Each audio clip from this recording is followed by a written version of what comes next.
Cancer is a crab, yeah. It's powerful. It's raging, and it's the middle of summer. It's powerful.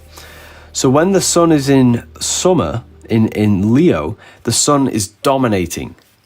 And then this guy here is leaning over Leo, symbolizing he's trying to dominate his personal space. And this guy has his elbow on the table. Now, in the context of the old times, it's not polite to have your elbow on the table. If your elbow is on the table, you're asserting dominance in the room and the conversation. And his hands are clenched. So his elbows on the table, asserting dominance, symbolizing Leo. Then you have this here. This person is pointing here. He's pointing at the neck of this female. The female has no Adam's apple. He's pointing, saying there's no Adam's apple. This is a female. This is Virgo. Now, Jesus here is the sun with his 12 disciples, the 12 zodiac signs, which I've just explained. Aries, the beginning. Aries is the beginning of your brain. Well, is your brain, because you can see the symbol looks like the hippocampus. Then you have Taurus. This person has a very thick neck because Taurus rules the neck. Then you have Gemini. Why is he holding up his hands? Because Gemini rules the two hands. So what other people don't realize is that there are 4 groups of people here. 1 group, 2 group, 3 group, 4 group. And in each group there are 3 people. 1, 2, 3, 1, 2, 3, 1, 2, 3, 1, 2, 3. That's because there are 3 zodiac signs in each season. Jesus has 12 disciples for the 12 zodiac signs.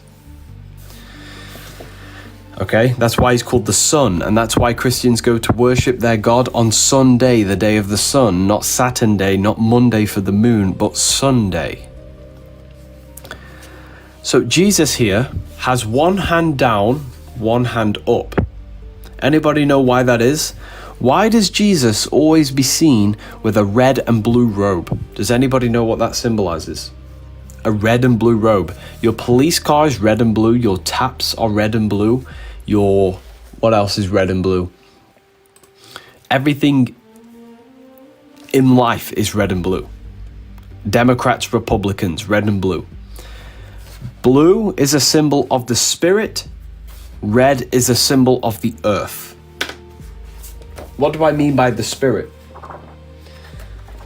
Well, you are the invisible spirit living inside your mind. You are the awareness observing the mind and body.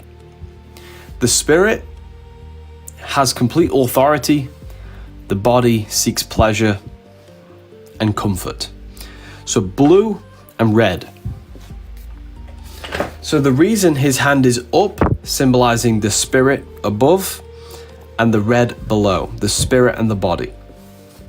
Now, if you look here at Libra, if you look very close, this person has his hands out straight. Anybody know why that is? Why are his hands out straight? Okay? Why is Libra's hands out straight? Because when the sun enters Libra, the sun is balanced between the summer and the winter. It's in the middle. It's in that midpoint. And if you look at the symbol of Libra, it's a half rising sun. The sun half over the horizon. And that's why the other symbol for Libra is the balancing scales, because the sun is balanced between summer and winter. So this person here has his arms out straight. That's why his arms are balanced, right? Scorpio, does anybody know why Scorpio is pointing upwards? Look right there, he's pointing up. Because Scorpio rules the genital area. The genital area, this is the best book. Thank you so much, Tegan. I appreciate that. Scorpio rules the genitals, and the energy of the genitals should be raised in a Kundalini awakening. This is why the word Aries is an anagram for arise. Aries is the brain, Scorpio is the genitals. It's the rising of sexual energy, a Kundalini energy. Kundalini awakening, hence why he is pointing upwards. Okay? So, Scorpio rules the genitals. What I'm basically saying is that all of this is mind and body connections. All of this is actually symbolizing human consciousness. All of this. Now, why do you think Jesus is depicted with 4 gospels? Does anybody know? Blasphemy. This is far from blasphemy. I'm helping you understand the Bible on a deeper level. Look right here. Why has Jesus got these 4 zodiac signs? Does anybody know? Why does Jesus have these 4 zodiac signs? The 4 seasons. Well, if you look here, this is Taurus, this is Leo, this is Aquarius, this is Scorpio. Leo's a fire sign. Fire represents you. You are a soul. What do I mean by soul? And I can prove this. You are awareness. You're not the mind and body, you're the one observing. Right? You're the awareness behind your mind. And that awareness has the ability. You are the eye watching. And that awareness watches 4 different worlds. I will, I think, I feel, I act. They're the 4 different dimensions you live in. The mental, the emotional, the physical, the spiritual. I will, I act, I think, I feel. I am not my feelings, thoughts, will, or actions. I am the awareness watching, the spiritual essence. That's why you see Jesus with his 4 gospels. Because Scorpio represents water, which is feeling, I feel. Aquarius represents air, which represents the mind, I think.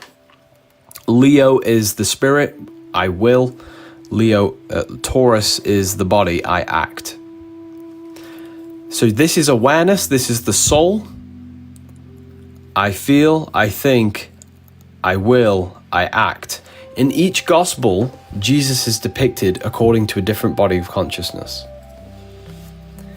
Can you all understand that? Okay.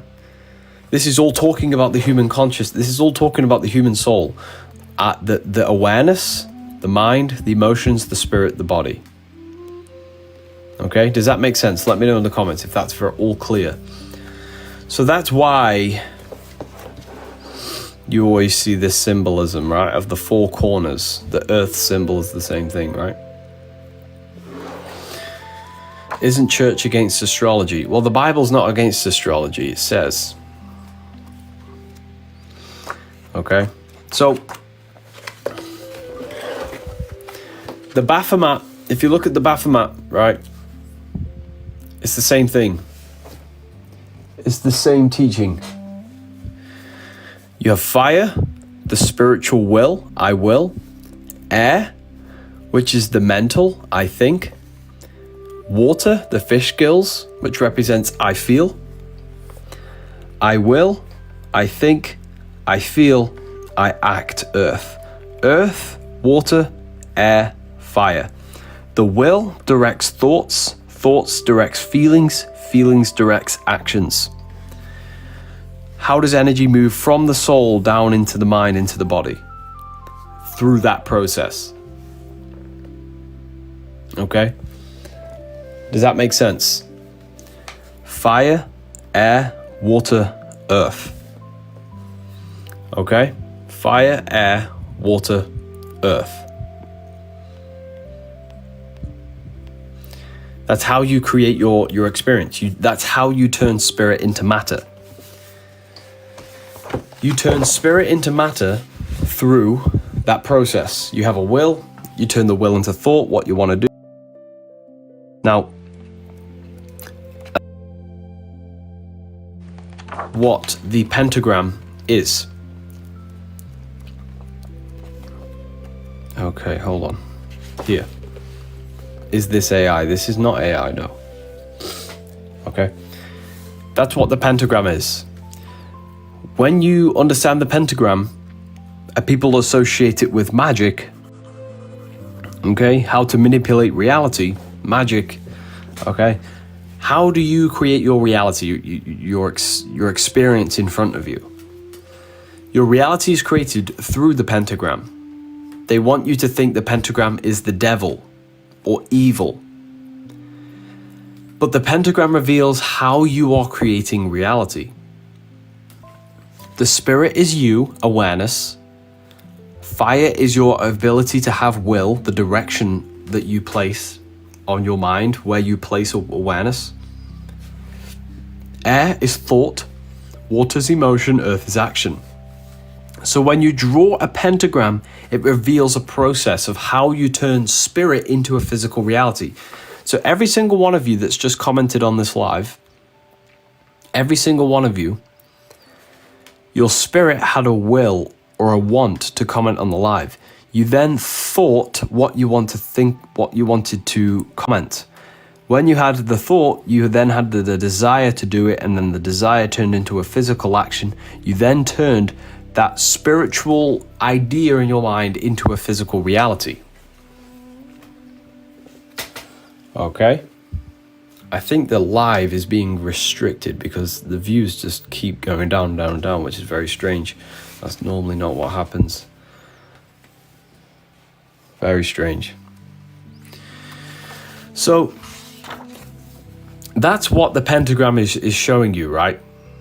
The pentagram shows how you turn the spirit's will into a physical existence. How you turn thought into the comment in the live. Okay? Yeah, it's definitely been restricted, this live. Very strange. It's just going down and down and down. This is what happens every time. Anyways.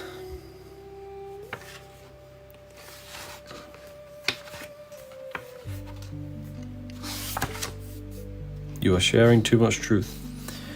Yeah, this is what happens, you know. This is what happens on TikTok. They just... Yeah, anyways. So, if you notice here, continue with the supper. We finished the Last Supper. This right here, what book is this? I'm sure everyone here already has the book.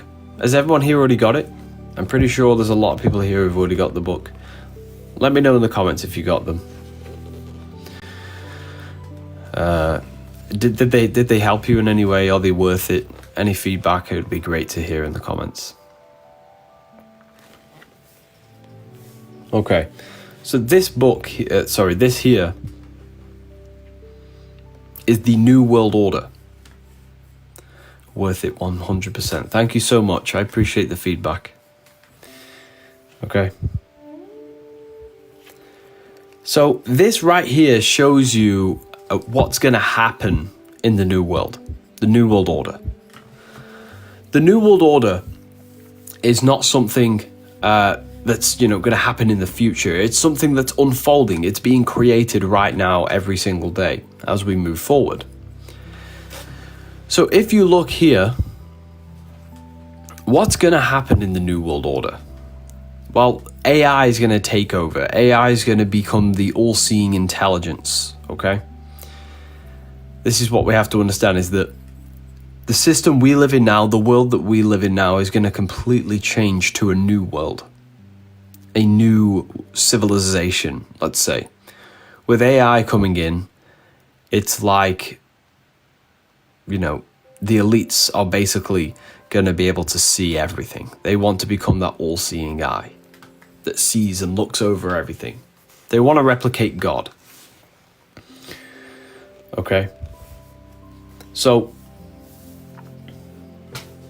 okay, I'm going to restart this live.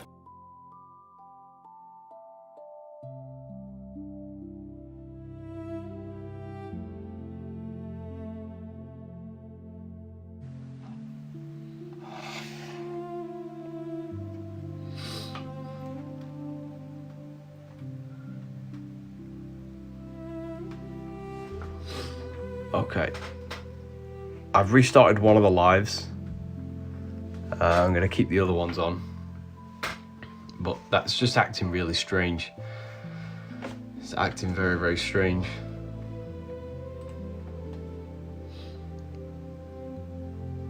Okay. So.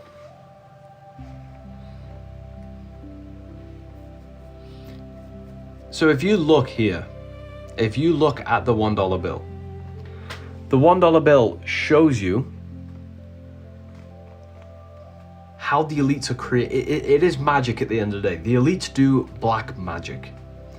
How do the elites do black magic? The way black magic works is not what most people think.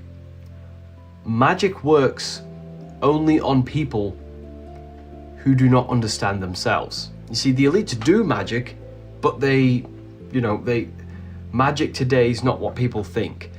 When I say the word magic, people associate it with Harry Potter, casting spells with their wands, right? They're casting spells with their wands. People associate that with magic. That is not magic. Magic is the manipulation of the subconscious mind.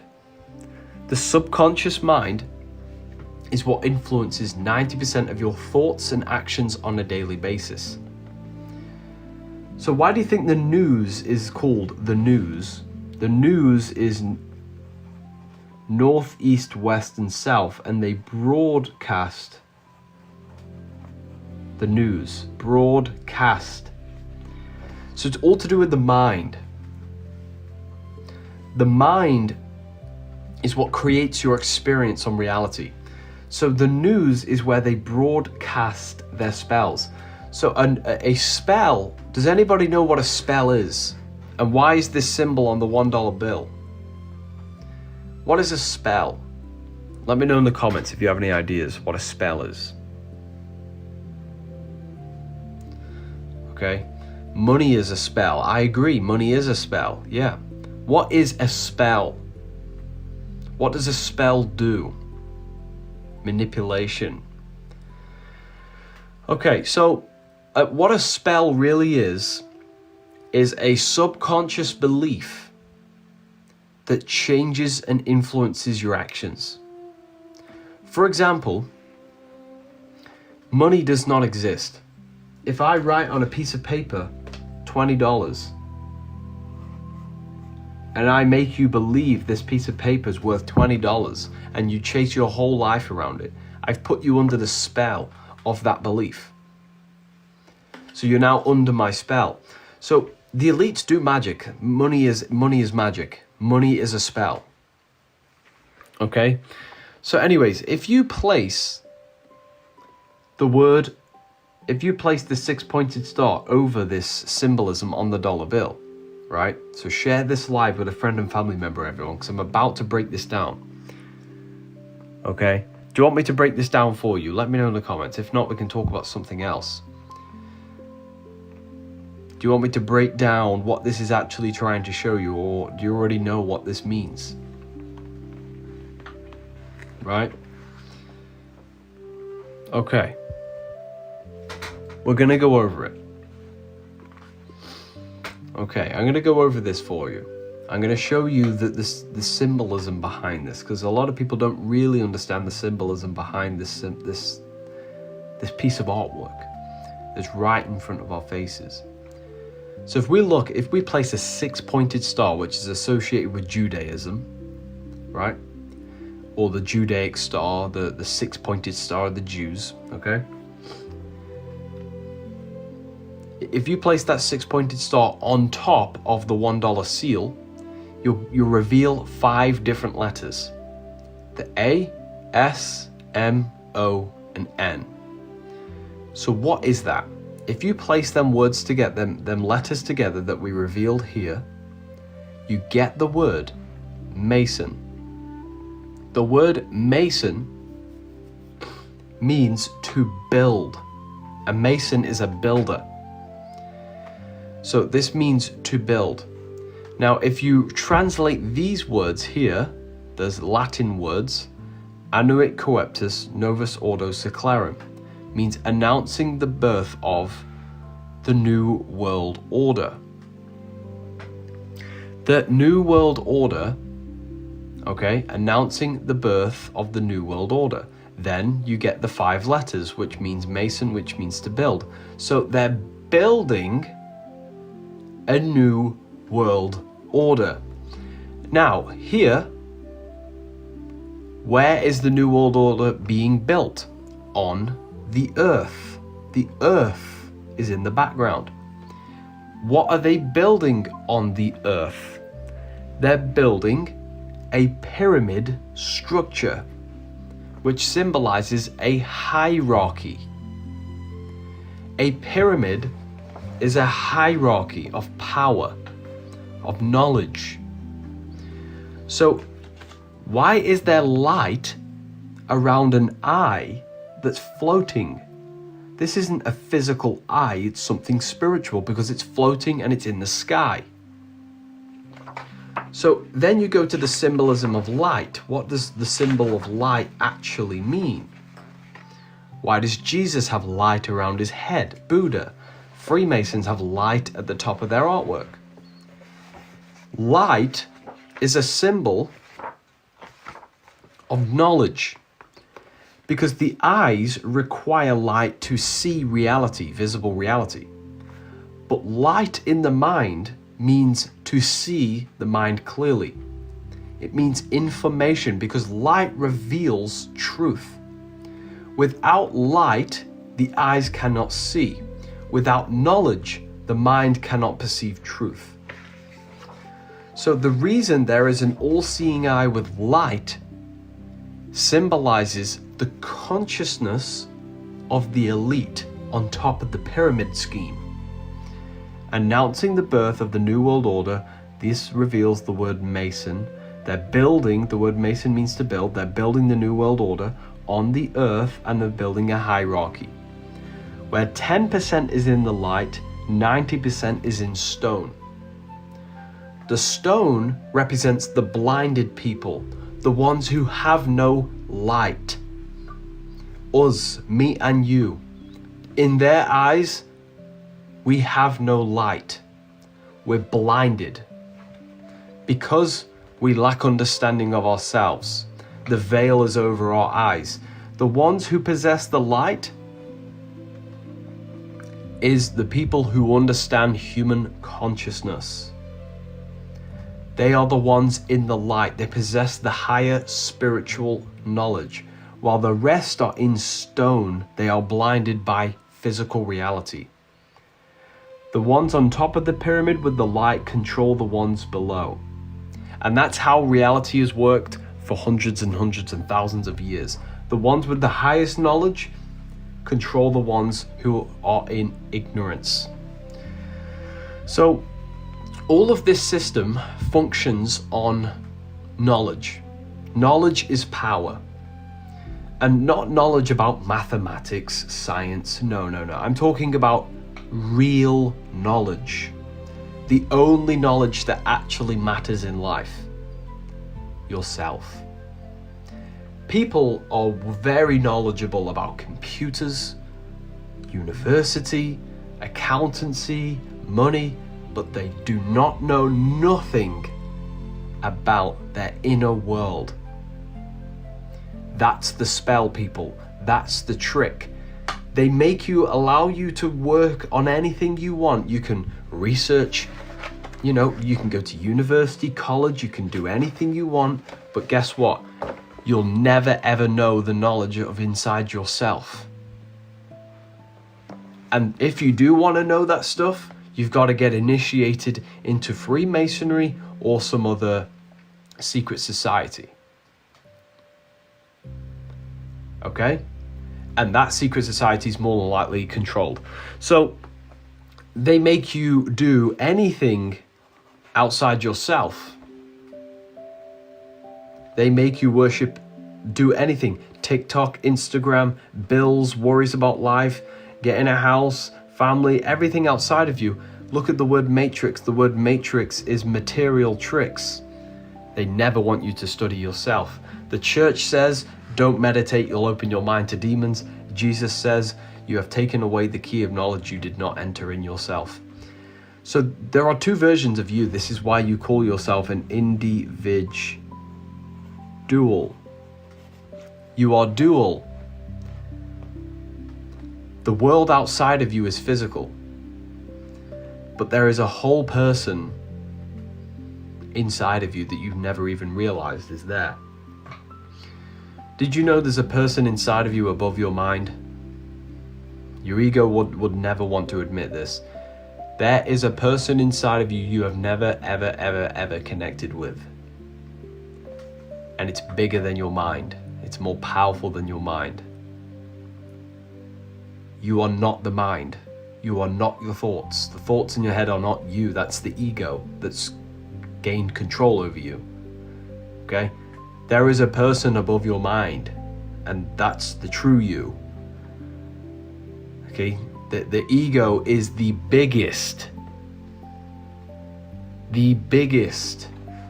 liar, deceiver, and the smartest thing in the entire world. Why? Because you can never see the ego. The ego is Satan. You have to realize people created Satan so their egos could never look into themselves. Satan is the ego. Christ is awareness. Have you ever wondered why Satan never has control or power? He can only tempt you. And why is Satan associated with the biggest deceiver in the world and the smartest angel of them all? Why is that? Because the ego is the smartest manipulator in your entire life. The ego presents things to you. You're not the thoughts, you're the Christ, you're the awareness. The ego presents lust to you, and then the ego continues to justify acting upon the lust. The ego will present itself to you and make you think that you're thinking about doing it, and deceive you and say, oh, you can quit tomorrow.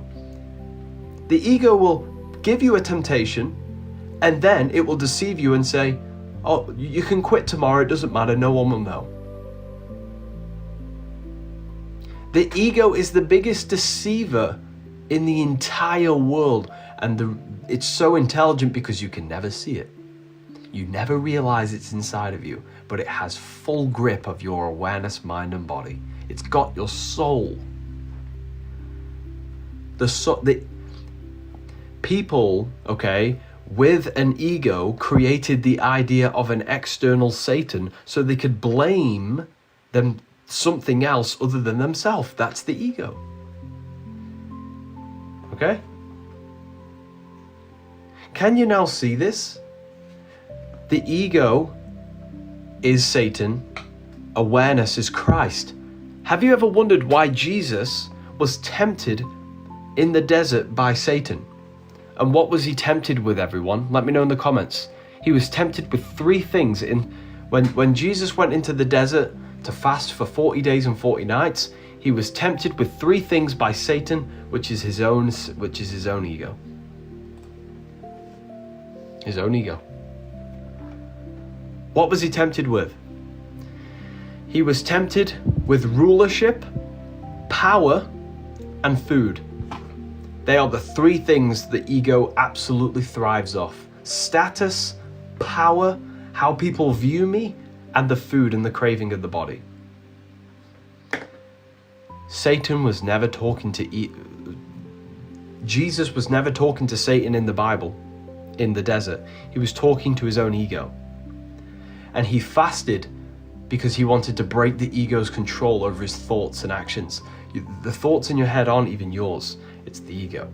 The ego has grabbed a hold of us.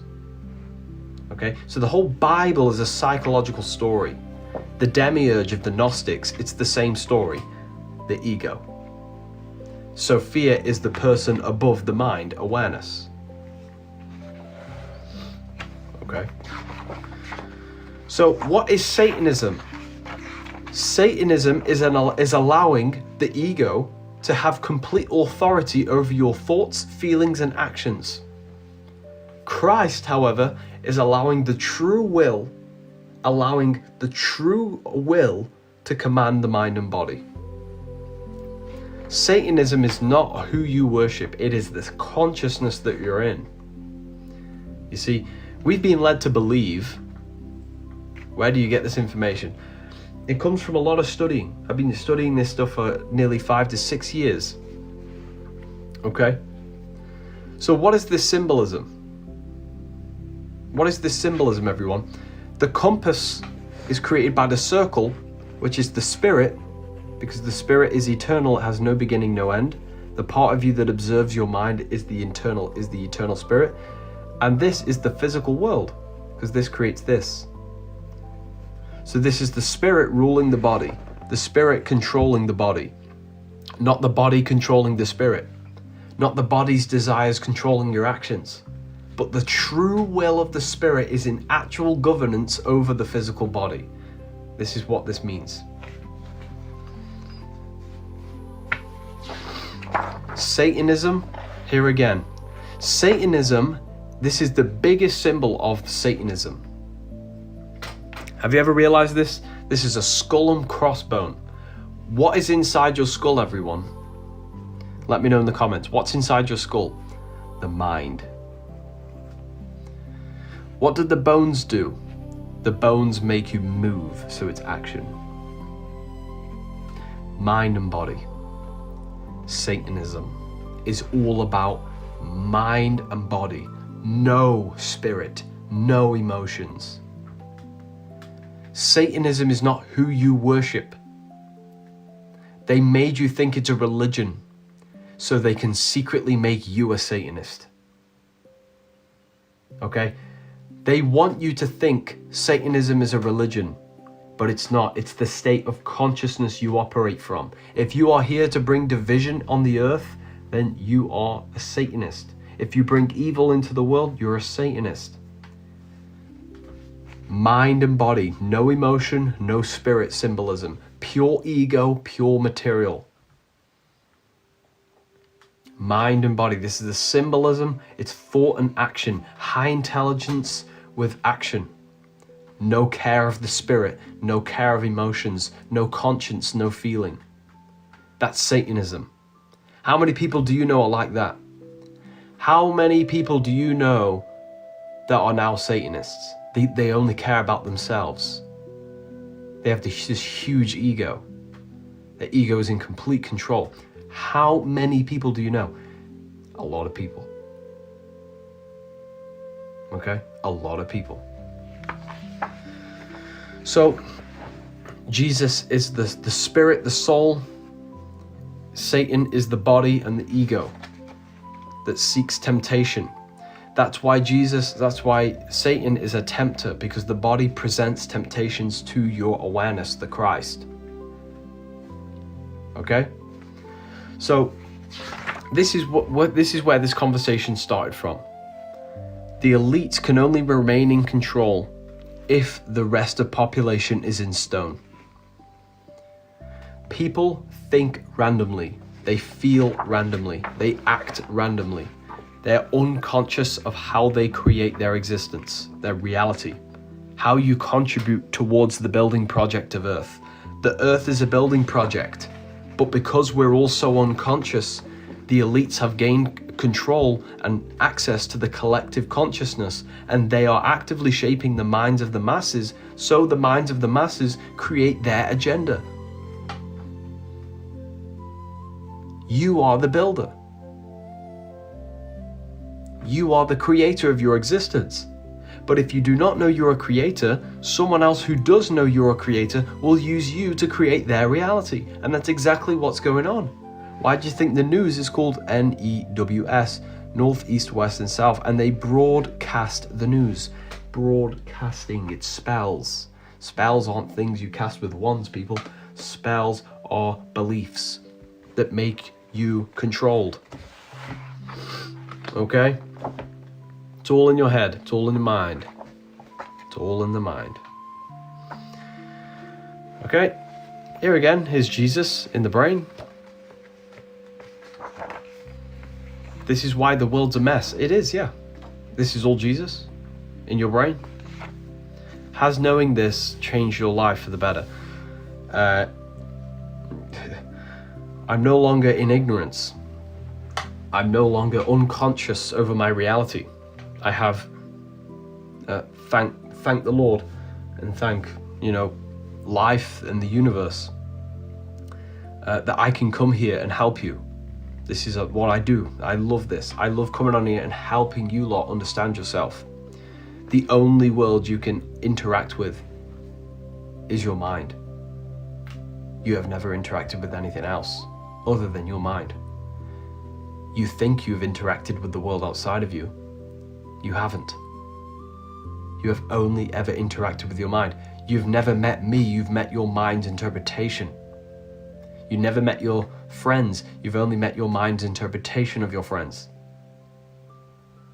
You've never met anything other than your mind. The mind is the only thing you are in contact with. So when you understand this, you realize life is a mental game. And people play mind tricks. That's how the system works. They win, they fight, they pay billions and billions and billions of pounds to win your perception. It's all perception based.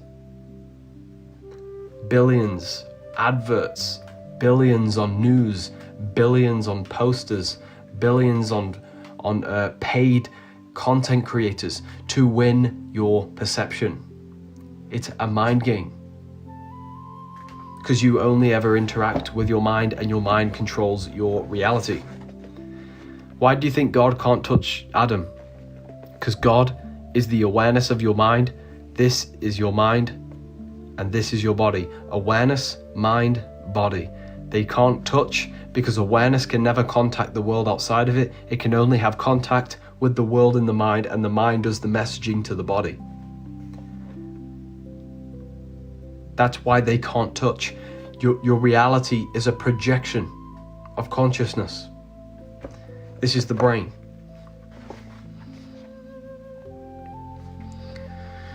So, God is real. Yes, God is real. God is the monad, the source of consciousness, the eye that looks through every mind and body in the universe. Okay? Why did you write these books? Because this is what I want people to understand. How reality truly functions without people trying to put illusions in your mind. The information in the book isn't a belief. It's everything I say on the live you can instantly recognize inside yourself. It's not about beliefs, it's about discovering truth, which is inevitable and unchangeable. Okay? Animals have a single consciousness. Animals have a one-way consciousness. They cannot self-reflect. They cannot think for the future. They only act on instinct in the present moment. Humans, on the other hand, have a two-way consciousness. The ability to self-reflect. The ability to ask, who am I? Brilliant book, thank you so much, I really appreciate that. Humans have a two-way consciousness. We can look in the mirror and learn and see what we need to improve. We can see our light and our darkness. We have a very advanced consciousness. Okay? So this symbol represents you, the observer, expressing energy through thinking, feeling, and acting. They are how you shape your existence. But people, their eye is closed. Their inner eye is closed. They're so unconscious they don't realize there's a person inside of them. They think they are the body, but there's a whole invisible side of you inside. There's a whole world inside of you. There's a whole person. And that's the real you that's been controlling all along.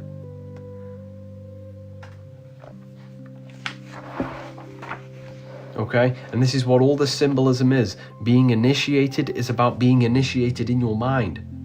When you get initiated into a secret society, you're not being initiated into the secret society. It's a ritual that symbolizes entering your mind. Why do you think they blindfold you in Freemasonry? It's about entering inside this temple of yours. The side of your head's called a temple. Entering the mind. All of this symbolism is the same. It's about entering beyond the curtain, beyond your physical body, entering into this mind of yours. Okay? This is what initiation is. Okay? All of this knowledge is understanding the self. Where can we order your book? I'm sure everyone here in the comments has already, 80% of you have already got the book. How do I enter my mind? Close your eyes. Turn your thoughts inward. Do not think about anything outside, but think and question the internal. Turn the thought inward on itself. You'll realize that your mind is the spiritual world. There is no spiritual world outside of you. It's all in your head. The spiritual world is where you can imagine, create realities. You dream. Your mind projects a reality out of symbols from the subconscious when you dream. You are a magical being. You just don't realize. The head is heaven. The head is the spiritual world. I'm scared to turn inward. You have to. You have to face your darkness. We've all done bad things, but you have to look inside. Search deep. Go into the subconscious. Ask the subconscious to show you images. Whatever image shows up in your mind, write it down. Why did it show you that image? The subconscious doesn't speak English, people. It speaks symbols. Why do you think every secret society uses symbols? Because symbols interact with the mind that exists beyond physical reality. The subconscious does not speak English, it speaks symbols. Can you give me a code for your book? Would you like me to give you a discount code for your book, since you've asked? For everyone here, I'm sure a lot of you would like a discount code. If you want a discount code, let me know in the comments. I can give you a discount code, for this, right now. If you want to take advantage of this. Yes, please. Okay. The book that we use today is the Book of Wisdom, Volume 2, and the Book of Symbolism. The one with all the symbolism in, and this one is the one with all the brain symbolism of Christianity. So, if you want a code, let me know in the comments. If not, we're going to carry on with the live. Is this your book? Yes, this is me here. Revival of Wisdom, Harry B. Joseph. Revival of Wisdom, Harry B. Joseph. Okay, I'm going to make 10 codes available. How many people we got in here?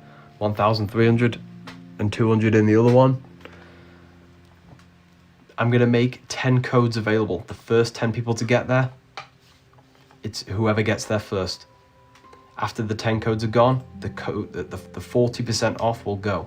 So I'm going to be generous. I'm going to give you 40% off. So when I give you the code, all you need to do is click my profile, click the link in the bio, click on books, and it takes you to revivalofwisdom.com. Click the profile, click on link in the bio, click on books, and it takes you to revivalofwisdom.com. You can use the code on the bundles, the PDFs, and the paperbacks. The code is 444. Use it at the checkout. You can use it on the paperbacks, the bundles, and the PDFs. The first 10 people to get there.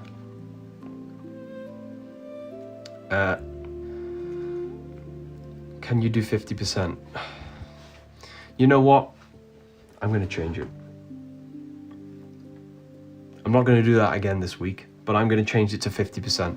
The first 10 people to get there gets 50% off. So scrap that. because you asked, we're doing 50. So click my profile, click the link in the bio, click on books, and it takes you to revivalofwisdom.com. You get 50% off, first 10 people to get there. If you're already asking for 60 or more, then you probably will be, too late. Get there before. I can't do 60, no, this is very good. Anyways, I wish I could do 60, but I can't, because then I'd screw myself over.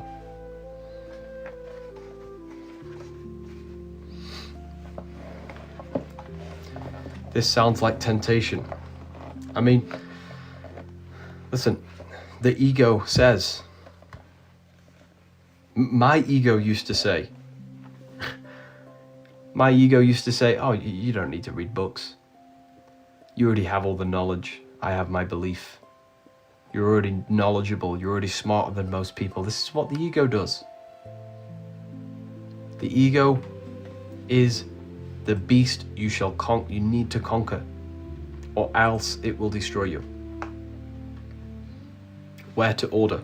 Click my profile, click the link in the bio, click on books, and it will take you to revivalofwisdom.com. Or just go to Google, type in revivalofwisdom.com. My ego, I feel attacked. Yeah, but you don't feel that. The ego feels that. You see, the ego deceives you. It makes you think your thoughts are yours. It makes you think the ego's feelings are your feelings. The ego it has grips on every part of us. It hides, conceals itself, and it's very clever. You can't see it. Okay? If you feel attacked by this live, that's not you, it's the ego. The ego says, I already know everything. I don't need to read. I don't need to learn more. The ego says,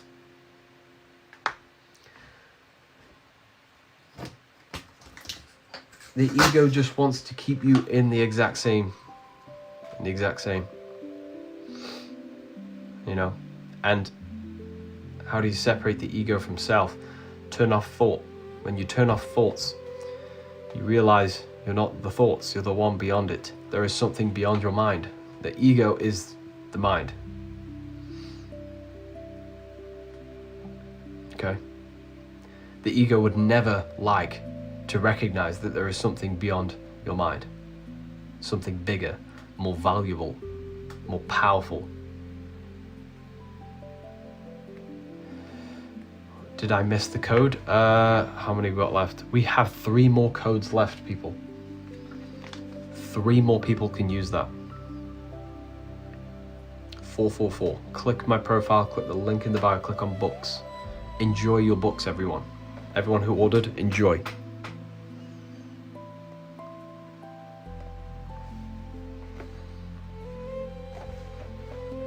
Thank you so much. I used the code. Beautiful. Enjoy.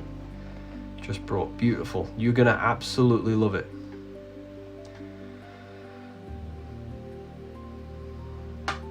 Can you order this book through Amazon? You can. However, on my website, there's lots of free books as well you can get. There's lots of free PDFs you can get. Yeah, the ego does not want to admit that there is something beyond it, because the ego wants to remain in full control. It disguises as you. The ego disguises as you. It's not you. You're not the voice in the head.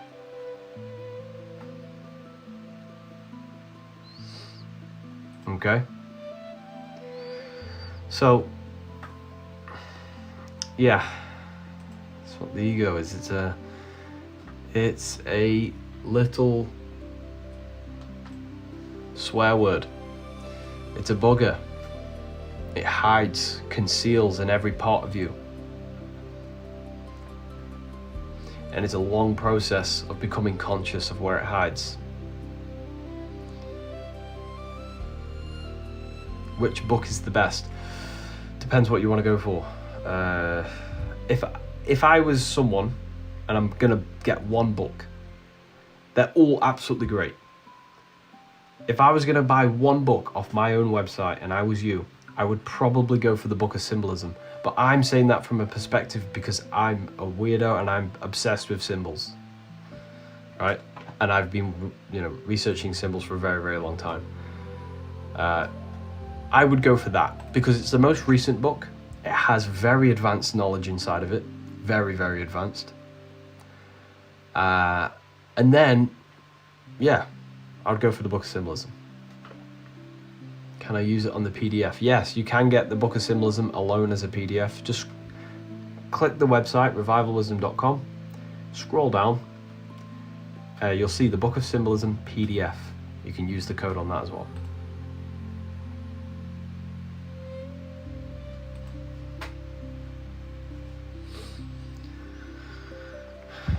Right. How do I use the PDF? It gets sent to your email. So if it's not in your main inbox, it will be in your spam. Just check your spam, it'll be there. How do you have two lives? I have like 3 accounts. I'm using an affiliates account, my main account, and my other main account. So I've got like 3 accounts on the go.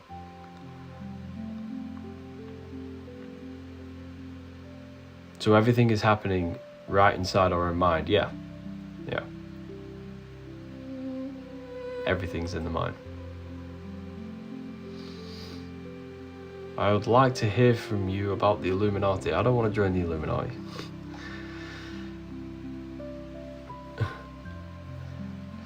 Carry on. So, Jesus said, does the code word for the physical books too? It does, yeah.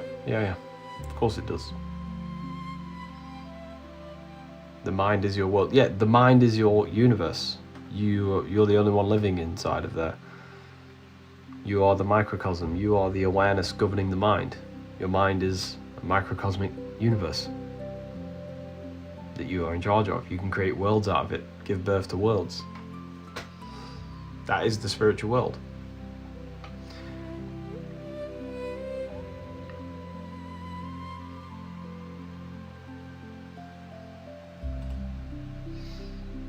Right.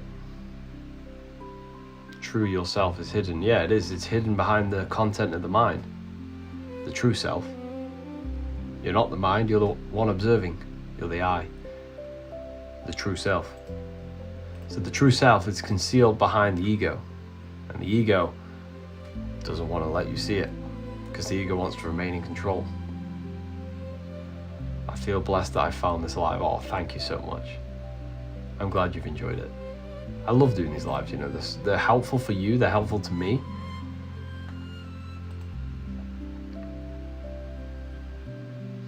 How do I stop these thoughts? You don't stop the thoughts. You just have to learn which ones to give awareness and willpower to. You are in complete authority. And when I say you, the awareness. Thoughts don't have influence over you. They present themselves to you like a presentation. Like a guy who's trying to convince you to let you hire him. You're the manager, and the thought is the person trying to convince you to hire him. Do you give him the power? You are the awareness, you have authority. The thoughts don't control you, they just present themselves to you. You choose whether to give them authority, willpower, and action. So your mind is the TV, and each thought is a channel that programs you. You are the watcher.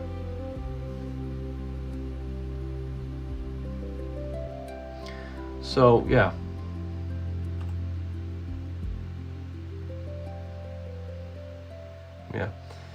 Choose a channel. Yep, you got to choose a channel.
So this holding a knife because they cut you, right?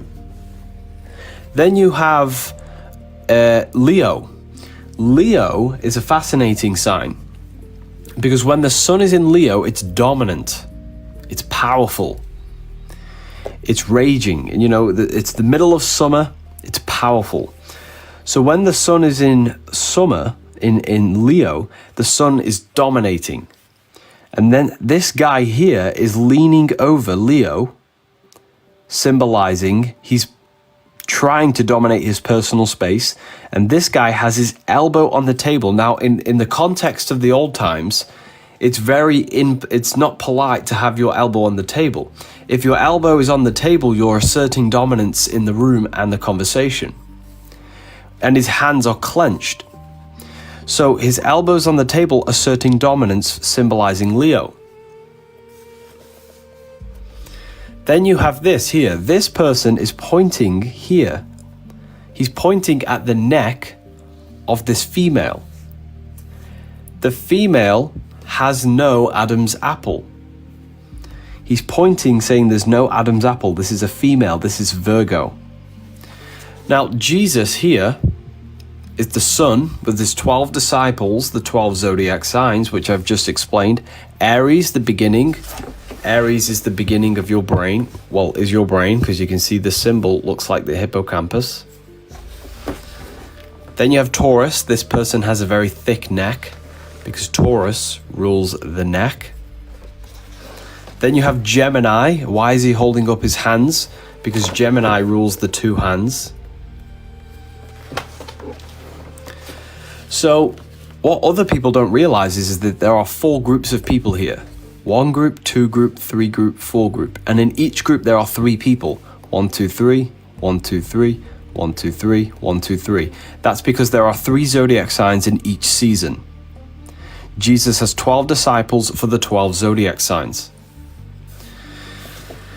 Okay, that's why he's called the sun, and that's why Christians go to worship their God on Sunday, the day of the sun, not Saturn day, not Monday for the moon, but Sunday. So Jesus here has one hand down, one hand up. Anybody know why that is? Why does Jesus always be seen with a red and blue robe? Does anybody know what that symbolizes? A red and blue robe. Your police car is red and blue. Your taps are red and blue. What else is red and blue? Everything in life is red and blue. Democrats, Republicans, red and blue. Blue is a symbol of the spirit. Red is a symbol of the earth. What do I mean by the spirit? Well, you are the invisible spirit living inside your mind. You are the awareness observing the mind and body. The spirit has complete authority. The body seeks pleasure and comfort.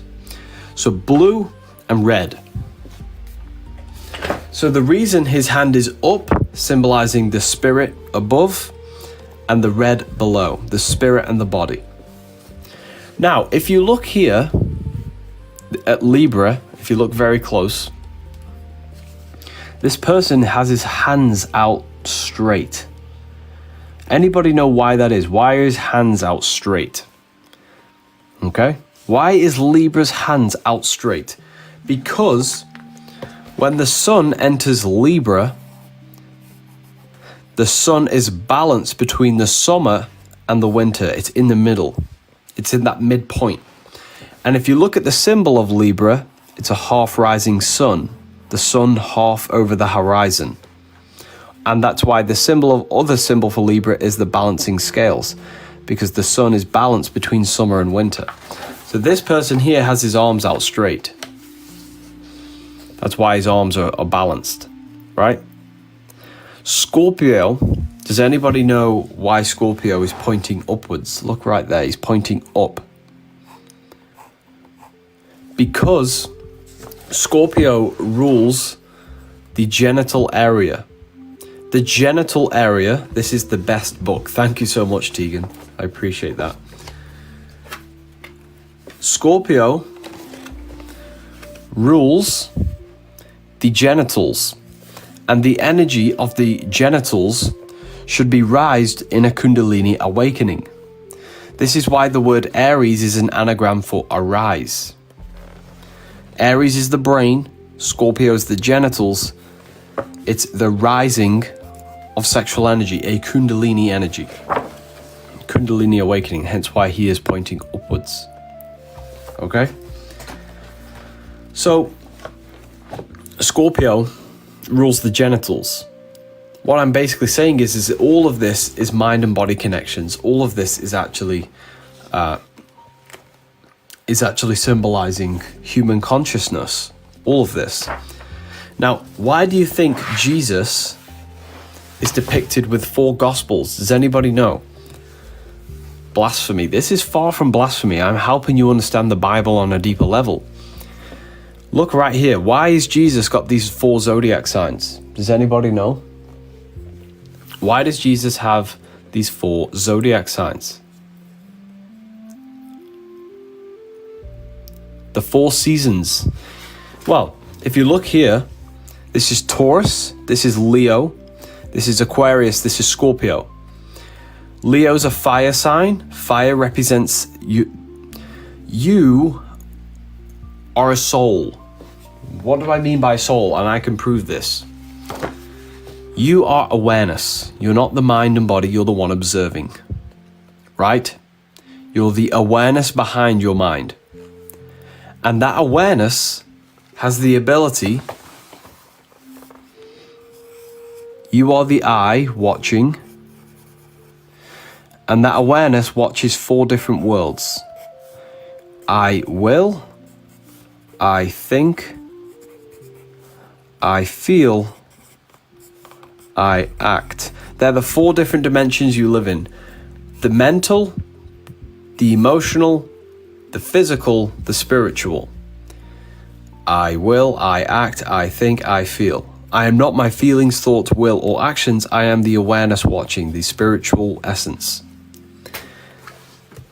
That's why you see Jesus with his 4 gospels. Because Scorpio represents water, which is feeling, I feel. Aquarius represents air, which represents the mind, I think. Leo is the spirit, I will. Taurus is the body, I act. So this is awareness, this is the soul. I feel, I think, I will, I act. In each gospel, Jesus is depicted according to a different body of consciousness. Can you all understand that? Okay. This is all talking about the human consciousness. This is all talking about the human soul. The awareness, the mind, the emotions, the spirit, the body. Okay, does that make sense? Let me know in the comments if that's for all clear. So that's why you always see this symbolism, right, of the 4 corners. The earth symbol is the same thing, right? Isn't church against astrology? Well, the Bible's not against astrology, it says. Okay, so the Baphomet, if you look at the Baphomet, right, it's the same thing. It's the same teaching. You have fire, the spiritual will, I will. Air, which is the mental, I think. Water, the fish gills, which represents I feel. I will, I think, I feel, I act, earth. Earth, water, air, fire. The will directs thoughts, thoughts directs feelings, feelings directs actions. How does energy move from the soul down into the mind, into the body? Through that process. Okay? Does that make sense? Fire, air, water, earth. Okay? Fire, air, water, earth. That's how you create your experience. That's how you turn spirit into matter. You turn spirit into matter through that process. You have a will, you turn the will into thought, what you want to do. Now, what the pentagram is.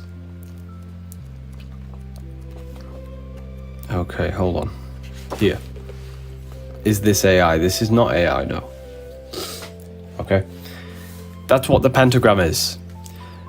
When you understand the pentagram, people associate it with magic.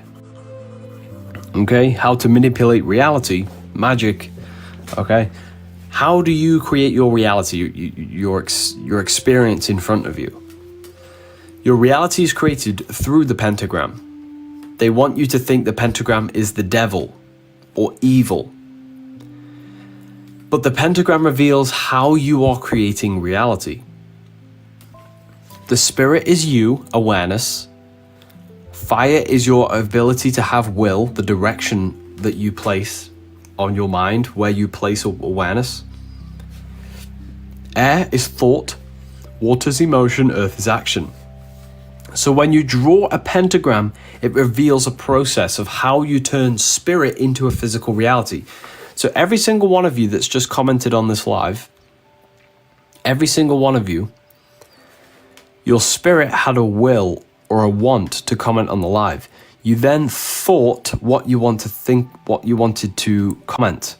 When you had the thought, you then had the desire to do it, and then the desire turned into a physical action. You then turned that spiritual idea in your mind into a physical reality. Okay. I think the live is being restricted because the views just keep going down, down, down, which is very strange. That's normally not what happens. Very strange. So that's what the pentagram is showing you, right? The pentagram shows how you turn the spirit's will into a physical existence. How you turn thought into the comment in the live. Okay? Yeah, it's definitely been restricted, this live. Very strange. It's just going down and down and down. This is what happens every time. Anyways.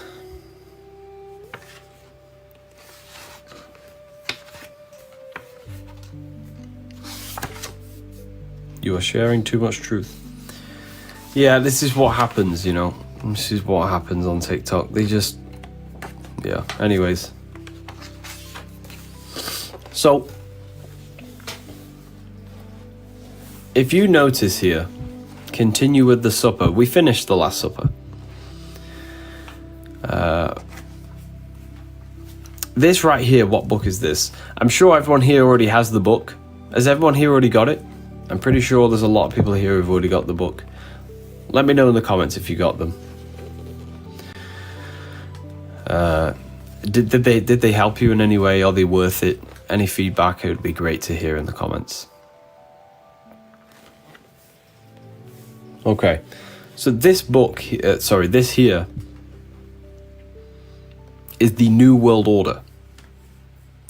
Worth it 100%. Thank you so much. I appreciate the feedback. Okay. So this right here shows you what's going to happen in the New World, the New World Order. The New World Order is not something that's going to happen in the future. It's something that's unfolding. It's being created right now, every single day, as we move forward. So if you look here, what's going to happen in the New World Order? Well, AI is going to take over. AI is going to become the all-seeing intelligence, okay? This is what we have to understand, is that the system we live in now, the world that we live in now, is going to completely change to a new world. A new civilization, let's say. With AI coming in, it's like, the elites are basically going to be able to see everything. They want to become that all-seeing eye that sees and looks over everything. They want to replicate God. Okay. So, Okay, I'm going to restart this live.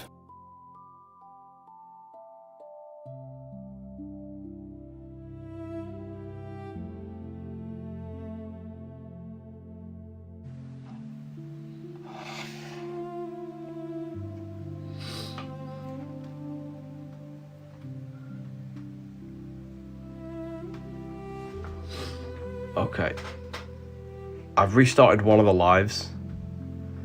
I'm going to keep the other ones on, but that's just acting really strange. It's acting very, very strange.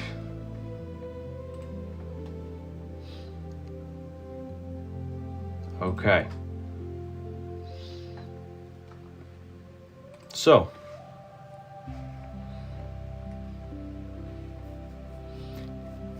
if you look here, if you look at the $1 bill, the $1 bill shows you how the elites are created. It is magic at the end of the day. The elites do black magic. How do the elites do black magic? The way black magic works is not what most people think. Magic works only on people who do not understand themselves. You see, the elites do magic, but magic today is not what people think.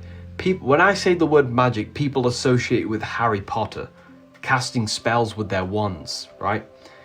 They're casting spells with their wands. People associate that with magic. That is not magic. Magic is the manipulation of the subconscious mind. The subconscious mind is what influences 90% of your thoughts and actions on a daily basis. So why do you think the news is called the news? The news is north, east, west, and south, and they broadcast the news. Broadcast. So it's all to do with the mind. The mind is what creates your experience on reality. So the news is where they broadcast their spells. So a spell, does anybody know what a spell is? And why is this symbol on the $1 bill? What is a spell? Let me know in the comments if you have any ideas what a spell is. Okay. Money is a spell. I agree, money is a spell. Yeah. What is a spell? What does a spell do? Manipulation. Okay, so what a spell really is a subconscious belief that changes and influences your actions. For example, money does not exist. If I write on a piece of paper $20 and I make you believe this piece of paper is worth $20 and you chase your whole life around it, I've put you under the spell of that belief. So you're now under my spell. So the elites do magic. Money is magic. Money is a spell. Okay? So anyways, if you place the 6-pointed star over this symbolism on the dollar bill, right? So share this live with a friend and family member, everyone, because I'm about to break this down. Okay? Do you want me to break this down for you? Let me know in the comments. If not, we can talk about something else. Do you want me to break down what this is actually trying to show you, or do you already know what this means? Right? Okay. We're going to go over it. Okay, I'm going to go over this for you. I'm going to show you the symbolism behind this, because a lot of people don't really understand the symbolism behind this piece of artwork that's right in front of our faces. So if we place a 6-pointed star, which is associated with Judaism, right? Or the Judaic star, the 6-pointed star of the Jews, okay? If you place that 6-pointed star on top of the $1 seal, you'll reveal 5 different letters. The A, S, M, O, and N. So what is that? If you place them words together, them letters together that we revealed here, you get the word Mason. The word Mason means to build. A mason is a builder. So this means to build. Now, if you translate these words here, there's Latin words, annuit coeptus novus ordo seclarum, means announcing the birth of the New World Order. The New World Order, okay, announcing the birth of the New World Order. Then you get the 5 letters, which means Mason, which means to build. So they're building a new world order. Now, here,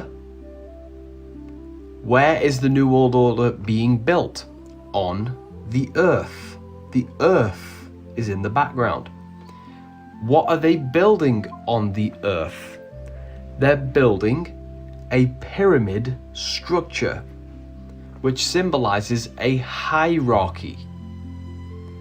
A pyramid is a hierarchy of power, of knowledge. So, why is there light around an eye that's floating? This isn't a physical eye, it's something spiritual because it's floating and it's in the sky. So then you go to the symbolism of light. What does the symbol of light actually mean? Why does Jesus have light around his head? Buddha. Freemasons have light at the top of their artwork. Light is a symbol of knowledge because the eyes require light to see reality, visible reality. But light in the mind means to see the mind clearly. It means information because light reveals truth. Without light, the eyes cannot see. Without knowledge, the mind cannot perceive truth. So the reason there is an all-seeing eye with light symbolizes the consciousness of the elite on top of the pyramid scheme. Announcing the birth of the New World Order, this reveals the word Mason. They're building, the word Mason means to build, they're building the New World Order on the earth and they're building a hierarchy. Where 10% is in the light, 90% is in stone. The stone represents the blinded people, the ones who have no light. Us, me and you. In their eyes, we have no light. We're blinded. Because we lack understanding of ourselves, the veil is over our eyes. The ones who possess the light is the people who understand human consciousness. They are the ones in the light. They possess the higher spiritual knowledge. While the rest are in stone, they are blinded by physical reality. The ones on top of the pyramid with the light control the ones below. And that's how reality has worked for hundreds and hundreds and thousands of years. The ones with the highest knowledge control the ones who are in ignorance. So all of this system functions on knowledge. Knowledge is power.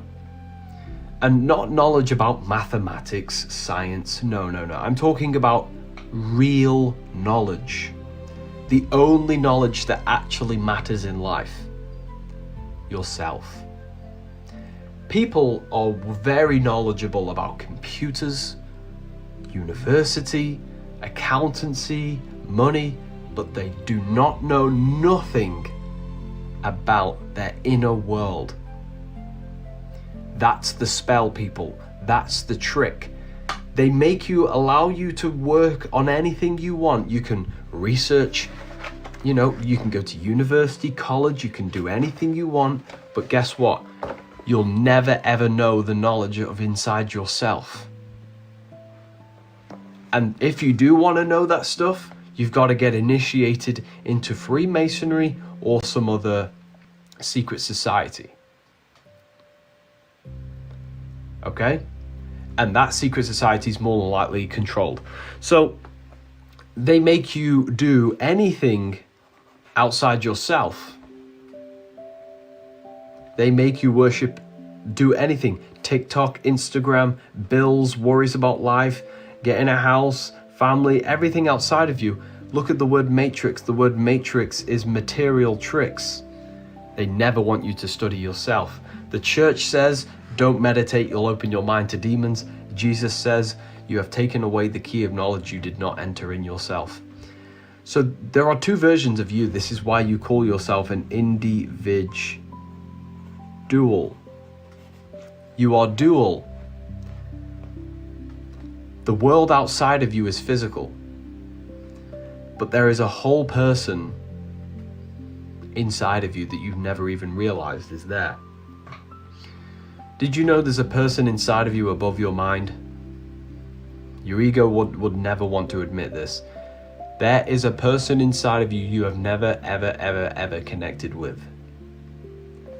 And it's bigger than your mind. It's more powerful than your mind. You are not the mind. You are not your thoughts. The thoughts in your head are not you. That's the ego that's gained control over you. Okay? There is a person above your mind, and that's the true you. Okay? The ego is the biggest liar, deceiver, and the smartest thing in the entire world. Why? Because you can never see the ego. The ego is Satan. You have to realize people created Satan so their egos could never look into themselves. Satan is the ego. Christ is awareness.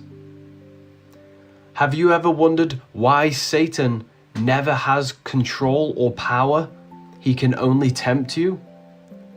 And why is Satan associated with the biggest deceiver in the world and the smartest angel of them all? Why is that?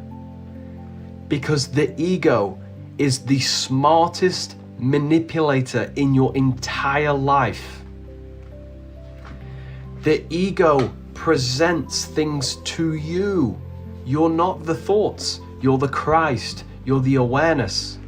The ego presents lust to you, and then the ego continues to justify acting upon the lust. The ego will present itself to you and make you think that you're thinking about doing it, and deceive you and say, oh, you can quit tomorrow. The ego will give you a temptation, and then it will deceive you and say, oh, you can quit tomorrow, it doesn't matter, no one will know. The ego is the biggest deceiver in the entire world, and it's so intelligent because you can never see it. You never realize it's inside of you, but it has full grip of your awareness, mind and body. It's got your soul.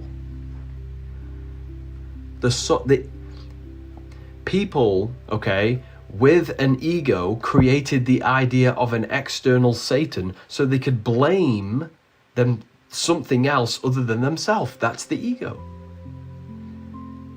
Okay? Can you now see this? The ego is Satan, awareness is Christ. Have you ever wondered why Jesus was tempted in the desert by Satan? And what was he tempted with, everyone? Let me know in the comments. He was tempted with three things. When Jesus went into the desert to fast for 40 days and 40 nights, he was tempted with three things by Satan, which is his own ego. His own ego. What was he tempted with? He was tempted with rulership, power, and food. They are the three things the ego absolutely thrives off. Status, power, how people view me, and the food and the craving of the body.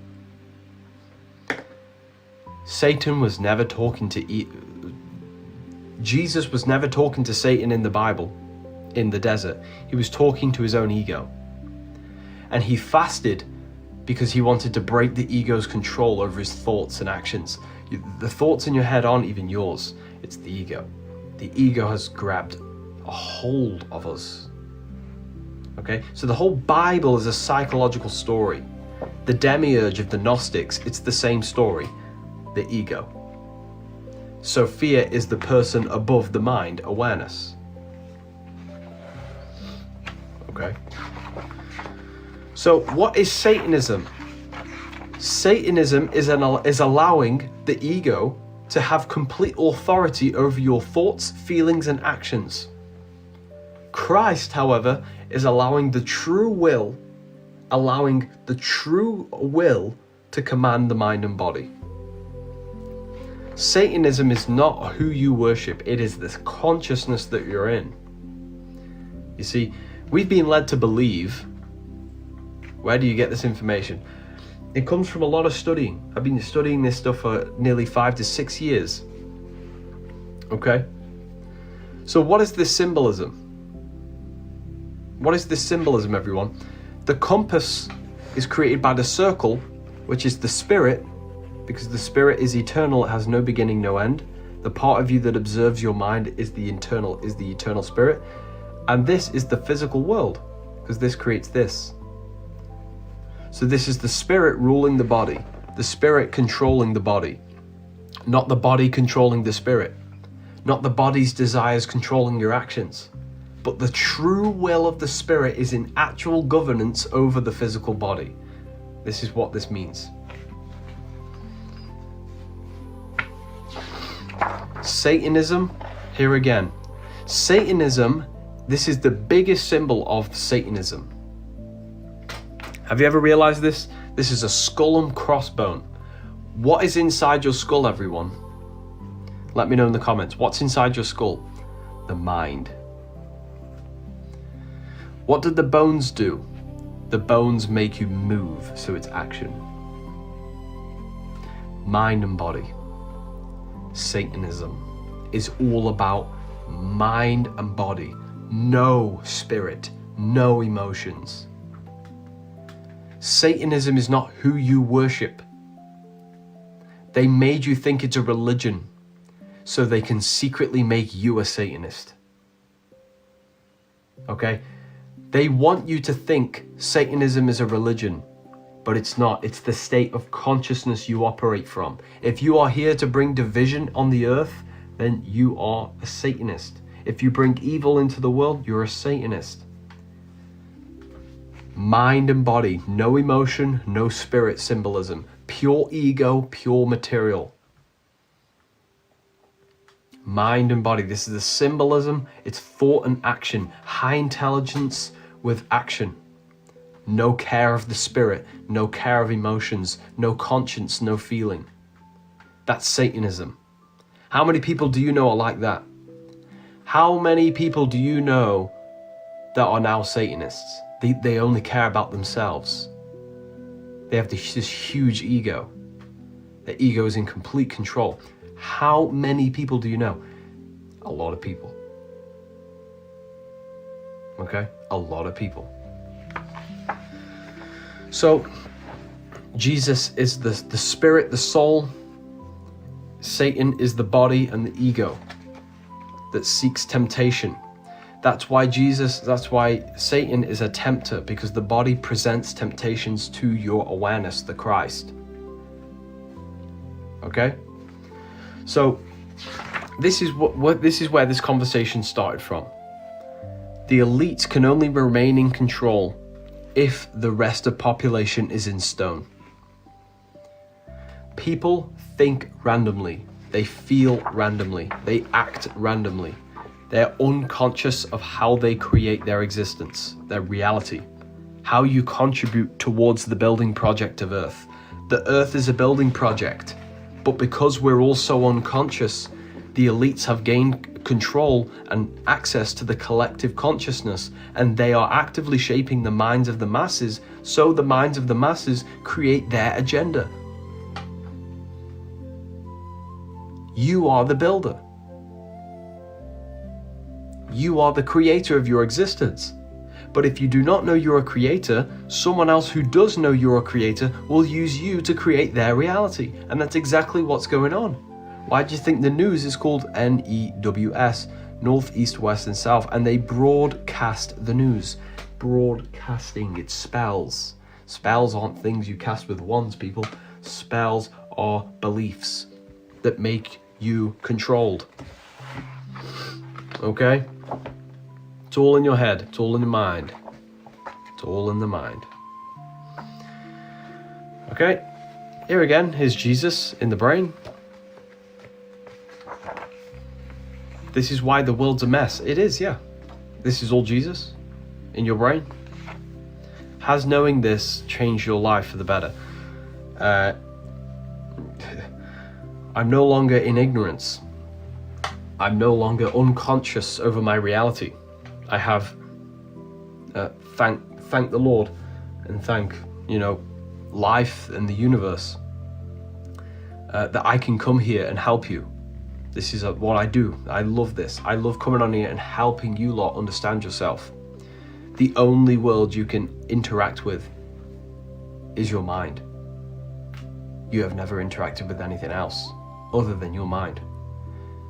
You think you've interacted with the world outside of you. You haven't. You have only ever interacted with your mind. You've never met me, you've met your mind's interpretation.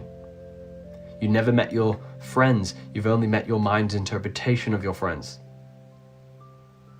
You've never met anything other than your mind. The mind is the only thing you are in contact with. So when you understand this, you realize life is a mental game. And people play mind tricks. That's how the system works. They win, they fight, they pay billions and billions and billions of pounds to win your perception. It's all perception based. Billions, adverts, billions on news, billions on posters, billions on paid content creators to win your perception. It's a mind game. Because you only ever interact with your mind and your mind controls your reality. Why do you think God can't touch Adam? Because God is the awareness of your mind. This is your mind and this is your body. Awareness, mind, body. They can't touch because awareness can never contact the world outside of it. It can only have contact with the world in the mind, and the mind does the messaging to the body. That's why they can't touch. Your reality is a projection of consciousness. This is the brain.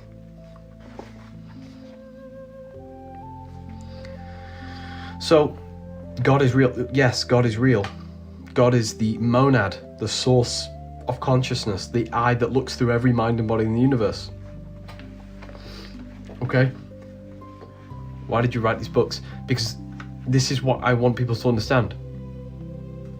How reality truly functions without people trying to put illusions in your mind.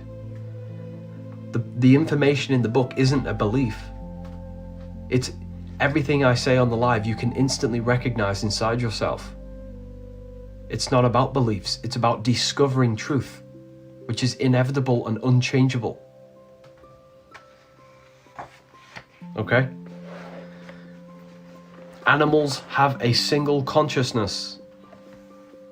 Animals have a one-way consciousness. They cannot self-reflect. They cannot think for the future.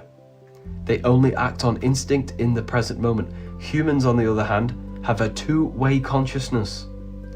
The ability to self-reflect.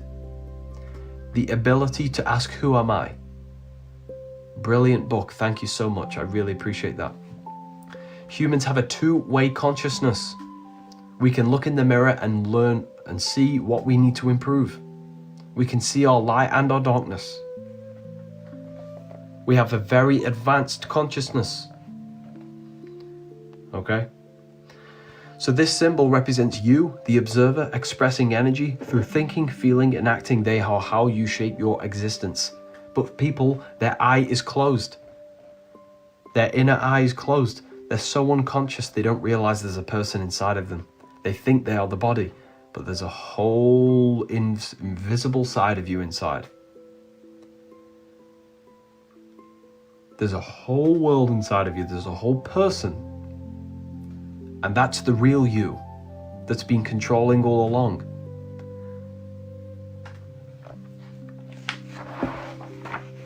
Okay? And this is what all this symbolism is. Being initiated is about being initiated in your mind. When you get initiated into a secret society, you're not being initiated into the secret society.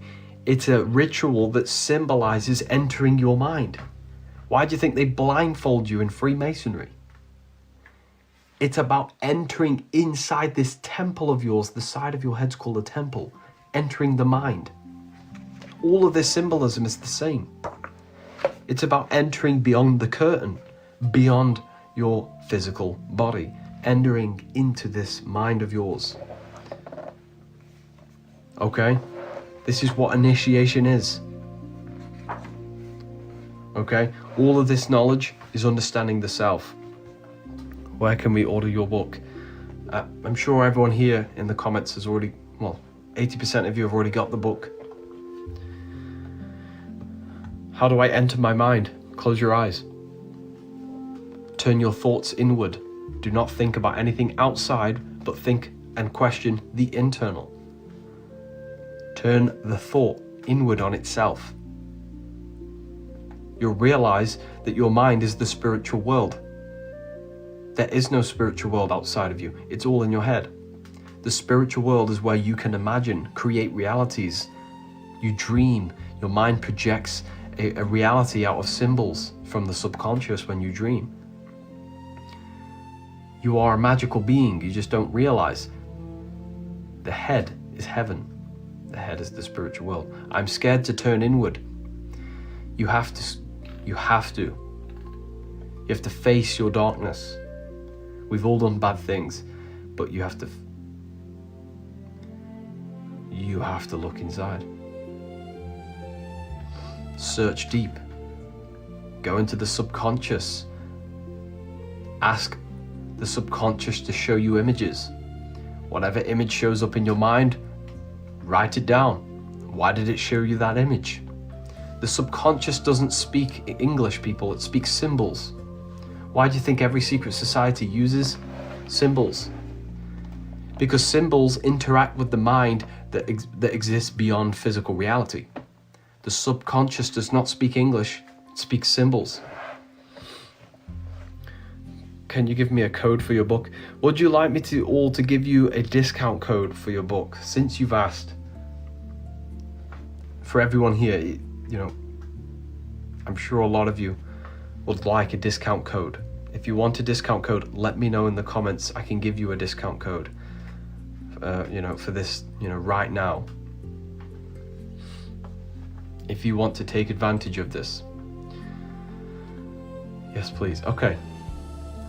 The book that we use today is the Book of Wisdom, Volume 2, and the Book of Symbolism. The one with all the symbolism in, and this one is the one with all the brain symbolism of Christianity. So, if you want a code, let me know in the comments. If not, we're going to carry on with the live.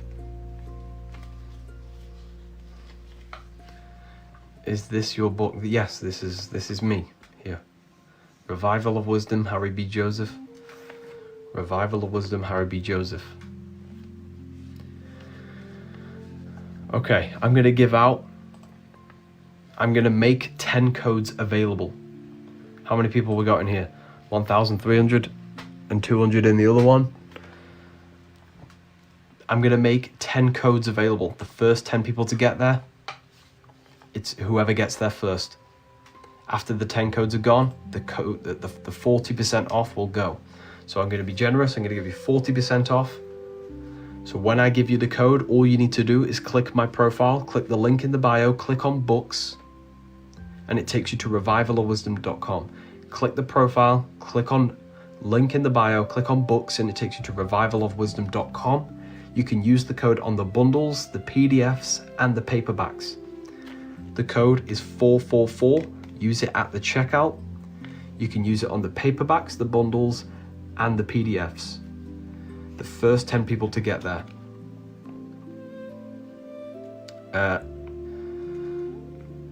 Can you do 50%? You know what?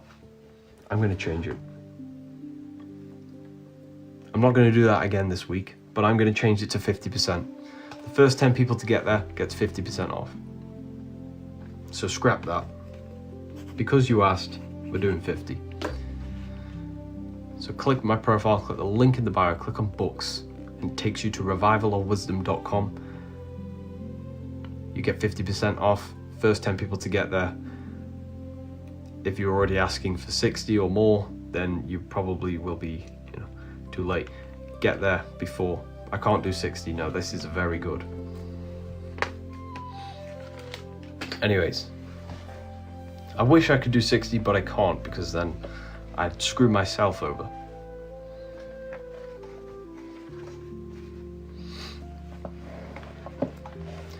This sounds like temptation. I mean, listen, the ego says, my ego used to say, oh, you don't need to read books. You already have all the knowledge. I have my belief. You're already knowledgeable. You're already smarter than most people. This is what the ego does. The ego is the beast you need to conquer, or else it will destroy you. Where to order? Click my profile, click the link in the bio, click on books, and it will take you to revivalofwisdom.com. Or just go to Google, type in revivalofwisdom.com. My ego, I feel attacked. Yeah, but you don't feel that. The ego feels that. You see, the ego deceives you. It makes you think your thoughts are yours. It makes you think the ego's feelings are your feelings.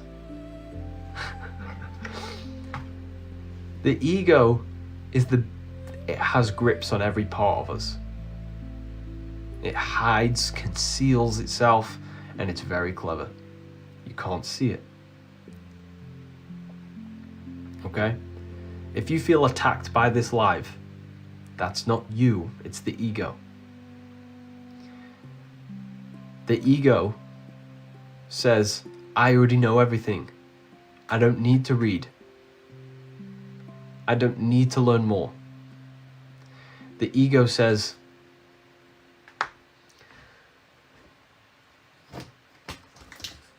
the ego just wants to keep you in the exact same. And how do you separate the ego from self? Turn off thought. When you turn off thoughts, you realize you're not the thoughts, you're the one beyond it. There is something beyond your mind. The ego is the mind. Okay? The ego would never like to recognize that there is something beyond your mind. Something bigger, more valuable, more powerful. Did I miss the code? How many we got left? We have 3 more codes left, people. 3 more people can use that. 444. Click my profile, click the link in the bio, click on books. Enjoy your books, everyone. Everyone who ordered, enjoy.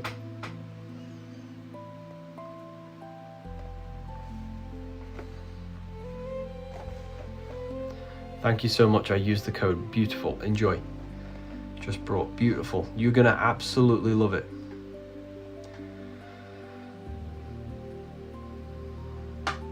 Can you order this book through Amazon? You can. However, on my website, there's lots of free books as well you can get. There's lots of free PDFs you can get. Yeah, the ego does not want to admit that there is something beyond it, because the ego wants to remain in full control. It disguises as you. The ego disguises as you. It's not you. You're not the voice in the head.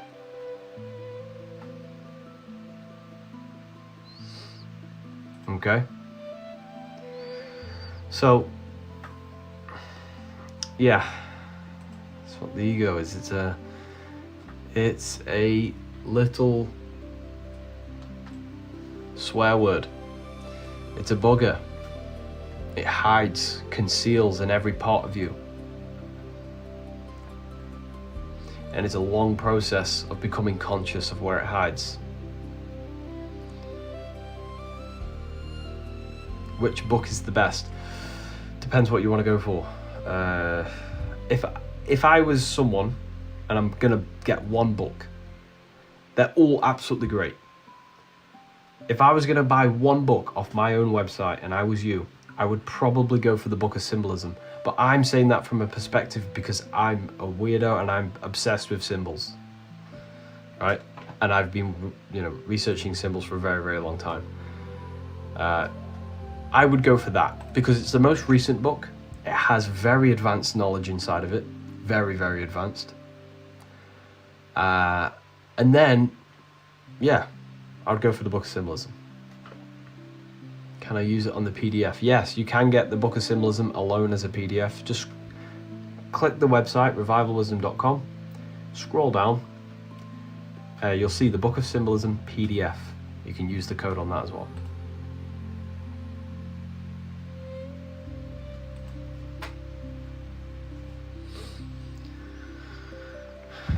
Right.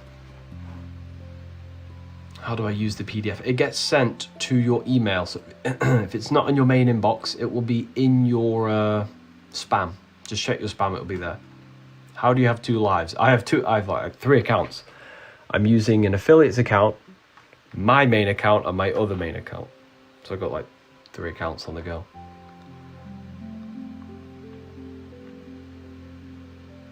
So everything is happening right inside our own mind. Yeah. Everything's in the mind. I would like to hear from you about the Illuminati. I don't want to join the Illuminati.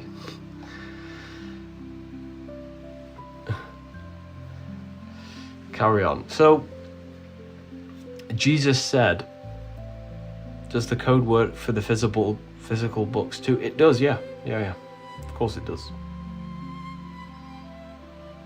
The mind is your world. Yeah, the mind is your universe. You're the only one living inside of there. You are the microcosm. You are the awareness governing the mind. Your mind is a microcosmic universe that you are in charge of. You can create worlds out of it, give birth to worlds. That is the spiritual world.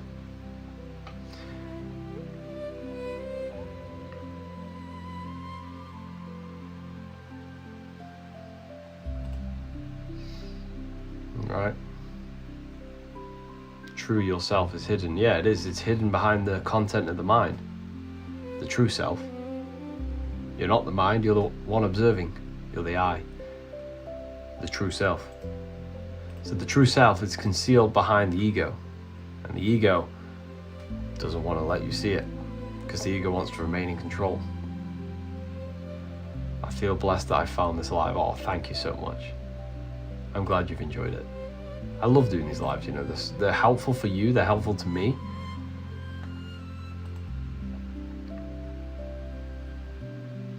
How do I stop these thoughts? You don't stop the thoughts. You just have to learn which ones to give awareness and willpower to. You are in complete authority, and when I say you, the awareness. Thoughts don't have influence over you. They present themselves to you like a presentation. Like a guy who's trying to convince you to let you hire him. You're the manager, and the thought is the person trying to convince you to hire him. Do you give him the power? You are the awareness, you have authority. The thoughts don't control you, they just present themselves to you. You choose whether to give them authority, willpower, and action. So your mind is the TV, and each thought is a channel that programs you. You are the watcher.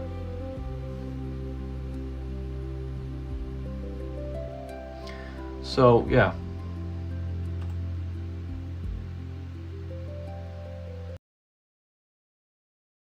death of the current system and the resurrection of a new system. So this is the death and resurrection of. This is the plan for the New World Order. These are the two pillars that will hold up the new system, the temple that they're trying to build. So they're going to kill this old system, which symbolizes the phoenix bird, because the phoenix bird is death and resurrection. And that must become one with the plan for the New World Order. So that's why there is the number 1 in the middle. Not gonna lie, bro, you must be an agent, you know too much.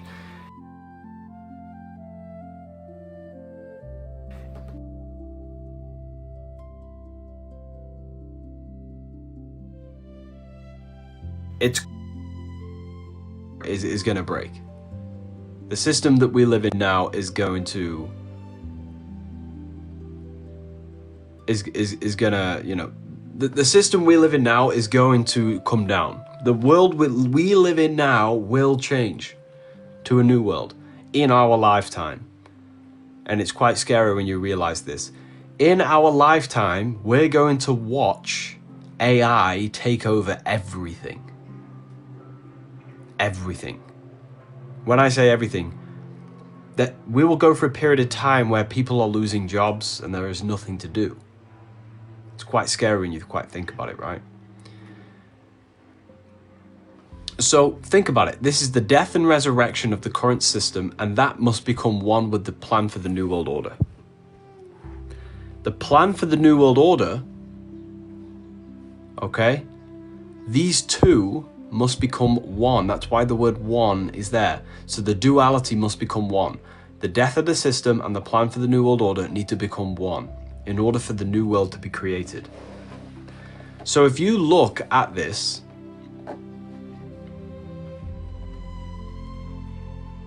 okay, if you look at this symbol right here, so share this live with a friend and family member, everyone. Share this live with a friend and family member. If you look at the word money means M-O-N-E-Y. M-O-N comes from mono, which means single, alone, or one. E-Y is eye. So the word money means one eye, right? One eye. Why? Because money has become people's gods, because the one eye is a symbol of God. So, have you ever heard the term, money makes the world go round? Let me know in the comments if you've heard that. Have you ever heard the term money makes the world go round? Why is that? Because it ties in with the Masonic generative principle, right? The Masonic generative principle, or the G in the square and compass, is how humans generate reality. Now, people can use this for manipulation, right? The generative principle is how you generate your experience right this second. You're always using the generative principle. You see, reality isn't created, it's creating in the present moment. And you are part of the unfoldment of the universe in the present moment. So humans are co-creators. We're creating this reality. So the generative principle represents, so everyone in the comments is going to say, oh no, it represents God. Yes, it represents God. And what is God? A creator, a genesis, generator, okay? It's a generating force that every human has inside of them. You all have the generative principle. And what is the generative principle? The human heart. Now, everyone's going to be like, what is this guy going on about?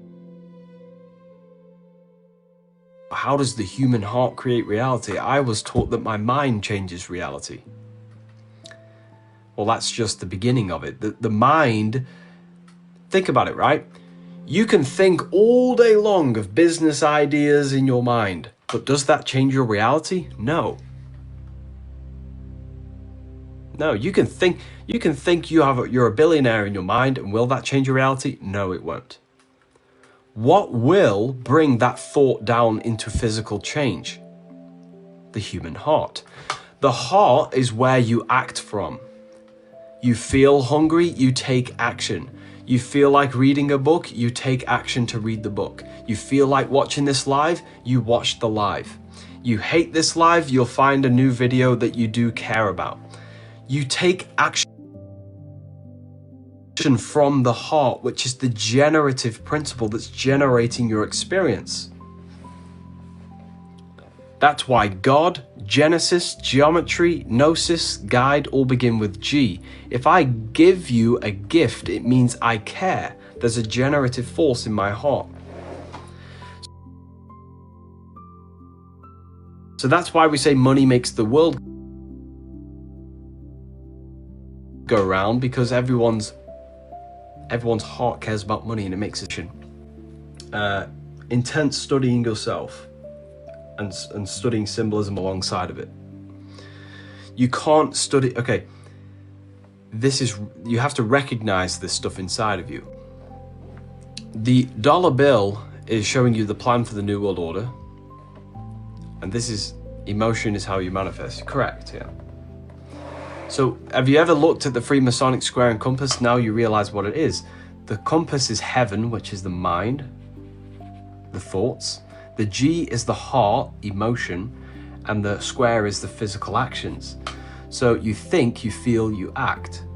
Thoughts turn into feelings, feelings turn into actions.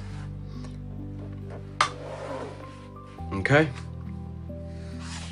The generative principle of Freemasonry. Now you can use that for manipulation if you want, if you're smart, but I don't use it for manipulation. I come on here and tell you about it. People could conceal, I could sit here and conceal the knowledge and use it to manipulate, but I don't. I come on live to tell you everything about yourself. Everything I do is to help you become more and more conscious of your inner world, and this is what all these symbols are. So if you look at the dollar bill, everyone, look at it. Look at the dollar bill. You see, most people who study the occult, they keep it to themselves and they use it for manipulation. That generative principle I've just told you, every single corporation in the world uses that to manipulate you. Why do you think every advert you watch, they have to make you feel an emotion? Think about it. That's the generative principle of Freemasonry.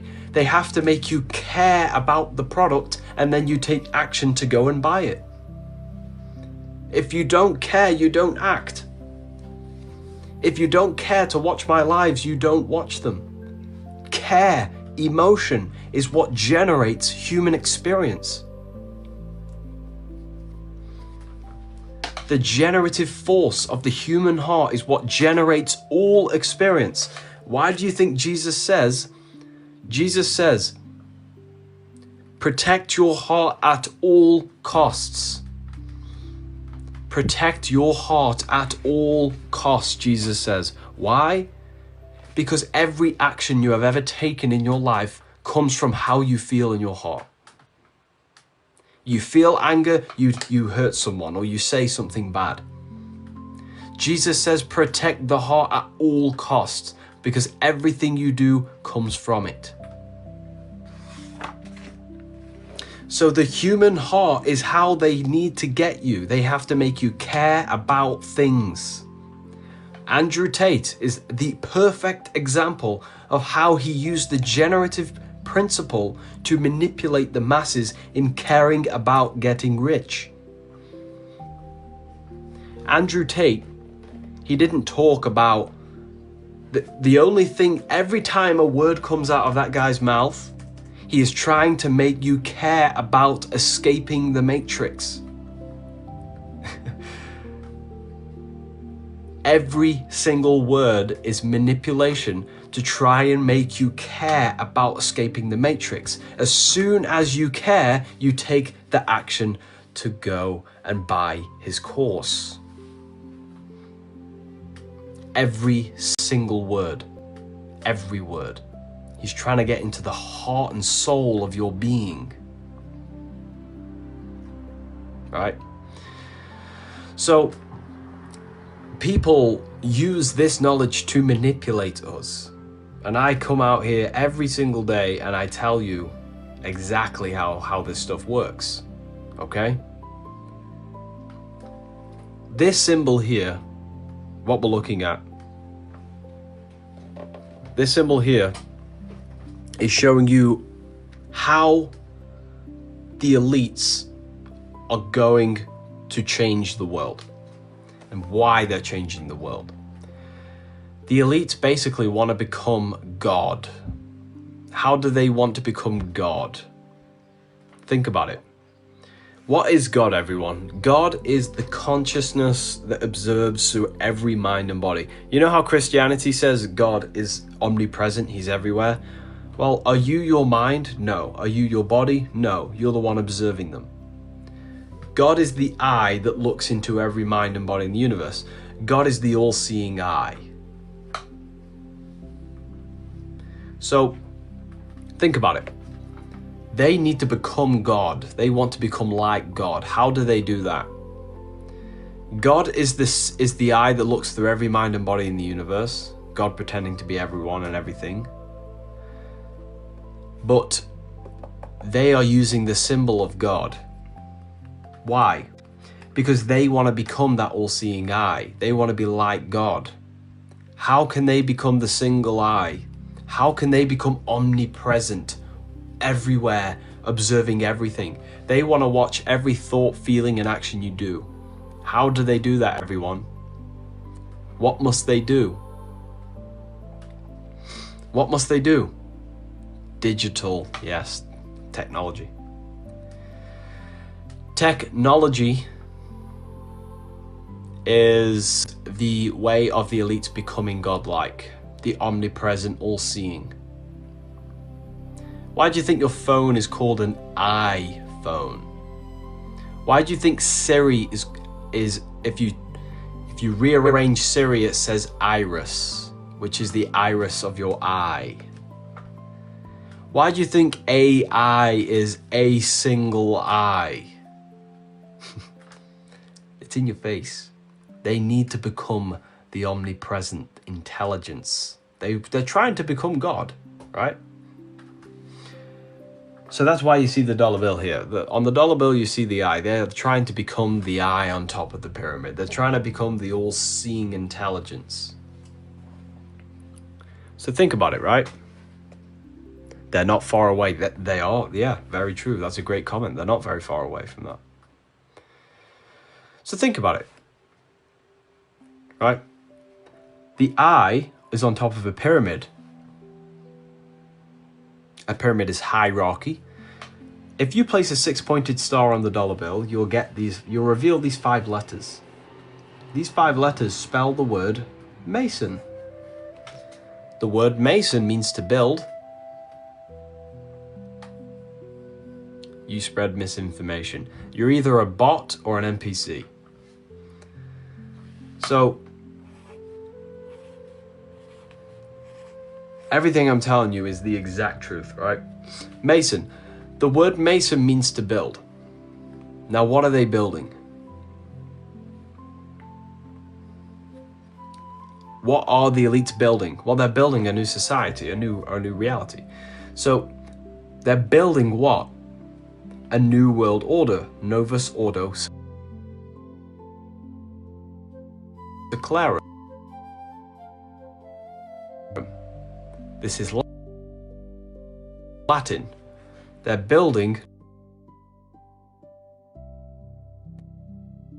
the eye that watches over everything, while the other people are in stone. The stone represents people who lack understanding of themselves. Okay? So they have to keep you in stone because 90% of the pyramid is stone and 90% of the world is the population and the 10% is the ruling class elite.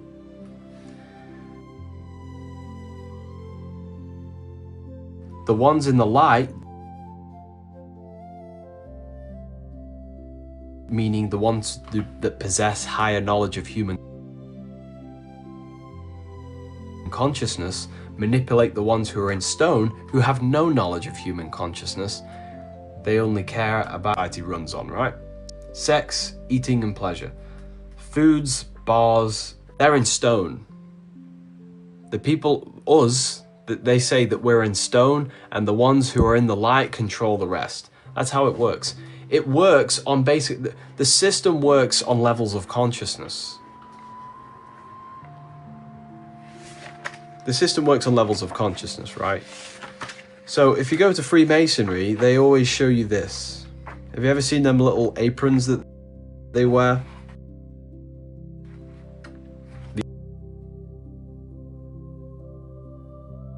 These things here.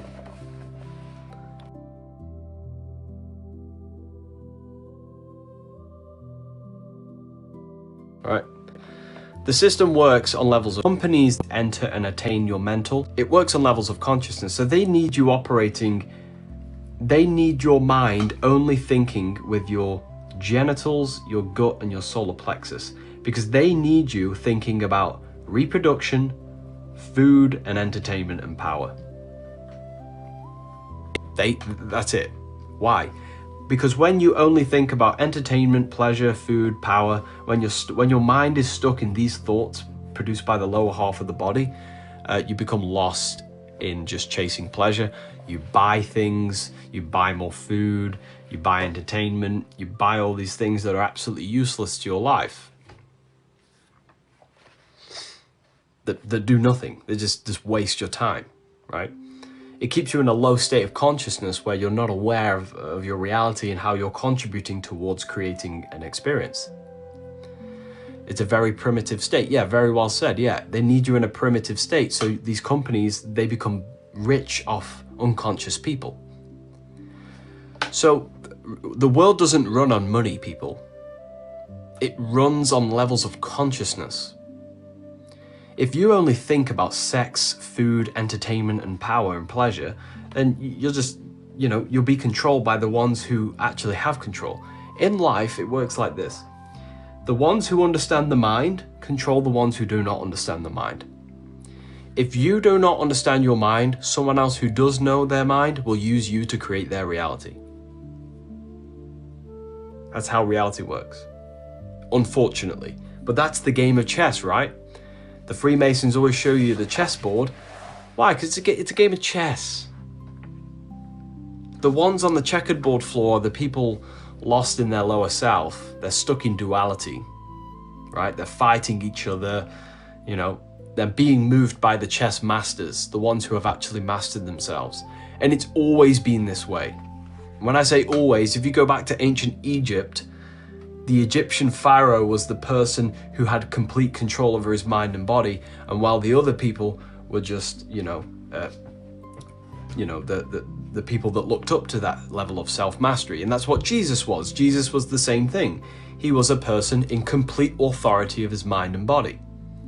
He's a godlike figure, right? So the system runs off people operating in this lower self. Now, this is why the Freemasons wear the apron, because it's a symbol of gaining control over the instincts. Now, if I ask you all a question, oh yeah, that's why on the apron you'll see an eye, right? Because the eye means stay aware. Stay aware of the forces that try and overtake your consciousness. What do I mean? Inside yourself, do you know when you lust? You know when you get that urge to watch a dirty website, or you get the urge to eat the bad food, right? Does the urge control you, or does it show up to you? It shows itself to you. It's a force inside your psyche that tries to possess you, the awareness, because the awareness holds all the commanding power in the mind and body. Awareness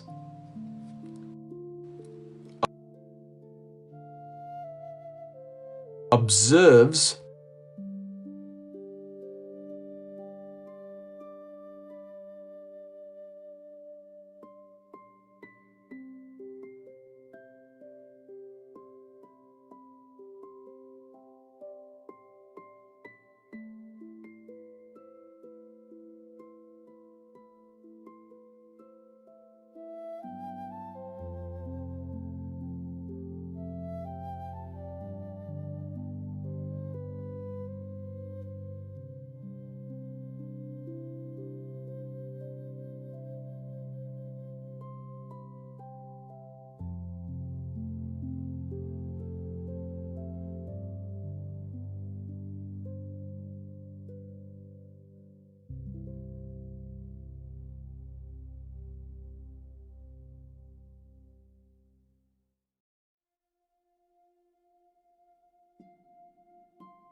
information.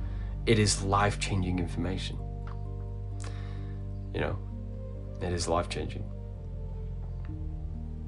Isn't it amazing, the power of words, of how words can completely change your entire outview on life? Words are very powerful. Words create perceptions and thoughts, and we're very, very sacred divine beings. When you realize this stuff, you realize how magical the world is. You look up in the sky, you see God's work of the heavens. We're living in the mind of God. Everything is sacred. But the elites are just want to strip away the sacredness of life. You know? They want to strip it. You know, we've industrialized sex. We've industrialized something so sacred to bring a life into this world, and we've industrialized it, made it, you know, something so demonic when it's so sacred, right? It's crazy. It's crazy. But anyways, I am going to love and leave you all here. I'm going to love and leave you all here today. I'll be back live again on Monday. So the book should be free. I agree, the book should be free. I totally agree with you. But that's not the circumstances we're in life. It's just not the circumstances we're in. We all have tradition in the entire world. Okay? Literally every single one. You will find the symbolism everywhere. So the reason for that is because it's symbolic, right, of integrating both our physical and spiritual nature. So when I say physical and spiritual nature, I don't mean energy and things like that. I mean, the body is the left pillar. Freemasonry calls it Yakin. Freemasonry calls the sun pillar with a J, Jakin, or sometimes the pillar is red. And Boaz, which is sometimes the pillar is blue. One has the sun, one has the moon, or sometimes you'll see it differently, like this, the earth and the heavens. What these actually symbolized, okay, are the two coexisting worlds inside of you and outside of you. So think about it, right? The mind is a bridge. You have your body, this body, right? You are behind the mind, observing the mind. The mind is here and your arms are here. You can see your hands. They're just stick hands, right? You are the eye behind your mind. You are living behind the mind because you control the mind. You think inside of your head, the true you, the observer, and you see your body outside of your mind. So the heavenly celestial pillar of Freemasonry can also be associated with the word wisdom. Now, the reason it's associated with the word wisdom is because wisdom is an internal faculty of consciousness. Wisdom, the ability to have knowledge and apply it. So that is to do with the world inside of your mind, the world in the mind. The spiritual world is the world inside your mind, everyone. So this is the spiritual world, the world inside your head, your thoughts, your feelings, your imagination, your memory, your intellect, your decisions, your ability to think. That's heavenly. But here you have an opposite side. Your exact opposite of your inner world is the physical world, the body. And this is the word beauty in Freemasonry. Wisdom and beauty. Beauty is seen. It's a visible thing, right? It's visible. So beauty symbolizes the body, the world outside you. So here you can see now the Freemasons. Why are people leaving? Because in this live, I'm not really speaking fast and trying to, maintain attention. I'm just telling you from deep, but yeah. The world in the mind, the world outside the mind. The physical body, the five senses, the actions, the speech, the physical body, everything to do with the body is this pillar. Everything to do with the world inside your mind is this pillar. So you have an interplay. Now, have you ever noticed, how do you learn to interpret these things? You have to have acknowledgement of yourself, right? So when it comes to learning symbolism, everyone,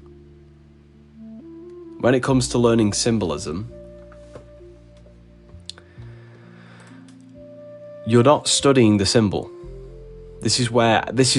Okay, so I'll give you what happened to me, right? I started to wake up in this world and I wanted to know what all these symbols meant. So I started doing reading, read every book possible on symbolism. I read, and it still didn't make sense. I knew that there was deeper secrets behind these symbols. Does anybody know why I couldn't find out the secrets of these symbols? Let me know in the comments if you have an answer.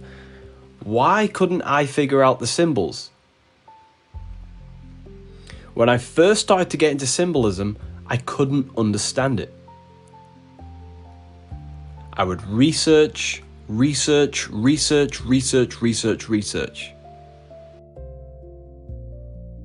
Ever find the true secret knowledge of behind the symbol? You know why that is? Because I was studying the symbol and not studying myself. That was the issue. So once I realized this, I was like, wow, I have to study myself to understand the symbol. In order to know what Masonic symbolism is, you have to know yourself. Once I studied myself, I then unlocked the meanings of the symbol. I looked inward and outward. So I used to think this pillar was talking about the sky. This was talking about the heavens literally in the sky. And this pillar was talking about the physical earth that I live on, right? That's what I used to think. I used to look at these Masonic pillars and say, oh, that's talking about the earth, that's talking about the heavens and the sky. It's not. It's not talking about anything outside yourself. And this is the difference between someone who looks inside themselves and someone who does not. Once I knew myself, I then started to realize, okay, this is actually the world in my mind, the heavens, the world, the ability to think, feel, imagine, memory. And this is the world of the body and the mind. And this is me, the awareness observing both. You are not the mind. You are not the body. You are the witness watching them both. You're the immortal soul observing both worlds. Has anybody here, but how do you confirm you got the real meaning of the symbols? Because the symbols represent yourself. And I've spoken to people who are very deep in, certain traditions, and they said everything you're saying is correct. This is the body, this is the mind, and these are the entrance to the Temple of Solomon, which is the Temple of Solomon is the entrance into yourself. The Temple of Solomon was never, ever, ever, ever a real temple. It was all an allegory. There was no Temple of Solomon. The Temple of Solomon never existed. Ever. It's an allegory. It's a myth talking about the human head. Because the temple that you live in is in your head. You live in your mind. You do not live anywhere else. You don't live in the body. You don't live on earth. Your body lives on earth. Your soul lives in your mind. You live in your mind. You watching this is in your head. You're not the body. You're the eye watching your mind. So the Temple of Solomon was an allegory of the mind and body.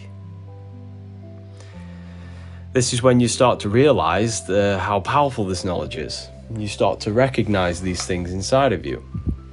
So when you see a Freemason standing between two pillars, does anybody know who this is? Anybody know who this is? Let me know in the comments.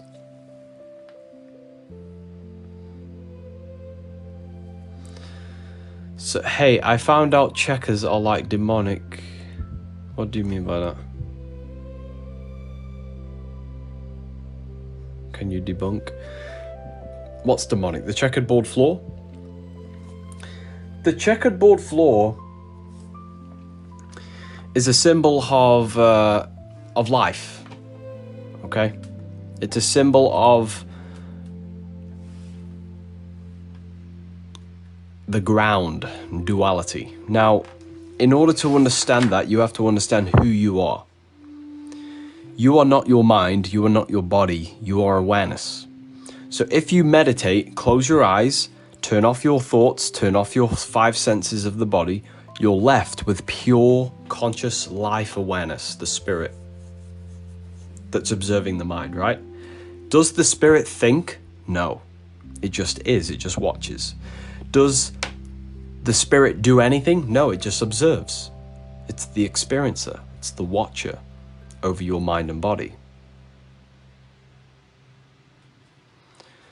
So the soul, or the true self, is unified. It doesn't think, because thought is duality. You can have good thoughts, bad thoughts. The body's duality, left, right hand. But awareness, the true you observing, is oneness. And that one unified consciousness is here to experience what duality is like, what the good and the bad is like.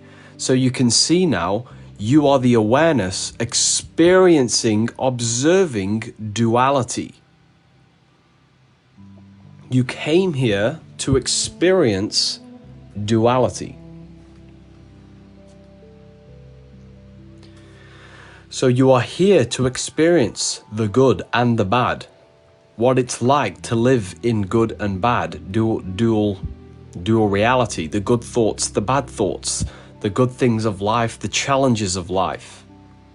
You don't have a life, you are life experiencing itself. You don't live in a universe, you are the entire universe experiencing itself. This is the difference. So the checkered board floor symbolizes you are standing upon duality. You are going to walk on a black square one day and you're going to have a bad day. But your job isn't to identify with your darkness. Your job is to walk upon it, extract wisdom from your darkness, and enjoy the light.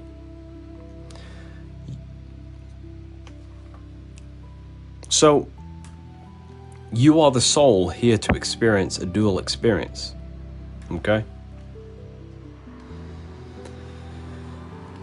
You are awareness experiencing a duality. Now, it also represents how the physical world is spirit and matter. The spirit, matter, mind and body. The physical world is mind and body molding together, creating existence. the spiritual and the physical coming together. Without mind, there is no matter. Without matter, there is no mind. They're interplayed, right? So mind and matter create this experience that you're in right now. So awareness is the infinite. The soul is the infinite life, the infinite awareness. But the infinite is not creation, it's just conscious awareness. The true you, when you turn off your mind and body, is pure awareness.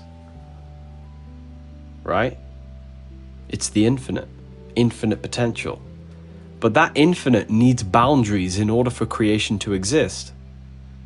Think about it. Imagine you were just pure awareness, no thoughts, no senses, no body, just pure awareness. There would be no creation.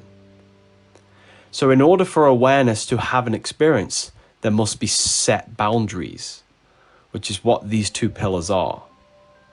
They're boundaries for the infinite to experience a finite creation. They're boundaries for the infinite to actually experience some form of creation. And then boundaries are your mind and your body. The soul is here to experience the mind and the body. What it's like to have intellect, thinking, free will in the mind, and a physical body. And that's why you're here. This is what the symbolism reveals, the secrets of the soul, the secrets of life. The symbolism is profound. It's sacred, and it should be studied, and it will reveal to you. So, all of this symbolism, right, is about yourself, essentially. About yourself, right? So, if you look at the word money, share this live with a friend and family member, everyone. Share this live with a friend and family member.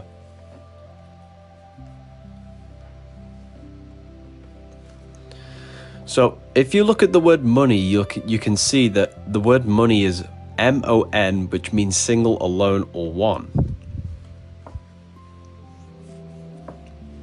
Okay, right, I'm going to restart this live. It's a bit.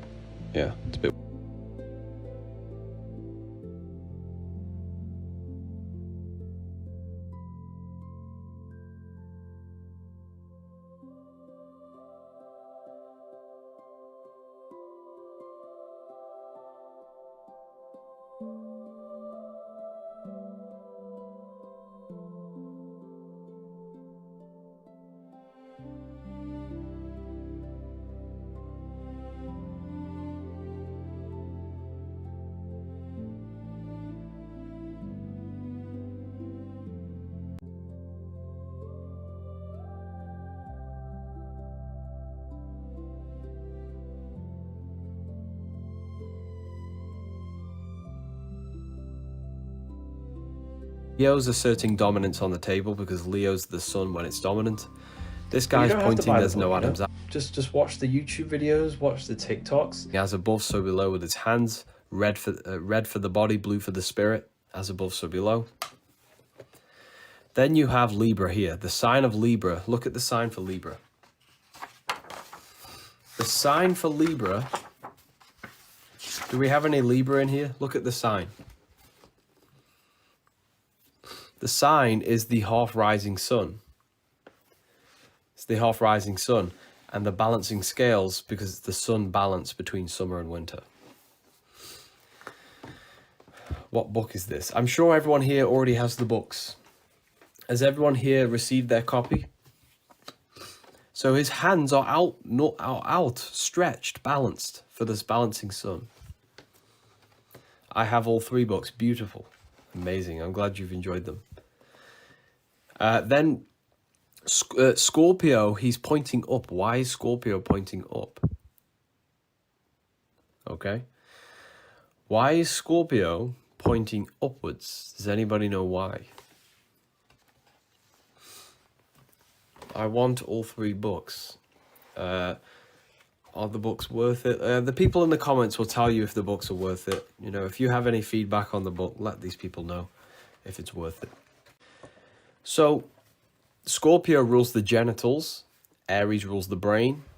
Aries symbolizes, well, rewrite Aries and it means arise. So if you look at Scorpio, he's pointing upwards. Why is that? Because we need to raise the sexual energy from Scorpio, the genitals, to the brain.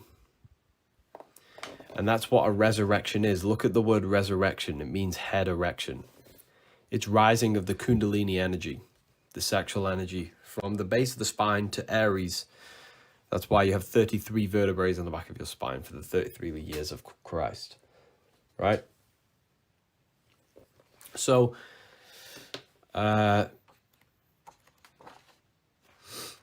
Holy Land of Israel. Israel is not a holy place. It's not a fit. There is no holy land. Do you want me to tell you where the Holy Land is? The whole Bible is metaphorical for places inside your own head. Okay?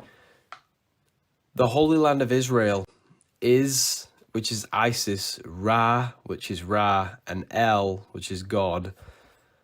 The Holy Land of Israel is when you meditate and you rise above your mind and you dwell in the place beyond your thoughts. You exist in a place beyond your thoughts.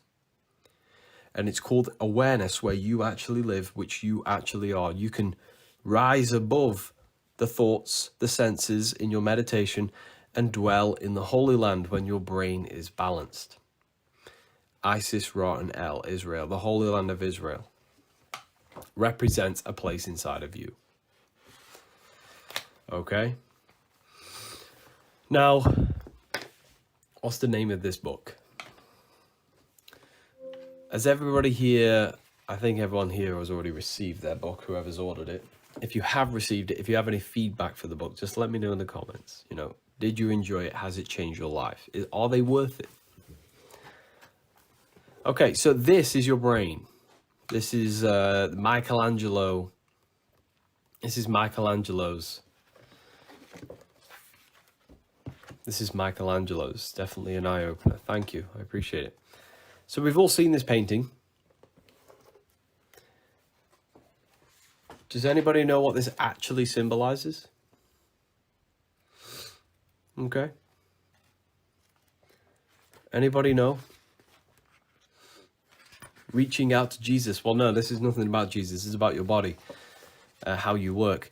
You never interact with this world. This is impossible.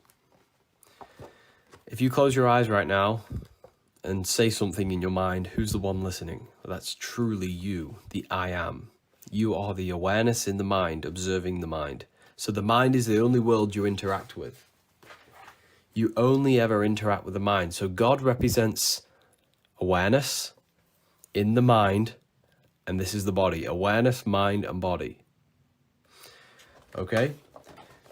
God is the consciousness. God is the eye that observes every mind and body in the universe. Me and you have different mind and bodies, but we have the same eye watching it. The same eye watches every mind and body in the universe. We are the same consciousness in every mind and body. I get it. This is pre-recorded. This is not pre-recorded. This is alive. This is live. Can we get a code, please? Would you like a discount code? Yes, the book is very expensive. Okay? It's the most expensive book you'll ever read, but the people in the comments will tell you if it's worth it or not. So you are the awareness in the mind trying to touch the physical body. Because the world inside your mind is spiritual. The world inside your mind is spiritual. The world outside your mind is physical. Okay? Still pre-recorded. Okay. Apparently it's pre-recorded. Okay? So, buy it. It's worth it. Thank you. I appreciate it. Would you like me to give you a code?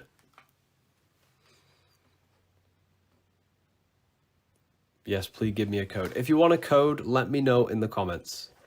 If not, we're just going to carry on with a live. Okay? So, okay, perfect. I'll give you all a code. Well, I'm going to give 10 people a code. So the first 10 people to get there Book of Satanism. Oh, you really think Satanism is worshipping the devil? That's, you know, the elites have got you. I'll explain that after, okay? I'll explain what Satanism really is. Satanism is nothing to do with Satan. And that sounds crazy, but I can explain that for you. The code is the first 10 people. We're going to do 50% today. We haven't done 50% in a long time, okay? So we're going to do 50% off. So the two books, the main book we used today with the zodiac signs, the zodiac and the images of the brain and the decoding of the brain in Christianity, is the Book of Wisdom Volume 2. You can use the 50% code on anything on the website, on the PDFs, the paperbacks, and the bundles. So the first 10 people will get the first 10 codes, and after 10 codes, the 50% off will be disabled. So the first 10 people to get that and use that code 444 will get 50% off. Click my profile, click the link in the bio, click on books, and it takes you to revivalofwisdom.com. Click my profile, click the link in the bio, click on books, and it takes you to revivalofwisdom.com. Okay? The books and the videos are great. Thank you very much. I appreciate it. So the first 10 people to get there get 50% off. We have them in French, English, Italian, Spanish, German, paperback, PDF, bundles. You can use the code on the paperbacks, bundles, everything. Okay, what were we discussing? I support you in this. Thank you so much. I really appreciate it. This is pre-recorded. For everyone saying it's pre-recorded, this is not pre-recorded. Okay? Send any comment you want in the comments and I'll say it back to you. Okay? We have multiple lives on at the moment, but I speak to this main live, this one, with 1,200 people. Satanism, yeah. The elites want you to think they worship Satan. And the elites want you to think that reptilians run the world. Okay? They have to make you think that. Why? Why, may you ask? Because the elites understand that everything is psychological. Everything in reality is psychological, right? Because you only live in your mind. You only ever interact with your mind. It's impossible to interact with anything else. You are the awareness living in the mind. Okay? So the only thing you interact with is your perception of reality, created through your beliefs, memories,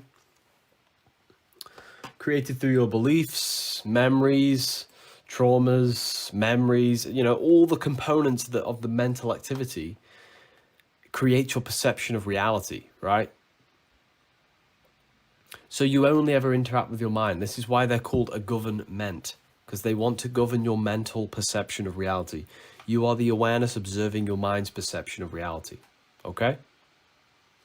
So the elites want you to think they worship Satan because in your head, it makes you think these people are strong and powerful.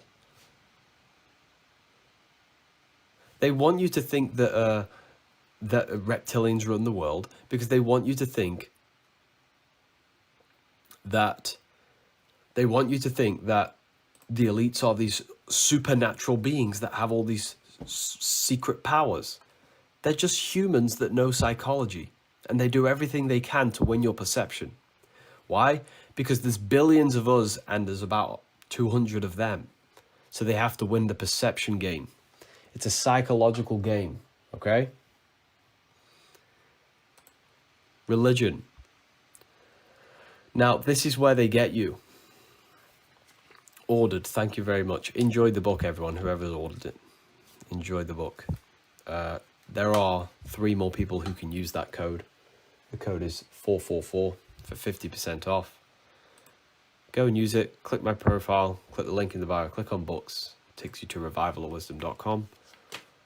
You get 50% off. Okay, so it's a game of psychology. Everything in the world, all right? It's all psychology. News is psychology. You know, they have to create your perception of reality. So who is the devil? Well, we'll go over that. Right, so let's go over religion. This represents the elites, the eye in the triangle. Let's just use that symbol for the elites, right? The elites need to keep you as unconscious as possible over yourself. So on this pillar, they create religion. On this pillar, they create Satanism. So if the elites show you in the news on purpose that they worship Satan, what does that make you do down here? If the elites present themselves as Satanists, they're going to go to the church, which is controlled by the same people. It's controlled by the same people. Church, Satanism, every religion is ran by the exact same people. The exact same. Okay? Thanks for 50% off just purchase. No worries. Enjoy. Okay? So, who is Satan really? Who is Jesus really? Who is Satan? Who is Jesus? Well, in order to understand anything, you have to understand it's talking about the world in your head, because that's the only world you experience. And it's talking about the world in your head, because that's the only world you experience. Listen, there is no other reality other than the world in your head. Your brain is an energy decelerator which simulates a physical reality. And I can prove that to you. Okay? Islam, to every religion is pointing, like the whole Bible is different to Christianity. If you read the Bible like I read the Bible, but I understand what it's trying to show you. The Bible's trying to show you how to use awareness, mind, and body. The Bible stands for basic instructions before leaving Earth. And Jesus says, in order to enter the kingdom, you must go through the narrow gate. What is the narrow gate? Well, if you live unconscious, you can lust, do anything you want. That's very broad with what you can do, right? Very broad. The ego and the activities of the ego and the body are very broad. You can lust, do anything you want, act unconsciously. But the narrow gate means that the ego cannot fit through it. The content of the ego can't fit through the narrow gate into heaven. Meaning heaven, the higher dimension beyond your ego. The narrow gate symbolizes the activity of the ego must be dissolved before you can enter the narrow gate. Because are you in control of yourself, or are your body and emotions control of you? Think about it. Think about it, people. Is your awareness's will in true control of your mind and body, or is the lust controlling your actions? Who's taking your actions? Is it coming from lust, food, and instincts, or is it the will of your spirit, the true will that you have? The true will. Okay? Are you a slave to your thoughts, or is your will in control? So think about it. That's why Satan is a tempter. Who is Satan? Who's Satan, everyone? Satan is the ego. The voice in your head that tells you to do things that are wrong. The voice in your head that says, oh, lust one more time, it's okay. Smoke one more time. That's not a real person. Satan is your own mind. He's the deceiver. Because the ego deceives you. The ego says, oh, you can do it one last time, it doesn't matter. You can, you can, you can hurt that person one more time. It doesn't matter. Screw them. Screw them anyway. That's the ego. The mind judges everyone. Oh, he looks like an idiot. That's not you talking. That's your ego. It's the voice of the ego in your head. And that's what Satan is. Satan is depicted as a master deceiver. And that's what your ego does every single day. Tells you to smoke. Oh, you can smoke, it's okay. You can eat that bad food one last time. The ego is in control of your mind and body, and most people are so unconscious, their true will is not being fulfilled. That's why Jesus says, the spirit is willing, but the flesh is weak. The spirit is your awareness, your true will, the one who's in true control. But the body is weak. Why does Satan never control Jesus? Because Satan is a tempter. He tempts you. How does he tempt you? Because the ego or the mind can never be in full control. You, the awareness, the true you, is in control. What happens when you lust? Well, the lust first shows to your awareness. You observe the lust. And then your awareness gives it willpower to command it into action. When you're hungry, the feeling of hunger presents itself to you, and you give it your willpower to act upon it. So that's why Satan can never ever control you. Because the ego, all it does is just present things to you. It presents lust, and your awareness gives it your will to act upon it.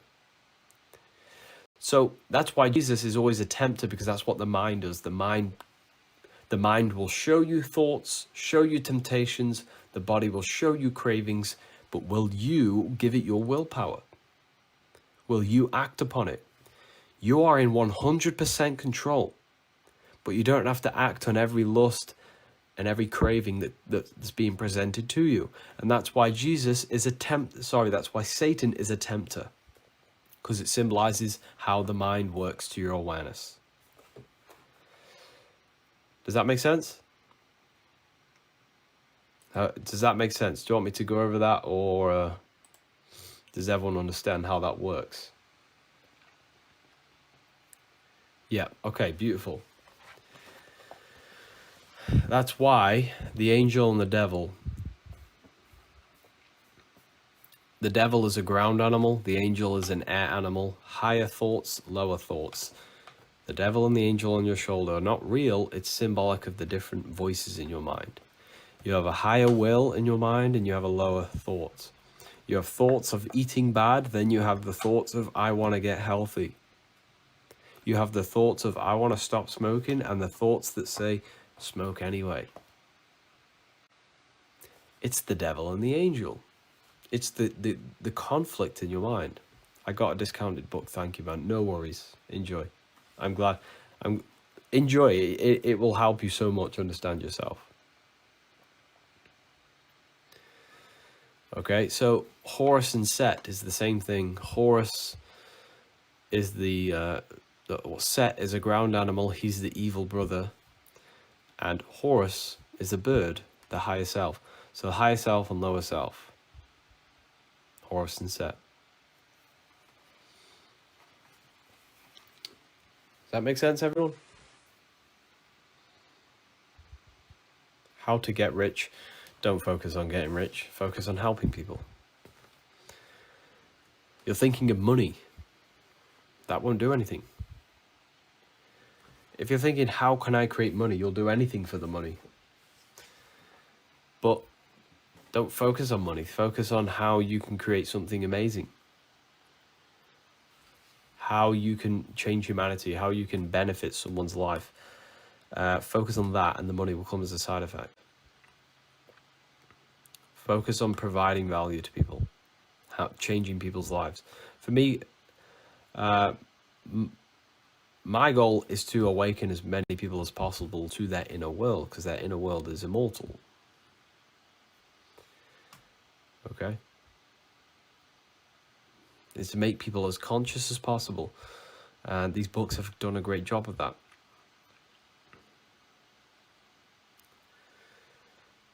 Can you talk about alcohol? Yeah. If you look at alcohol, right? If we...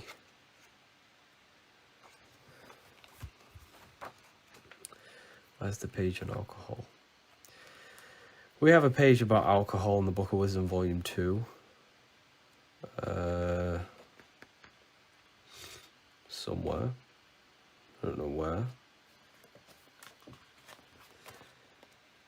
What's there? So, alcohol comes from al-Kul, a body-eating spirit in Arabic. Alcohol contains ethanol. Eth is eth, which means ether or spirit. So that's why you call vodka a spirit. Alcohol sounds like alchemy, because that's what it is. It is extracting the spirit from a substance and putting it into a liquid. It's alchemy. It's a potion. You see, magic potions never disappeared. They just got rebranded and called alcohol. So that's what a jinn is. A jinn is a jinn. A jinn is a spirit. It's a mind-altering potion. That's what alcohol is. A magic potion that changes how consciousness works, how the mind works, right? It aligns you with certain astral forces. Okay, so that's why vodka is called a spirit. That's why a jinn is a jinn. A jinn is a spiritual being. The word alcohol comes from body-eating spirit. Alcohol sounds like alchemy, which is extracting spirit and putting it into a potion. It's magic. It is magic. Okay. When you drink alcohol, it is basically rebranded magic. In the old times, in medieval times, they would call alcohol a potion. A magic potion, because that's what it is. But today we just rebranded it, remarketed it, right?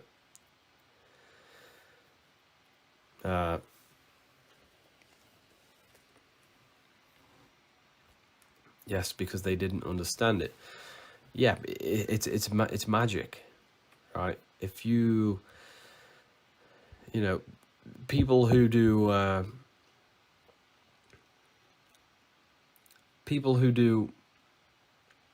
occult rituals, dark occult rituals, they use alcohol in their rituals. Yeah. Okay, I'm going to love and leave you all here today.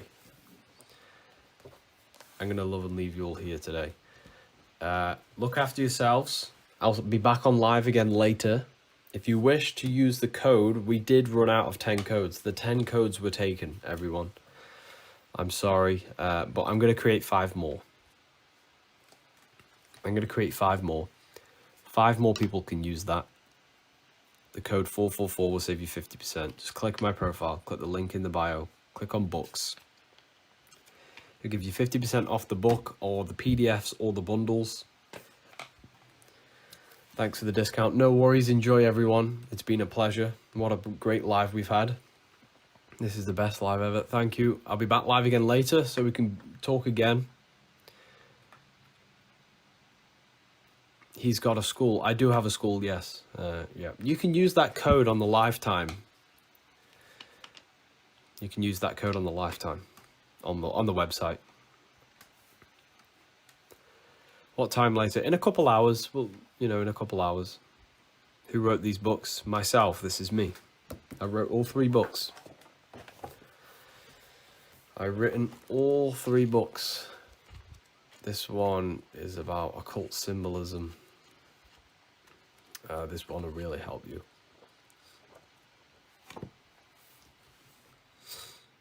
But yeah, join the inner chat in my bio. Click my profile and join the inner chat. It's a community inside of TikTok. Right there.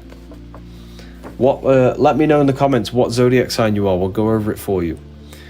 So this guy's holding up his hands because it symbolizes Gemini. Aries, Taurus, Gemini.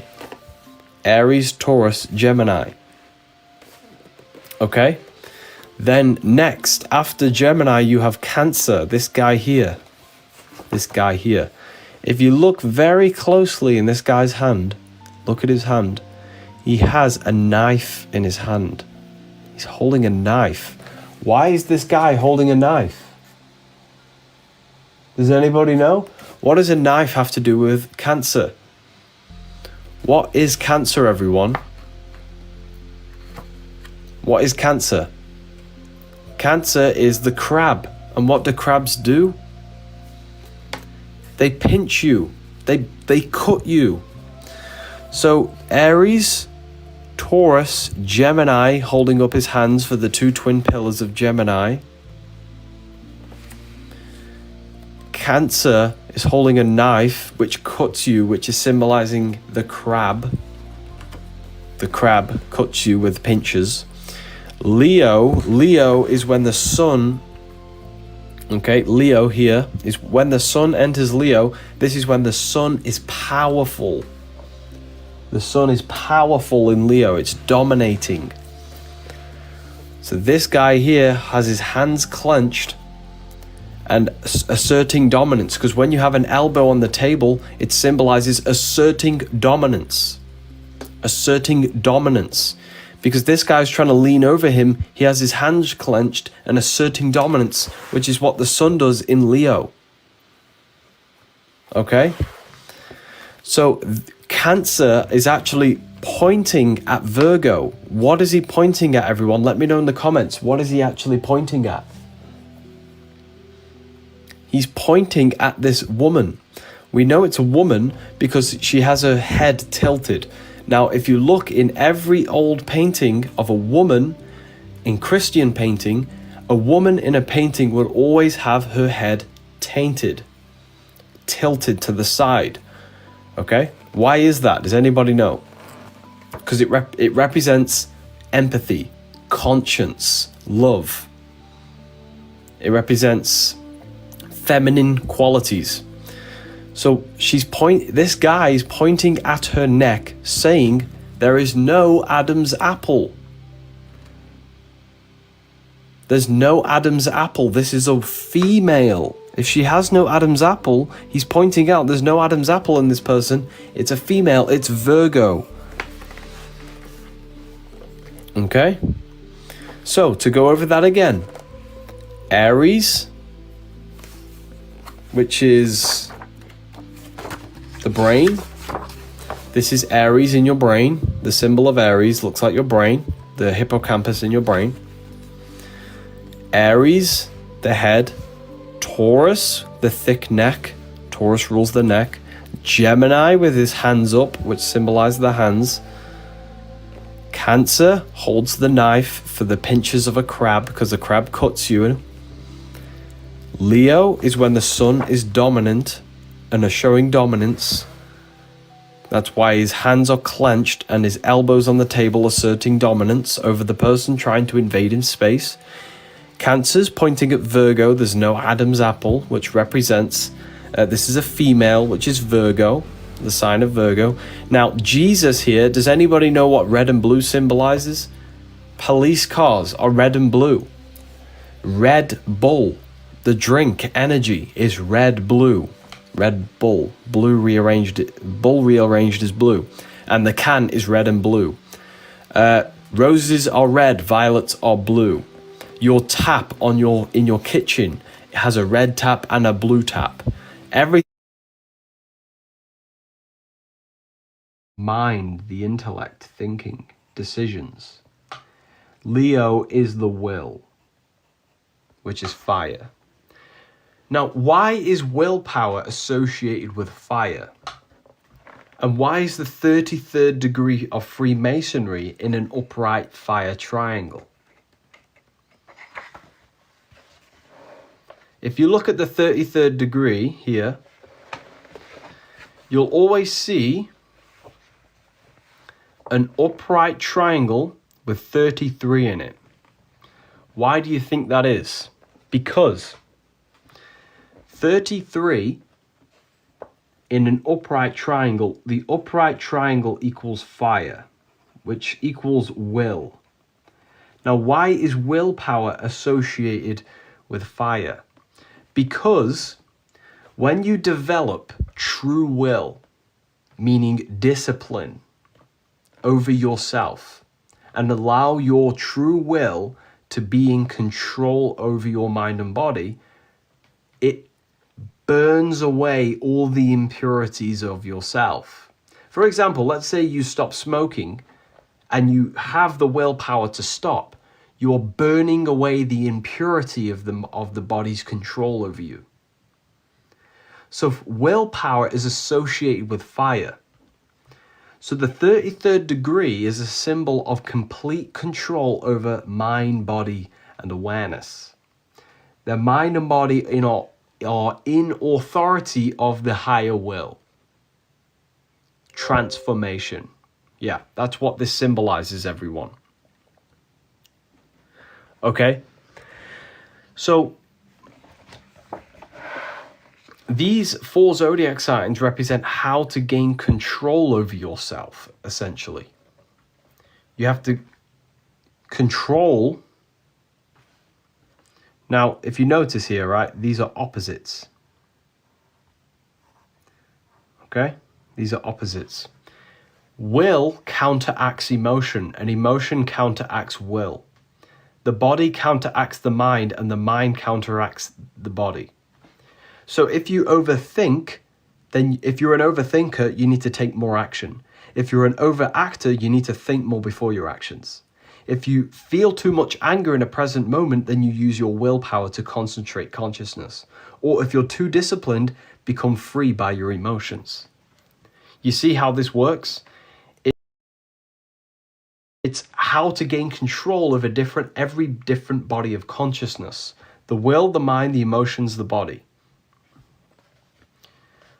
So this is how we rise from an unconscious state to a higher state by unifying the parts of ourself, the duality of ourself, mind and body, conscious and unconscious. Okay? This can also represent the unconscious mind, the conscious mind. Okay? And we're unifying them to become more self-aware over our shadows and be in complete control and authority of the mind and body. Repeat the last part. Do you want me to re-go over that for you? Okay? How the different bodies of consciousness work together. Do you want me to go back over that? Okay, so each body of consciousness counteracts the opposite. Now, this is how you gain control of yourself, so listen carefully. The body counteracts the mind. The mind counteracts the body.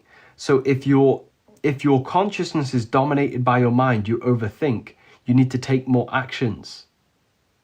So when you find yourself overthinking, go outside, go on a walk, take action. Or if you take too much action and you find yourself in bad situations all the time, you need to think more before you act. If you are too disciplined, you need to counteract that with emotion to have fun. Or if you're too emotional, let's say a rage of anger shows up in your consciousness, you use your will to counteract that. So that's how you gain control over these different bodies of consciousness. Okay, does that make sense? Or do you need me to go over that one more time? So, Yahweh, this makes 0 sense. It does make sense. Okay? The word Yahweh, how do you use will to counter? What do you mean? So if you're too emotional, if you feel very angry right now, you use will to concentrate. You concentrate awareness onto something else. Okay? So you counteract these different bodies of consciousness.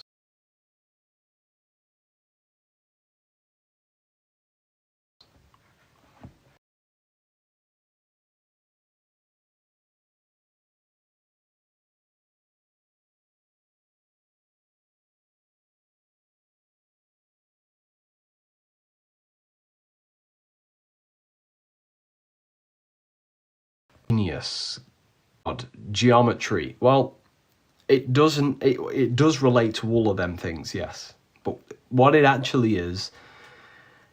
Okay, so let me ask you all a question.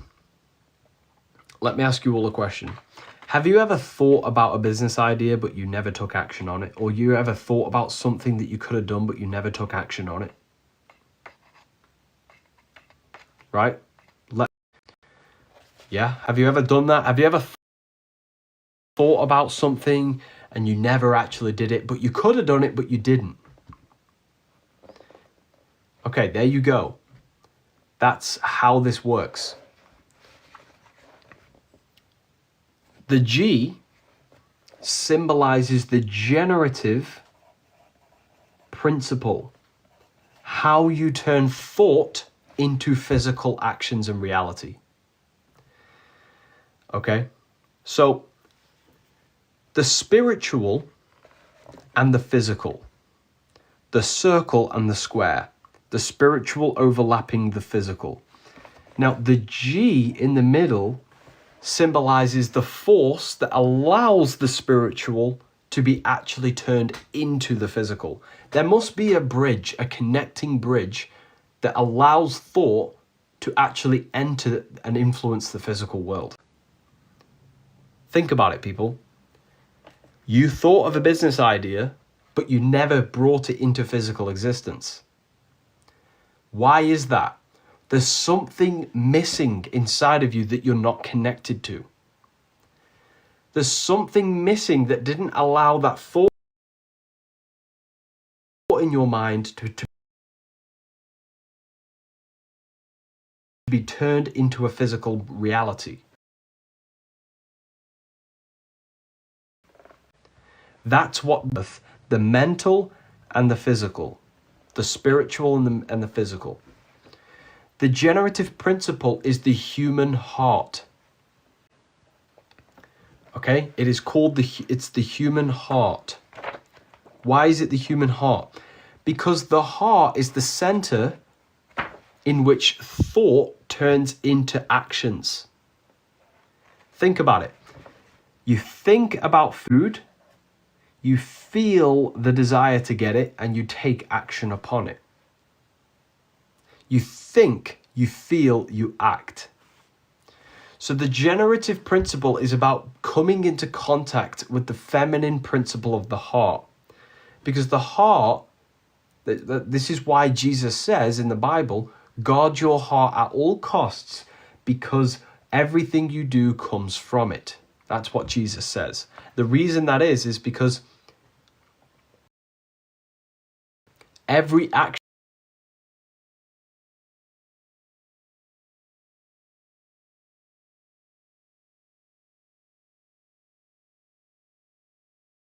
in your heart you care about.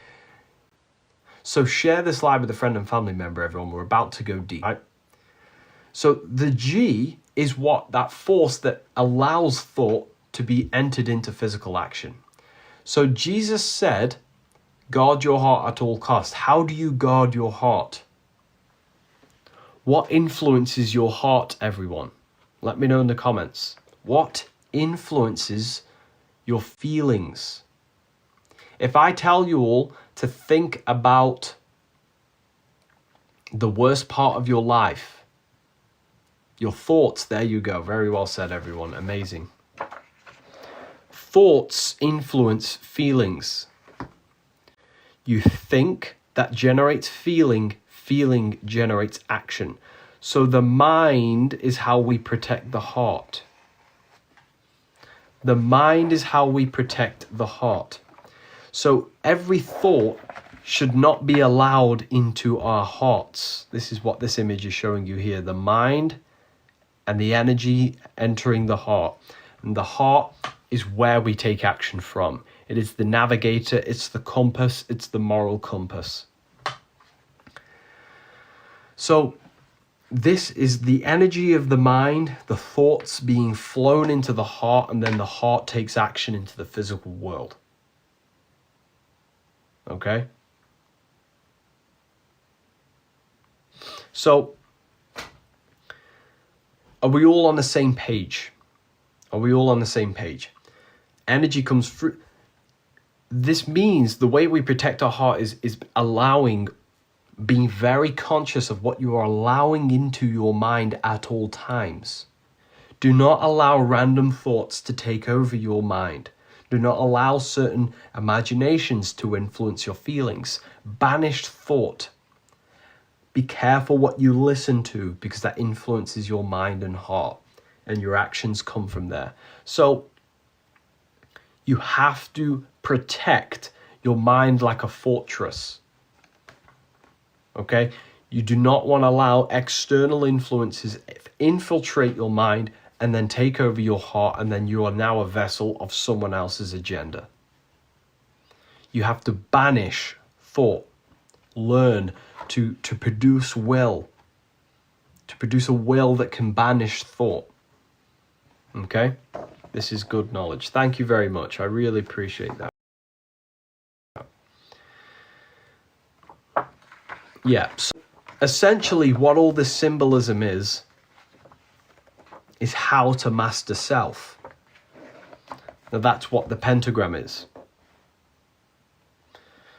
Okay, the pentagram, when you draw the pentagram, it goes from spirit to fire to air to water to earth.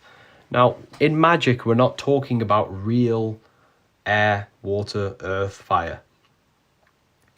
What did I tell you that fire represents? Let me know in the comments. Fire represents the will. Earth represents the body's actions. Sorry, I don't know why I did that there.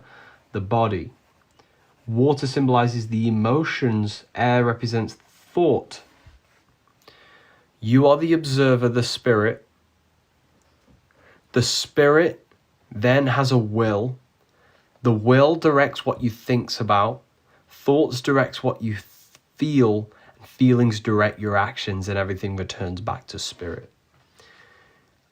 I will comment on the live. You think about what you want to comment. You have the desire to do it, and you take action to comment on the live. You have just turned spirit into matter. That's the pentagram. It reveals how energy comes from the soul into the mind, into the body, into the physical reality. So all of this is symbolism of how you're functioning. Now, okay, money is M-O-N-E-Y, one eye. The word money means one eye. Okay? Because mon comes from mono, which means single, alone, or one. So mon means one, EY is eye, so one eye. Where is the soul? Who's thinking in your mind?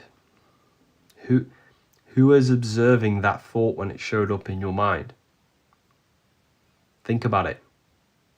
Someone just said, where is the soul? You can't look for the soul because you are the soul. That's like an eyeball saying, where's the eyeball? It's like your eyeball trying to search for itself. The eyeball can't look back on itself. You are the soul observing the mind, right? Okay, so the eyeball can't look at itself. So, yeah, your body's inside your soul. You are the soul. You're not the mind or the body. You're the observer, the spirit, okay? So that's where the soul is. So in order for you to experience the soul, you have to dissolve the mind and body in meditation and become pure awareness. That's the soul. So,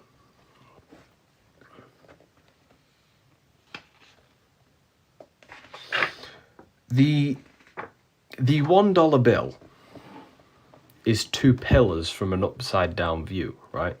So imagine you a bird, you're flying above the earth and you look down. You're looking at two pillars from above. Okay? You are looking at two pillars from above. So imagine you're looking at these pillars from above. That's what the $1 is. So the two must become one, hence why there's a one in the middle. The two must become one. The two becoming one, joined by a bridge, unity. Okay? So this symbolism is revealing how they're going to create the new world order that they want, right? I need this book. Oh, thank you. This book will help you so much understand yourself. Has everyone received their copy? If whoever's ordered the Book of Symbolism, let me know in the comments, did you receive your copy? Okay. So the two pillars must become one. Imagine looking at these two pillars from above. You're looking at the two becoming one. Okay? So, what are the two pillars? What are the two pillars that's going to hold up the New World Order? Okay? What are the two pillars that are going to hold up for the New World Order? How do I order the book? Okay. Are people wondering about the book? Because I'm glad everyone's received their copy, by the way. How is the New World Order going to be created? This must unite with this. This must unite with this, because there are two becoming one. The two must unite.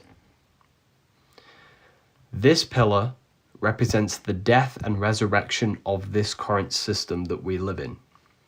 The world that we live in now, this is a phoenix bird, which symbolizes death and resurrection. The death of this system needs to be reborn again with this plan. So this part of the dollar bill symbolizes the plan for the New World Order and how the elites remain in control, right? It's a pyramid scheme, yeah. Where can I get this book? Okay, before I break this down, do you want me to break this down now, or do you want me to give you a code for the book now? Because a lot of people are asking for the code of the book. Do you want me to give you a discount? If not, we're going to carry on with the live. If you want a discount for the code for the book, I can create a code now, and then we'll break it down after.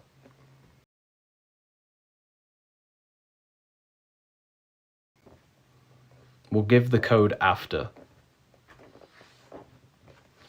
So the way the world is created, and we're all manipulated by this symbol. The symbol represents how they remain in control of us. So pointed star on this symbol, which is associated with the Jews or Judaism, right? Share this live with a friend and family member, because I'm about to go deep on this, okay? Share this live with a friend and family member. Okay? Because I'm about to unveil what this is all symbolizing. Okay? What this is how they're going to create the New World Order. Okay? When you place a 6-pointed star on this seal, you reveal the 5 letters. ASMON, which spells the word Mason. The Mason means to build, a builder of reality. So this is why the words announcing the birth of the New World Order are here, because they're building this New World Order. Where are they building it? Because the earth is in the background. And then you have a hierarchy system. A hierarchy system where 90% is stone and the rest is in the light. What does light symbolize? I broke that down in a recent page here. Light symbolizes knowledge. In order for the eyes to see, there must be light entering the eyes. Hence why they use the symbol of the eye with light. In order for the mind to perceive truth, there must be knowledge in the mind. There must be light in the mind. So light is a symbol of knowledge. That knowledge is not knowledge of mathematics.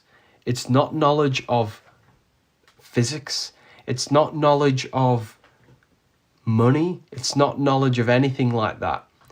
This light that's emanating the eye symbolizes the only knowledge that only really matters in this world, the knowledge of self. The knowledge of self is the only knowledge worth knowing. Because when you die, are you going to be an accountant? No. When you die, are you going to be an expert on fruit? No. When you die, the only thing that matters is knowledge of self, knowledge of the universe, knowledge of the soul, how it interacts with the mind. So this light surrounding the eye is a symbol of knowledge of self. And 90% of the world symbolizing this hierarchy system, the system that we live in, symbolized by the pyramid, is ran by people in the light. The people in the light are so-called the elites, and the people in stone are me and you. The ones in stone possess no light, no knowledge of self. That's what they're trying to say here. We possess the light, the higher knowledge in secret societies and closed circles, and we are going to control the ones who possess no light and no inner knowledge of self. You are a conscious creator of reality. You contribute towards the creation on earth through your thoughts, feelings, and actions. You are the observer or the soul, the I, observing your thoughts, feelings, and actions. These are the three ways you create and experience the world. They are what you have 100% control over. They are your three tools that you have to create. But because people are in stone, meaning they possess no knowledge over self, they possess no understanding of their inner world, they are in stone and they unconsciously create the reality and desires of the elites. So that's why the news is NEWS, North, East, West, South, and they broadcast the news because the news and perception, all they want to do is govern the mind. They want you to believe the light, control the ones in stone, the ones who possess no knowledge of self. That's what this is symbolizing. So the 5 letters that it reveals is the word Mason, which means to build. These Latin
that seek constant pleasure, control over your actions.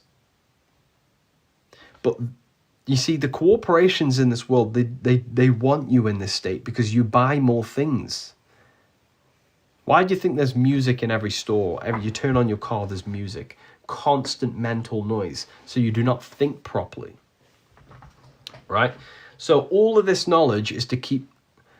Basically what they're saying is, we possess the light and we're going to control the ones in stone. We are more superior, that's what they're trying to say. We are going to direct the New World Order and build, the word Mason means build, we're going to build the New World Order and this is how it's going to happen. Because we are unconscious, we are creating their reality. It is that deep. It is, yeah, it's very deep. Okay. So, all of this knowledge is symbolizing you becoming more and more aware of your inner world and your actual immortal nature. Because most people think they are the body. You're not the body. You're the invisible being in your mind, controlling the mind. You're not the outer form, you're the inner form. Okay? And when you become conscious of your inner world, you begin to realize you are actually immortal.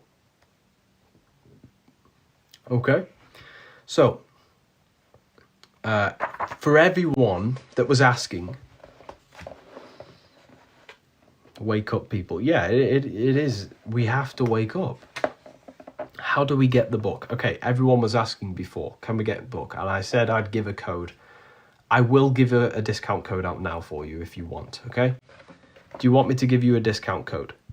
Let me know in the comments. If not, we're just going to carry on with the live and continue as normal.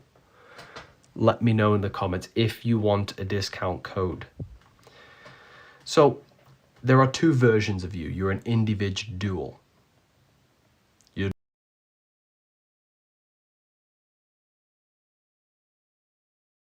You're dual.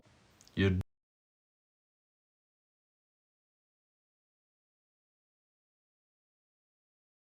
codes.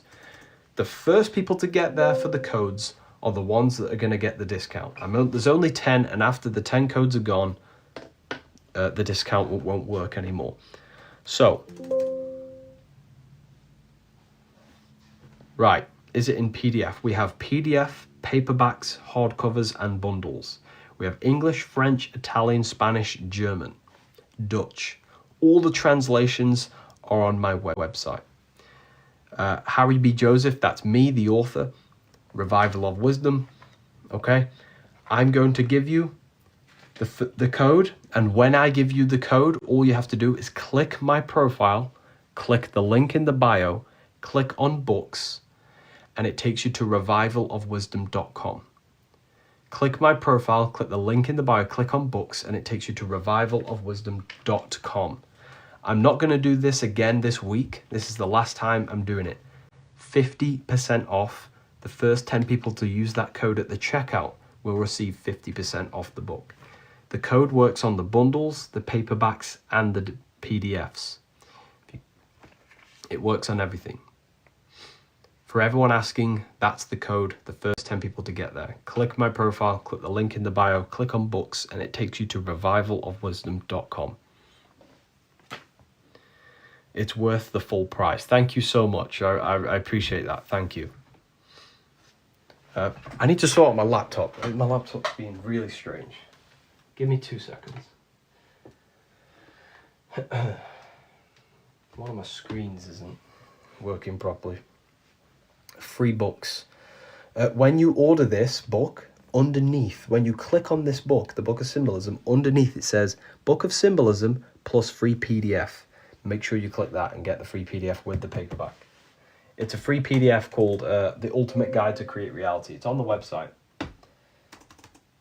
Okay, there's something weird going on with my computer. Ask your questions, everyone. Feel free to ask your questions in the comments. I'm going to take some questions now. Okay. how to control the lower chakras. Instead of focusing on the chakras, right? Focus on actually what's personal for you. What is in control of your mind? Is it lust? Is it anger? Is it hate? Is it jealousy? When you identify what forces are presenting itself to you and you are taking action upon them, okay, you then have to develop will. If you want to master yourself, all you have to do is to do concentration meditations.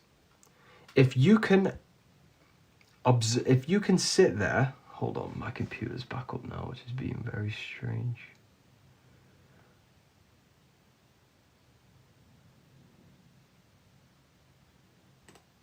Okay, very weird.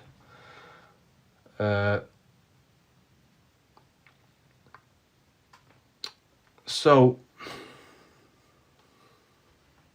I brought it and the code worked. Thanks. Thank you so much. I'm sorry, I can't see who ordered because my laptop's being a bit strange, but it should be open in just a second, and I'll thank everyone. And you know what we're going to do today? In 10 minutes time, I'm going to give away a full refund to one person who used one of them 10 codes. The code was 444. I'm going to give a full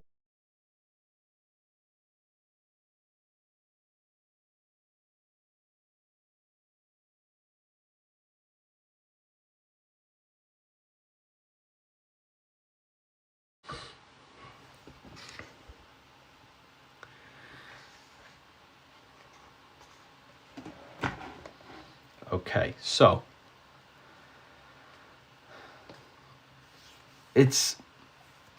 your job is to become more and more conscious of your inner self and to develop that is strong enough to counteract the forces of the body. Okay? You think about it, right? Does lust actually control you? No. You take action upon the lust. The lust is the temptation.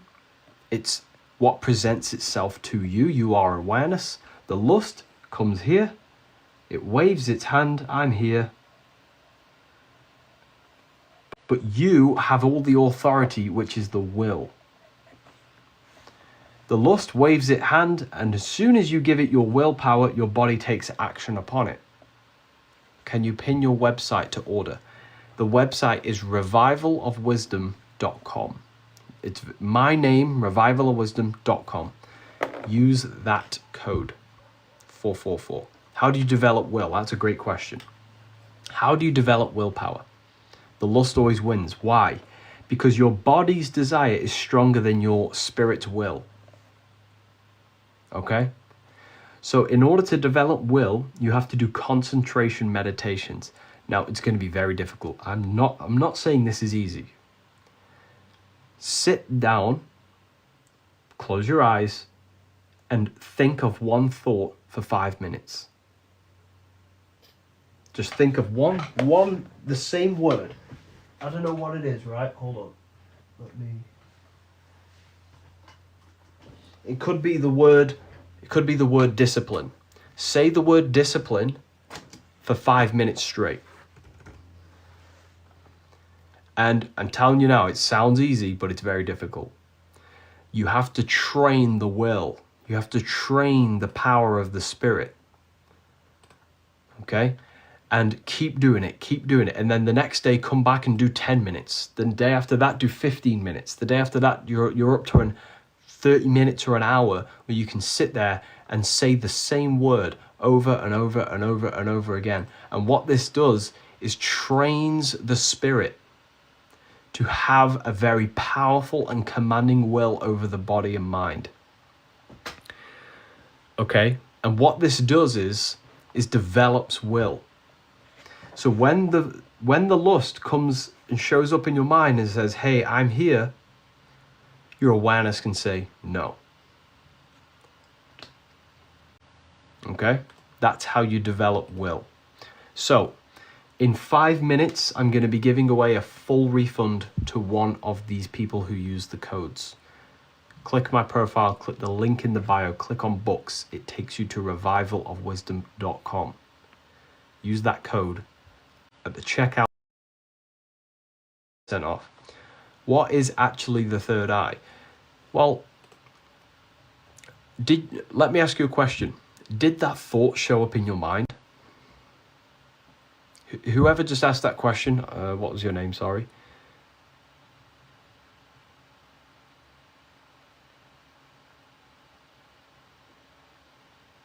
What was the name?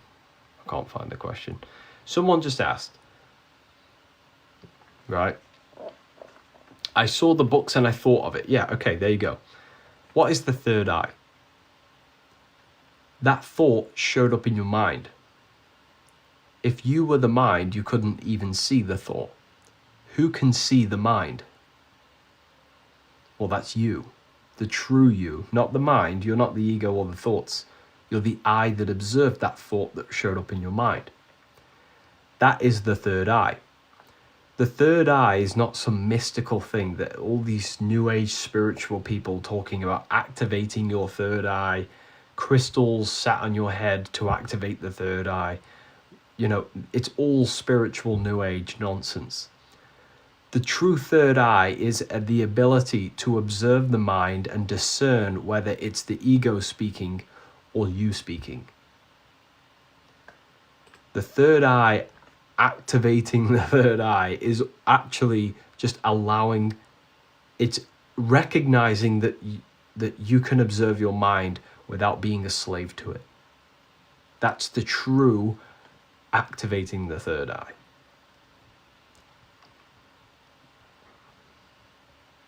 Book of Symbolism by Harry B. Joseph. Thank you. Yeah, that's the correct book. So yeah, that's what the third eye is. But it's not the third eye, actually. It's the first eye.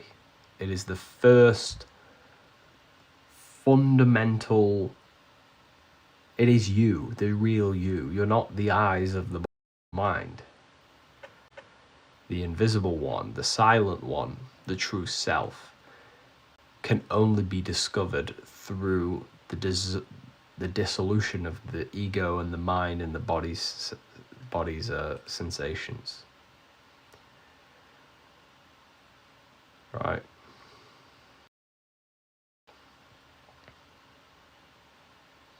It's the eye of the mind that can watch the thoughts. Okay. Is ego a bad thing? It's bad when it's in complete control and authority over the mind and body. It is bad in that case, yeah. If the content of the ego is in control of your actions, then yes, the ego is bad, because we don't want our actions to be unconsciously controlled by jealousy, by seeking validation, by lust, by the pleasures of the body, right? That's bad. You will. The reason it's bad is because, not because God said it's bad, but because you will feel horrible if you continue down that path. If you continue with the lust, it will get more and more power over you. If you continue chasing validation of people, you'll become more and more unhappy. The ego is a bottomless pit. And if you keep giving into its games, it will destroy you, completely destroy you. Yeah. So, to conquer the ego is the ultimate thing. The ultimate end goal is to allow the mind and body to be in complete authority of the awareness, the true will, and not the demands, the desires of the body and mind. The ego is the bottomless pit of need. I agree. That's a beautiful saying. Yeah. That's a beautiful saying. How can we shift our reality? Is it when we shift our focus to another thought, even when situations. The way you shift your reality is by understanding that you have to use both sides of yourself, both inner and outer, right? The thoughts are just one part. The way I see it is that my thoughts should not be trying to influence reality, because reality is not influenced through thought. Thought is the fuel to take action. The more I think about the reality I want, the more I'll desire it, and the more I desire it, the more action I will take. So I use thought and reprogramming and feelings as fuel to take more action to generate it. The only way you're going to generate a certain reality is through action. It's better to take action than to sit around and meditate, because action changes the material world. Thoughts don't. They influence how you act, how much you act. Yeah, without action, it's useless. I agree. Yeah. And this new age spirituality, loves to push the idea that you can just think it in your head and it will magically come to you. It might do for some people. Some people might get lucky. But there's nothing better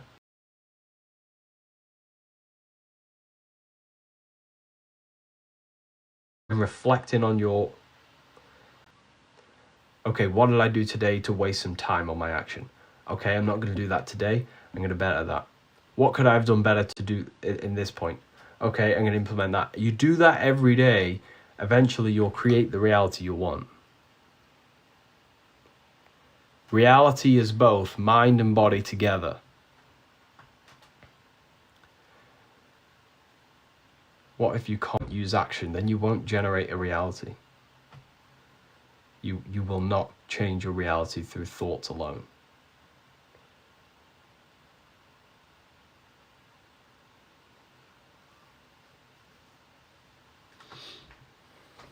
What about manifestation? That is manifestation.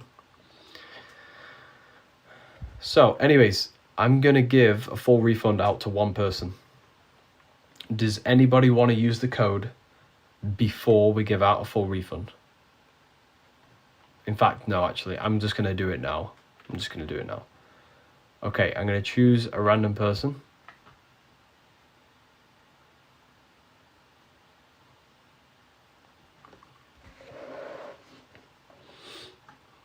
Okay, I'm going to choose a random person from the list of people who ordered. And is Amanda Freitag here? Congratulations, Amanda. You ordered the Book of Symbolism English paperback. Amanda Freitag. Is it? I'm not Freitag. I'm sorry if I said your name wrong. Congratulations, Amanda. I'm going to issue you a full refund. Is Amanda here? Well, she might have left, maybe.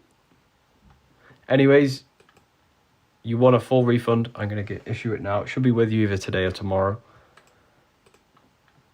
Congratulations. I don't know if she's in this live or the other live. I am. Okay, amazing. You won.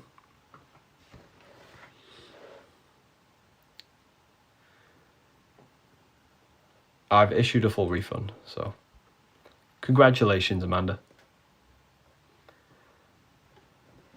Enjoy the book. You got a free Book of Symbolism. But your email isn't working. It is working. It's just the incorrect one, right? So if you're trying to contact me via email, click my profile, go to the highlights that says contact, and it's that's the correct email. It's revivalofwisdomassistance@outlook.com. Yeah, thank you for sending that, Imran. revivalofwisdomassistance@outlook.com. If you have any questions about your order, just give them an email. They'll sort out everything.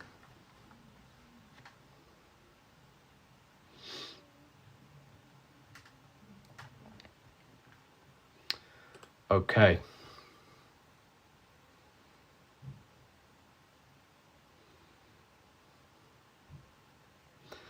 Listen, I'm going to be coming back on live in about an hour's time. I am going to love and leave you all here today. It's been a great live. How long to deliver to Hungary? Ooh, I'd say about a week, hopefully. I'd say about a week. Depends where you're on the world. Sometimes it's a week, sometimes it's shorter, and some people are 2 weeks. Up to you, but it's been a pleasure. I'm going to be back on live again later. In about an hour's time. So yeah, thank you. Yeah, join the inner chat. And thank you, Imran. Click my profile, join the inner chat, which is a community inside of TikTok. And yeah, you can join the community inside of TikTok. It's completely free. And yeah, I'm going to create 5 more codes for 5 more people. The first 5 people to get there can use that code. And yeah, what a beautiful live we've had today, everyone. I'll see you all again later. If you want to get to the website, just click my profile, click the link in the bio, click on books, takes you to revivalwisdom.com. And it's been amazing. I'll be back live again later.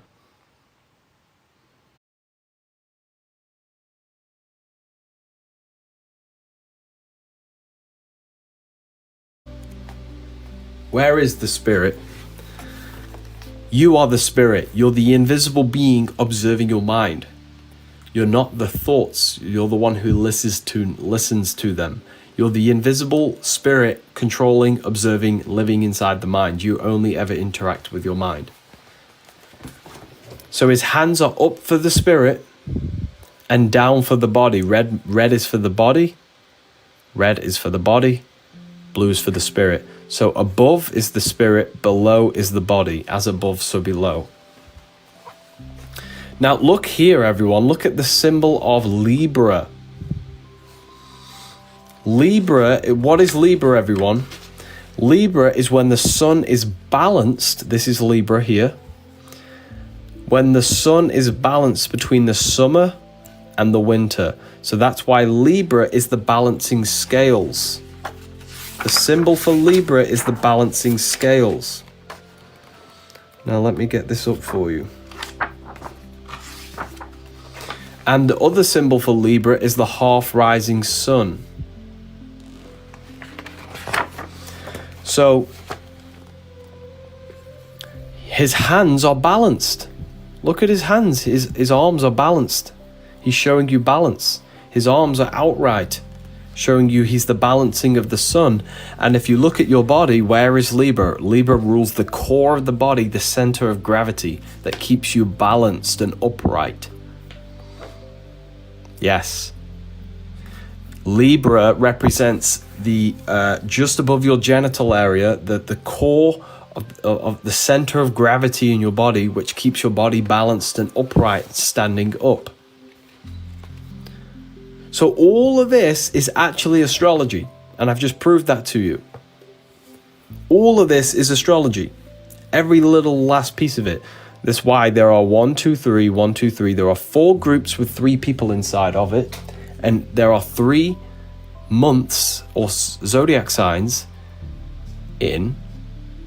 There are 3 months in each season. 1, 2, 3, 4. Matthew, Mark, Luke, and John. Jesus is the sun. Hence why it's depicted with the sun. That's why Christians go to worship their God on the sun day for the sun. The day of worship. This is all astrology. The whole thing is astrology. Okay? Why do you think Matthew, Mark, Luke, and John are always depicted with the zodiac signs? Mark's depicted with Leo.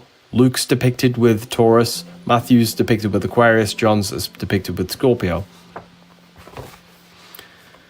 So does anybody here know why is this Scorpio pointing upwards?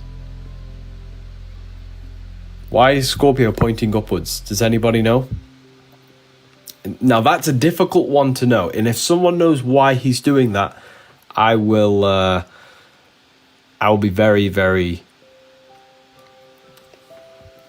He's pointing to the sun. No. So what does Scorpio rule in your body?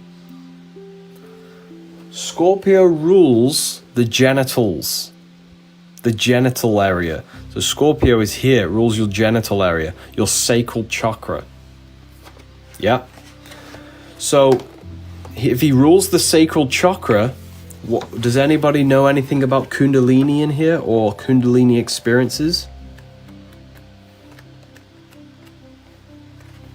Anybody know anything of that? So he's pointing upwards. Why is he pointing upwards? Where is this page? I can never find this page. It's there.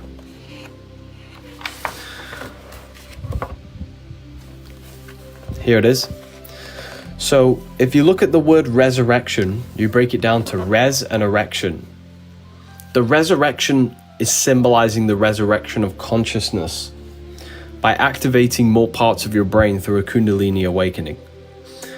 So we have to go from Scorpio to Aries. Aries is an anagram for arise.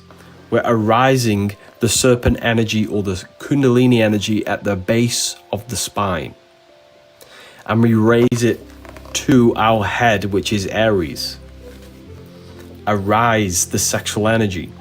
So the resurrection is head erection. Yes, that's what the word resurrection actually means. The etymology means head erection. It's transmuting sexual energy to the head to activate different parts of the brain so we can see reality differently. Why? Because you only ever interact with your mind. That's it. You have never interacted with this world. You have only ever interacted with your mind. Okay? Does that make sense? So why do you think Jesus... Okay, let's go down to Jesus now. If you look at the story of Jesus, every religion in the world has a sacred river. For the Christians, it's the River Jordan. For the Egyptians, it's the River Nile. You know, every religion has a sacred river. Why? Because your spinal cord is that river. Jesus was born in Nazareth, which represents the Christ oil produced by the pineal and pituitary gland in your brain. That gland secretes an oil and it goes down your spine. That's why Jesus goes down the Jordan River to Jerusalem, to Bethlehem. And when he goes down to Bethlehem, he then comes back up to King Nazareth, to King Nazareth, and gets resurrected.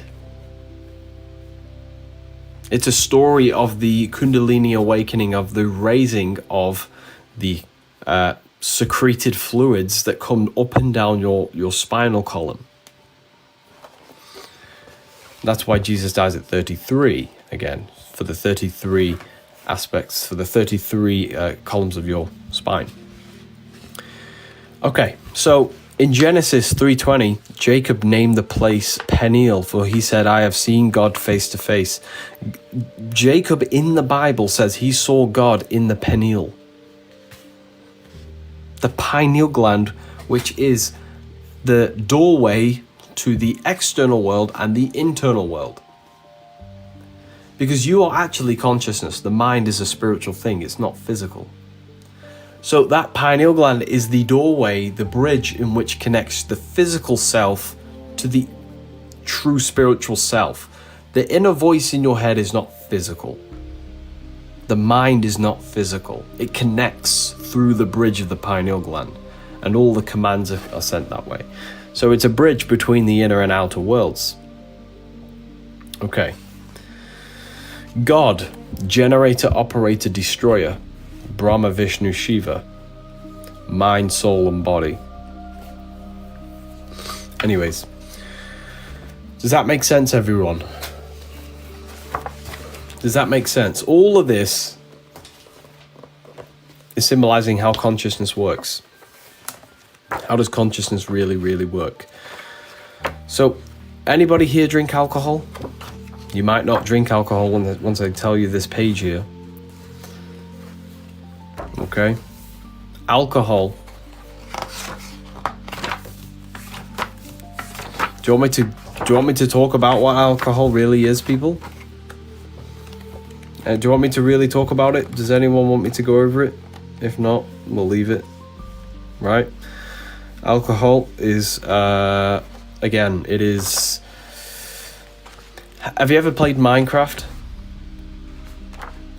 You ever played Minecraft? And inside of Minecraft, you have potions. Yeah? You have potions. Potions change you. They make you faster. Change consciousness. They're magic potions. Did you know magic potions never have disappeared? They just got rebranded. Yeah. Magic potions is what we call alcohol. Magic never disappeared, anyone. It just got rebranded. It just got remarketed as something else. Okay? The word alcohol comes from Arabic al-ghul, which means body-eating spirit. The word, alcohol contains the word ethanol, which has a root word of eth. Eth comes from spirit or ether. Why do you think you call, what's it called? Vodka spirits? And why do you think you call a gin, which is a spiritual entity? Alcohol also has the root word of alchemy. Alchemy, which is the ability to extract the spirit from something and put it into a potion. Alcohol is a potion. It's a magic potion. We just don't think of it this day. In the old times, they would call it a potion. It's a magical potion. It's a mind-altering potion. Okay?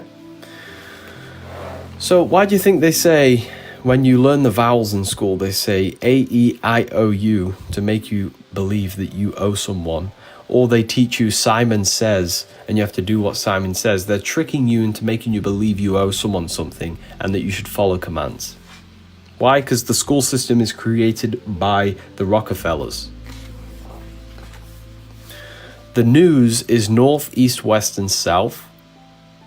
And what do? They broadcast. What do they broadcast? Spells. What is a spell, everyone? A spell is a belief that subconsciously changes how you operate.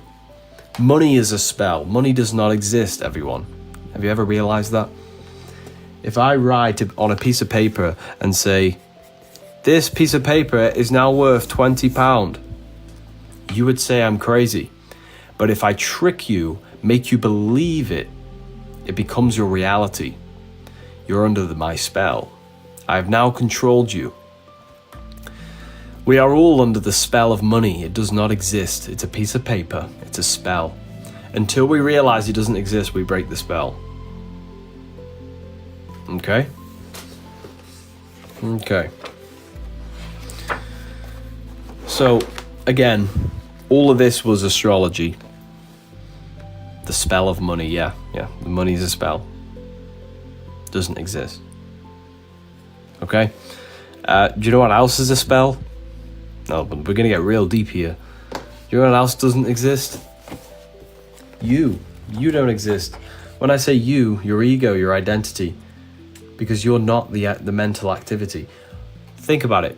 Are you the one who thinks in your mind, or are you the one who listens? When you think a thought, that voice happens in your mind. Who's listening to the thought? Are you the thought or the one listening? Your whole identity does not exist. There is a person behind your mind you have never realized is there. And that's the soul. And guess what? That same eye that looks through every mind and body is me, you, and pretending to be everyone. God is the consciousness, the eye that looks through every mind and body in the universe. He's the all-seeing eye. So with that being said, why do you think AI is called AI, a single eye? Because AI is a replication of God. God is the eye that sees into every mind and body in the universe. Am I God? No. You are not God. There is only God. There is no you. Do you understand what I'm trying to say? You are not God, Because there is no you individually, there is only God. Okay? You have to acknowledge that your mind was born through the awareness. Awareness gave birth to your mind, and your mind gave birth to your body. We are a part of that consciousness, yeah. So you are not God, there is only God. Okay? Your mental activity is not you, your name, your beliefs. Well, who's observing them beliefs? Who's observing your thoughts? The real you, the real self, right? So everything is God. There is only God, right? What is soul? Soul means solo or soul, the one. Awareness is one. Where can we get that book? What book is this? Okay. First of all, before I give you the name of the book, this is my book. Has everyone received their copy, and have you enjoyed reading it? Has it helped you? Let me know in the comments if you've received the copy, whoever ordered one, and has it helped you? If you did order one, have you received it, and has it helped you? So, yeah, ordered yesterday. Okay, beautiful, amazing. Yes, I received mine. Beautiful, amazing. I ordered and received. Thank you so much. Amazing. I'm glad you all got them. Perfect. Got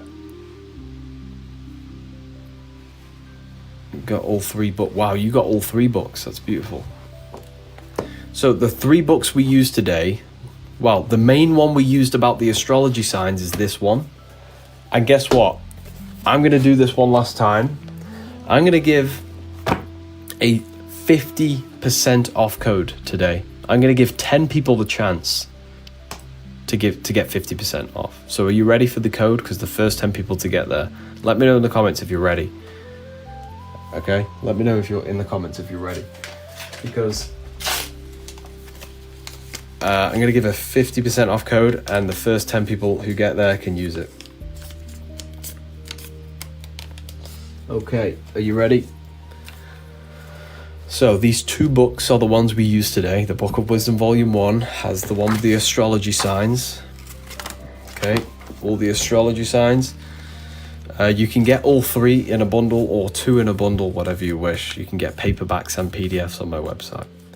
So the code is 444, and the first 10 people to get there get 50% off. All you have to do is click my profile, click the link in the bio, click on books, and it will take you to revivalofwisdom.com. Okay? The first 10 people do ship to South Africa. We ship pretty much everywhere in the world. If it does not show you shipping available, if it doesn't allow you to order the paperback, there are PDFs. You can get it straight to your email. Anyways, let's carry on. Let's carry on with the live. Can you explain the difference between 1 and 2? They just have different topics. Some of the things do overlap, different topics. But listen, you don't have to get all 3. If I was going to get one book, if I was going to order one book, I would probably go for either the Book of Wisdom Volume 2 or the Book of Symbolism. I'd probably go for the Book of Symbolism, because that's the most advanced. Or you can get all 3 on PDF, which is like, what, $20 or something like that. You can get all of my books in a PDF bundle. It's the first thing you'll see on the website for like $20 if you use that code. So, the code is 444. 444. Okay, 10 people.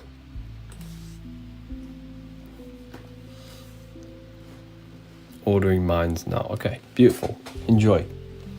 How do I buy? Click my profile, click the link in the bio, click on books, and it will take you to revivalofwisdom.com. What's the book on astrology again? Book of Wisdom Volume 2 and Book of Wisdom Volume 1 go over that.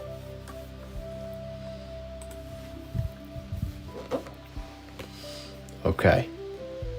Anyways. How do I buy? Click my profile, click the link in the bio, click on books, and we'll take you to revivalwisdom.com. You can use that code. First 10 people to get there. Why is spirit fire? Because the 4 elements symbolize the 4 parts of human consciousness. Fire represents the spirit or the will. Earth represents the body or the actions. Air represents the mind or thought. Water represents emotion or feelings. So you are the I that observes all 4. You are that I am. I will, I act, I think, I feel. The 4 dimensions of the soul. And that's what Jesus is symbolizing. What book am I in right now? We're using the Book of Wisdom, Volume 2.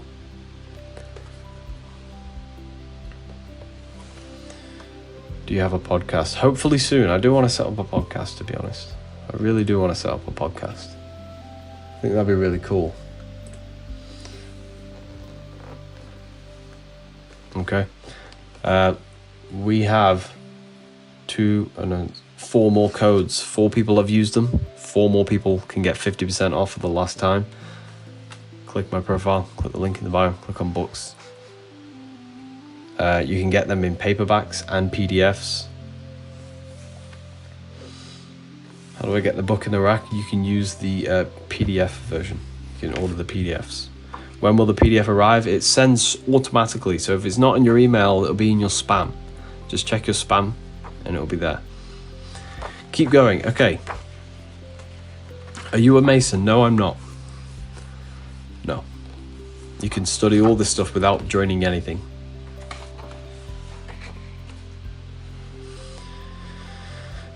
Okay, so what are we looking at here? What are we looking at here? This is the energy field that is surrounding your body. Now, this energy field is what contains your thoughts, contains your feelings, which is what creates your vibration. Your vibration is a result of your thinking and feeling. Thoughts and feelings come together to create your structure of your energy field that you give off. Now, where is the link to buy? It's in my bio. Click my profile, click the link in the bio, click on books, or just go to revivalofwisdom.com. Okay. So, the energy field interacts with the environment around you. So has anybody here ever walked into a room and felt like something was off? Have you ever walked into a room and felt like there is an energy, there's something off? Your intuition tells you there's something off. Yeah. Well, the reason that is, the code 444 is not working. It should be. Yeah, it's working. Yeah. You have to use it at the checkout. You place the code in at the checkout. So when you walk into a room and you feel like something's off, the reason that is because your heart is what picks up energy. This energy field is generated by your heart. So the energy comes out of your heart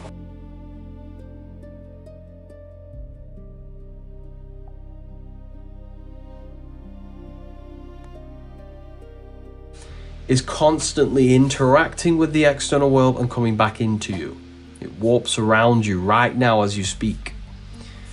And it's picking up all thousands of pieces of information on an energetic level. The more you connect to your heart, the more sensitive you'll become to these energies and different spaces. So everything goes out, comes back in. And you will receive, your heart picks up on environmental changes before your brain does. Yeah. So your brain might not pick up on a subtle energy that you don't like, or that feeling that you feel like something's off and wrong. Okay? But your heart picks that up before your brain. So whenever you get that feeling, not a thought, a feeling that something is off, more than likely it is.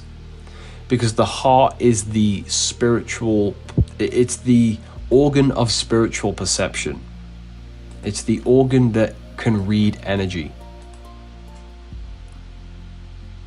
Okay? Hopefully that makes sense.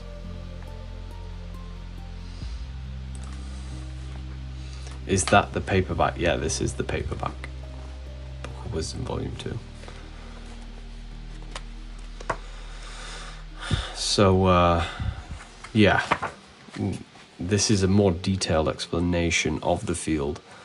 I talk about how you can control this field as well in your, in the book of Wisdom.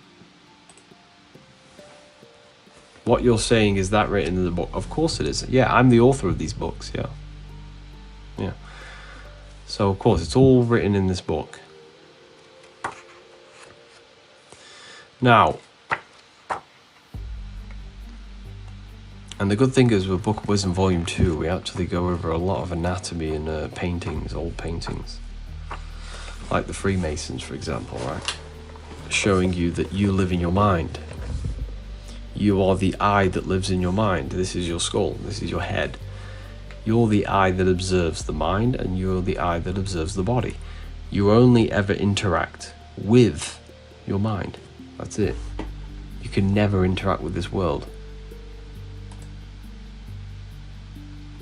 The symbolism here shows you that you are not interacting with the physical world.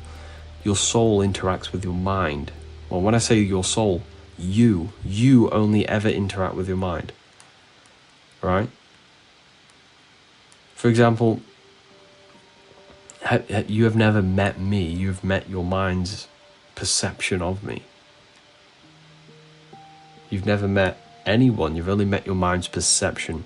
So if your mind is not balanced, then you see reality distorted, and you can maybe produce illusions inside yourself. So this symbolism is showing you very, very deep understandings of human consciousness, how the soul and mind and body interact. It's not for everyone, it's for the certain people, especially the Book of Symbolism. That's not for everyone, it's for the people who are really, really, really want to know the secrets and use it to their advantage, right? Okay. Why is the sun dominant in Leo? Because Leo is when the sun exalts its most energy. That's when the sun is the closest. It's the middle of summer.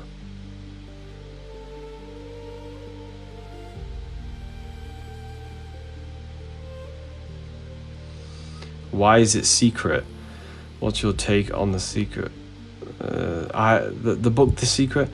Why is it a secret? Because the reason occult knowledge has been hidden behind secret societies is because... Is my heart the observer? No. The reason why it's hid behind secret societies is because it can create a lot of psychological change in you, and a lot of people are not ready for that. Is this your work? It is my work. Yeah, I've written all 3 books. So it's like Kabbalah, for example, and this teachings of awareness that your mind is not actually you. Think about it. People have gone their whole life identified with a mental structure. My name's Harry, my name's this. I'm identified with my car, my house, my clothes. I am this person and this character.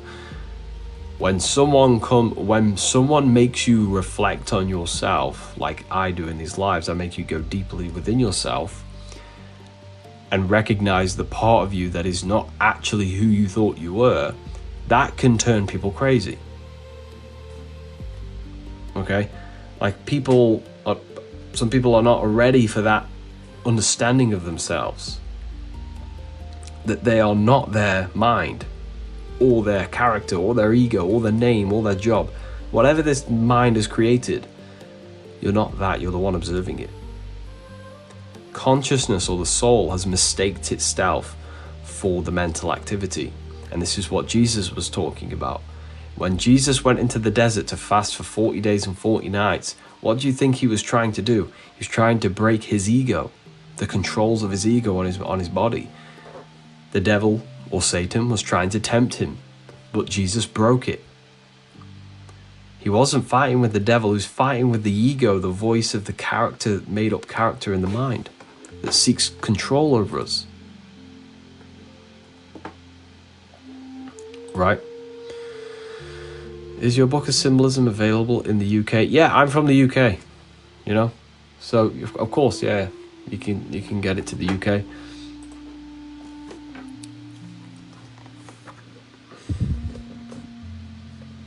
Is God the devil too? God is everything. God is the awareness. God is this thing. Think about it, right? God is that foundation of consciousness, the awareness. That awareness contains duality, contains the good and the bad, the light and the dark, the positive, the negative, the male and female. The true you is genderless. If you transcend your mind and body in meditation, you transcend thoughts, emotions, and senses, and you get to that place where it's just pure awareness. That is a non-dual state where you're genderless, you're nothing, you're no good, no bad. It's genderless, it's non-duality, right? Does that make sense? Your soul is non-duality. God is non-duality. So in this symbolism here, right, you see the non-duality between duality. The I is between the sun and the moon, the masculine and the feminine, the black and the white. We are the singular non-dual consciousness observing itself through a dual world. We're here to experience duality, to understand what it's like. Does that make sense?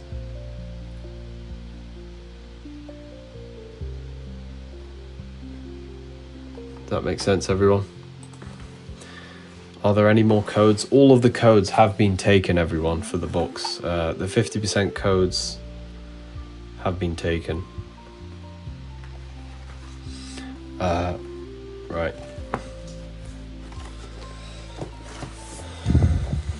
What do you think of non-binary people? That's going to start a big argument. There's male or female. Very simple. Just look at your hands. You have a left hand and a right hand.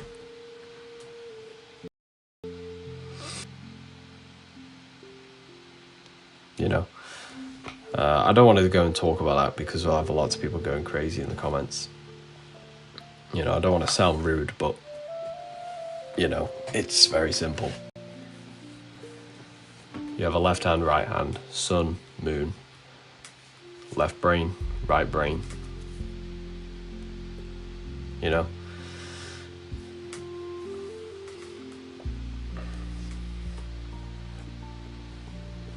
So, male, female, yeah.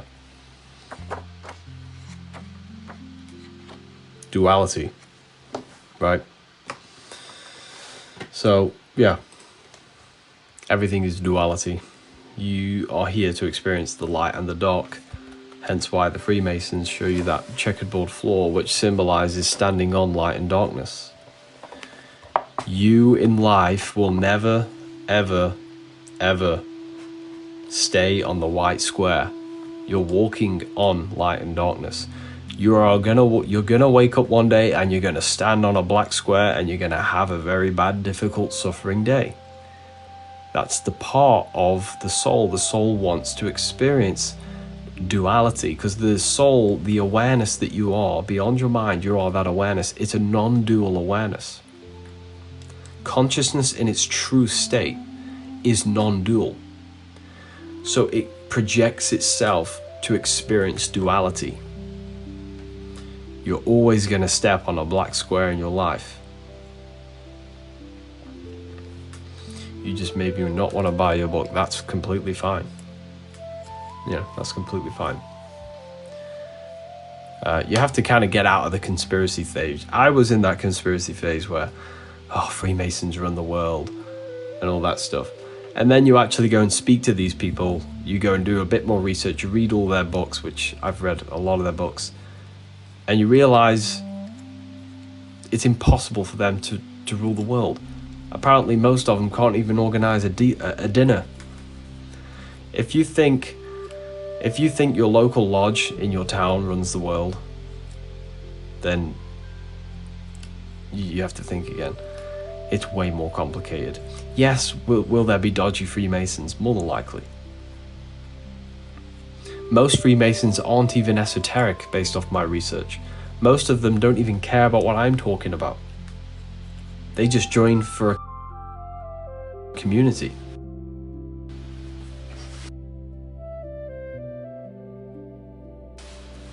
Most Freemasons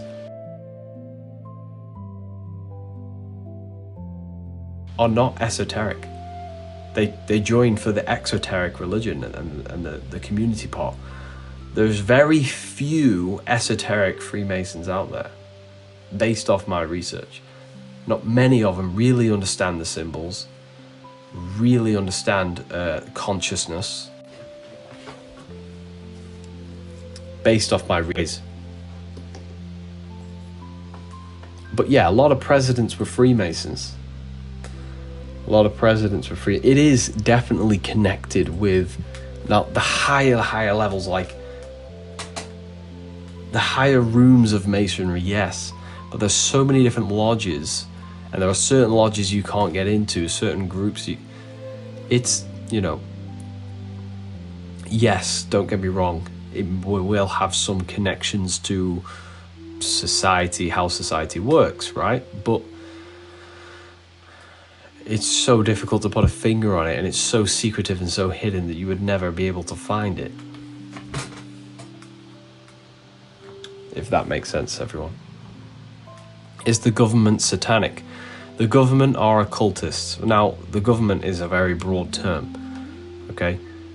For example, there's certain orders and parts of the government which, obviously, yes, they use psychological and occult knowledge and understanding of human consciousness to manipulate people, yes.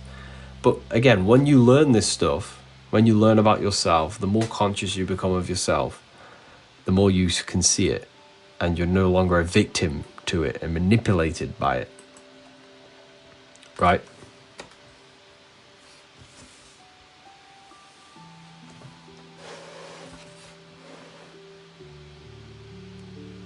The devil. Okay, think of the devil. Think of yourself as a camera. And in that camera, you are that camera lens looking. And there are things coming in front of your camera which represent your thoughts. So that voice that comes up in your mind that shows itself to you, you are the awareness, is the devil, symbolizing, it's not the real devil, but it's the ego, the part of you that wants the lust, the pride, the cravings of the body. That's what the devil really represents. It's that inner voice that seeks complete control over your reality and yourself. But it's not actually your true self in control. Christ defeated that by fasting 40 days and 40 nights in the desert. He was fighting against the control of the ego. Okay? Is there a meaning to everything? There's a meaning and no meaning. There's duality. What's the meaning of life? Well, it has a meaning, but it also has no meaning. It's duality. It's light and dark. It's everything is dual. If you say it has a meaning, then it also has no meaning. Because this physical world, this physical existence is duality for the non-dual consciousness to experience itself. But the universe is a giant womb. You're in a womb, a generating feminine. The universe is feminine, and it generates and generates life and souls, and everything just reincarnates in this system. That you can't escape consciousness, or you can't escape the universe. That's what the Ouroboros really means. The Ouroboros is the snake biting its tail, showing you that everything is eternal. There is no beginning, no end to awareness, consciousness. You will continue to grow to higher levels of dimensions and planes. If the universe is feminine, how did the masculine come into play? When I say the universe, I mean the earth is like a womb, right? And it's giving birth to constant souls and creation. And creation isn't fixed. We are here to participate in the creation of the universe. That's what you're here. You're doing it right now. You see, the world wasn't created. It's creating, and you are part of that unfolding process. That's why do you think Freemasons call themselves builders? They're builders of what? Well, they understand that they're builders and contributing towards the unfoldment of the universe.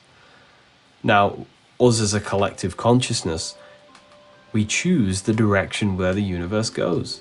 That's why the elites want to control the collective consciousness on a mass scale, because they get to choose in their own egotistical, satanic way where the universe goes. That's all it is. We need to realize and wake up and not believe these religions that tell you God created the world thousands of years ago. The world is creating now. God is creating and thinking the world into existence now. You are a thought in the mind of God. Just how like everything in your reality is a thought turned into a physical existence. It's just macro, right?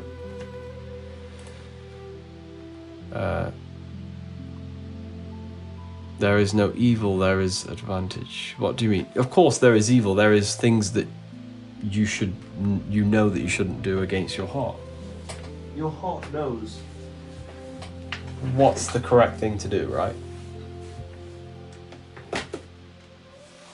Your heart tells you. No one needs to tell you. Your heart already knows. So the moral guidance of the heart, what happens is you suffer psychologically. If you do something bad against your heart, what happens? Well, you suffer from shame and guilt. So you never get away with anything in the universe, because the heart will punish you. Is your intuition yours, or is it God's? Is the moral compass in your heart actually personal, or is it universal? Well, I would say it's universal. It's everything. We should all listen to it. Can we get more codes for your books? Yeah, of course you can. Would you like me to create 10 more codes, everyone? I can create 10 more codes for the Book of Symbolism.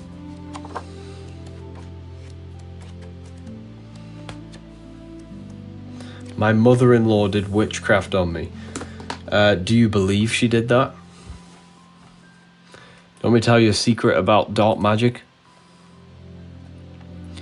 Dark magic only works if you believe it worked.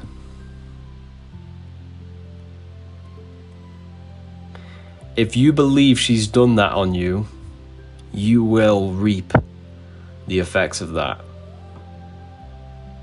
Because you have placed her above you. In your mind, we're all equal. We all have the same amount of force. Because in your mind you have placed her on a pedestal, and you believe, this is what dark magicians do. This is what satanic people do. All they do is to make you think that they are all they want to do is manipulate your perception of them and make you think they're more powerful than you, but they're not. This is what dark occultists do. Dark occultists just seek to win over your perception. This is what we see in the government. This is what we see in the elites. All they want to do is make you scared of them. Okay? They can't affect you unless you let them. But yeah, I'm going to create 5 more codes for 5 more people. Okay, so are you ready for the codes? What made you create the books? I want to help people. I want people to become more conscious of themselves, because you can use this knowledge for anything you want. You can apply it towards business. You can apply it towards relationships. When you understand yourself, that falls into every aspect of your life. Imagine playing Grand Theft Auto without knowing the controller. You're going to have a bad time. Your mind is the controller. So these symbols help you understand to operate your mind. Okay, so I'm going to give out 5 more discounts. The code is 444, and 5 more people can get 50% off the next order. So click my profile, click the link in the bio, click on books, and it will take you to revivalofwisdom.com. We have paperbacks, PDFs, French, Italian, Spanish, German, Dutch, English. Click my profile, click the link in the bio, click on books, and it will take you to revivalofwisdom.com. We'll be joining my collection. Amazing, enjoy. Thank you all for your support as well. But yeah, enjoy the book.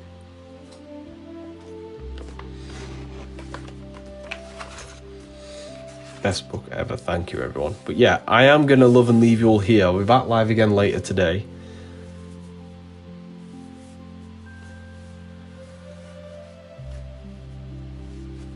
I'm going to be back live again later today. Where can we find the book? Click my profile, click the link in the bio, click on books. It takes you to revivalofwisdom.com. Use that code. There are 5 more available. You can get all of my books in a bundle. It's the first thing you'll see on the website when you open the website, and it will get sent straight to your email. You can get them all for like $20 in digital form, or you can get the paperbacks. It's completely up to you. Can't wait for my books to arrive. Thank you everyone. I appreciate it. What time are you back? I'll probably go live in about like 2 hours. About 2 hours or so. Thank you everyone. Take care. See you all soon. And look after yourselves. Thank you everyone. Take care.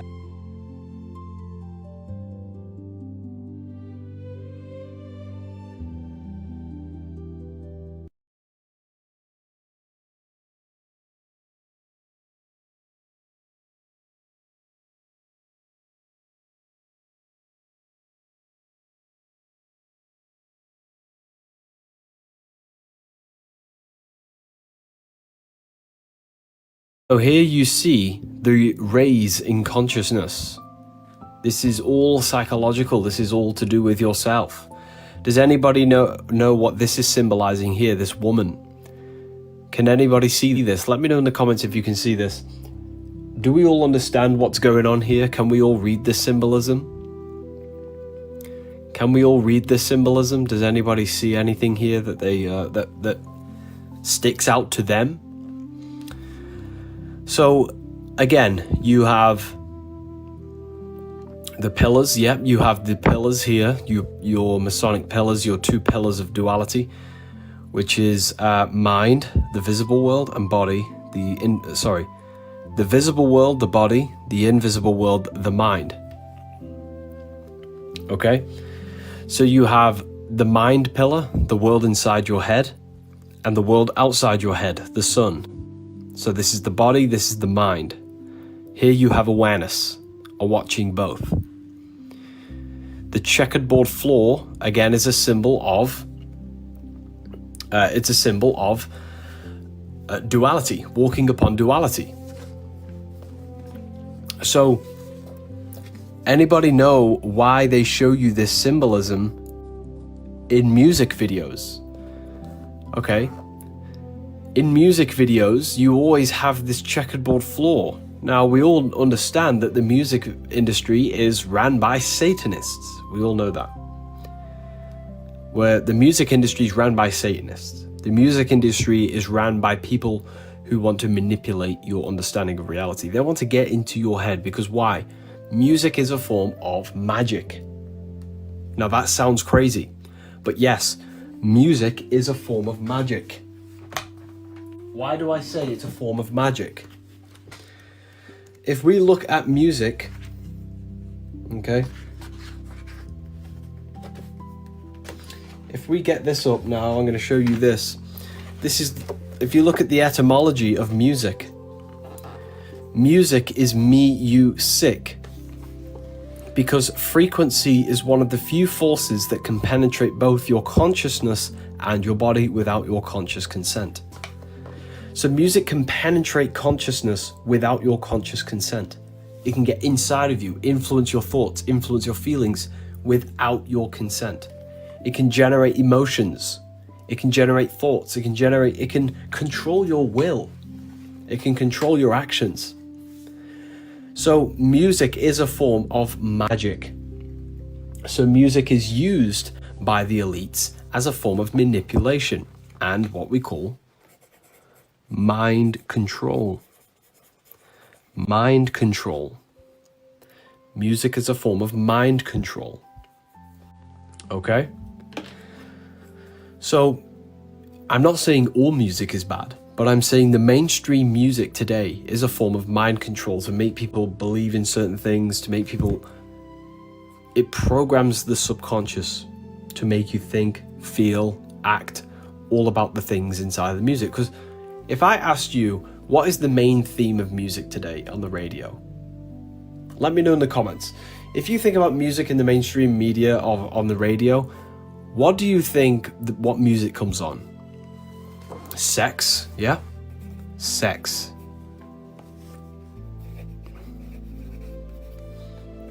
Sex, money. Yeah. Selfishness, very well said. Selfishness. Yeah. What else? Violence. Well, there you go. Music only talks really about these things. Sex, I'm not even going to say the words, but all music just talks about is that.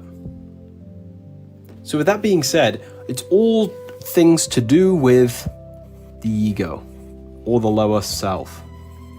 The lower self. Because like I said, frequency is one of the few forces that can penetrate both your consciousness and body without your conscious consent. So music is a way of programming your subconscious. Why can you remember a song from 10 years ago as a childhood? Sometimes we can't remember what we did yesterday, but we can remember a song we listened to 10 years ago and remember the lyrics word by word. Why is that? It's because the music gets deeply into the unconscious mind and it influences your self-identity. It becomes who you are. So music should not be taken lightly. The music you listen to should not be taken lightly.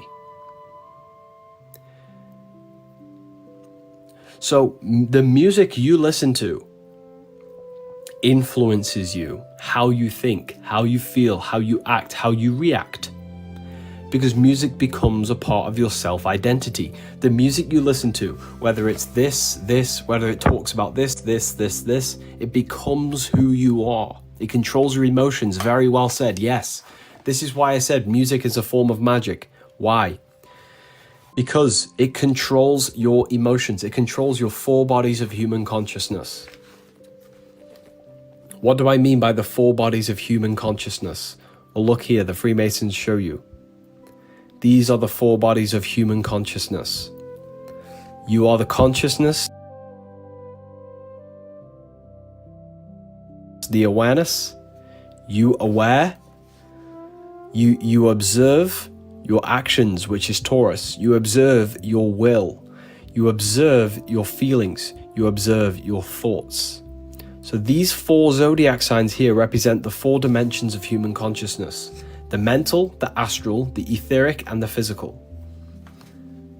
Sorry, the mental Aquarius, the astral, emotional, which is Scorpio, Leo, which is the spiritual, the will.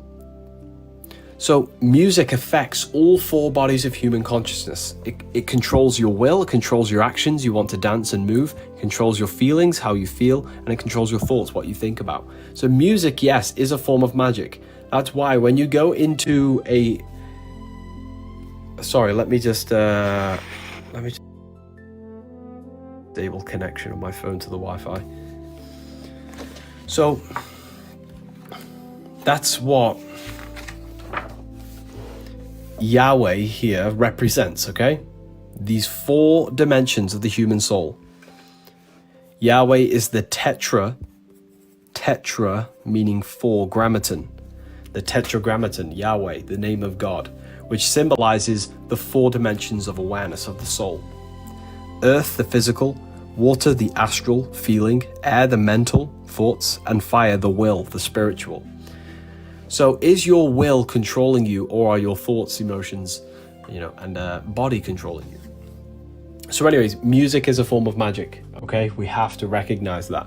Music creates alternative states of consciousness which affects you, becomes your self-identity. So be very, very careful of the music you listen to, because the music you listen to becomes your self-identity. So the name of God, Yahweh, when it's flipped on its side, creates the human body. Can you now see the connection here? The name Yahweh creates the human body here. So this is again another proof that God is not something separate from us. God is our very own being itself. It is consciousness manifesting in a physical form.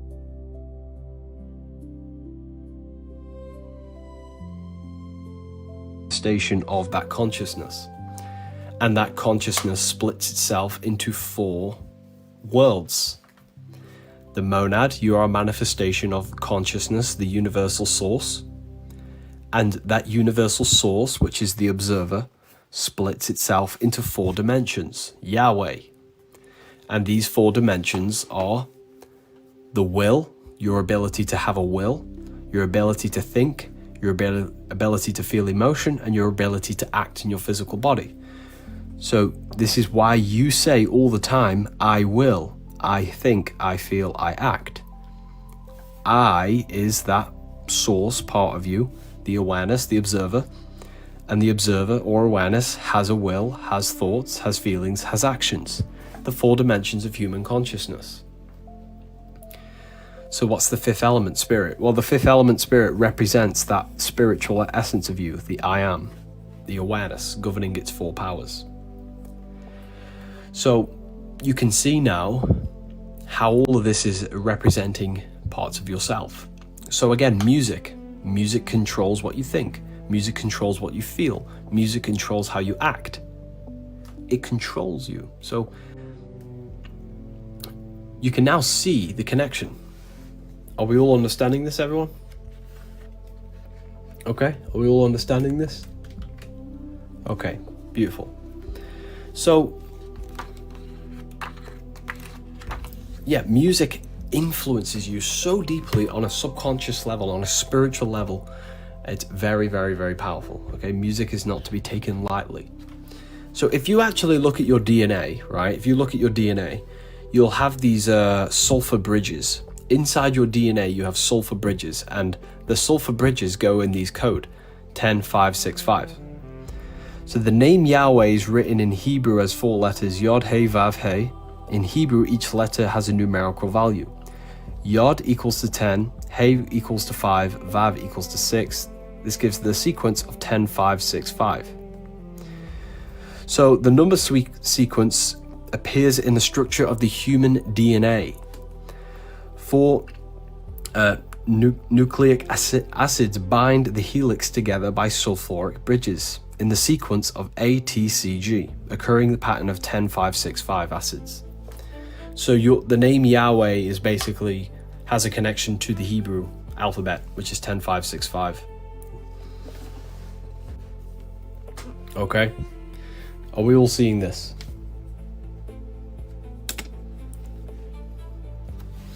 And when you breathe in, that sounds like Yah when you breathe in. its way. Okay, so your breath in and out, H, H is the letter of breath, air flowing through out the mouth, in and out. So you are the God, you are the living God. Okay, you are a manifestation of the monad. You're a manifestation of consciousness, of the universal source. Now, that's important to understand, okay? Okay, anyways. So, if we look, again, the Freemasons show you the exact same symbolism, but just in different symbols. So, Freemasonry is a different system, right? So it uses the same the four bodies of human consciousness, but it places it with different symbols. Here you have Scorpio, which represents water, Taurus, which represents earth, Leo, which represents fire, Aquarius symbolizing air. So this is the mind, this is the will, this is the actions, this is the feelings. So you can now see Freemasonry is the same thing. It's the same teachings, but different symbolism. It's just different symbolism. So you can now see Aquarius is a water sign. It's not, it's an air sign. It's part of the fixed signs of the zodiac. Okay, Aquarius is an air sign. Okay, so can anybody here understand the symbolism going on here? The symbolism symbolized in this here. Can anybody see what's going on? Let me know in the comments. Is anybody here born in these zodiac signs? Some here would probably be born in these zodiac signs. It's a portal. Well, yes, you could call this a portal.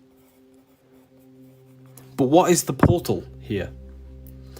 So the portal here is actually the portal into yourself. It's in what Freemasons call initiation. When if any of you join any society, whatever it is, the Golden Dawn or whatever it is, you will be initiated. Why is that? Because initiation symbolizes a ritual that you have to go through. Now, it symbolizes entering into the inner temple. The inner temple. Now, that's not talking about the inner temple of a Masonic lodge or a church or an actual temple. The side of your head is called a temple. Have you ever realized that? Yes, the side of your head, this part of your head, is called a temple. Why is that? Because that temple is where you're actually being initiated. You're being initiated into the inner realms of consciousness to become aware and awaken from within. So that's what you're actually looking at. The temple is the mind. So the god Atlas is actually the Atlas cervical here, which he holds up the heavens. The god Atlas, but it's symbolic of your neck, which holds up the heavens, which is your head. Your head is the heaven. H-E-A, heaven, head. Because you are the awareness living in the spiritual realm of your mind. You're the observer observing your mind. So the mind is the spiritual world. This is the heavens where you live. You live in that spiritual world. So anyways, going back to that, I went on a tangent there. But so here we were discussing these zodiac signs. Okay. Anybody here born in these zodiac signs? Anybody here born in these zodiac signs? Okay. These are some important zodiac signs you need to understand. So anybody know what this symbolizes? A coffin. So when you look at symbolism, esoteric and occult symbols, you're not looking at actual symbols. You're looking at representations of consciousness, how consciousness functions. Is your consciousness, are you deeply unconscious? Meaning you're not really aware of your inner world and who you actually are. You think you are your physical body. Are you in the coffin? Meaning you're unconscious. Or are you in the light? Meaning you possess higher knowledge. You possess higher awareness of your inner world and your nature. So can you now start to see? Are you out the coffin or in the coffin? Or are you in the mid-grounds where you're starting to get out the coffin and rise towards higher light? Okay. Are you aware? Are you unconscious, or are you bathing in the light? Meaning, are you more conscious of your inner nature, your inner world, where you come from? So what we're actually looking at here is a journey of consciousness from a coffin, meaning deeply unconscious, meaning darkness. We're going from darkness to the heavens, which is light. So this means going unconscious to conscious. It's an inner journey of ascending consciousness from its only understanding ourselves on a physical level to a more higher spiritual level. And as we rise from that journey, it is a moral development of our inner nature, of our heart. Okay? You're developing the morals, you're developing the mind, you're working on both mind and heart at the same time, because they are the temples of God experiencing himself. Because the mind and heart is where spiritual force flows through us into our actions. Our actions are, if you're conscious enough to recognize this, if you become conscious of yourself and why you take actions, you'll realize that your body is just nothing but a vehicle to express spiritual force, which is symbolizing, meaning the mind and an emotion are forces in which you express through your physical actions. For example, if you're angry, your body expresses that force into a form. Okay? Are you now understanding this? So what it is a way of becoming more conscious. Now, again, this is more symbolism of the genitals. We're all aware, of our body and how the forces in our body interact with us. Are we all understanding this? Do you want me to explain what this is, everyone? Would you like me to explain what this is? Let me know in the comments. If not, I'll answer your questions. Okay, we'll go over this. Yes, please. Okay, everyone's saying yes. Okay, so the body, again, is the physical body is just a vehicle to express spiritual force, which is what thoughts and emotions are. They're spiritual force. Yes, thoughts and emotions have electrical and electrochemical compounds in the body, but they are nothing but the effects. The emotion itself is a spiritual force and energy that is in your subtle bodies, but the chemical that it produces is the effect of that force. So yes, you can find higher hormone levels or higher different levels of things in your body depending on emotions, yes, but emotions are not created in the body. They have their physical counterpart from the spiritual world. So anyways, which emotions and which energies are controlling your actions? Is it the genital areas that controls your life? Are you acting out a lot of lust? Because you can think with these different organs, you can think with these different centers. Hence why organ. If the word organ is organism, they're living conscious entities that possess mind. So they possess some form of awareness that we can think with, an intelligence. So does the mind of your genital govern your actions and your thoughts when you think of a relationship or someone, does that control you? Or does your gut control you? Are you always overeating? Or does your solar plexus, is your solar plexus overly active? You seek a lot of power over people. So the body basically is a hierarchy of consciousness, because you have two natures. You have a spiritual nature and an earthly nature, a heavenly and earth, heaven and earth. The earthly nature is below the heart. This is all to do with surviving. You can see here these genitals here, all of these sections here, the gut, the genitals, and the solar plexus are to do with surviving, eating, reproducing, and our instincts. But then as we progress above our heart, we see that these parts of us, that from the head from the chest up to the head, we see that these parts of our body represent higher functions, the ability to think, communicate, create. So now you can see consciousness operates on two levels, an instinctual level and a physical level, on a earthly level. Okay? And that's what the apron, the Freemasonic apron, actually represents. It is a reminder to stay in control of your base instincts. Because if your mind is dominated through thoughts of base instincts, if your mind is dominated with thoughts of sex, eating, power, then the higher thoughts of your mind can't be received. Think about it. Your mind is in a limited space. If your mind is being dominated with these thoughts, then your creative thoughts can't be received. So you have to sacrifice this lower self in order to achieve the higher mind, so we can receive light, receive thoughts from the higher mind. So all creation demands sacrifice. All creation demands destruction. In order for you to create a business, you have to destroy your time and energy. In order for you to do anything, you have to destroy something to create something. It's the same with your journey of ascending your mind to the higher mind, the higher parts of the mind. So our mind can function on a higher creative level.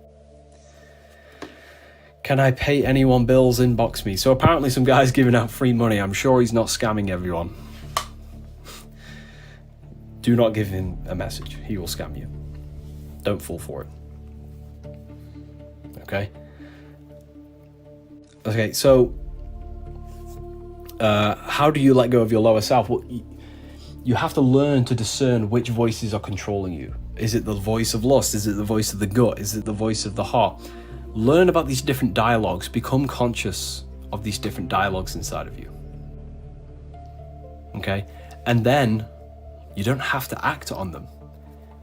Acknowledge the thought, acknowledge the lust, acknowledge the fleshly thoughts, the fleshly desires. Acknowledge them, but you do not have to act upon them. The more you starve these thoughts, the less and lesser they become. Okay? The more you say no and do not act upon it, you do not. The more it starves it. It starves and starves and starves, and then eventually it goes. Not forever, but you've conquered it in a sense, in a way. So yeah, you have to balance them all out. Yeah, it's balanced, right? We have to live in balance. So I explained about the 4 dimensions of human consciousness, and that's exactly what Kabbalah is. So here we have the number 33, which is, again, it is the resurrected true will. Okay? The fire, again, fire represents the willpower. So 33 in an upward triangle represents the resurrected will. Someone has resurrected their true will, their true purpose, instead of being controlled by their instincts. It is a rebirth of consciousness. Okay? It is a rebirth of consciousness. Now, also, ultimately, this is what the pentagram is also representing. Was Jesus a Mason? I don't know about that, but Jesus was definitely teaching these teachings, you know? Jesus was definitely teaching these teachings. What book is that? Are people wondering what book this is? That dude saying people bills is a scammer. Yeah, do not listen. Don't give your money to that guy in the chat.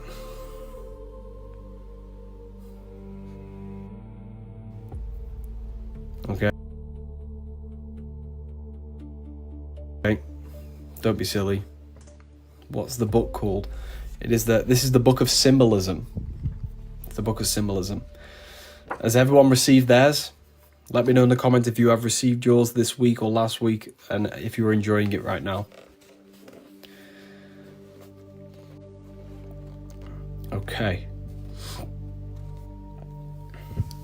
So the pentagram is to do with magic. Does anybody know how here to do with magic? Does anybody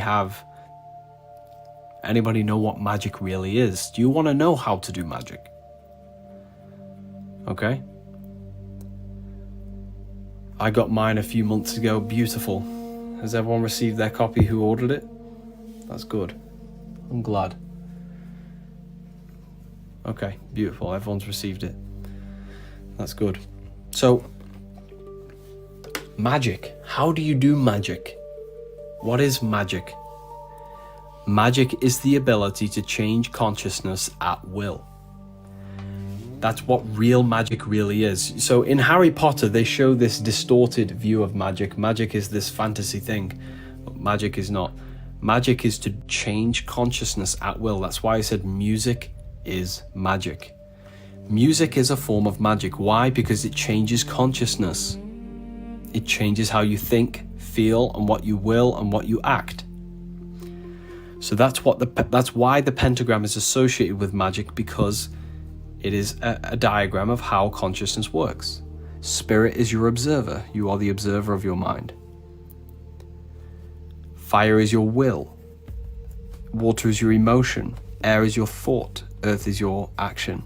So when you draw a pentagram, you're drawing the process of creation.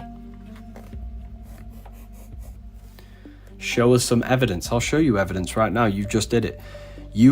When you draw a pentagram, it shows you how you create actions, how you turn spirit into matter. Look, when you draw a pentagram, it goes from spirit to earth, matter, spirit into matter. So awareness has a fire, which is a will.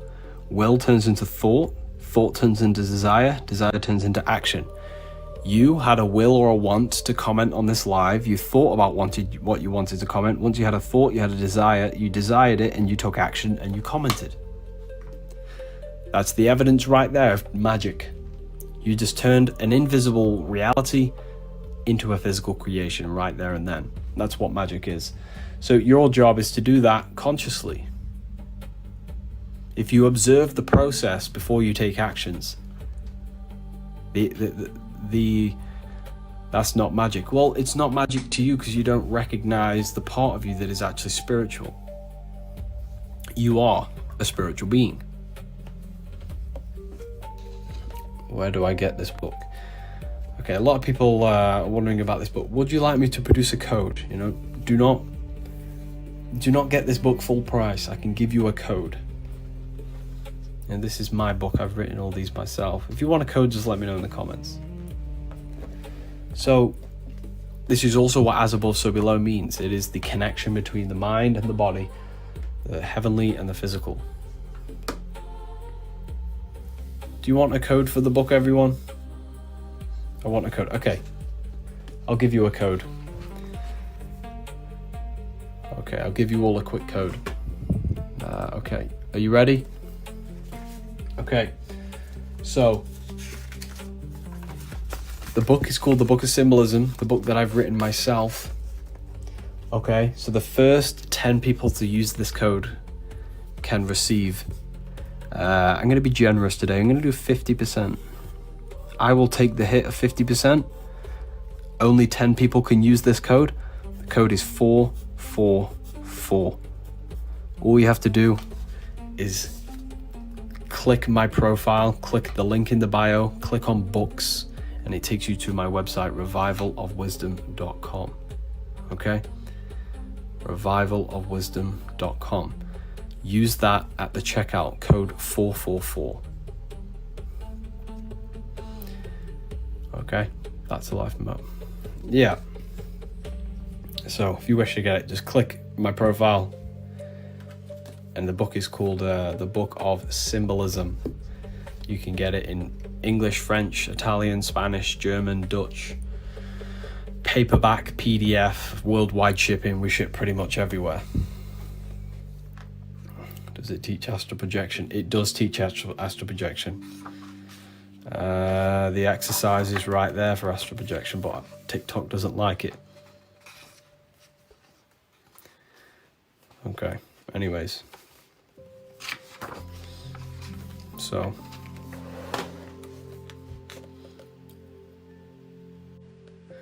what is your nationality? Where are you from? I'm from the UK. PDF version, please. Yeah, you can use the code on the PDF version.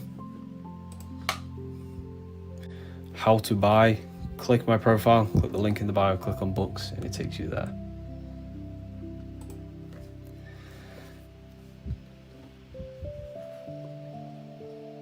Just click the link in the bio. Are you a Freemason? I am not.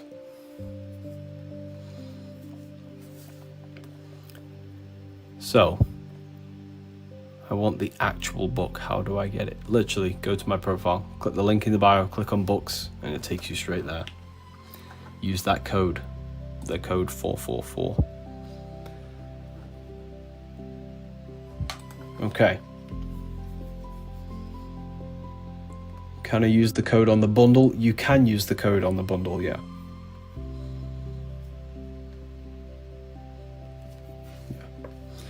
Anyways,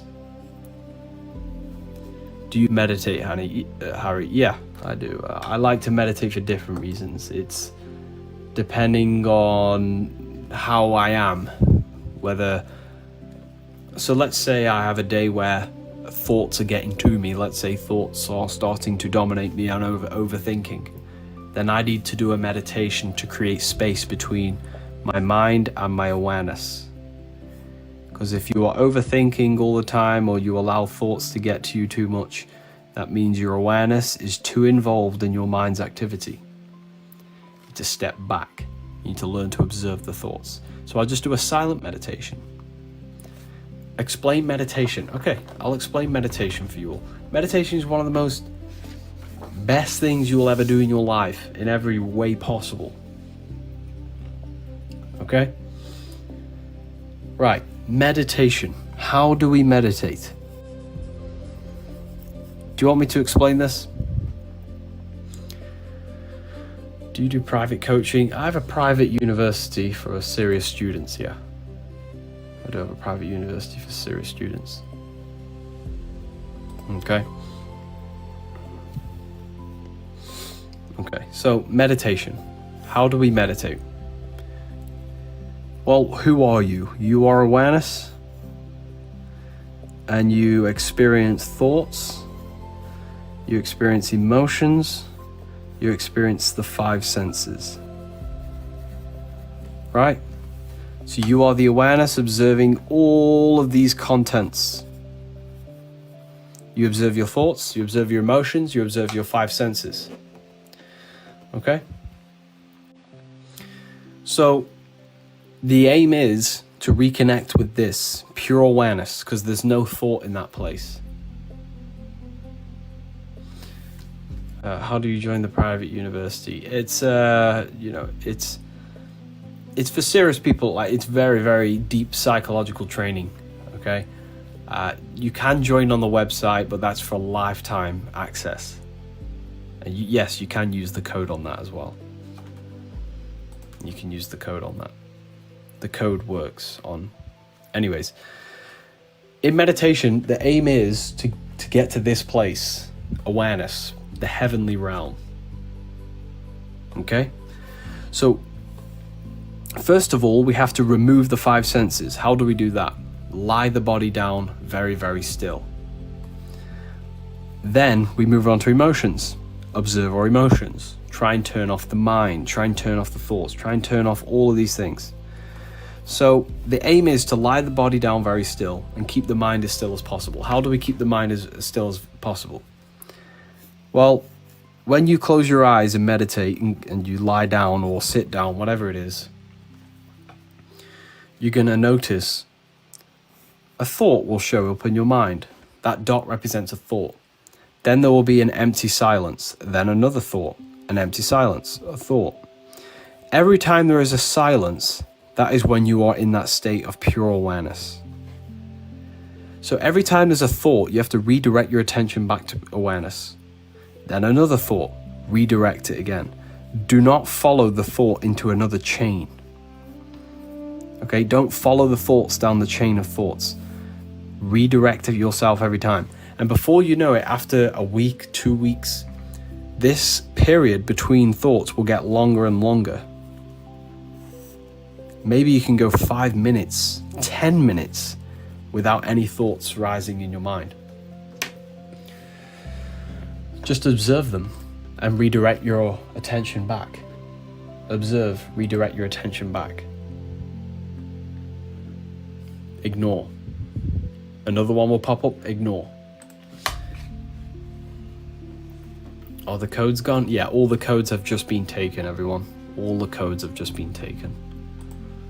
So the 50% off codes were just taken.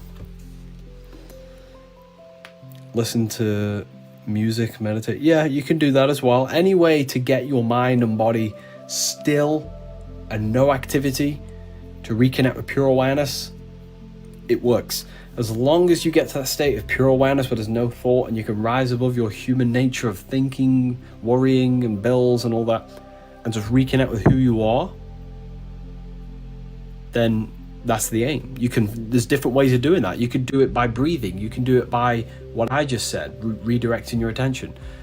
There's so many different ways for the same thing. But ultimately, the goal is to create space between your mind and body. Sorry, your awareness and mind. Okay? You have to learn, very good comment. You have to allow the thought to pass through you like a cloud. You are the sky, your thoughts are the clouds in the sky. You are unchanging, but the content changes. Okay? Does that make sense?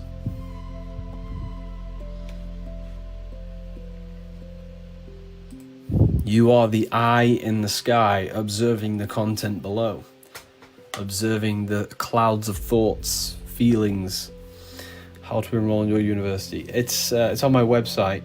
You can join. It's the lifetime access. You can, join that way, but you're not your thoughts. Yeah, you're not. You're not your thoughts. You're not your mind. You're not your body.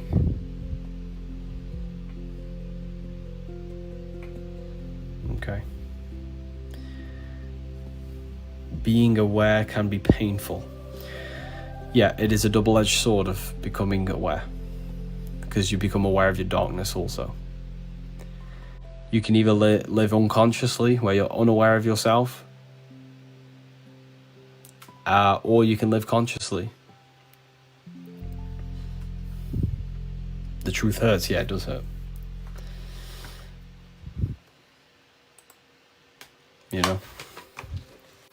Anyways.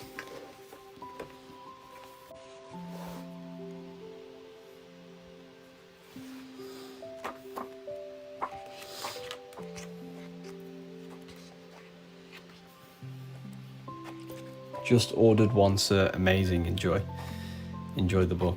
You're gonna absolutely love it. Did everyone get a chance to use the code? Anything on life after death? Yes, of course. This is Anubis. So this is how you stop yourself from reincarnating into this world. Okay? This is how you stop yourself from reincarnating into this world, which is what Anubis represents. So Anubis represents death, the god of the underworld. He represents the process of death. This is your heart. Your heart is a place of desire and your love energy. Desire is love externalized. Feather is very, very light. So what he's basically saying is, before you die, your heart needs to be as light as a feather, meaning free yourself from desire. Free yourself from external addictions, attachments. Hold love in your heart, but do not cling on to loving money. Do not place your love on cars. Yes, you can enjoy these things, but do not do not put your soul onto these things, because you cannot take them when you die. He's basically saying, make your heart as light as a feather before you die, because you will reincarnate. You'll reincarnate yourself back into this world. Okay? Just ordered mine, also got the Book of Wisdom. Just which one do you recommend I start with? Start with the Book of Wisdom Volume 1, then go to Book of Symbolism. Enjoy the books, you'll absolutely love them.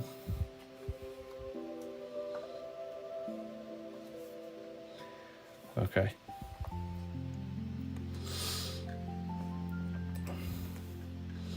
So this is from the Egyptian Book of the Dead, this piece of symbolism here. So you have to free yourself from desire. Yeah, that song, Free From Desire. My intent is purified. Free from desire. It's a song. It's an occult and spiritual teaching. Okay.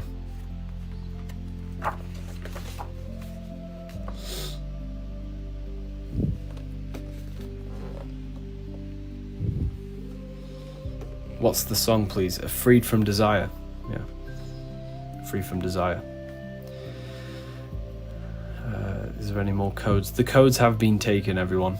The last 10 codes have just been taken very quickly. Would you like me to create more codes? If you want the codes, let me know in the comments. I'll make 5 or 10 more.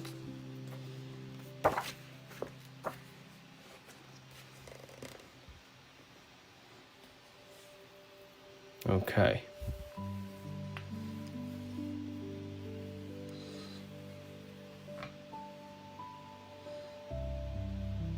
Okay, how to order. Yeah, I'll create 5 more codes for people. So 5 more people can use this code. Hold on. 5 more people can now use that. The code is 444. You receive 50% off. Just click my profile, click the link in the bio, click on books. It takes you to revivalofwisdom.com. Anyways, anyone have any questions? The book we use here is a book of symbolism. Book of Symbolism. Guys, get the bundle. It's life-changing. Thank you so much. What does the skull mean? The skull is a place of the mind. The bones is the body. Mind and body. Skull and bones is mind and body. No connection to emotion. The all-seeing eye is the part of you that sees everything. The part of you that observes. The unchanging essence. Your mind has changed, but you're not the mind, you're the one listening to the mind's thoughts. You're not the thought, you're the one listening. So that part of you has never changed, ever. It's remained the same. The mind and body have changed, but awareness never changes. It's just the unchanging spiritual essence.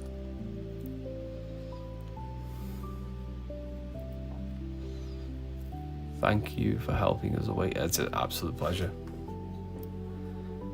It's an absolute pleasure.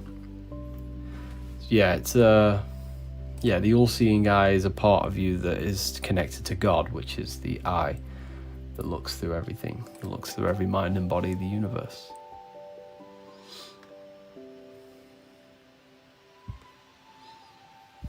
Okay.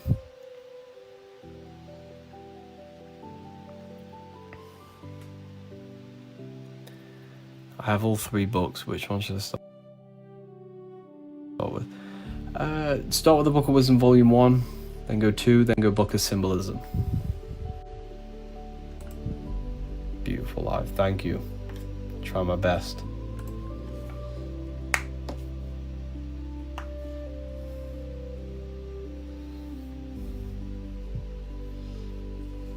How to free myself from emotional eating. If you do concentration meditations where you focus on one thought for a very long time, it's very, very difficult to do, but you can do it. If you train yourself to think one thought for like 10 minutes, then move on to 20, then move on to 30, you'll eventually develop a willpower that is indestructible. If you can sit down, meditate, stare at a wall for 10 minutes, or focus on one thought for 10 minutes in your mind, you'll develop a willpower that can say no to any temptation inside yourself. Okay? Like, that is a very, very powerful teaching.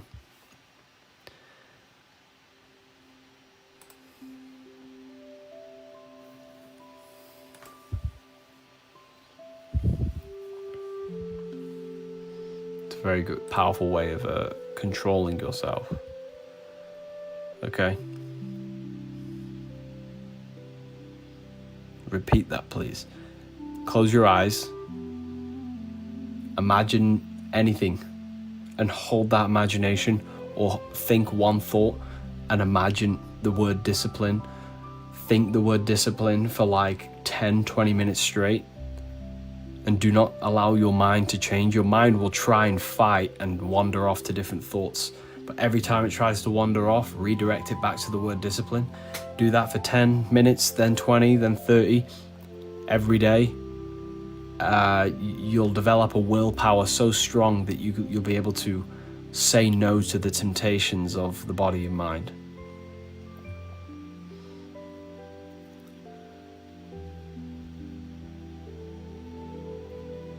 Yeah.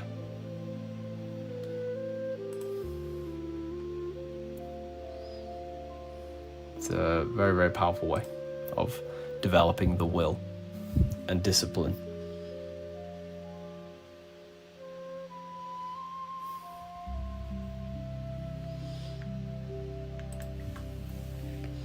So yeah.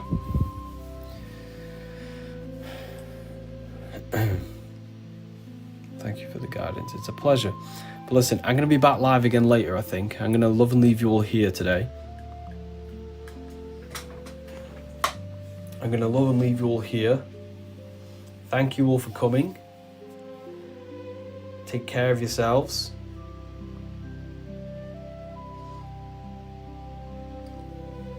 And have a great day.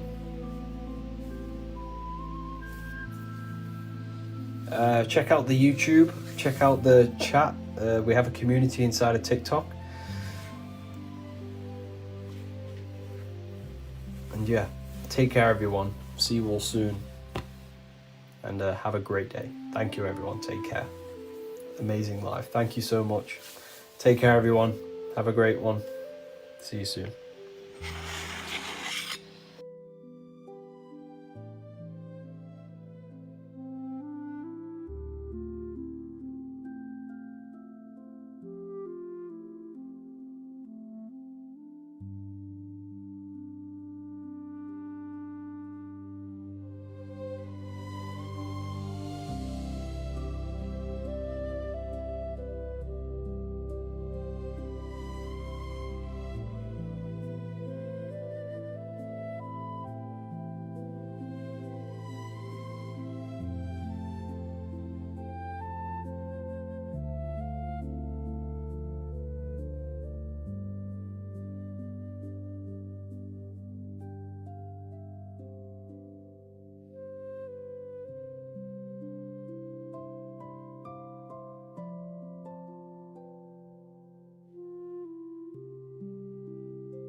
When we think in our mind that like critical thinking and, solution-based thinking, it activates these parts of the brain, the outer region of the brain, okay?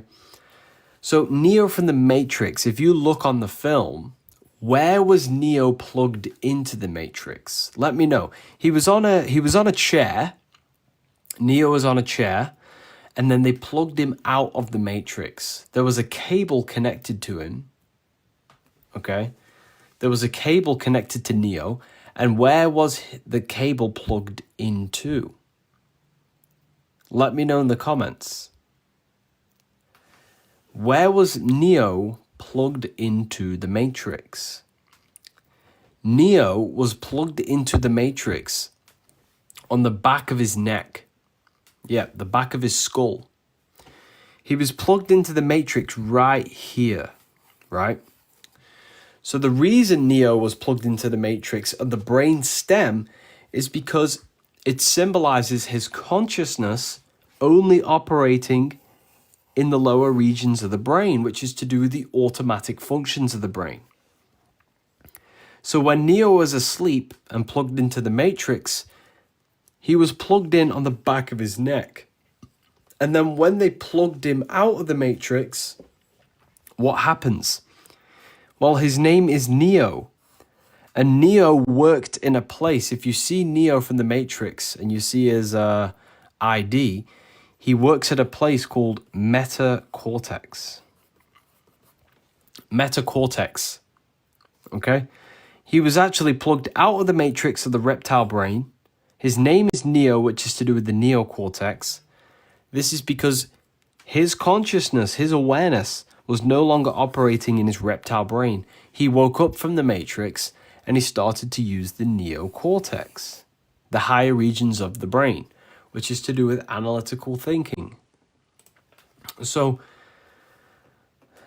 if you look at Osiris, this is the god Osiris from Egypt, right? Osiris is always depicted with reptiles. You see here, he's had these two reptiles. His skin is green. Why is Osiris's skin green? And why is he seen with crocodiles? Why is Osiris seen with crocodiles all the time? A lot of crocodiles, yeah. He's always seen with a crocodile. Why is that? Because the crocodile is a reptile.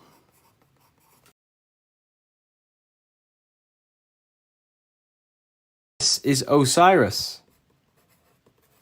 And if you brainstem, this is the brainstem that we're looking at here, right? If we look at the brainstem and compare that to Osiris's hat, we see a clear representation. Now, I'm going to show you a better look. I'm going to show you a better image of this. Are you ready? Let me get a better image of this. Okay. Osiris is depicted with this regions of the brain. Hold on. Where is it gone? Okay, it's there. There we go. Here is Osiris. Here's the midbrain.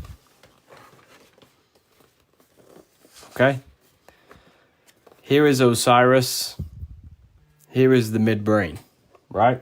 So here you can see now the correlation between Osiris, the god of the dead, or the underworld. He is the god of the dead or underworld.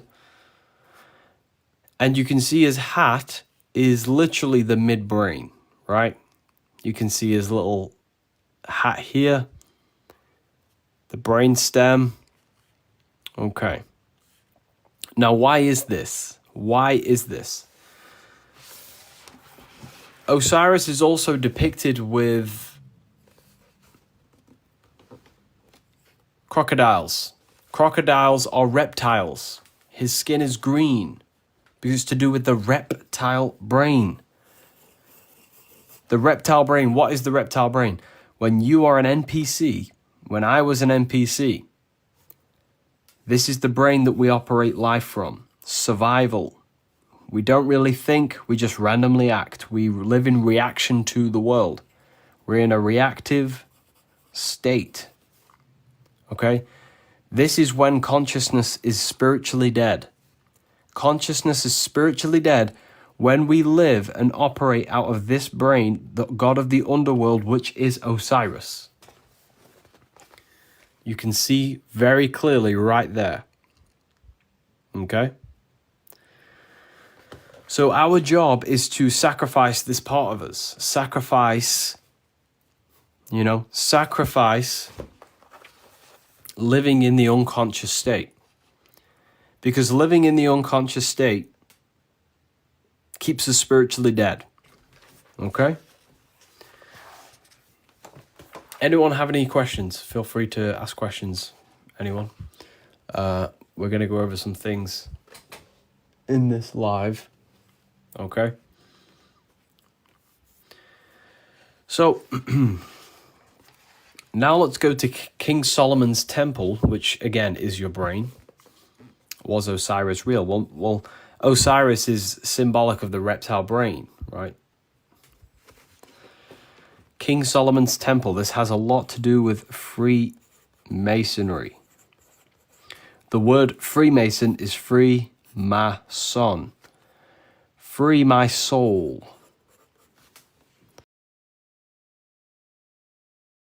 Free my soul. Okay? So here you have the Holy of Holies. The Holy of Holies is there. The holy place, greater house. And the front entrance, the porch. The entrance to the Temple of Solomon.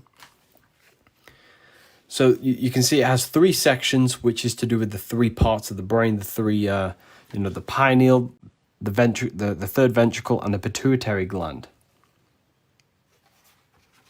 Okay.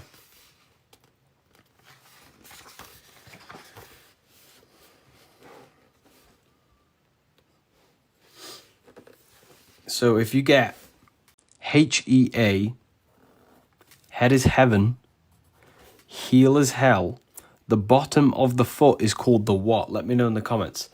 What is the bottom of your foot called? Why don't the elites want us to know this? That's a great question. Because the elites remain in power when we are deeply unconscious and think randomly, feel randomly, create randomly. When we are unconscious of our mind, unconscious of our actions and how they contribute towards our creation, they benefit off that because we make these corporations billions and billions of pounds and dollars because we're unconscious. So the bottom of the foot is called, yes, the soul. Why is the bottom of the foot called the soul? And why is the bottom of your foot called heel, which is hell? So they're basically saying your soul is in hell. That's what the elites and the English language is saying. Okay? The bottom of the foot is called the soul and the heel is hell.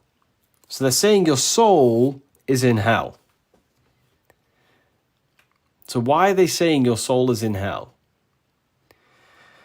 The reason they say your soul is in hell, okay, is because when consciousness or your I, which is you, the observer, the awareness that you are, the I that watches your mind, the true you are that I. And when that I only thinks about the physical, which is symbolic of the feet, the head is symbolic of the spiritual and the physical. When you, awareness, only think about the physical, your soul is now in hell because you're constantly in a state of desire, pleasure chasing, and chasing the things of the world. The soul becomes trapped inside the prison of the ego in the mind. You are not the mind and its content. You are not the voice in your head. You are the eye watching the voice. So when you become identified with the ego and the voice in your head, your soul becomes trapped in the content of the mind. You are the observer of the mind, not the mind. So this is how our soul becomes trapped in this world. Our soul becomes trapped when we only think, feel, and act towards the heel, which is symbolic of the physical world. We become a material chasing, money hungry animal, pretty much. Okay? So how do we escape this? How do we escape this state where we're only chasing materialism? Well, the Bible says to place your mind on the things of heaven, not of earth. What does that mean? The things of heaven are wisdom, understanding, things that you cannot see, the invisible. Because wisdom makes you satisfied. Chasing material things does not make you satisfied. If you chase material things, which is great, we should all have a great life and have abundance, right? But there should be a fine balance between that. Don't place your identity on the things of the world.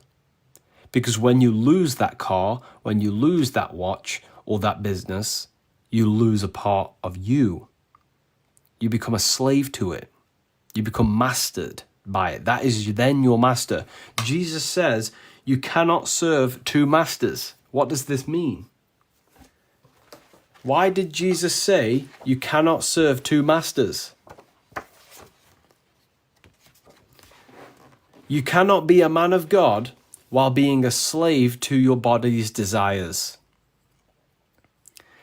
Your master should be you. You should be in complete authority of the mind and the body. Your spirit, which is your will, the true self is the will. The awareness has a will, right? Think about it, everyone. Let me know in the comments.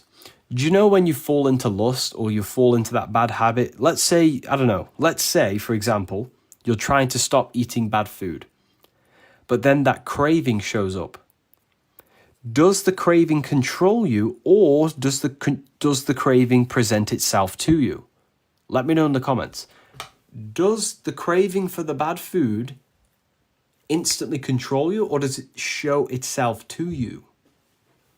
It presents itself to you. Yeah, very well said. The thought can't control you. It's impossible.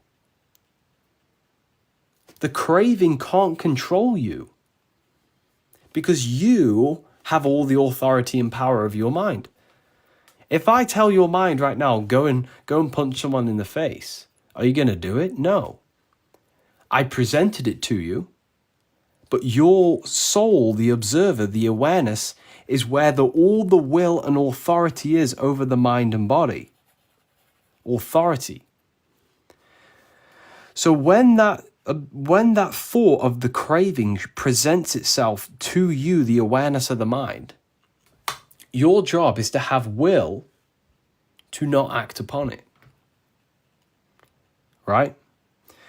So the original point is, are you in control, or is your body and ego's desires in control? And this is why Jesus says you cannot serve two masters. You cannot serve two masters because it's either you in control or your body or ego in control. That's the end truth. Jesus says you cannot serve two masters. It's either the spirit's will in control, or are you a slave to your body's desires and ego's games. You see, the ego is the biggest tempter and deceiver in the entire world. That makes so much sense. Yeah, it makes so much sense when you start to realize what this is all about, right? Share this live with a friend and family member, everyone. Share this live with a friend and family member. We're about to go deeper. So if we are hungry, we can't eat. Of course you can, right? Of course. But we need a fine balance between our higher nature, the spirit of the will of the spirit and the body. Do not become a slave to the body. I mean, you can if you want, but it will lead you to a very sad, unhappy, unfulfilled life. And this is what Jesus was really teaching, how to be in complete authority over the mind and body. Okay, so, and that's why the paintings of Jesus are all about the brain. The whole thing is about the brain. The whole entire thing. Right? Let me show you. Right? Here you are. Here's a painting of Jesus ascending to heaven, which is ascending up your spinal cord to the will of the Spirit, the authority, the will of God. Okay? He's ascending from earthly desires, being controlled by them, and ascending them to the will of the Spirit, to allow the will of the Spirit to take over our life. Oh, this is the better one, okay? This is the better one. Here you have the two regions of the brain. Now, this is what is fascinating. Does anybody here know the difference between what the right brain does and what the left brain does? And did you know they make you write with your right hand for a reason? Right? Does anybody know why they want you to write with your right hand? Who here is left-handed? Anyone here left or right-handed? Let me know in the comments. So, you're left-handed, someone, okay, some people, we do have some left-handed people in here, okay? Why do they want you to write with your right hand so much? Where has this tradition come from, okay? And why is your middle finger demonized? Have you ever thought about all of these things? So, when you look at the painting of Jesus, you see Jesus, the central figure, okay? His head represents awareness, the true you in the center of the brain that's in command of the brain. You're not the thought or the brain, you are the awareness commanding it. If you look at this guy's left hand, they're separate. If you look at this guy's hand, they're united. Right? Why is that?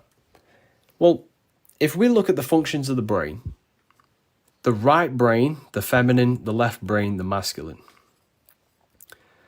The right brain, I'm going to show you an image now. It's going to help you understand how your brain works. So, the reason they want you to write with your right hand is because it strengthens the connection to the left brain. And again, you only ever interact with your mind and brain. It's impossible. You have never met me. You have only ever met your mind's interpretation of me. You've never met your friends. You've only met your mind's interpretation of your friends. You've never touched reality. You have only ever touched your brain's interpretation of electrical signals. Remember, you can only to write with your right hand brain. And this is what the left brain does, people. The left brain divides. Hence why this guy here, the left hemisphere, his hand is divided. His hands are together. So how the brain works, okay, according to Miguel Christ, which is a brain researcher, okay, is that one side of the brain is not analytical and one side of the brain is not creative. That's a very not very well understood theory of the brain. Miguel Christ suggests that the brain actually does the same, each hemisphere does the same thing, but in two complete opposite ways. Okay? So let's say you're walking in a woods. This is the woods you're walking through. The right brain sees the entire woods as one unified woods. Then that whole image is given to the left brain, and then the left brain dissects that whole image into individual parts. A leaf, a branch, a tree, a path, a dog, a squirrel. You get the point. The left and right brain do the same thing, decode reality, but in a masculine and feminine way. The right brain sees the whole woods as one unified entity. The left brain breaks that unified identity down. So the reason they want you to write with your right hand is because the right side of the body is connected to the left brain, and the left side of the body is connected to the right brain. No one knows why this crossover is present. No one knows why the brain does that, but there is a crossover. The left eye is connected to the right brain. The right eye is connected to the left brain. No one knows why. It's a mystery. However, okay, the reason they want you to write with your right hand is because that strengthens your left brain perception of reality. As I previously mentioned, you have never ever contacted the physical world. You have only ever contacted your mind. You only meet your mind's perception of reality. Reality is not outside of you, it's in the brain. The brain creates reality. It simulates energy into matter. When I touch something, electricity goes through my nerves to my brain, and I am the one watching my brain's interpretation of electrical signals. So they want you to see everything as divided. They want you to perceive reality as something, everything is divided. They want you to think mathematics is separate from science, science is separate from religion, religion is separate from everything. They want you to see everything as this is this is that, this is this. They don't want you to see everything unified. They need you in a divided perception of reality. They want you to think you are you and I am me. When in fact, we're all one. There is no you and me. And on a mental level there is. In your mind, yes, there's you and me. But beyond your mind, you are not your mind. You're the one watching the mind. The one watching the mind is the universal I that observes every mind and body. Why do you think every single one of us says, I am Harry, I am Ben, Salim? You're not Salim, you're the I am before. You're the universal consciousness in an individual form. On a spiritual level, not a mental level, we're all the same being, looking through the eye of the mind. Spiritually speaking, yeah. So they need you in a constant divided state. They want you to think that everything is divided, right? So the reason I was getting to that is because that keeps us divided. It keeps us fighting in a state of consciousness on the chessboard, being controlled by the chess masters. Essentially, the chessboard is a symbol of divided consciousness. Divided consciousness. Someone who's stuck in complete conflict in their mind. We all have conflict in their mind, but some have less than others. For example, in your mind right now, think, I'm going to be a billionaire or a millionaire. Say that in your mind. What is the thought that you get 2 seconds later? Let me know in the comments. In your mind, say, I'm going to become a millionaire. 2 seconds later, what's the next thought that you get? Doubt. Doubt. Impossible. Not really. No, you're not. Well, there you go. That's the conflict. You have conflict in your mind. There's duality in your mind, right? How? There you go. That conflict is what we should learn to dissolve and seek the middle path. So,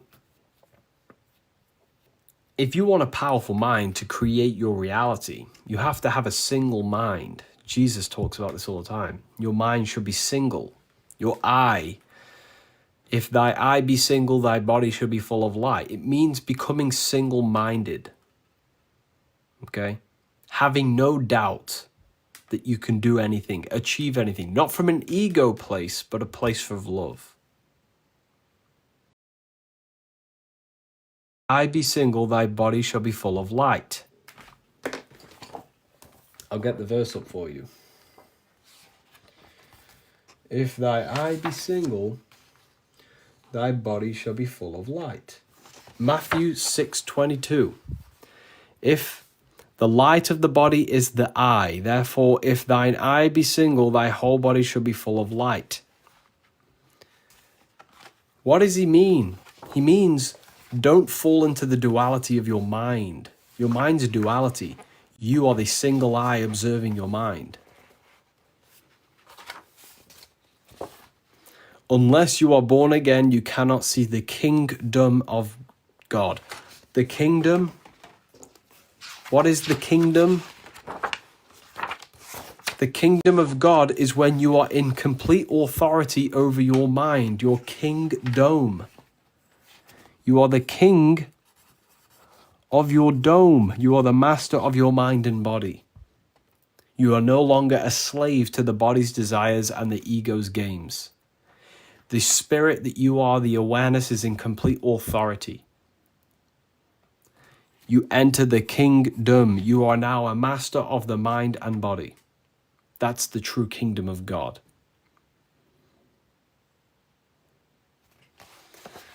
Okay? You have to become the master of self. No one can do it for you. No man in the sky can help you, save you from your thoughts. Nothing. No man. Who is operating the mind? You. Who commands the mind? You. You are the one operating the mind. So, the 33rd degree of Freemasonry has this logo of an upright facing triangle with the number 33 in it. Now, it looks like a boring symbol, but I'm telling you now, it's not a boring symbol. It means a lot. 33 in an upright facing triangle represents fire. Fire is an upright triangle. Water is a downright triangle. Fire represents the will of the spirit, in complete authority over the mind and body. It's a level of self-mastery. Okay? So, essentially, this is what the pentagram is. Man is promoting Freemasonry. I'm not promoting anything. I've never ever said join any secret order. I've never joined a secret order, and I've learned all their symbolism. Ever. Okay? So let's just get that straight. I've never promoted joining any order. So do not jump to conclusions. If you actually watch exactly what I mean. How did you learn? The way you learn symbolism is I explained this the other day, but do you want me to break this down for you? Do you want me to break down what this is, how to do magic? Every single one of you right here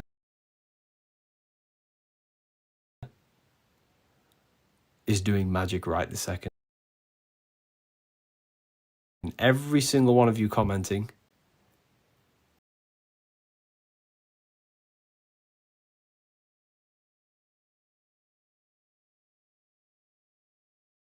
hidden.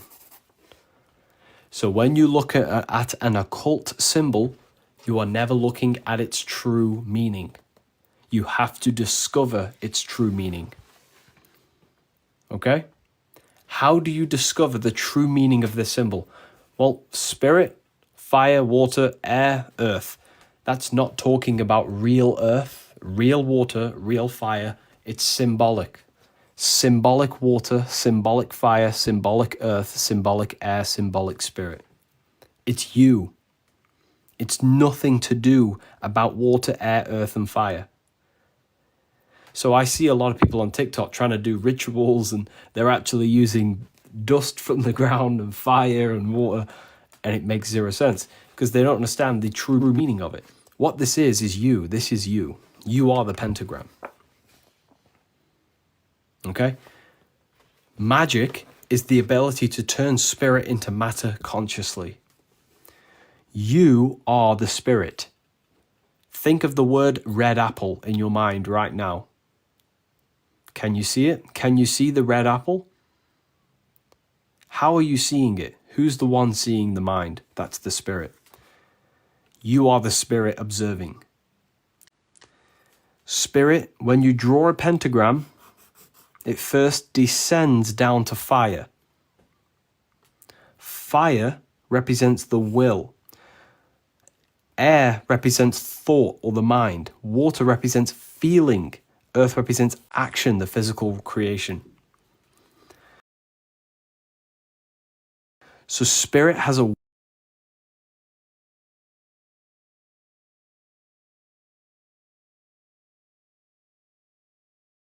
comment on the live. I think what I want to comment, I then have a desire to do it. That desire turns into physical action on the earth. Everything then returns back to awareness. You, every single one of you has just commented on this live. You have just done magic. You've just turned spirit into matter. And the people in the comments saying, oh, this guy's a Satanist. If you're calling me a Satanist, then you are a Satanist as well, because you are doing this. The reason they want you to think this is Satanism is because they don't want you to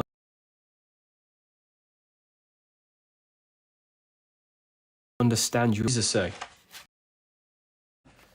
I'll prove to you what Jesus said. Jesus said, enter yourself. In Luke 6:6. Jesus advises in Luke 6:6, when thou prayest, enter into thine inner chamber, enter into yourself. In Luke 11:52, he says, you have taken away the key of knowledge, you did not enter in yourself.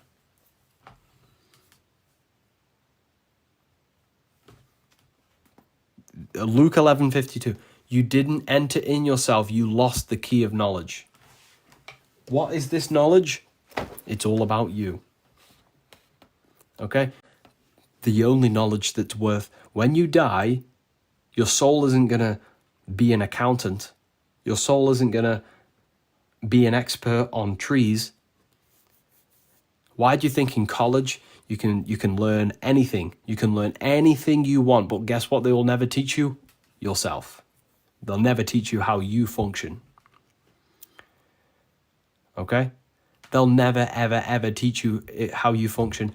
And if you do want to know how you function, what must you do? You must get initiated into a secret society to keep the knowledge secret. Why? Why is this? Okay? It's crazy. It's absolutely crazy. Why should we be, to join something just to learn about yourself?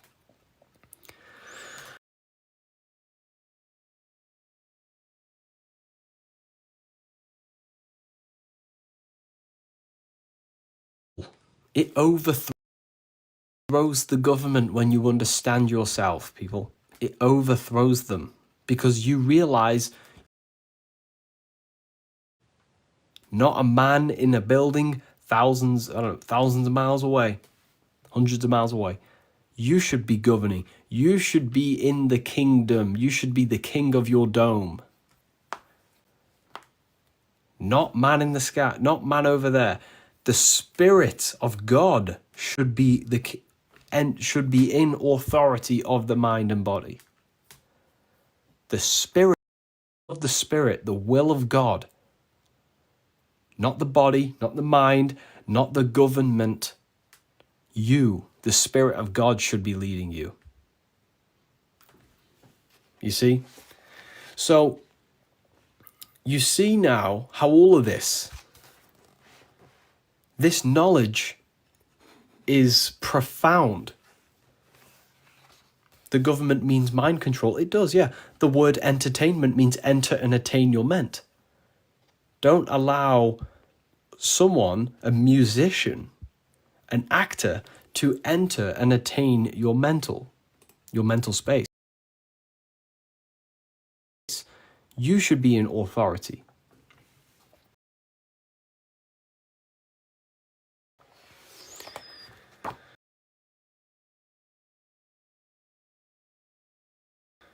You see? And then you have some people in the comments saying you're doing witchcraft. Well, you're doing witchcraft. You just turned a thought into an action. That's witchcraft. That's magic. You've just turned an invisible.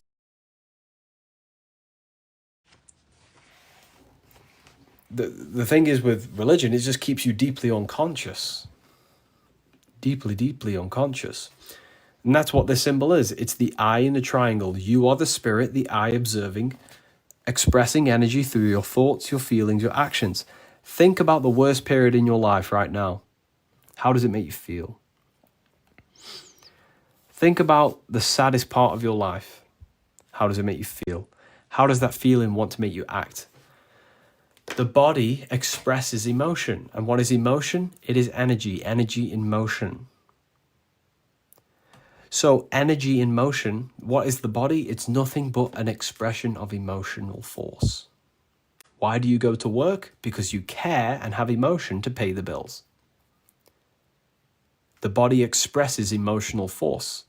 So if you can master your thoughts, you master your emotions, you can direct the body into the will of your own reality. Okay? So I want this knowledge for evil. I mean, fair enough. You can use this knowledge for evil if you want. But it'll lead you down a dark path. It's completely up to you. You see, knowledge is a tool, right? You can use it for both good and bad. At least you're honest about it, right? Knowledge is a tool. You can use it for good and bad. What book is that? I'm sure. Has everyone here received their copy, whoever's ordered the book? Everyone who's ordered the book, have you received your copy, or are you waiting on your copy? Let me know in the comments. Have you actually received it? Have you read it? Has it helped you? Let me know. So, yes, thank you. Amazing. I'm glad. No, I'm waiting on my copy. I'm waiting. Okay, we have a few people waiting. Beautiful. Beautiful. You're going to love it. Your life is going to... I received it. Amazing. Best book I've ever read. Life-changing. Thank you so much, everyone. I really appreciate it. Thank you. Just received it. Beautiful. So, I want to order the book. Would you like me to produce a code, so a discount code, so you can save some money ordering it? It's completely up to you. If you want a discount code, let me know in the comments.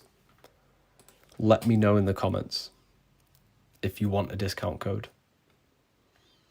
Nobody said that. Oh, sorry. We do have 2 lives on. We have this live, and we have one live has 1,300, one live has 200, and one has 62. So there's 3 lives.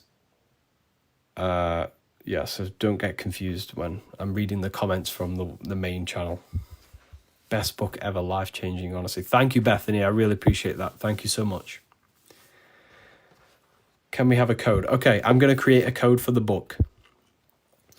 The 2 books that we use today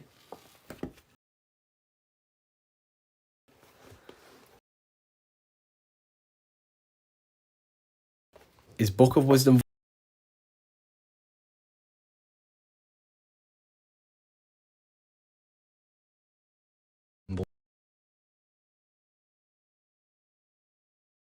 Explained.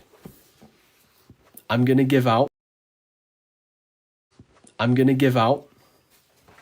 make 10 codes available.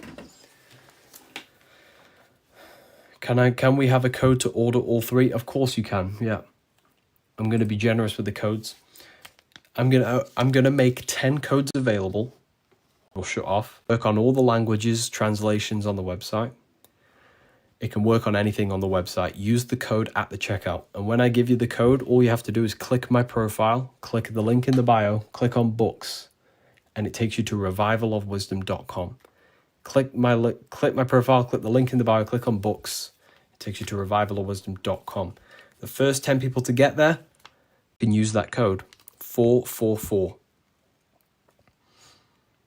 444. Are you saying religion is bad? I'm not saying religion is bad. I think religion is great. It gives you a great moral framework for your life. What I am saying is the surface understanding of religion it wasn't enough for me. So I went into the esoteric side of religion, meaning the inner teachings. The inner teachings. Read the Bible. I do read the Bible. The Bible is an esoteric text, whether you realize it or not. The Bible is talking about the mind, the body, and the spirit, and how to gain authority over your mind and body. Why do you think it's called the kingdom of heaven? It means to become the king of your dome, the king of your head and mind and body, to allow the Spirit of God or the spirit of awareness to take over the mind and body. The kingdom is a state of authority, control, and self-mastery over the mind and body, not allowing the ego or the desires of flesh to control you. That's what sin is. Sin is allowing the desires of flesh and the ego to control you. But the exoteric teachings are just very basic. But I really want to know the science behind it. That's the esoteric. It's the science of self, the science and the art of self-mastery. And that's what Jesus is talking about. Right? Anyways. There are 10 of these available. I think one has just been taken. There are now 9 of these left. You can use it on the PDF. The PDF is very, very affordable, especially if you use that code. How did you figure all of this out? A long time of studying, reading, self-reflecting.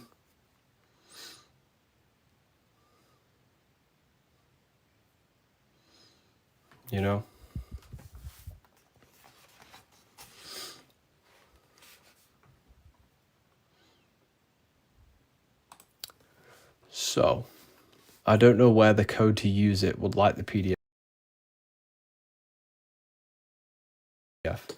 So go onto the website, click on the PDF, code in there, you'll get 50% off.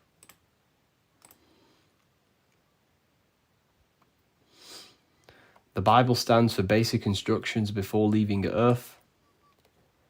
It is the instructions to master the mind and body before you leave Earth. Because your awareness does, if your awareness is attached to, if your soul is attached to the physical things, then when you die, you're still going to have them desires. You're going to carry them desires with you. And that will create self-suffering.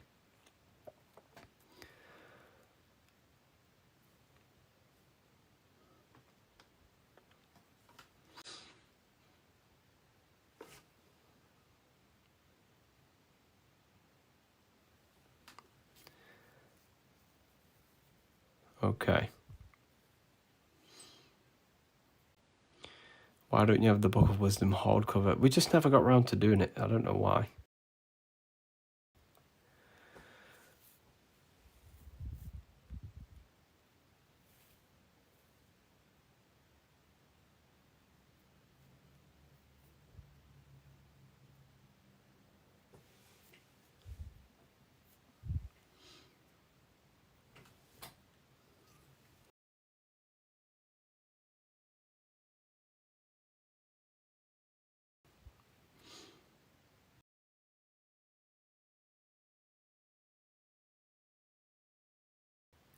Basic instructions before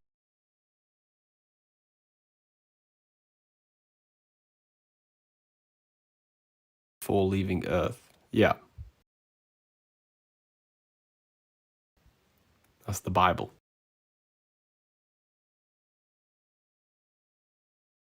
Buddhism, it's all the same thing, right? All the same thing. So, yeah, it's all the same ways, just different ways of doing it. It's all different ways of mastering yourself.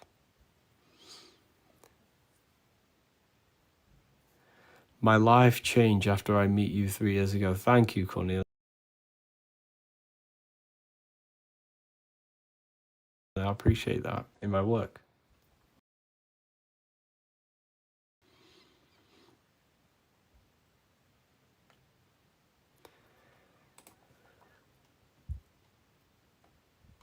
My life too. Thank you, everyone.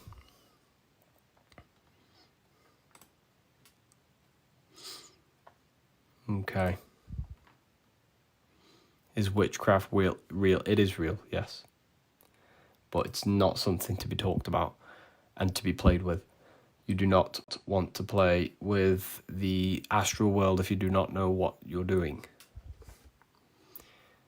You do not want to open yourselves to influences without knowing what you're doing, right? So do not try and interact with that plane, which you're always doing, but just don't try until you are very well trained or you have a master who can help you. You can play around with bad things. Are demons real? Well, nothing dies in the universe. It is all eternal. Everything is eternal. So, yes, there are demons. There are angels. There are astral entities, forces, thought forms, elementals that you can interact with. And in fact, you're always interacting with them, but just on an unconscious state, in an unconscious level. But you don't want to start trying to interact with these things without knowing what you're doing, right?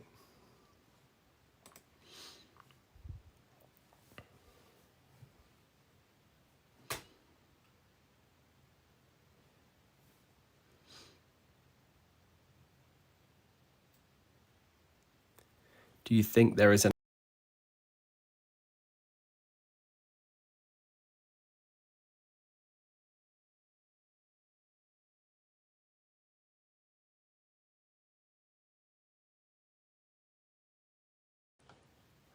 you don't die. You never die. The body dies, but you aren't the body. You're the one controlling it inside yourself. So you're saying astral projection is bad? No, the astral projection is not bad. But again, you do have to prepare yourself for that sort of thing. You want to make sure you're in a good state of emotionally before you do it, because if you're, the law as above, so below follows everything. So when you die or when you astral project, the as above, so below will be applied. So if your emotional state is very low and you desire worldly things and you're going into that plane with that desire, you'll be put into a plane where them desires manifest with particular entities that desire the same thing. So if you're not in a good vibration, when you astral project, you'll put yourself in a realm similar to your vibration, and you will find entities, beings on that vibration, and they're not very pleasant. They don't have power over you, but they're not very pleasant. So yeah, you do have to be careful of that. You have to make sure you're pure-hearted before you enter these things. Your heart is everything.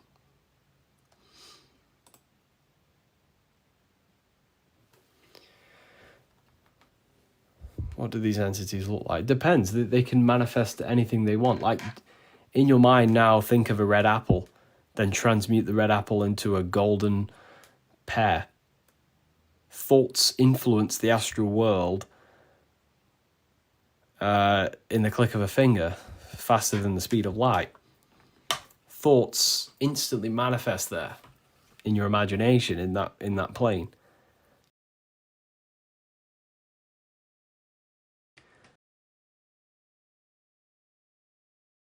They can manifest anything. They can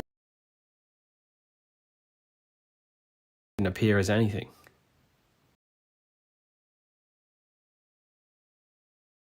They can change their form.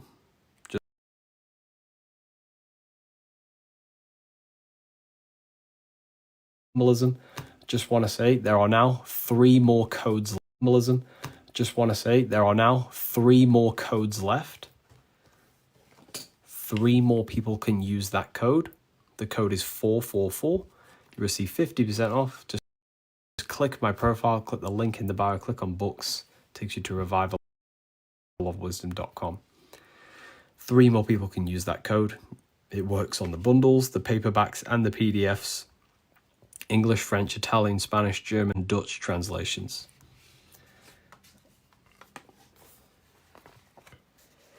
Can you talk about the etheric plane? The etheric plane is not accessible. It's a bridge that allows the astral body to connect to the physical body. Right? So the etheric plane is essentially the bridge, the chakra system that allows the astral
vibration and the law of attraction. This is so important. All of these lessons are important. So get your notepads out, take down some notes, because this one is a major one. So like we said before, everything is vibration. Everything is a vibration. Everything is a frequency. Everything is made out of light. Light is vibrating at a certain frequency. And within the realms of energy, the way how it works is that you attract what you put out. So you are what you eat. You are what you think. Whatever you put out is what you are going to get back. So it's like praying. If you pray from a place of negativity and suffering, you will get more back. You have to believe and become the frequency of what you want. Everything you already want exists as a state of frequency. Think about that. The thing that you want is a thought. Everything is a thought. Everything exists as a thought. What you want is a specific frequency. And you can experience that frequency before you even have it, before you even achieve it. You can become one with that frequency, with your mind and emotions. And this is the power of your mind. The power of your mind is that it can tune itself to anything. So you can tap into the frequency mentally and emotionally before you have something. And this is how you become the frequency and attract it to you. Like I said, whatever energy you put out, you get back. So if you become that frequency, you're going to influence magnetic fields, which is magic, You're influencing magnetic fields, which is magic, through frequency, thoughts, and emotion. Your present results are a reflection of your vibration. You only attract what you are. Everyone in your external world is a result of your vibration, and your vibration is a result of your thoughts and emotions. The people around you are on a similar vibrational wavelength as you. So if you meet someone, for example, you walk down the street and you meet someone, and you're two complete opposite people, you're not going to resonate with that person. Why? Because his mindset and your mind are resonating on two different frequencies, so opposite that you cannot clash together. You can't come together. You might not hate that person. His ideology, his thoughts, his beliefs, his loves and things he does, things he likes is all a frequency in his mind, and your mind is the complete opposite. Therefore, you will not become one with that person. The people around you have similar interests, similar likes, similar things to you, and that is a frequency in the realm of your mind. Everything began in the mind. It mirrors reality. I've told you this many times. So if you look at this room, everything you see in this room did not just appear there physically. It began in someone's mind. Someone thought of the lampshade. Someone thought of this design. Someone thought of this design of the sofa. And then someone thought to place it there. So everything is a result of mind. Mind is the first cause of everything. You're going to hear this a lot in this course because it's so true. Your life is a result of your mind. Your mind is your biggest tool. It's an infinite, limitless tool that you can use to manifest anything you want in your life. All you have to do is fill your mind with what you want. Tunnel vision. You have to fill your mind with what you desire and what you want, and it will come true.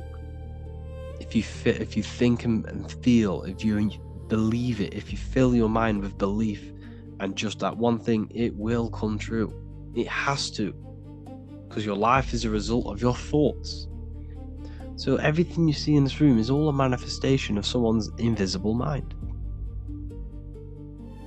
Out of darkness comes the light. Your mind's the darkness, the physical realm's the light. You manifest things out of the darkness into the light.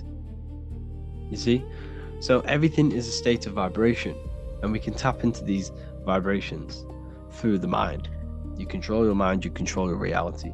And this is all to do with vibration, the law of attraction.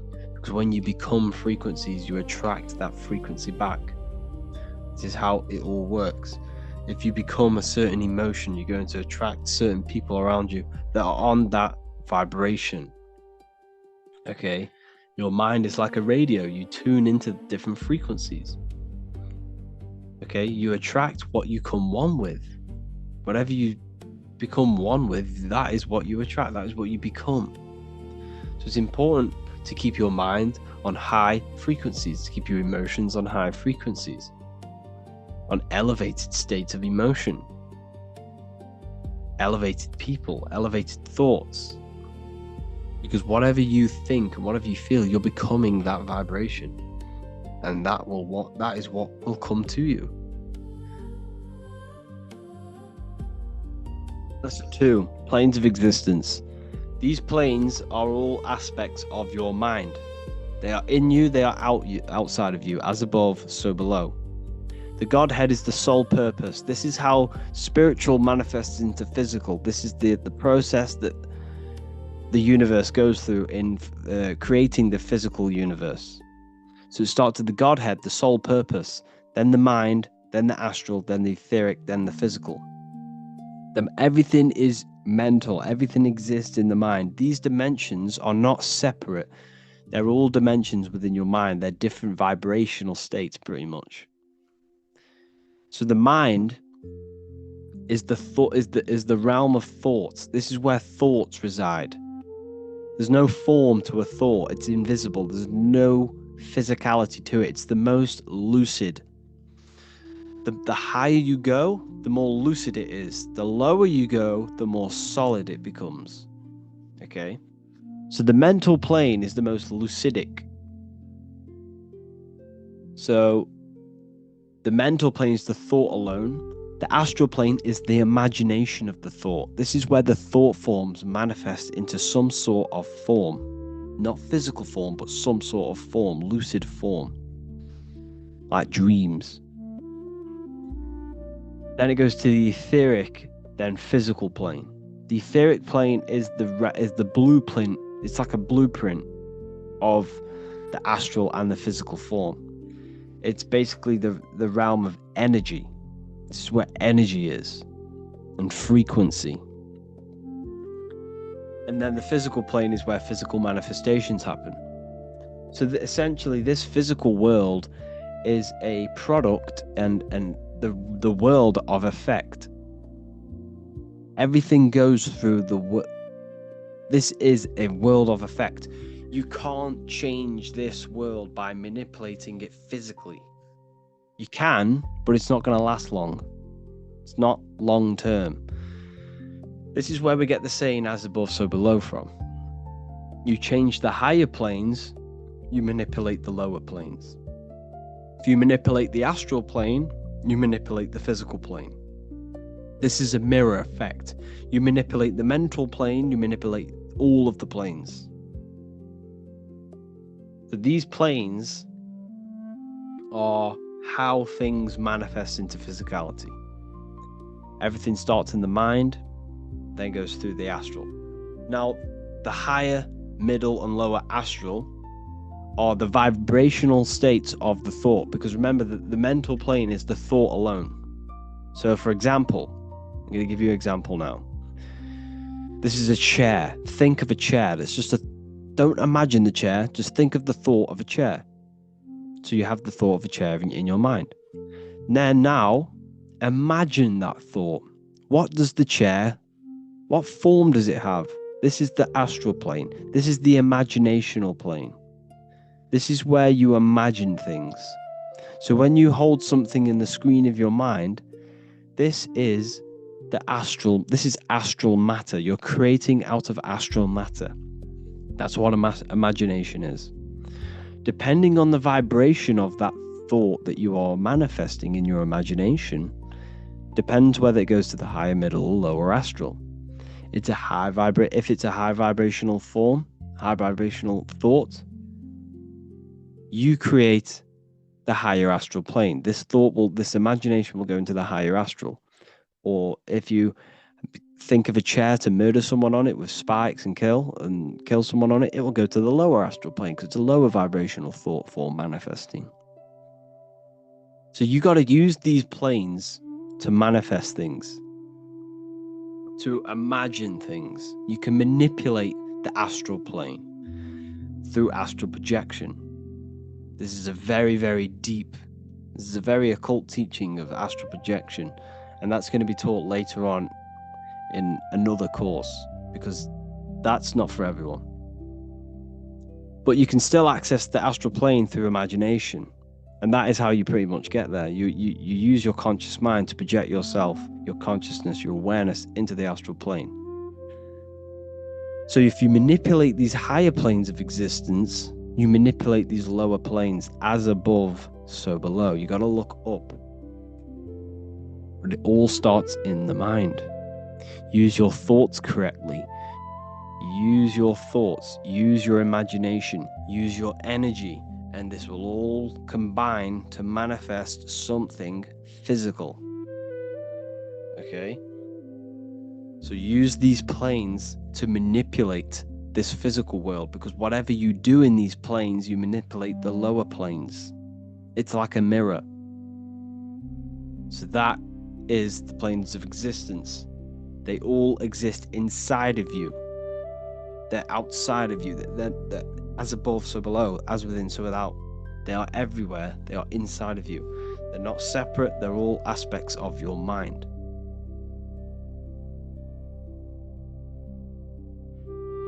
Lesson 6. Maintaining the human electromagnetic field, the human energy field. This is an important one, people. You have to understand how this field works. Without this field, you can't pull things to you. You can't attract things. You know, the weaker your field, the more prone you are to diseases. The weaker the field, the less manifestation, the less power you have over matter. You have to have a strong field. Okay?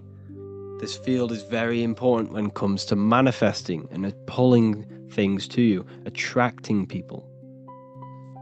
Because essentially this field is a manifestation of your internal state. So your internal state manifests this external field through your, the things you do on a daily basis contribute to this field and how strong it is. So to keep it strong, you have to realize that it's constantly changing based on your environment, the people around you, electrical devices, thoughts, emotions, and the food within the body. Now, every single cell in your body has its own electromagnetic field, has its own magnetic energy. And this magnetic energy can be weakened or strengthened by the food that you are putting in your body. So therefore, when we eat food that is processed, that is not grown under the sun, made in some sort of lab or manufacturing, wherever, it has no magnetic energy to it. It's vibrating so low that when you consume it, it's going to pull your energy. It's going to lower your frequency, going to lower your mood. It's going to just destroy everything about you. You don't want it in your body. You have to eat raw food. As much as you need as much uncooked raw food as possible, because the cooked food is what kills the magnetic energy in it, kills nutrients as well. But it's based off magnetic energy. They never want to tell you this. They want you focused on nutrients, minerals, but they'll never tell you about the magnetic energy, the etheric energy, about the food. Yes, meat might have some, nutritious benefits to the body. Flesh might have that. However, the magnetic energy behind it is negatively charged. Because the magnetic energy never leaves the food. Never. Energy can't be killed, cannot be destroyed. Therefore, the slaughtered animal is running, fear, traumatized, and all this negative energy is stuck within the food, and this is going to lower your vibration and weaken your field. So don't just think about nutrition. Think about magnetic energy. You're an electromagnetic being. So you need to make sure you're eating food that is under the electric sun. When you stand under the sun, you feel that masculine, powerful electrical energy charging you in your body, in your cells. This is why you feel so much better when you're under the sun. It's because it charges you. It charges your body, your cells, your mind, your spirit, everything. It upgrades your DNA. The sun is amazing. You need the food that grows underneath the sun, because the sun crystallizes in the food. When you eat raw fruit that's grown under the sun, you're eating the sun. You're pretty much eating electrical currents. You're putting that into your body, and it's charging your body, charging the cells, because the cells produce electricity. Your body is made of water, which, contributes to moving electricity around your body. So your diet is very important when it comes to maintaining the strength of your electromagnetic field, because the weaker this field, the less impact you have on manifesting over matter and pulling things to you and magnetically pulling people and, surroundings to you. It's a magnetic field. It pulls things to you. The right people, the right places. So eat fruits and vegetables as much as possible. Grounding, putting your feet in the soil or in the earth. This will charge you. The earth is electromagnetic. This will strengthen the field, strengthen your body, strengthen your cells, put electricity in your body. Everything is just amazing when you ground, especially when you're stood under the sun as well. It's a double whammy. So grounding every day is important to keep the strength of your field up. So if you have a very weak field, you're just gonna, you're gonna attract negative people. You can sense it from a mile off. When you see a negative person, you don't even need to know them. You can just sense that they're very negative, very low vibration. You see it on their face. You feel it in their energy. It's a no-brainer. Energy doesn't lie, and this is because their field is so depleted. Because of the food, the thoughts, the emotions, they're so unattached from nature. And this is why it's so important to get back in touch with nature, back in touch with your body. And this will strengthen not only your field, but your mind and emotion will be better. So your diet plays a massive role. Grounding, very important. Proper thinking, being present. Your field is made out of your thoughts as well as emotions. Being present is a very important one, because when you put your mental attention into the future or the past, you're giving energy to it. So when you are in the present, you retain energy. Okay, you don't give energy away by retaining energy, by being in the present. Proper thinking. This is a very important one. So thinking is energy, mental energy. Every thought is either, positively impacting you or negatively impacting you. So every negative thought that you think, you need to think 3 more positive ones to try and counteract and balance this out. And over periods of time, this will create you to, think positive. And you need positive thinking. You're just dragging yourself down. You're slowing the process of where you want to go in life just by negative thinking alone. You see, your external world it's not actually external.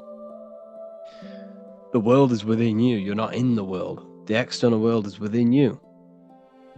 So therefore, your mind is like the controller of your external world, because you are a result of your thoughts. Where you are in your life now, where you are right now listening to this, is an effect and a direct manifestation of all the thoughts that you have thinked in the past. Think about that for a minute.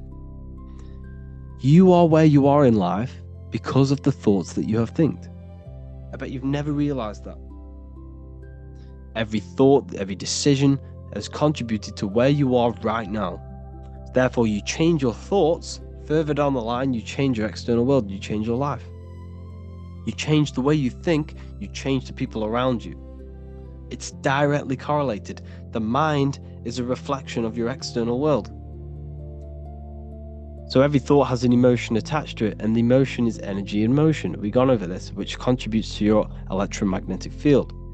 So your positive emotion is going to strengthen your electromagnetic field. And when this field is stronger, the more impact you have on matter, the more abilities you have to pulling people to you and places. Okay, so your heart knows everything. Your heart knows what is good and what is bad. When you go against the inner guide, the heart's voice, you're actually weakening your field. You're weakening your willpower, you're weakening your mind, you're weakening your electromagnetic field just by going against that inner guide. When you know you're doing something bad, you're not only, mentally going to suffer, you're going to suffer energetically and physically. Because what affects your electromagnetic field affects your body. So do not go against that inner guide. The people around you have a massive effect on your field. So when you interact with someone, there's a balancing out of the frequencies. Every frequency does this. It's called binaural beats. Every frequencies do this. When two frequencies meet, they harmonize and they balance. So if you're vibrating very high and you meet someone who's vibrating very low, when you meet, your vibrations will balance out. So yours will lower and his will rise to counteract, so to balance out. So that person is essentially taking your energy if they're vibrating lower than you. So it's important that you understand and be mindful of the people who are in your surroundings, because they're either taking your energy or giving energy to you and, contributing towards your life. It's so important that you change the people in your life. If you want to heal your body, stop talking to the people or don't chill with them as much if they just want to go out and eat Burger King every day. You see, it's not only physically are they going to take that, they're going to have, because their thoughts are in their electromagnetic field. So when you're around these people, you're gaining their thoughts, you're gaining their emotions. And this is why you feel so influenced. The word flu in influence. Because influence energy is like a flu. It's sticky. The people around are giving you energy, giving you thoughts, giving you emotions. So it's so important you keep clean-hearted people around you and people who contribute towards your life. If not, cut them out.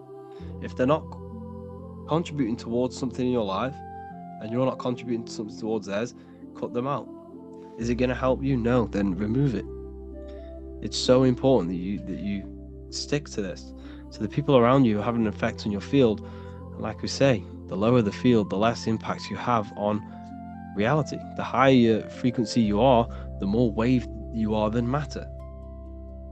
So I hope you learned a lot from this video. Lesson 13, mirror magic. This is all to do with mirrors and how you should treat mirrors in yourself. You see, mirrors not only just reflect your vision and yourself, they reflect what you say, what you speak, and what you feel. They reflect energy. Okay? So it's important that you are saying the correct things and feeling the correct things in front of mirrors, because mirrors reflect back to you everything you say into them. They are a great tool you can use to reprogram your subconscious mind. Now, the good thing with this, you can do this when you brush your teeth. You can do this every time you see yourself in a mirror. You see, what you say into a mirror is also being reflected back to you, which is then reflected back to the mirror and done infinite amount of times. It infinitely reflects what you think and say and feel.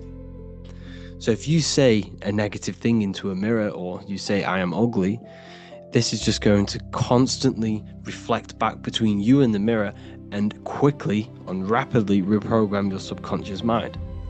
So it's important that you say the correct things in front of mirrors. Okay? Mirrors are a very powerful tool to change your mind and to manifest things. So if you get yourself hyped up, you think and feel and you say the things, your affirmations into the mirror, this is a very powerful way to become that frequency. Okay, it's all about giving high energy. Work yourself up, give energy to these affirmations that you say, and never entertain any negative thought, any negative emotion into mirrors, because mirrors are what are reflecting back to you. Okay, this is a very, very important lesson, because a lot of people are used to, doubting themselves in the mirrors and stuff like that. So you've got to make sure that you say very positive into mirrors and say, think and feel very positive things. And this will reflect back to you in energetic wise, and you're reprogramming your subconscious. Lesson 4. Programming the subconscious mind. This is so important, people. You have to reprogram the programs that are in your mind. Everything is true in the subconscious mind. This is why the ancients had the golden rule: treat others like you want to be treated. Because if I go, like I said in the other video, if I go and call you an idiot, I'm calling my subconscious mind an idiot, which will then telling my subconscious that is what I want.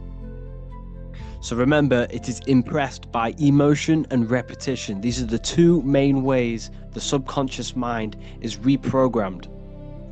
Repetition. You tie your shoelaces every single day. You know how to do it. You know how to change gear in your car. This is repetition. You have created a program through this repetition. And emotion, the traumatic event that you had when you were young, you can remember that program, you can remember that day like it was today, very, very, very vividly, because of the strong emotion that you felt together, you felt at that point, which then created a mental program which manifests into your daily basis behavior, thought patterns, and actions. Old habits are programs. This is why you're trying to create your new life, you're trying to break your old habits. The reason why you're not breaking your old habits is because that habit is a program itself. That it has to manifest. It's so hard not for it to manifest, because it's part of the mind's automatic system. The mind has an automatic system which is running your body on autopilot. The subconscious is running your body's organs. It's telling your heart to beat on autopilot. That habit you have is an autopilot program. Therefore, you have to change this programming by accessing the subconscious mind and rewriting these programs through, like I said, repetition and emotion. Repetition and emotion, combining these two methods, will reprogram your subconscious mind. And when is the subconscious mind most accessible? 1 hour when we wake up and just before we go to sleep. Your brain is producing theta waves. It doesn't have to be then when these two are, it doesn't have to be when you wake up or when you go to sleep. You can also create theta waves when you access deep meditation. Deep meditation. So you have to do these every single day as much as you can. Doesn't have to be when you wake up, doesn't have to be before you go to sleep. Whenever you get time or whenever your conscious mind floats over the idea of doing it, do it. Repeat affirmations constantly, as much as you can. And I mean every second of the day if you have to. Whenever you get the time, mentally say it, physically say it. Get these affirmations done as much as possible to reprogram that subconscious. It has to be in present tense. The subconscious does not know the future, does not know the past. It only knows now. It only knows you, doesn't know anyone else, and it only knows now. You and now is the only thing the subconscious mind knows. And everything is true in the subconscious. Therefore, thinking, feeling, and saying I am affirmations. It has to be in the present tense. You have to claim as if you are what you are saying. If you want financial freedom, say money is coming in constantly on a daily cycle or whatever, or I am financially free. Money is coming in. I am happy. I am healed. I am healthy. Whatever you are trying to manifest, believe it is true. Say it is true and feel it is true on a daily basis as much as possible. Most effectively in the mornings and at nighttime and in deep meditation. Every single morning, as soon as you wake up, it's the first thing that should be on your mind, is reprogramming the subconscious mind. Is feeling the emotion of that life you want, feeling the emotional state of your desire, rich, free, or happy, affirming your desire, listening to repeated affirmations. Download an app on your phone, whatever, voice recorder, whatever it is, download an app. Record yourself saying, I am affirmations. I am healthy. I am rich. Money flows into my life abundantly.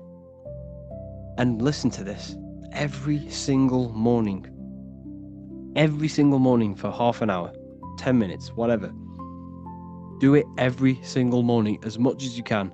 And while you're listening to them, mentally say them.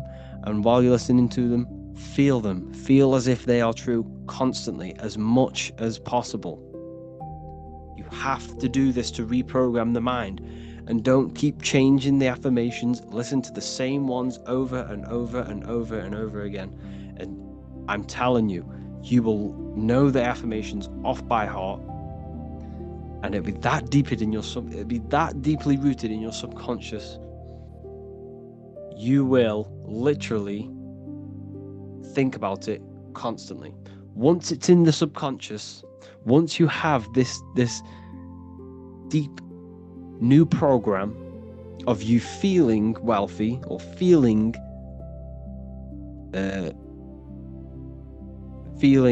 healthy or wealthy or healed, it has to manifest. Because what happens? The programs are manifesting 90% of your daily basis behavior. So if you create a program where you already feel like money is rolling in more than ever, or you are healed, that will manifest into 90% of your thought patterns, 90% of your actions, and 90% of your daily basis behavior. And it will be subconsciously. You won't even know you are acting upon this program because it's in the automatic system of your mind. This is how powerful this is. So if you create a program on, let's say you want to be financially free, and you've created a program, a memory, a paradigm, because you've been saying these affirmations and you've been thinking and feeling about this desired reality, guess what? You will be taking action according to that program. You will think the thoughts. You will do the things that person does of that reality. And you won't even know. This is how powerful it is.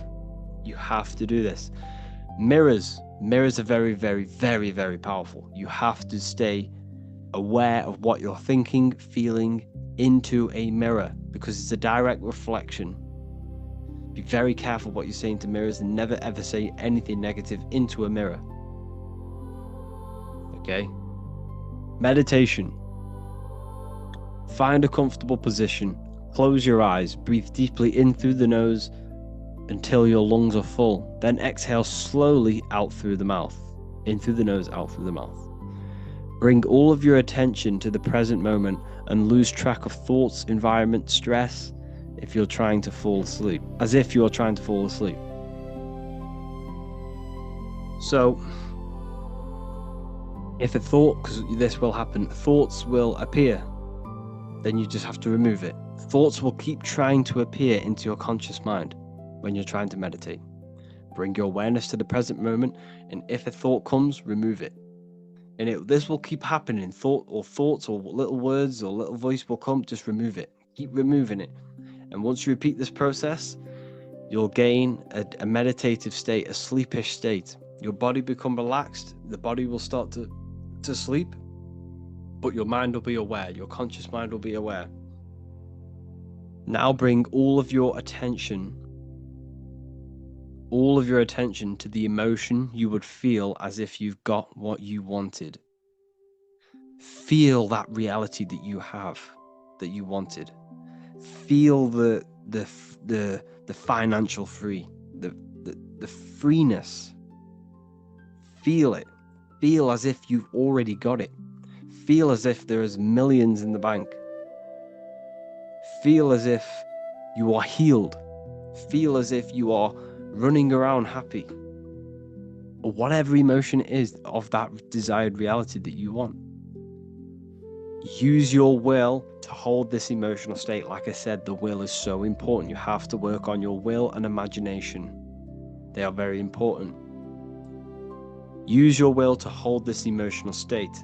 Now you have to bring in your imagination, which is another higher faculty you need to work on. Imagine yourself being the person you want to become. What would you be wearing? Where are you? What would you look like? What would you smell like? Imagine, if you want to become financially free, imagine you are on a beach. Imagine you had the financial freedom. You had the freedom of traveling around the world. What would that feel like? Imagine the place you'd be. Imagine what you'd be wearing. Feel the emotion, your emotional state, and imagine it. Hold this thought and emotion for as long as you can and experience the life you want. And I'm telling you, you do this over and over and over, combining this with the affirmations on a daily basis. I promise you, you will reprogram the subconscious mind that deeply. Your life will change. Not only your life, it will start to steep into your emotions. It will creep on your actions, not your emotions. This program will creep onto your actions and you won't even know you're acting according to this program that you've created. And before you know it, you're working this hard towards this life, it will show up in your life. But like I said, cause and effect. You have to take action on this program. You have to take action on these thoughts towards your goals. You can't sit around meditating and affirmating every day. But I promise something will happen to trigger this program. You will make the right decision. You will go the right place at the right time and meet someone, or you will have a conversation with someone and something will pop up in your mind and you can that is it. Your life will change. This is so important. Affirmations and meditation on a daily basis will reprogram your subconscious mind. You can heal, you can manifest, you can attract, you can do whatever you want. You can get rid of depression like this, anything you want. Tell your subconscious mind you already have it. The stronger the emotion you feel, the more impact it's going to have in your subconscious. You have to do this, people. This is a very, very, very important part of manifesting, is the subconscious mind. Thank you all. Hello, welcome back to The Real University.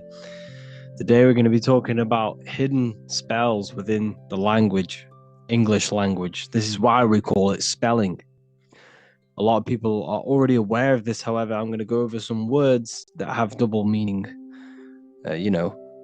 meanings to them, behind them, which trick your subconscious mind. So the word grammar comes from the word grimoire, which is also known as the book of spells, or a magic book, on how to create magical objects like wands, amulets, how to perform magic spells, charms, and summoning and invoking supernatural entities such as spirits, which are on the other side of this physical reality. So what you must understand is what you say in this physical world is also happening in the astral world as well. So your words are spells. They cast spells into the spirit plane. They cast spells into your mind. They cast vibrational frequency into your cells in the water. Water holds a lot of energy, so we're going to be going all over this. The subconscious mind takes everything as truth. Everything you say is truth to your subconscious. And you should know this by watching the Manifestation Mastery 2.0 course. I talk about this. This is so important that you understand this, because everything is truth within the subconscious. It only knows you. Your subconscious mind, if you watch the course, you should know this, it's responsible for 90% of your daily basis behavior. The thoughts that you are thinking on a daily basis, the things that you do, the things that you say, 90% of what you do and say and think you did yesterday, because of the subconscious mind holds all of your programs. What you say is molding your mind. What you state is truth in your mind. It does not know the difference between a joke or it takes everything literal. It is literal. Your mind is a manifesting supercomputer, and whatever you say into it, it says that is what I want. So whatever you tell your mind, that is what you'll have. That is what you'll believe.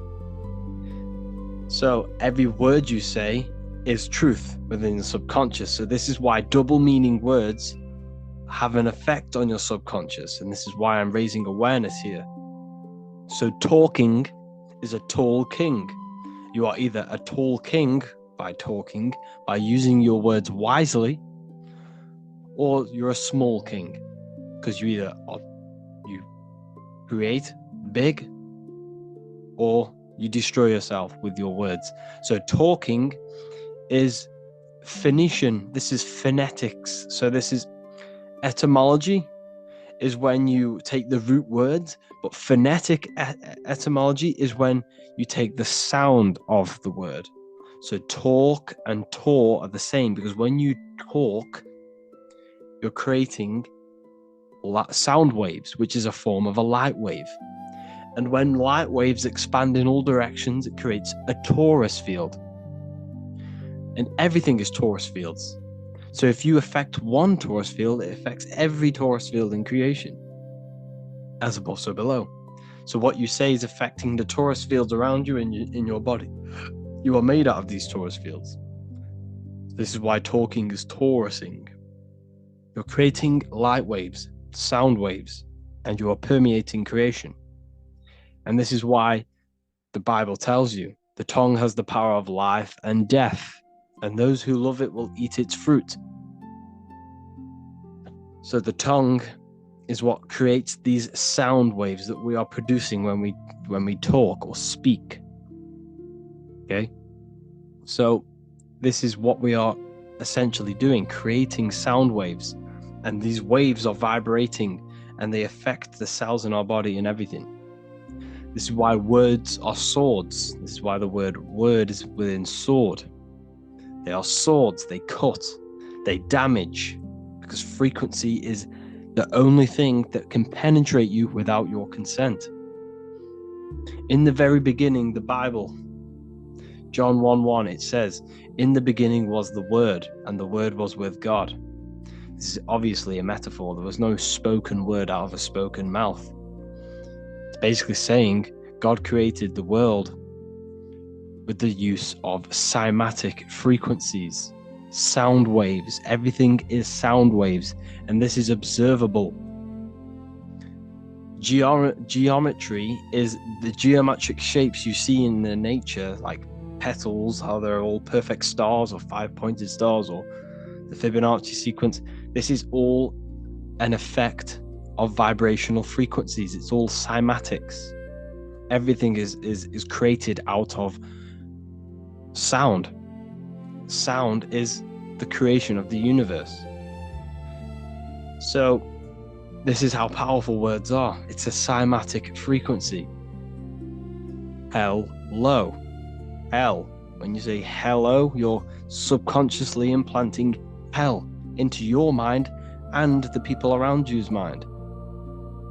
This is why it's casting a spell. Even though you may pick up on it, but your subconscious picks up hell. That is what you're picking up. And that word holds a frequency. The word hell, when you hear the word or see the word, activates thoughts within your subconscious. It activates, it stimulates it. What is everything that resembles hell in your mind? But that goes on within the subconscious without you realizing. Bless. When I bless you, I'm actually saying be less. So you're not blessing someone. You're saying be less. Appreciate. Appreciate. Weekend is when you're weakened.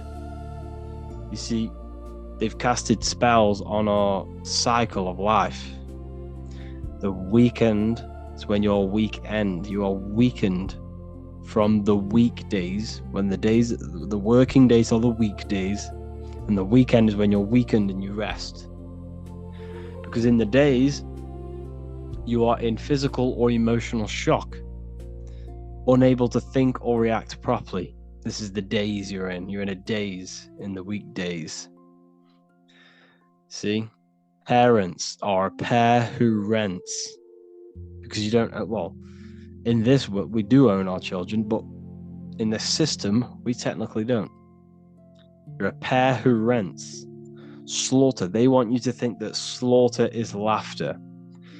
You see how it's implanting messages in your subconscious to make these things okay?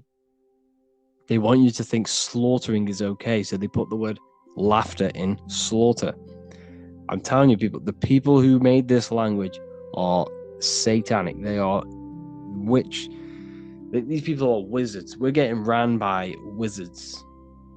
Dark occultists and wizards. That is who we're getting run by. And they've been running for thousands of years, and they know exactly what they're doing. They've covered all aspects. They've covered the language, the frequencies, the music, the food, the water. They control everything.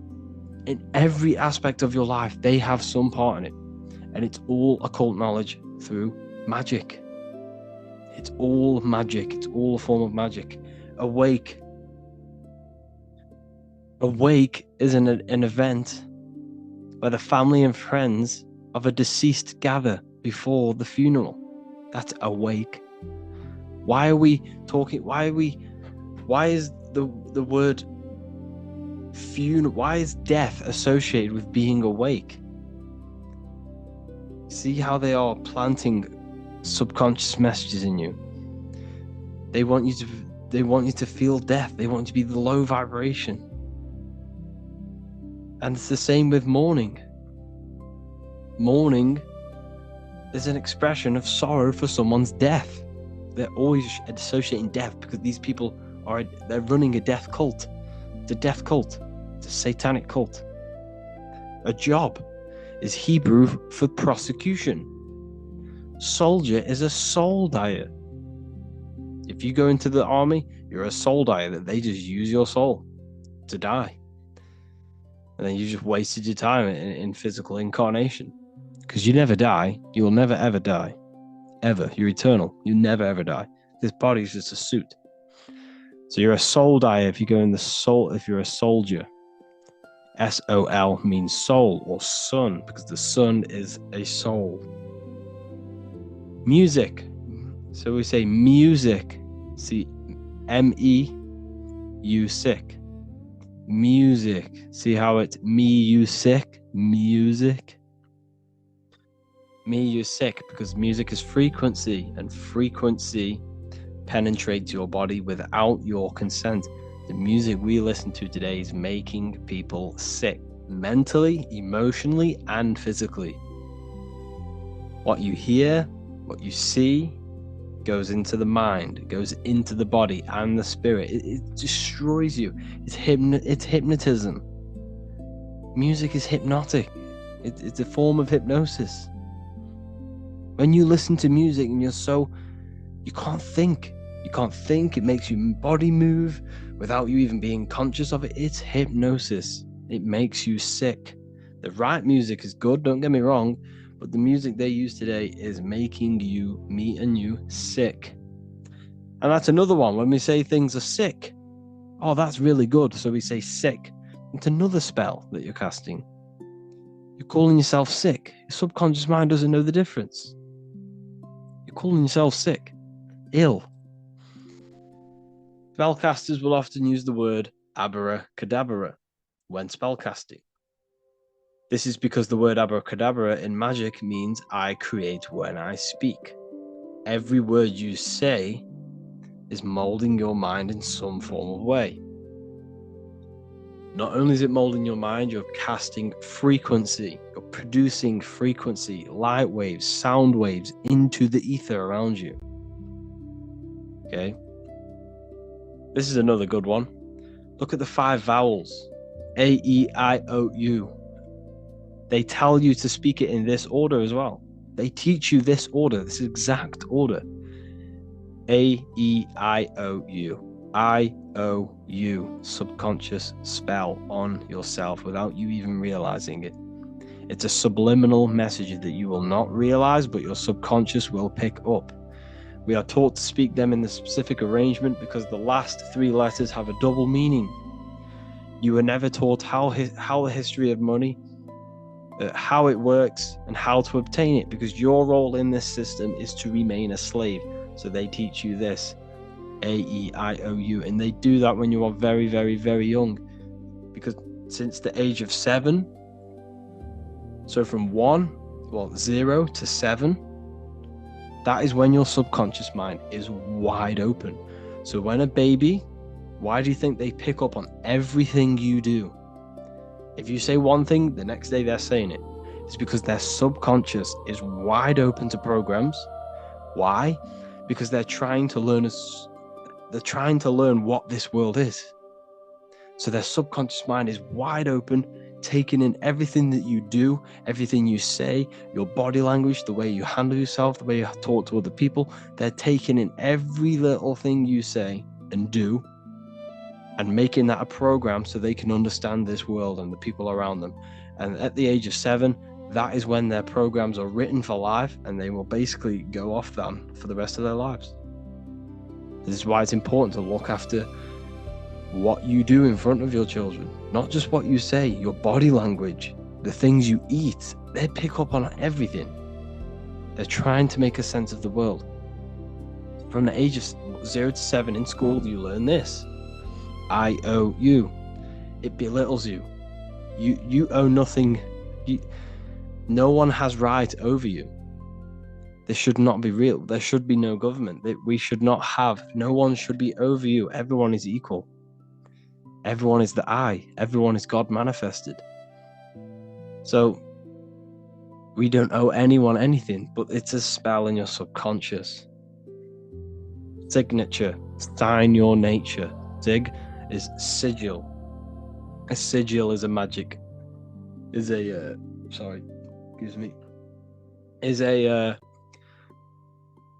symbol used for magic. A sigil. Sigil nature.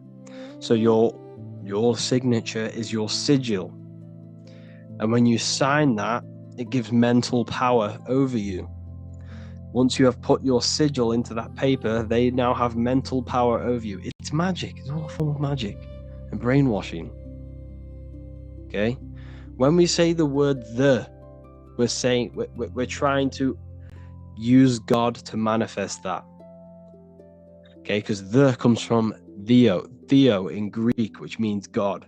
So when we say theology, ology means the study of. Theology is the study of God. That's what theology is. Theo, when we say I am we are using God to bring it into existence. God is the I am. The I behind you, the I am, that's God. That's what manifested everything in your life. Everything in your life, that invisible creator inside of you has manifested everything you physically see. You are the invisible architecture, the invisible artist behind your life. The I, that's God. The only one. So when we use the word I am, this is how to bring the power to yourself. When we say I am strong, I am wealthy, I am free, I am financially free. When we say this, that I am, this is when we are bringing we are directing vibrational frequency into our own being, into our own magnetic field, and into our own life. This is how we direct vibrational frequency and direct our word. So when we say I am directing my frequency into myself to manifest something external. Also known as the chi or the prana. It's just basically your magnetic energy.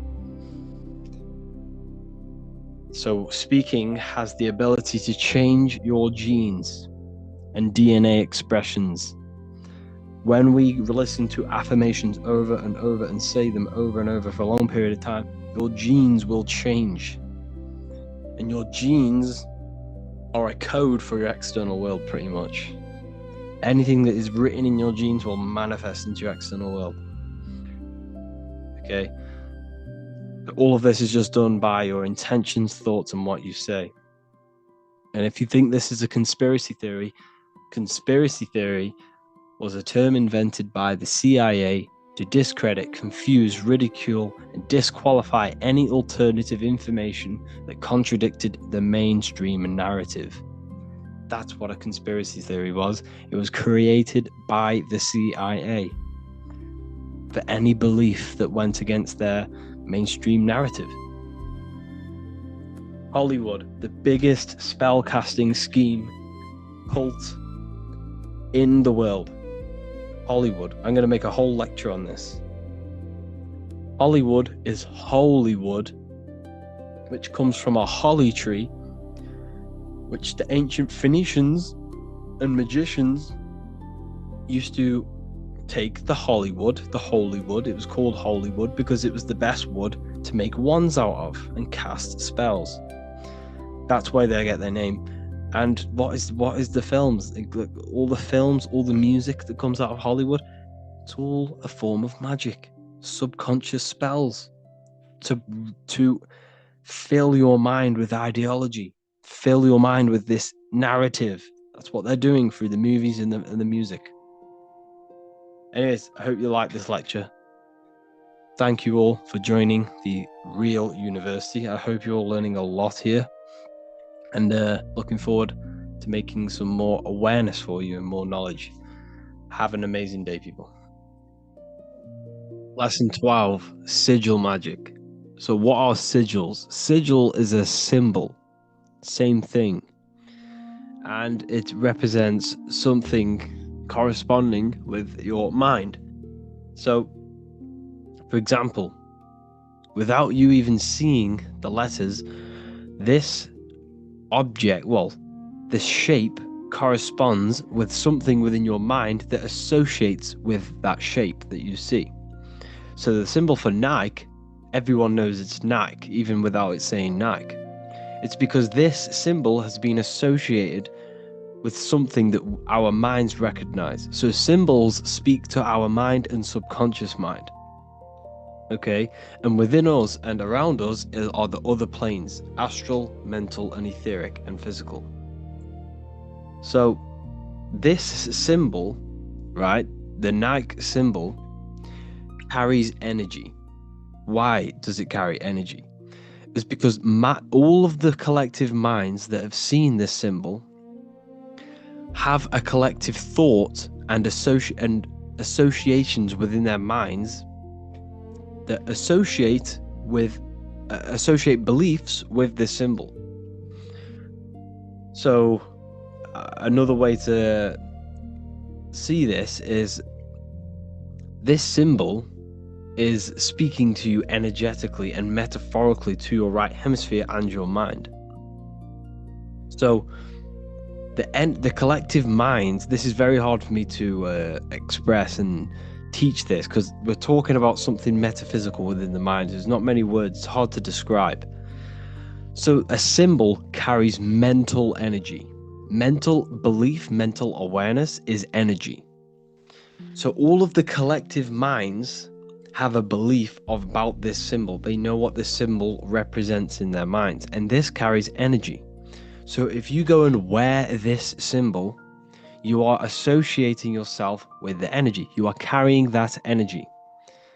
Okay? So that's how symbols are very powerful. They carry energy because when someone sees you with that symbol on, they associate you with their mental belief system on that symbol. So you can create symbols yourself.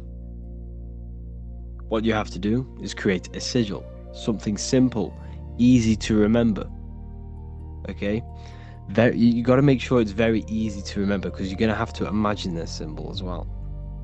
Create a sigil, like a triangle with whatever in, and give it a mental belief. So every time you see this symbol, or it could even be a letter, you could even use something so simple. Whenever you see this, it's going to remind you of that belief that you have with that symbol. And what you need to do is create it on a piece of paper or a bay leaf, draw it and give it mental attention. Hover your hand over it and give it a charge. Imagine this symbol glowing and give it the belief, give it the intent. It's all about your intention with the symbol. Okay? And you want to keep this symbol on you at all times. And when you do meditations, when you enter deep states of meditations or manifesting meditations, you can, instead of thinking about the reality you want, you could think about the symbol.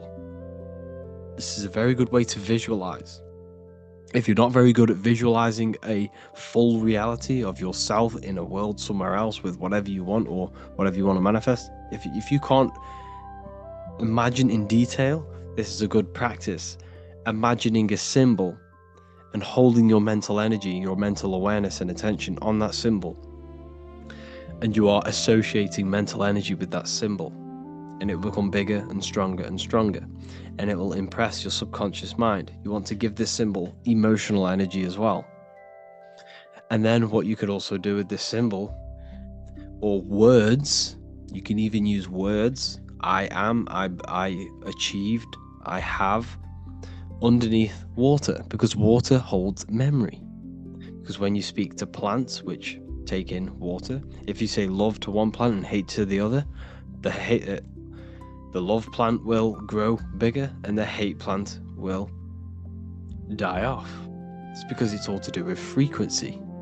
So if you write good words on a piece of paper or a sigil and put it under the water glass, it will impress them energy frequency codes into the water, and then you drink the water.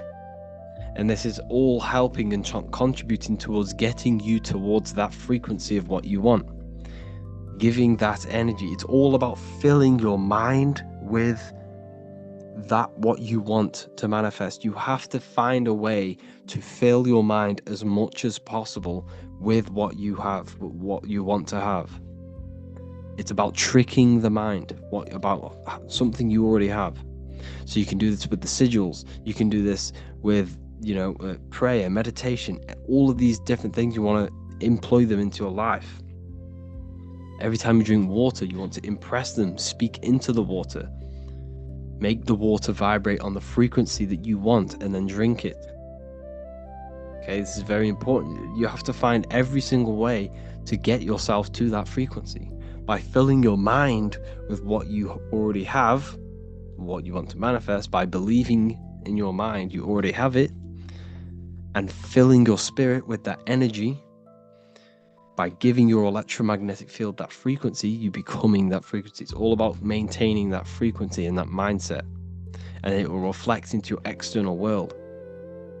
So you want to find all these different ways and do them as much as possible.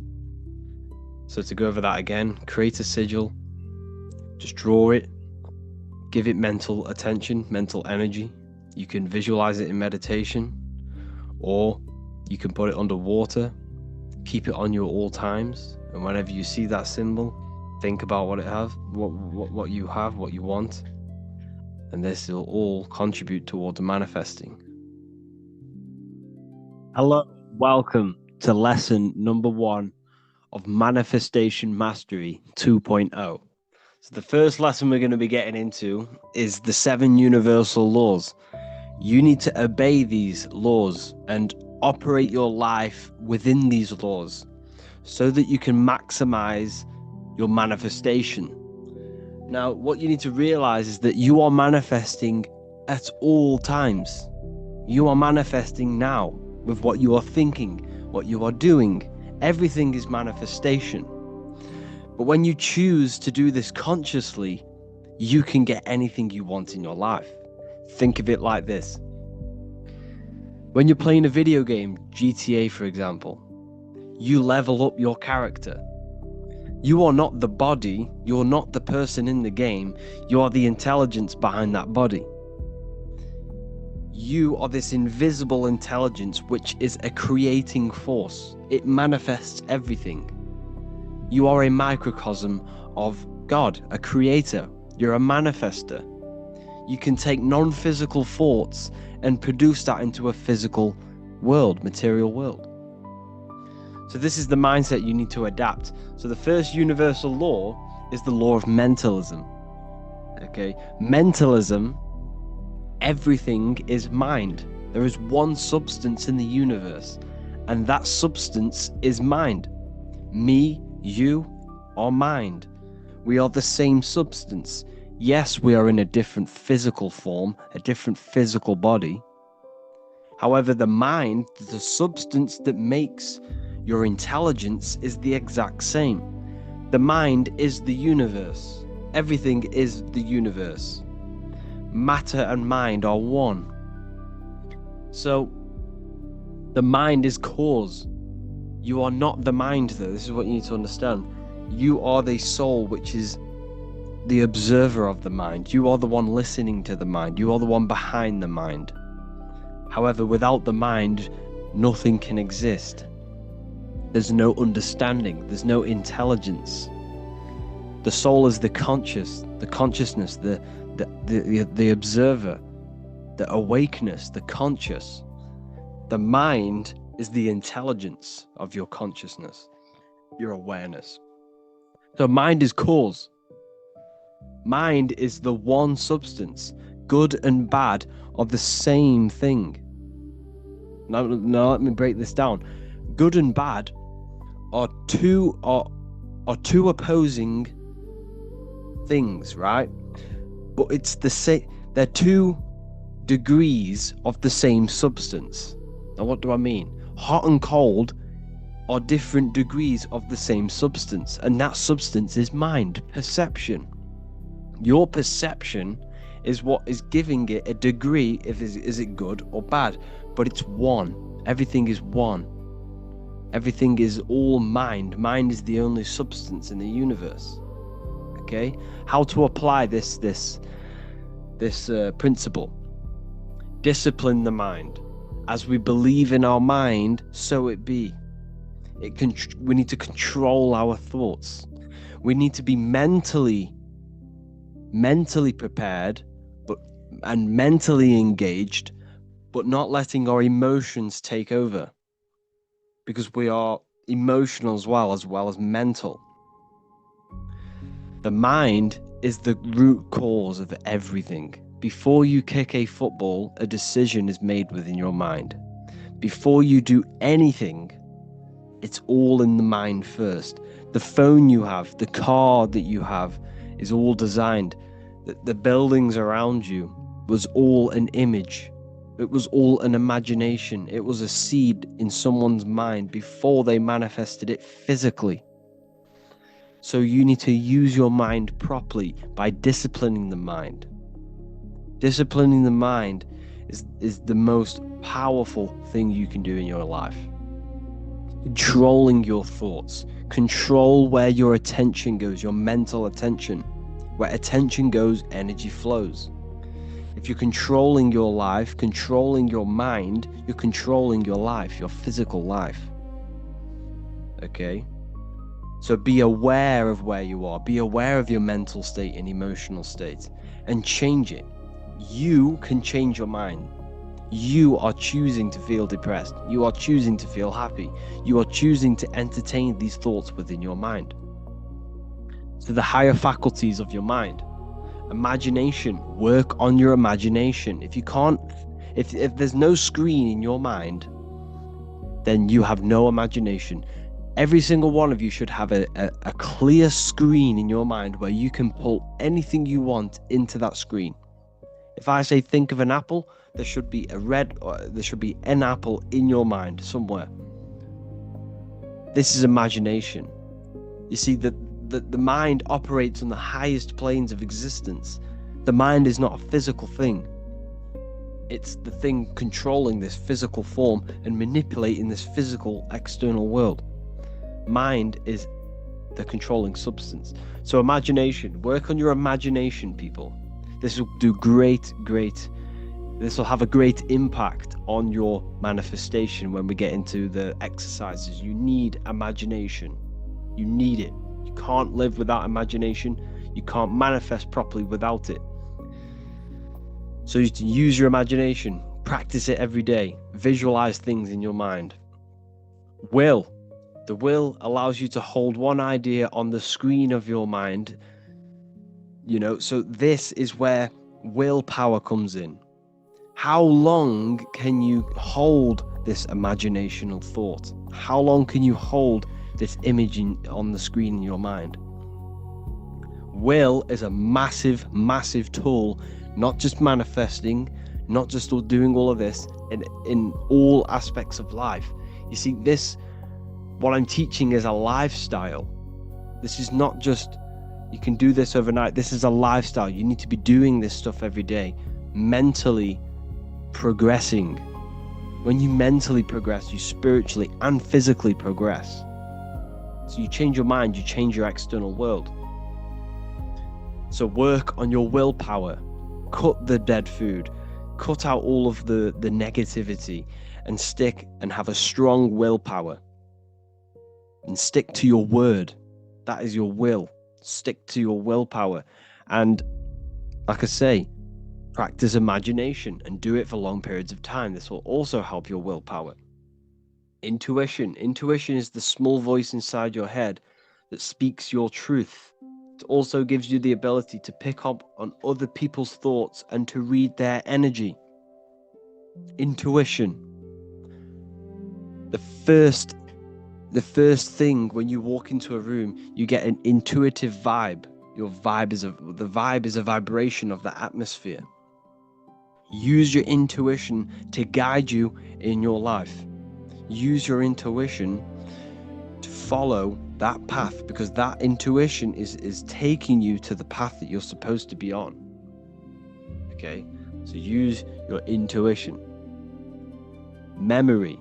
There's no such thing as a bad memory.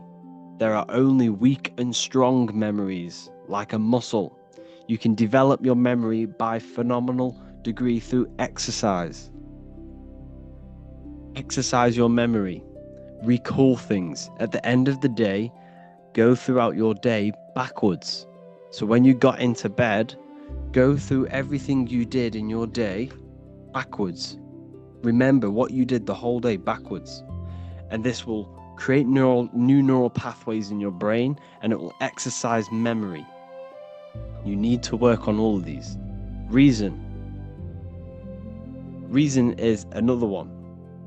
Reason is what we use to think, to analyze, compare, and evaluate ideas. Reason is the ability to think, choose what information we accept, stir up, and use to come up with a brand new idea.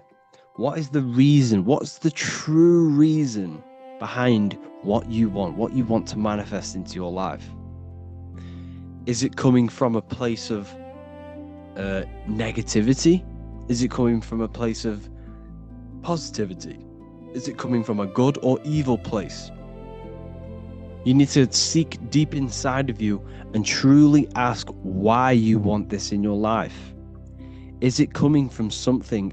Is it coming from a childhood trauma? Is it coming from a self insecurity? Reason is a big one.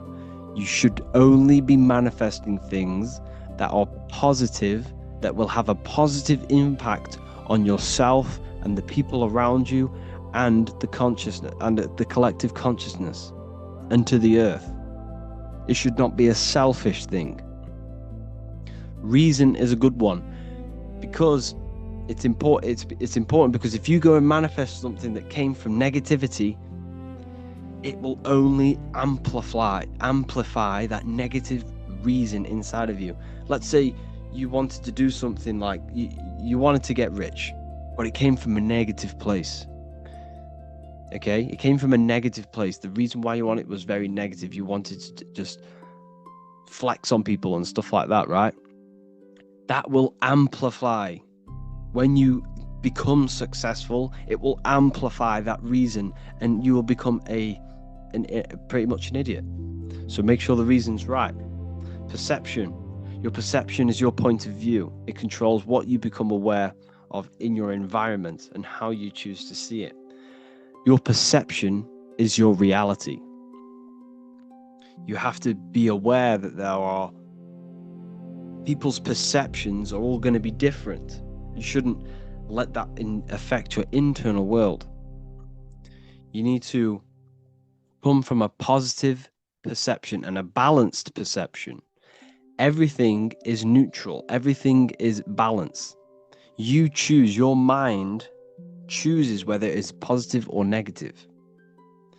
So your perception of things is what you need to change. You need to come from a balanced point. Don't let the external world affect your internal world. Your perception should be neutral. Shouldn't be good or bad. It should be neutral at all times, and try and neutralize and balance your perception on things. Your mind is the decider of your perception, a good or bad perception. The next universal law is the law of correspondence. As above, so below, as within, so without. The outer world is a reflection of your inner world. This is so important, people. This is so important. You cannot go through life without knowing this deeply and understanding this. The friends you have, the car you have, the phone you have, all of the things you possess is a direct manifestation of all of the collective thoughts you've thought in the past. Where you are in life is a direct reflection of the thoughts you have thought in the past. You are here right now because of the thoughts that you thought in the past. The car you have, everything you have is a reflection of what you thought and what you've acted on. You have acted on them thoughts, and you are here right now because of that. What is inside of you manifests outside of you. Not just on a macro scale, on a micro scale. So like I always talk about how the body is the image of the stars, and we are God made flesh. Everything is us. What is outside of the world is inside of us. We are a microcosm of the macrocosm. But I'm coming from a mental state here. Remember, the first law is mentalism. So you got to keep that in mind in every single one of these laws. The first one is mentalism. What happens in the mind happens outside of you in some way or another. Okay? The thoughts you think become your emotions that you feel. What happens in heaven happens in earth. What happens in the head, the thoughts, happens in the heart, which is earth. Heaven and earth. Whatever you think becomes an emotion, and that emotion influences your behavior, which will influence your action in the physical world. So therefore, if you think and feel that you are happy and rich, that will manifest into your external world. That will manifest into your behavior. That will manifest into your vibration and attract people in that similar vibration. You see? So we are physical. The physical effect of the spiritual. Hold on, two seconds. Sorry, people. So yes, you need to understand this. People have to understand this. Connect with the inner self. Connect with the divine consciousness inside. Okay? Use your mind to think and feel properly, and this will manifest into your external world. The friends you have are a manifestation of your internal world. Until you change your internal state, you will outgrow the people around you. And this is what happens. Law of vibration. Everything is vibrating. The speed of vibration depends whether on something appears solid, liquid, or gas. Every thought you think is a vibration. You don't think thoughts. You do not think thoughts. You receive thoughts based on the frequency that you are tapped into, based on the vibration that you are on. Now, what do I mean? This is why we call it a mindset. You set your mind to frequencies. So when you set mental attention on a thought that you've received, you are tapping into that vibration, and you will receive thoughts based upon that vibration. So that you set your mind to a frequency, you receive information and thoughts based upon that frequency, that vibration. So when you think, feel, and speak higher vibrational things, this manifests into your external world, because remember the law before, what happens inside happens outside of you. If you think, feel, and speak higher vibrational things, this will attract people on the same vibration. Okay? You do this positive thinking, positive affirmations, and remembering mind over matter. Mind manipulates matter. God is mind. Everything is mind. The universe is mind. You change your vibration, you change the people around you. They will sense this. Your friends will sense this. The people, when you start elevating your vibration and thinking positively and no longer entertain the negativity, your friends will sense this, and they will say that you've changed. But what you need to realize is what people say to you is a reflection of their internal state. So if someone's being negative to you, you've got to see that is a reflection of their negative internal state that they think about themselves. What you say negative to someone else is something deep down that you see within yourself. As within, so without. As above, so below. The law of polarity. Everything has two poles, good and evil, love and hate, attraction, disconnection. All the opposing forces are actually the same substance, which is mind, in various degrees. Therefore, everything is one, which is mind. For example, water can be ice, solid, or fluid based off the degree of heat. It's the same substance, but the various degrees of the same thing. The universe is balanced. You need to be balanced between good and evil. Look at your body. You have a left arm and a right arm. Your head is in the center of it. You should become balanced. You should become balanced. Your mindset should be balanced. Your emotions should be balanced. Your diet should be balanced. Your work life. Everything should be balanced. You must first correct your underlying limiting beliefs. If you are unhappy in your job, you focus all of your energy on finding a new job. So think of it this way. There's polarity to everything. You hate where you are in life right now, more than likely. That's why you brought this course. You want to manifest something in your life. Not everyone, but some of you hate your life. Okay? That hatred, you shouldn't hate, because that's going to hurt your body and your cells. But anyways, you can use that energy, the other end of that stick. That energy is draining you. Your hating mental state is draining your energy because you're letting it kill you. You can use that polarity, that other side of the energy, instead of killing yourself with it and getting yourself down, use that energy to finding something new. There's always two ends to the stick. I hate my job. You can either cry about it or use that energy to go and do something else and figure out what you can do. And that's the law of polarity. Use the other side. Use the polarity. Don't let it suck you in. Use it for purpose, for reason. The law of rhythm. Everything flows. Everything is out and in. Remember, the universe is made out of torus fields. This is a torus field.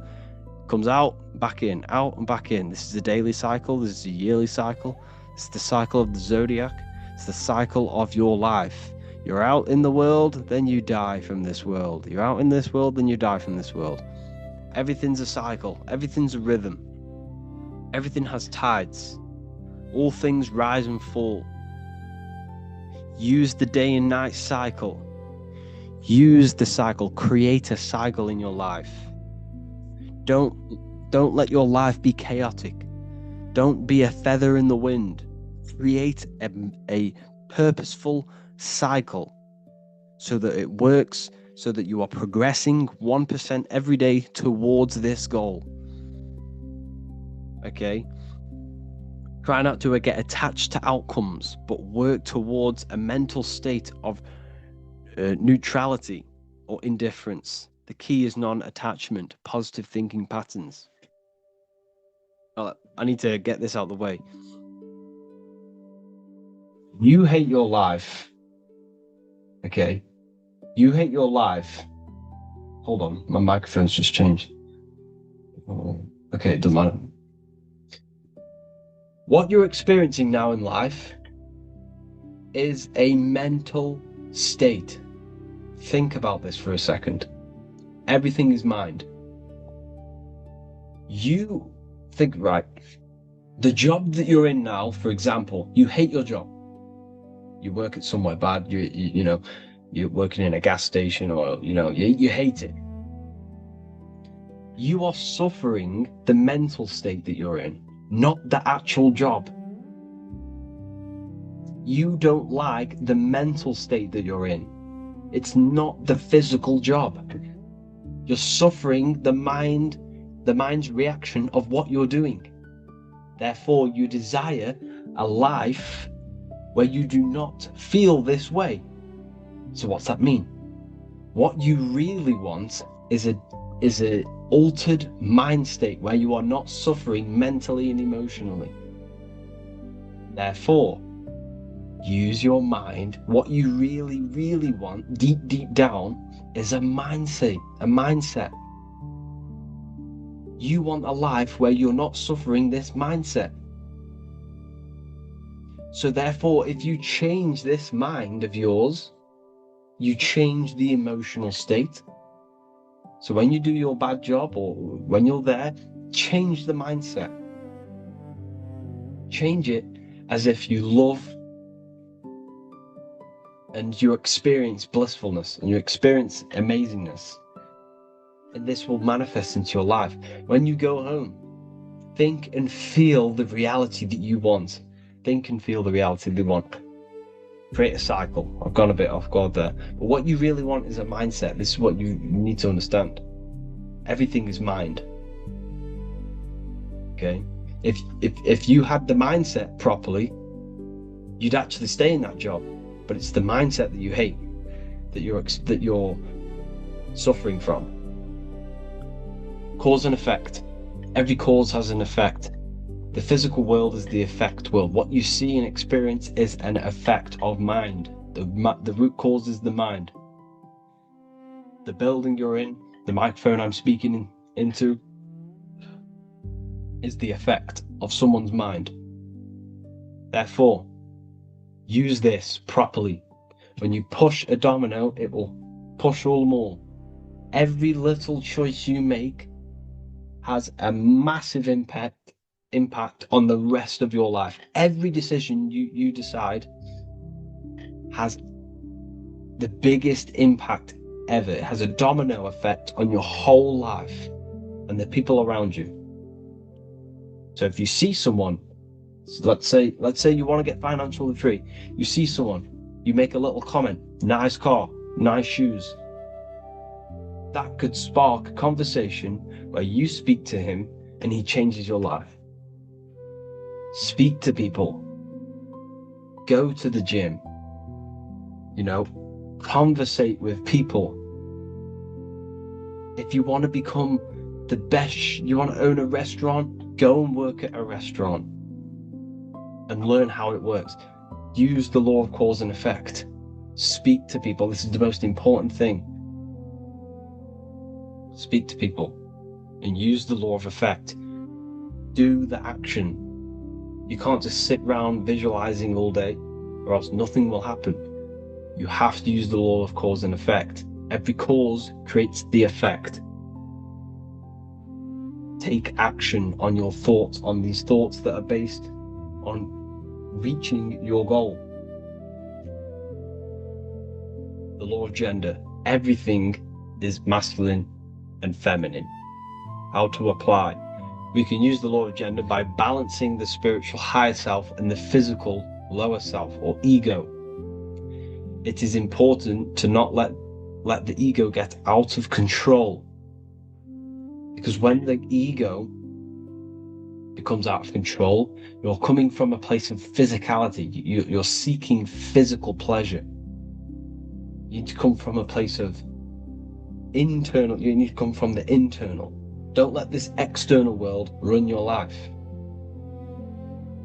Let the spiritual, the positive, run your life. The place of calculated thoughts and calculated action. The internal dialogue. Don't let your taste buds run your diet. Let the internal calculated mind run the diet, because the calculated mind knows you should be eating healthy things that feed the mind, body, and soul. But the taste buds just want sugar and bad food. So balance the spiritual and the physical self, meditation. This is that lesson. Hope you enjoyed the next lesson. Well, hope you enjoyed this lesson. Let's go to the next. How's it all going, people? Today we're going to be talking about the astral plane in lesson 2 of the astral projection series. So the astral plane, as I told you in the last one, we went over the basics. Now I'm going to go into a bit more detail about what the astral plane is and what to expect, what is there. It is the realm of the collective and personal subconscious. So all of the things that you keep in your subconscious mind, all of the things that in everyone else's subconscious mind, is essentially manifested there as some sort of energy or something. Emotions, dreams, and inner images. Emotions manifest as energy on the astral plane. Now, emotions also manifest as demons. If you continuously feel negative about a certain thing and give emotional and mental energy to this thing that you cannot give up in your mind, you will create some sort of astral form which will latch onto your astral body and influence you. So essentially you are creating your own demons through mental and emotional energy. Dreams are when you dream, your astral body is slightly hovering above your physical body. And a dream, when you no longer consciously control it, but you're experiencing the dream, this is your subconscious creating the dream.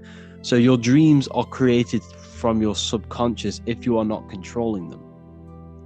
If you control them, you can create them consciously and create a whole dream yourself and a whole world. And essentially what you're doing in the astral plane when you dream, you are creating a whole world and a reality. That's what you can do in the astral. You can do anything. And inner images. So when you think or imagine something, that screen in your mind, that is the astral plane. You are creating out of astral matter. It's the realm of imagination. Essentially, it creates the matrix of the material world. Why do I say that? It's because the energy manifested on the astral plane has influence on the material plane. So, like I said, when you create demons, you are essentially creating an energy which will manifest and influence your physical body on the physical plane. So essentially the collective programs in people's subconscious and the collective mental thoughts is creating an astral energy which has a spell on the material world. That's how it's working. It's the realm of imagination, as I've already gone over, thought forms, and it's your light body. This is what we call the light body. It is the body made of light. All of the bodies are made of light, but the physical body is the, lower vibrational light body. It is essentially the light body, and it's where thought forms manifest. It's where the thoughts you are thinking are taking form. This is where they are things. This is why we say thoughts are things, because they are essentially astral matter. And this is why we call the mind the third eye. It is an eye because it can see into these planes, these lower planes and the higher planes. And it's important to understand that the mind has access to all of these planes, all of them. And that's why it's the all-seeing eye. It sees all things. Now, the astral plane is split into higher, middle, and lower. So the lower astral plane is essentially where more material things are going on. This is where the thoughts that are based on material things are. I'm not saying it's hell. This is not, because it's lower doesn't mean it's negative. If you're thinking about creating a thing, creating a physical thing, and you're imagining this thing, you're essentially using the lower astral planes. It's more material based. So most people, when they astral project and they when they're seeing this realm, but in the astral plane, they're in the lower astral plane. The middle and the higher is when things are more formless. You can still create there, but it's depending on the vibrations of these imaginations, and the vibrations of these thoughts that you are manifesting will depend whether it goes to middle, higher, or lower. So we have beings and entities within the astral plane. This is where we get, all the myths about ghosts, spirits. This is essentially what they're talking about. All of these myths are talking about this plane, which exists in the subconscious mind and can only be accessed through the mind. The two eyes could never see into this plane, only accessed through the mind, or the third eye, whatever you want to call it. And there are beings there, there are souls there, there are minds there which manifest. So first type of beings which exist in the lower astral plane doesn't mean they're negative, doesn't mean they're demons. It just means they operate around materialism, which is the elemental beings. These are the beings of the four elements, not the fifth element. The fifth element's ether. These are entities of the four elements. And what essentially they are the energy behind, they are the forces, the astral forces behind the physical four elements: earth, air, water, and fire. They are beings of the elements, and they assist the elements in the material plane. Another type of being is etheric being. They exist in the astral and the etheric plane, and if they want, they can manifest in the material plane. This is where we get all of the myths about trolls, gnomes, nature beings, little nature creatures which are little humans. This is where we get all of these myths from, because there are beings in the etheric plane which have the ability to materialize at their will. They can materialize into physical form whenever they want, and they can go back straight into the ether and become formless. And they manifest as gnomes, nature spirits. They essentially look after nature. And they because we are so disconnected today, we will no longer make contact with these beings because we're so ignorant. We're not on their level. We're not advanced. They will stay away from us. It's like Yoda, for example. All of these little creatures that they tell us about in the movies, they're talking about etheric beings, fairies. All of this stuff is all etheric. And essentially what they do is assist nature, make sure nature is doing its thing. Jinns. These are powerful beings. These are very mentally and spiritually advanced. They are very powerful mentally. They hold a lot of mental power. And essentially, these beings exist in the lower planes, and they have a lot of negative demons below them. So there are hierarchies within demonology. This is called demonology now.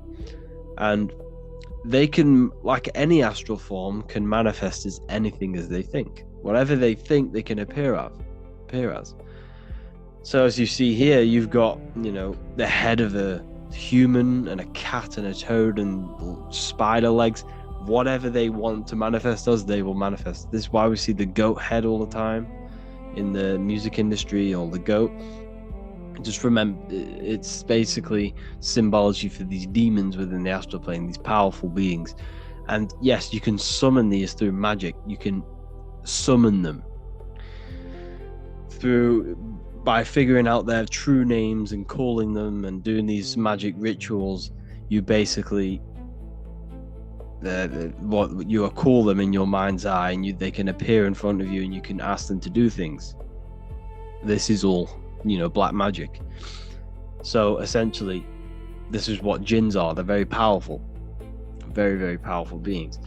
However, the astral plane is always in correspondence with yourself. So if you ever do manifest there and access this astral plane, you will match your vibration. You will match your thought forms. You will match everything.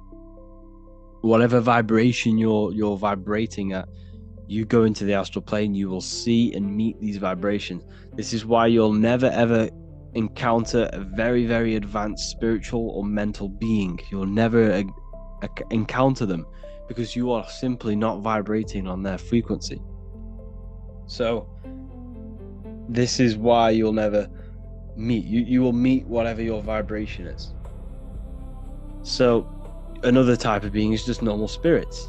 Just normal, they're not negative, they're not bad, some of them are neutral.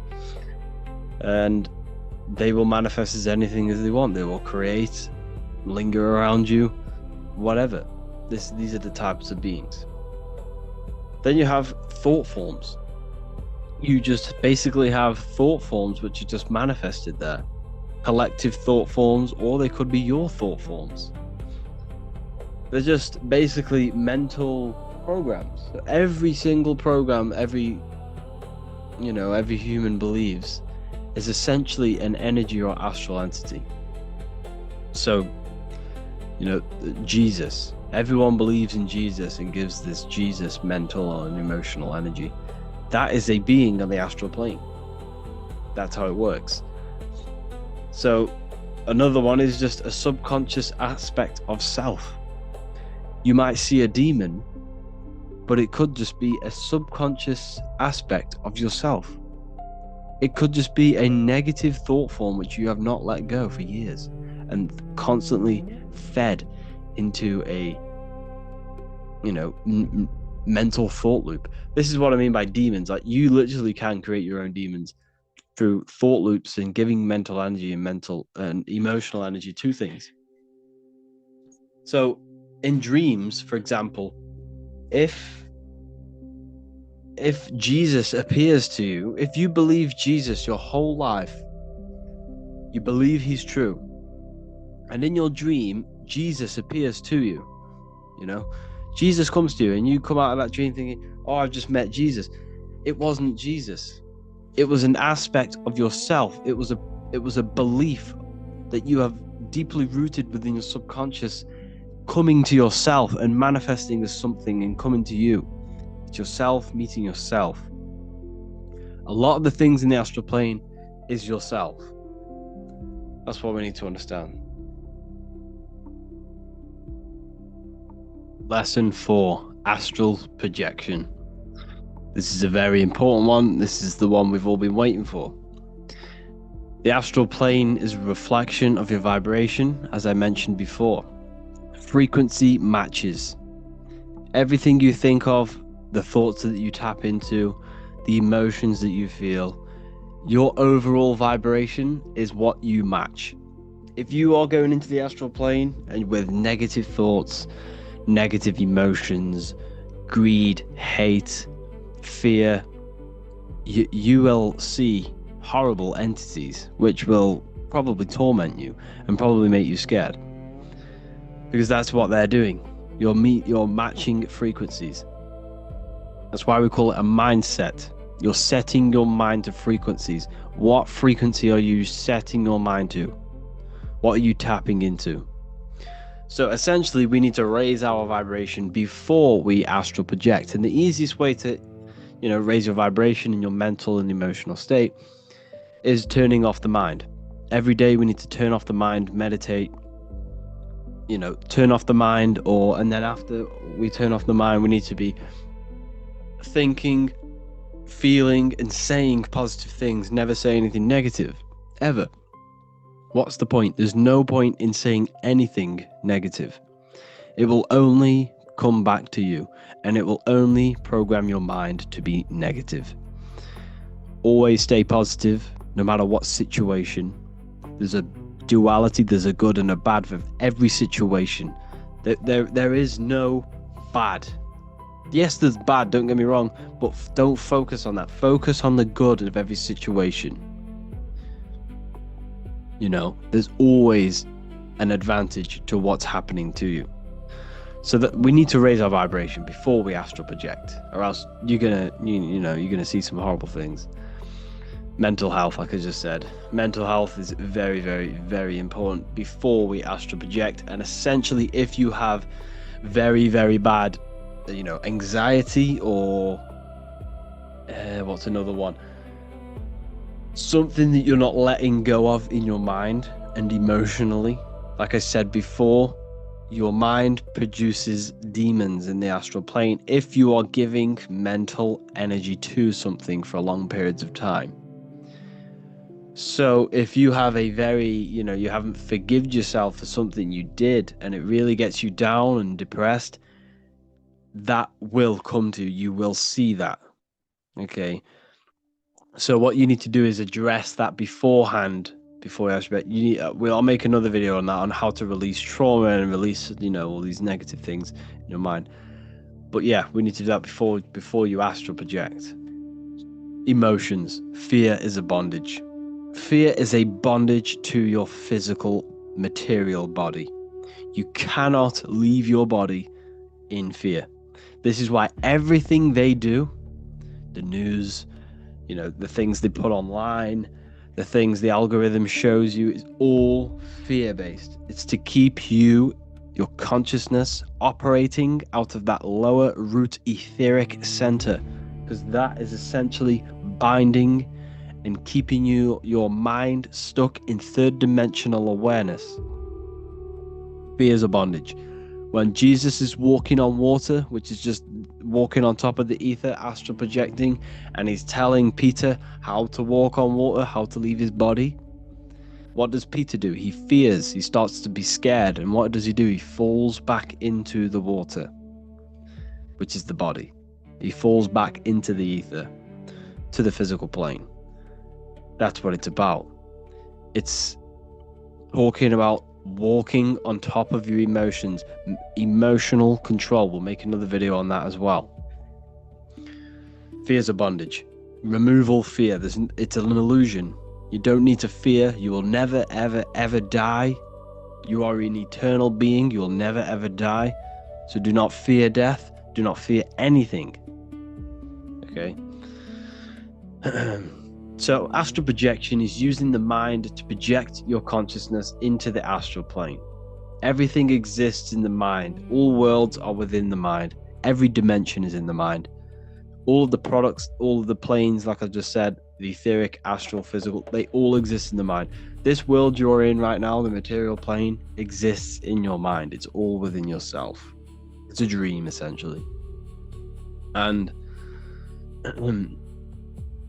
essentially what this world actually is a creation within the astral plane. It's what we do it all the time. Every time you dream, you're creating a world from the astral plane. You do it, but you just don't do it consciously. So essentially what astral projection is an altered state of consciousness. You're altering your state of consciousness. Every time you dream, you're altering your state of consciousness. Every time you have a lucid dream or whatever mystical experience you've ever had, you are altering your consciousness. This physical plane is an altered state of consciousness. That's what it is. It's the third dimensional consciousness. Astral projection is just an altered state. You're altering your mind. You're altering what you're seeing, what you're perceiving. So here's a method. Lie down with nothing touching. So you don't want any of your body parts touching. Close your eyes and meditate. Turn off all thoughts. When I say meditate, it's not the right word. There's no really word for it. People associate meditation with sitting there, like just sitting. But no, it's basically turn your mind off as if you were going to go to sleep, but keep your conscious mind awake. Relax every muscle and release all tension. So how I say to do this is 10 minutes, get in the present moment. Before you even lie down, you should get yourself in the present moment. Say, I am here right now, nothing else matters. Repeat that until you're in the present moment. Then lie down with nothing touching. Close your eyes and turn off all thoughts. Once you've gained this non-thought state for about 10 to 15 minutes, you then want to mentally visualize a box. Big, heavy box with a hard metal lid, and throw everything you think about yourself in there. Throw your body in there, every material thought, every material association, every emotion, every issue you have. Throw everything into this box. You do not need it.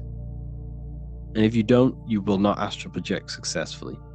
You have to remove all bondages, every bondage you have, everything, just throw everything away. Then once you are there, you want to begin to think of nothingness. Then just do this for another 15 minutes until it feels as if your consciousness, your mind is awake. You will no longer feel your body. Okay? When you get in this state where you no longer feel your body, this is when you want to use your mind and imagine, of drawing a circle with your hand, but not your physical hand. Just imagine you're drawing a circle. This is a starter practice.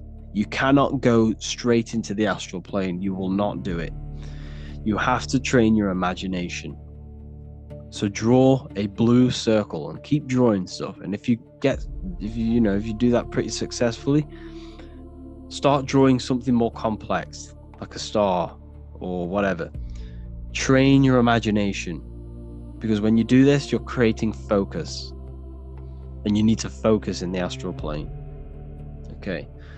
So once you do this, you can do this for a couple nights before you actually astral project. What this is doing is training your mind to operate in this imaginational plane. Okay. This is another method. This is a bit more advanced.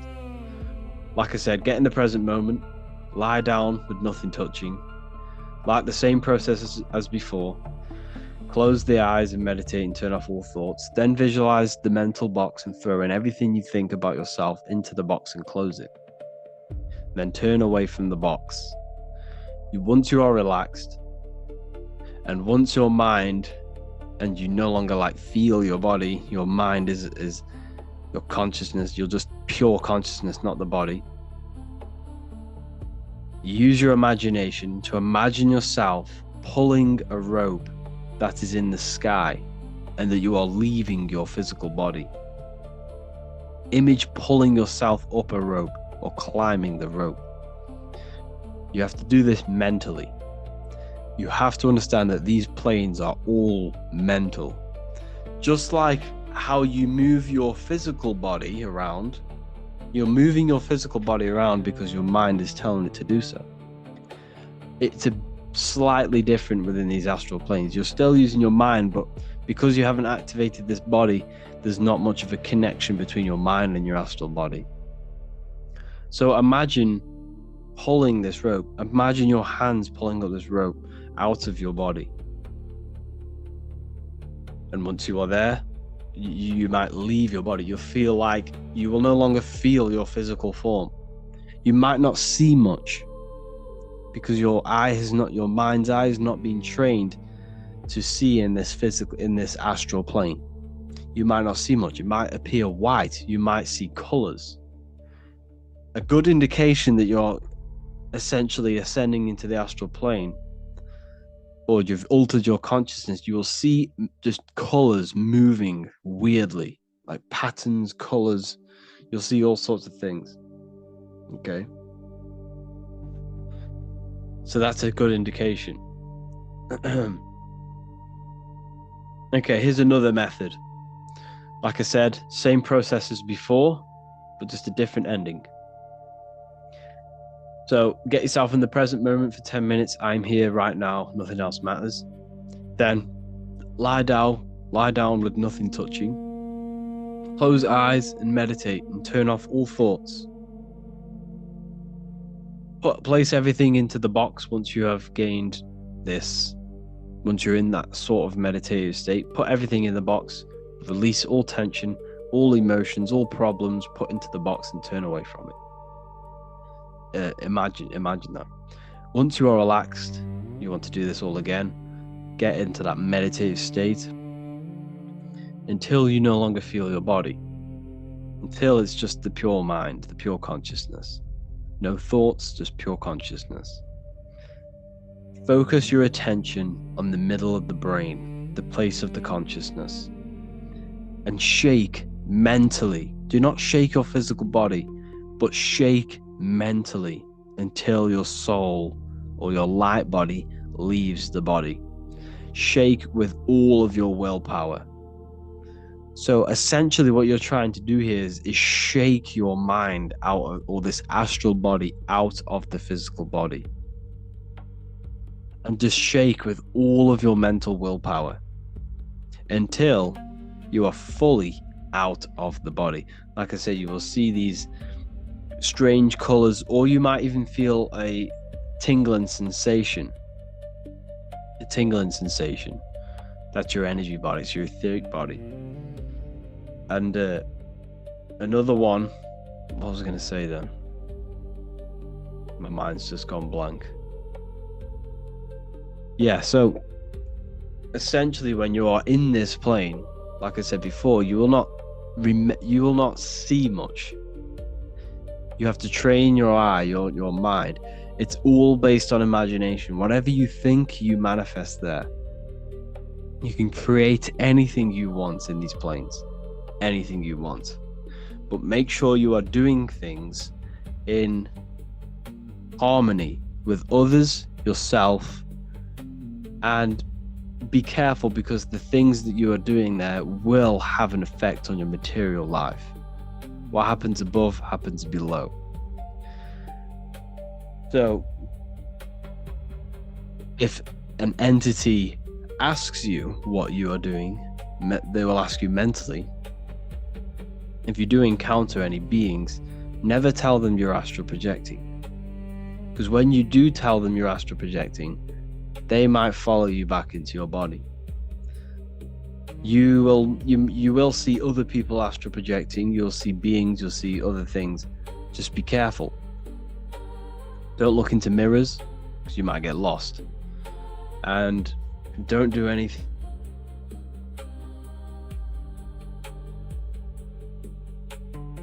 to this one. So returning back to your physically, if you just want to return, just think of your physical body and you'll fall back into it. Or as soon as you start to fear something, you will fall back into your body.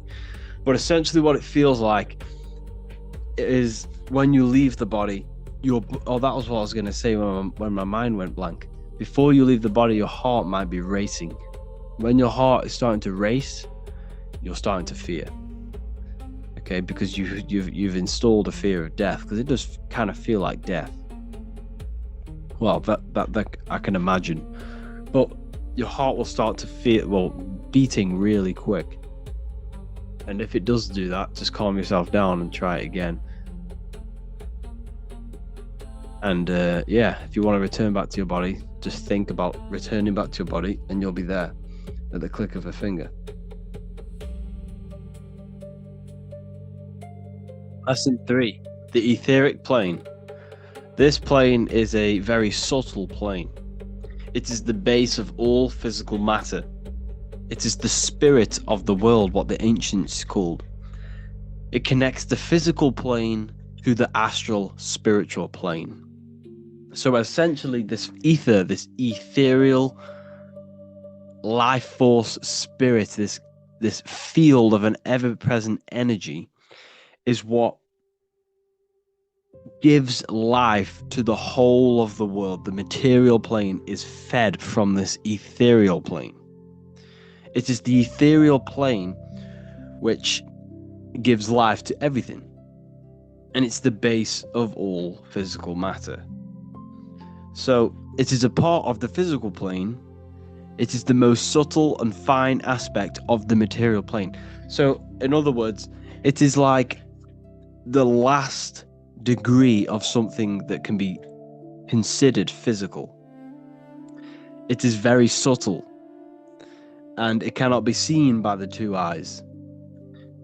It is basically what the ancients called the life force, the spirit, or the chi, the prana, and it's this energy which feeds everything. That everything is alive because of this etheric plane. Our ethereal body is what feeds our physical body, which are the chakras.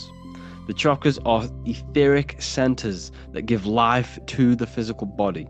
These centers connect the astral body to the physical body. This is why in the Bible they're called 7 seals. These are the 7 seals, because behind these 7 seals is your astral form. It's sealing your spirit, sealing your astral body, your true self. So essentially, everything on the astral plane, on the astral plane, the intentions and the thought forms are charged with energy, ethereal energy, and come into effect on the ethereal plane. And then the material plane. It's very hard for me to describe what the ethereal plane is. But essentially, every physical object, every physical thing you see around you has an energetic ethereal body around it. The ethereal plane is like a blueprint of everything. It's a blueprint, an energetic blueprint. Everything is recorded with this ethereal plane. And that's essentially what it is. It is the connecting medium, the bridge between the physical and the astral. This is why we see the word ether in together, or either. You're on either side of the ether, the physical or astral. It's the bridge. And when our chakras are not in a line, because these centers are controlling the organs and nerves in that particular area of the body. So they are essentially mini brains within your body, these centers. They have consciousness. And when they are not in line with each other, there is a constant war. And so the bottom chakra, the root chakra, is the ethereal life force behind your survival mode. So when you are in survival mode, when you're running away from someone or whatever, this is the essential. This is the life force that you are using. This is the consciousness that you are now using. That lower consciousness. Then if you need to eat, or you need to, reproduce, you are using that ethereal life force. So when we are thinking with these lower centers of consciousness, we are essentially, and if we are abusing these centers, abusing these ethereal centers, we are not in a line with the higher mind, with the mind and the ethereal centers. So essentially we need to get in line, our mind in line, and our bodies in line with these ethereal centers. And when we do this, the ethereal plane can charge our body to function properly. We now have balanced energy, and no energy is being wasted through being over sexual, overeating, because essentially this is what these lower 3 chakras are.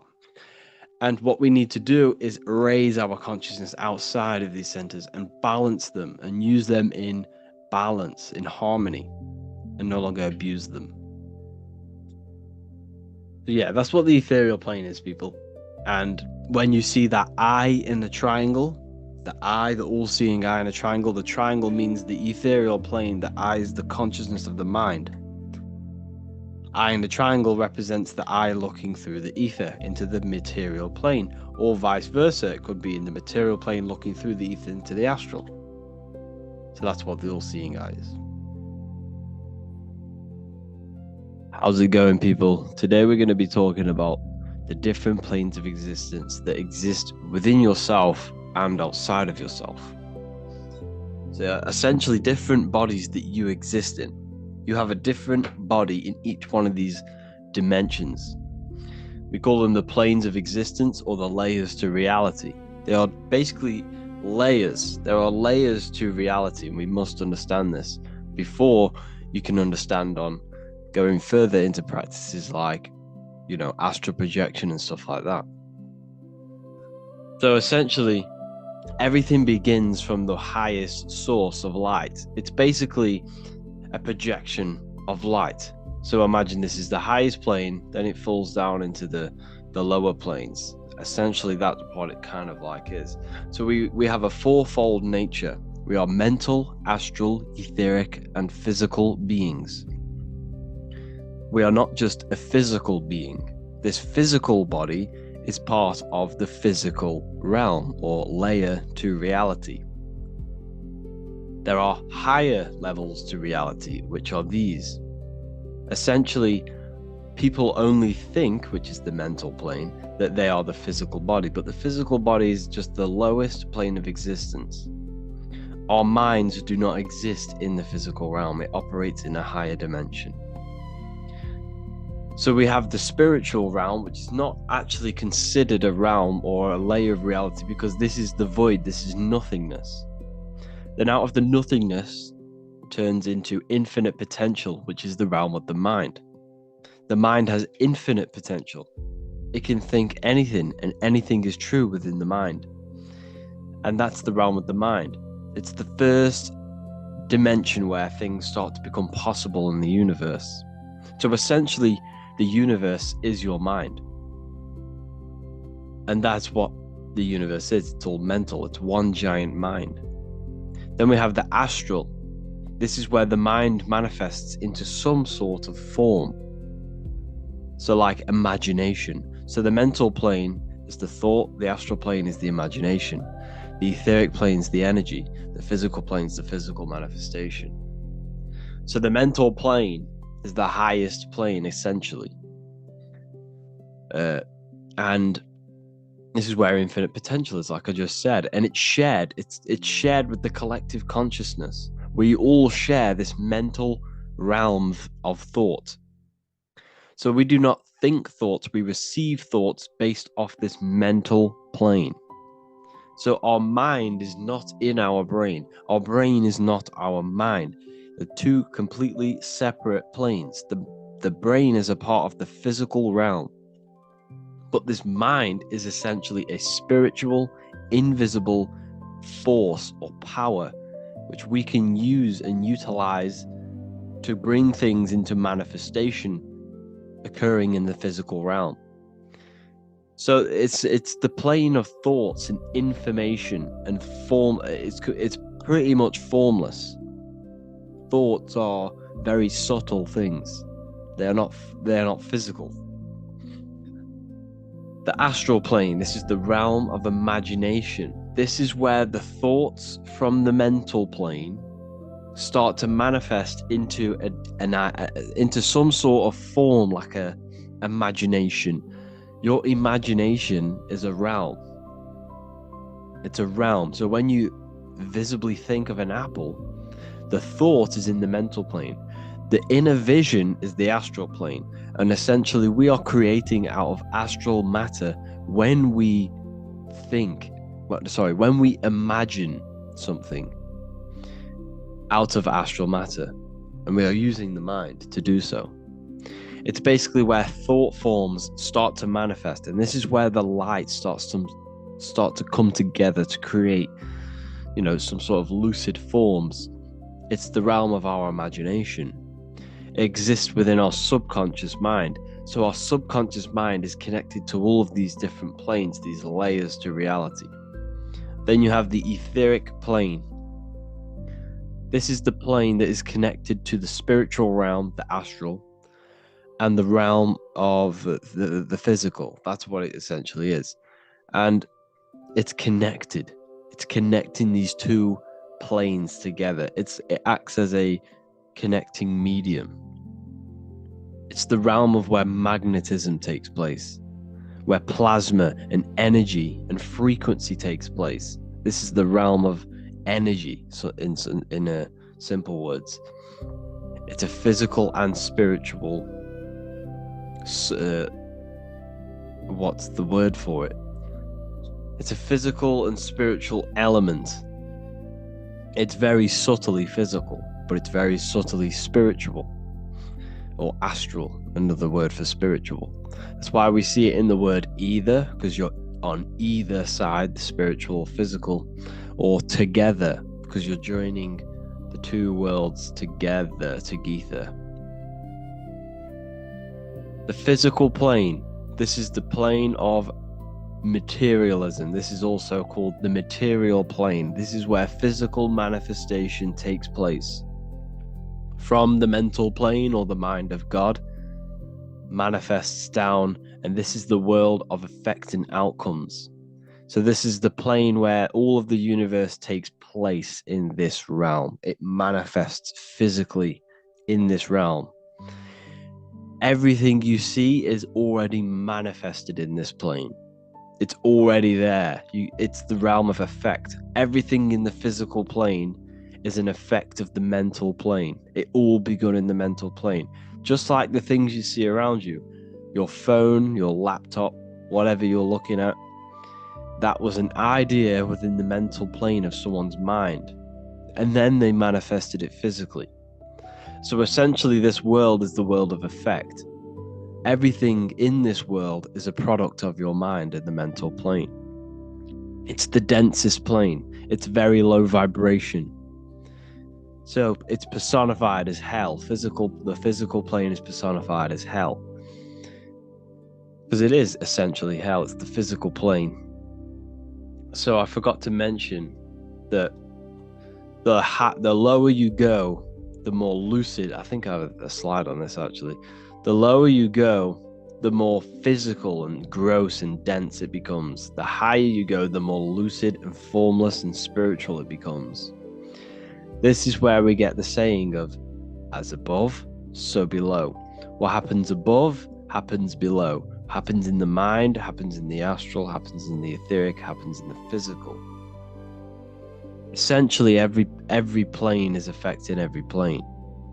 What happens above happens below, but also what happens below happens above. So the words I am saying now in this physical realm is also having an effect on your mental plane, on your mental mind, because they're words, they're affecting you, they're going into your mind. That's why words cast spells. So an example of how these planes work is, take for example this chair you see here. The mental plane is the thought of the chair. The astral plane is the imagination of the chair. So think the astral plane is like a plane where all of the possible chairs that could possibly be made exist there. It's the realm of imagination. The etheric plane is now the energetic blueprint of what you want to manifest, that specific chair. And then the physical plane is the physical manifestation of the chair. So that is essentially how the planes actually work. It's quite simple. However, they're not outside of you. You exist in one of these planes. You exist in all of these planes. You have a body in every single dimension. You just haven't woken it up yet. And this is what we'll be going into later on into this course. Spirit and matter. So essentially what we're looking at is mind creating spirit and matter. The universe is mental. Everything exists in the mind. What spirit is the energy, and basically the energy of mind, of the thinking mind. Spirit and matter are polar opposites. They are two vibrational states of the one substance, which is mind. Mind creates matter, mind creates spirit. Mind is the ultimate source of the universe. Man is made in the image of both the divine and physical. He is spiritual, he is physical. Everything is spiritual and physical. Everything physical has a spiritual, life-giving essence to it. Behind your body is the spirit. Without the spirit, you would be a dead meat sack. You wouldn't be able to move. Behind the animal is the spirit, the all life-giving force coming from the divine mind. Now, man is made in the image of both matter and spirit combined. Spirit is infused with matter. Like all things, however, man has the mind to be conscious of the spirit that dwells within. Animals cannot do this. Animals are purely stuck to their animal instinct. They are not self-aware of the spirit within them. They are only aware of They are only aware of their immediate environment, their physical reality. The animal, this is why animals symbolize our lower nature, but we have a heel, hell, physical, we have a head in the heavens where the spirit is. We can raise our consciousness above the animal self to the spirit, to the divine. Now, matter is a way of thinking, so is spirit. If you have a very low vibrational consciousness, your mind is directed to the lower aspects of consciousness, sex, lust, power, money, fame. This is all matter. This is a materialistic way of thinking. You must tune your mind to the higher aspects of consciousness. Tune your mind to spirit. They are two ways of thinking. Now, you are both of them combined. You need to find balance between them. This is what Leonardo da Vinci is depicting, man being both spirit and matter. The circle is eternal, beginning no ends. The square is limited, beginning and end. The body is in the square because the body is limited. The body is not eternal, it's mortal. The circle has no beginning, no end. It is immortal. The spirit is raised above the square, representing spirit over matter, the spirit controlling the matter. Spirit controlling the body. We don't want the body controlling the spirit, the body controlling the mind. That's the lower mind, that's 666. This is the Freemasonic square and compass. We have the compass for the circle and the square for the square, which is matter. Spirit and matter combined with the G, the generative principle, or God, or geometry. Also, Leonardo da Vinci depicting the eye of Ra, the eye of Horus, the small pupil, because when you're in light, when you're in a very light environment, your pupils go small. This is the physical eye of man, the conscious mind, the physical eyes. Then you have the inner eye, the spiritual eye that sees in the darkness, that gives perception. That's the large pupil, because when you're in darkness, the pupils go large. You have the eye of Horus, the eye of Ra. You have the physical eyes that you look with, and you have the inner eye that gives you perception. You have black and white. Black represents matter, white represents spirit. Spirit and matter intertwined with one. This is the Masonic checkerboard. The earth is not just a rock. It's not a rock. It has spirit within it. The tree is not wood. It has spirit within it, which is the life-giving force. The life essence is the spirit. The earth has spirit. You have spirit. Everything has spirit. But you have the ability to be conscious of the spirit within and raise your consciousness to the spirit. And that's exactly what the Sumerians is showing you here, with the animal, the ground animal, stepping upwards to the flying bird, the elevated bird, to the spirit. And that's what the Anunnaki is. Anu is the supreme god of the sky. The sky is spirit. The stars is spirit. And earth is matter. That's why Anu has a wife called Kai. The word Kai means earth. It's another word for earth. So Anu, the supreme god of the sky, who is the Sumerian living essence of the heavens, representing the vast and infinity of the sky. His divine counterpart, Kai, the goddess of the earth. Together, they gave birth to the Anunnaki. This is a symbolic story. Everything we see from the past, from the Bible, the ancient text of India, from the ancient Sumerian texts, this is all symbolic for you. The Anunnaki is you. You are Anu and Ki, spirit and matter infused. You are the Anunnaki. You are the heavens. You are the earth together. Okay, that is exactly what we're looking at here. All of these texts are encoded, talking about you. It's never about history. None of these things were right in history. The Bible was not history. The Sumerian texts weren't history. Anunnaki were not history. This is all symbolic for you and your consciousness, your spirit and your matter. The indwelling spirit and your physical body. The Holy Spirit, the white dove. White represents spirit. The pine cone. This is the Anunnaki god. The pine cone in the Vatican. This is the head. This is the dome. This is the pine cone, the receiver of consciousness, the receiver of spirit. You see the spirit, you see the pine cone on the Pope's staff. This is crucifixion. What does this symbolize? You must crucify yourself, crucify your body to the spirit through the pineal gland. Pine is pine cone, pine, pineal, etymological connected. You have the Freemasonic square and compass. Now notice something. You have the square on top of the compass. This represents the beginning of the Mason's journey, the beginning of someone's journey on their spiritual evolution, of their spiritual awakening. This is what we're seeing here. We're seeing spirit underneath matter, matter over spirit. Now this one is the compass on top, which represents spirit over matter. This is the triumph. This is the ultimate state of consciousness when one has gained spirit over matter. Now we also see other symbolism of Freemasons depicting one leg on top of the other, which represents balance over spirit, balance of spirit and matter. All of this will be available in the Book of Wisdom, Volume 2.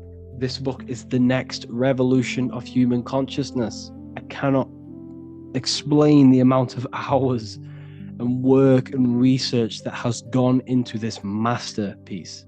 I'm not even going to call it a masterpiece. That is up to you whether you think it is a masterpiece. But I have put my heart and soul into this book.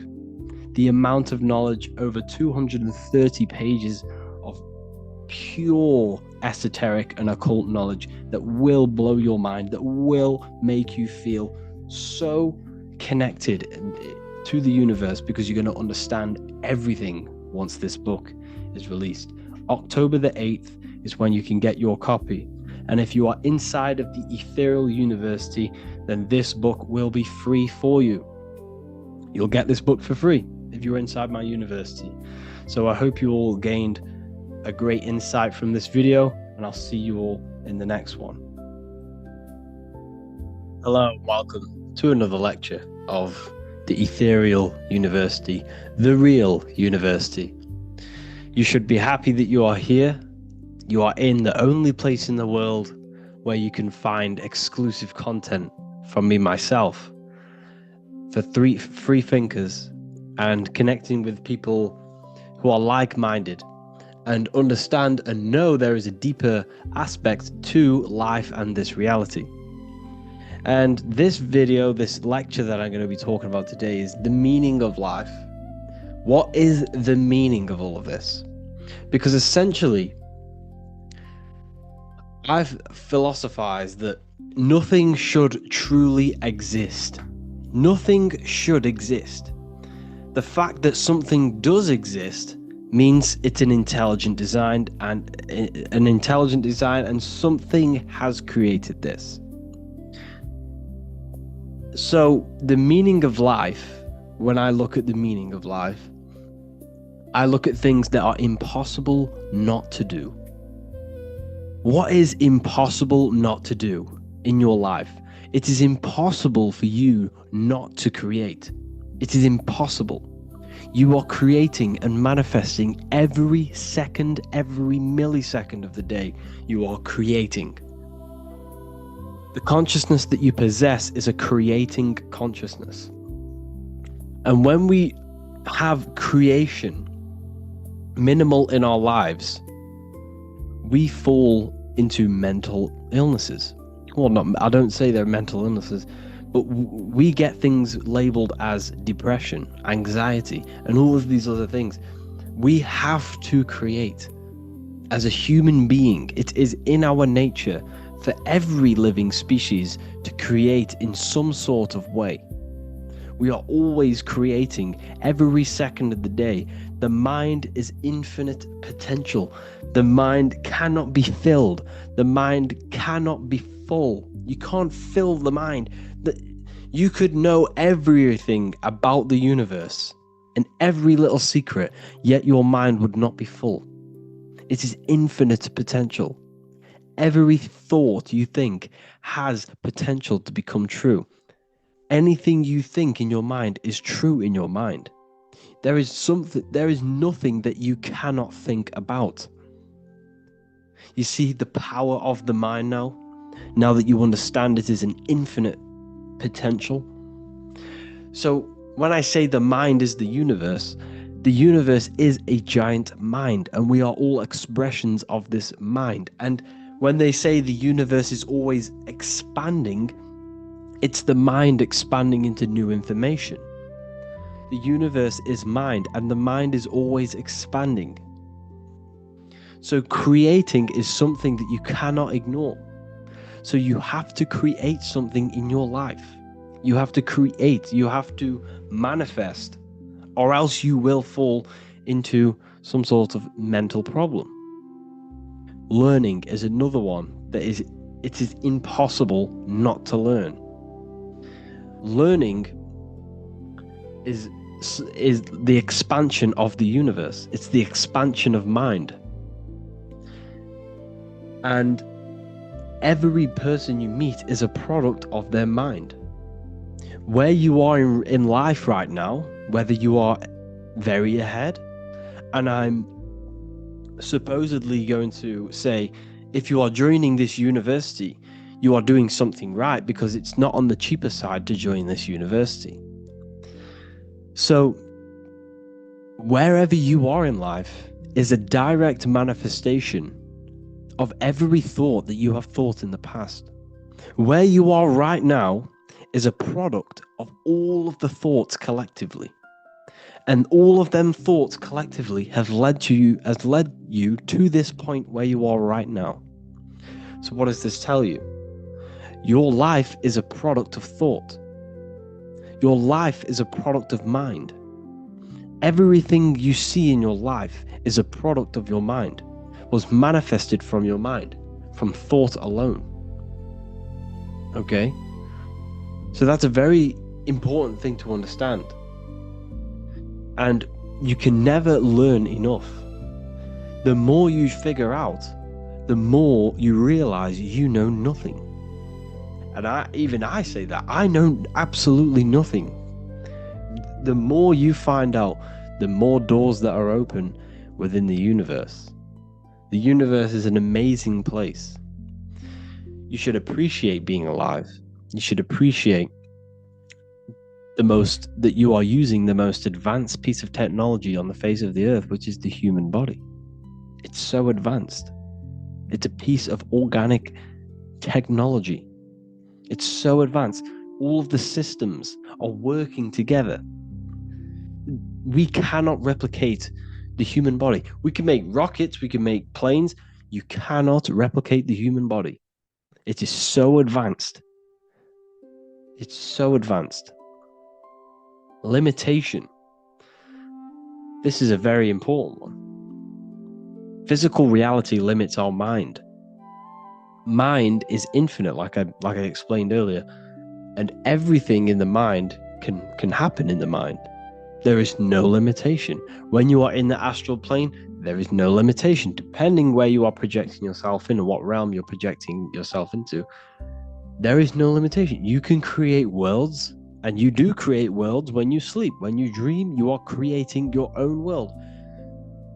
When you are sleeping and dreaming, you are in fact creating a whole reality from your subconscious mind.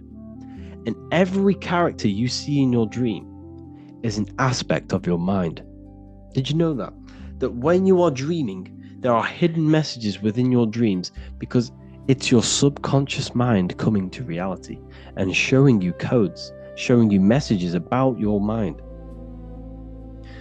So when the mind incarnates physically into a physical reality, there is limitation now pressed upon it. It's hexed.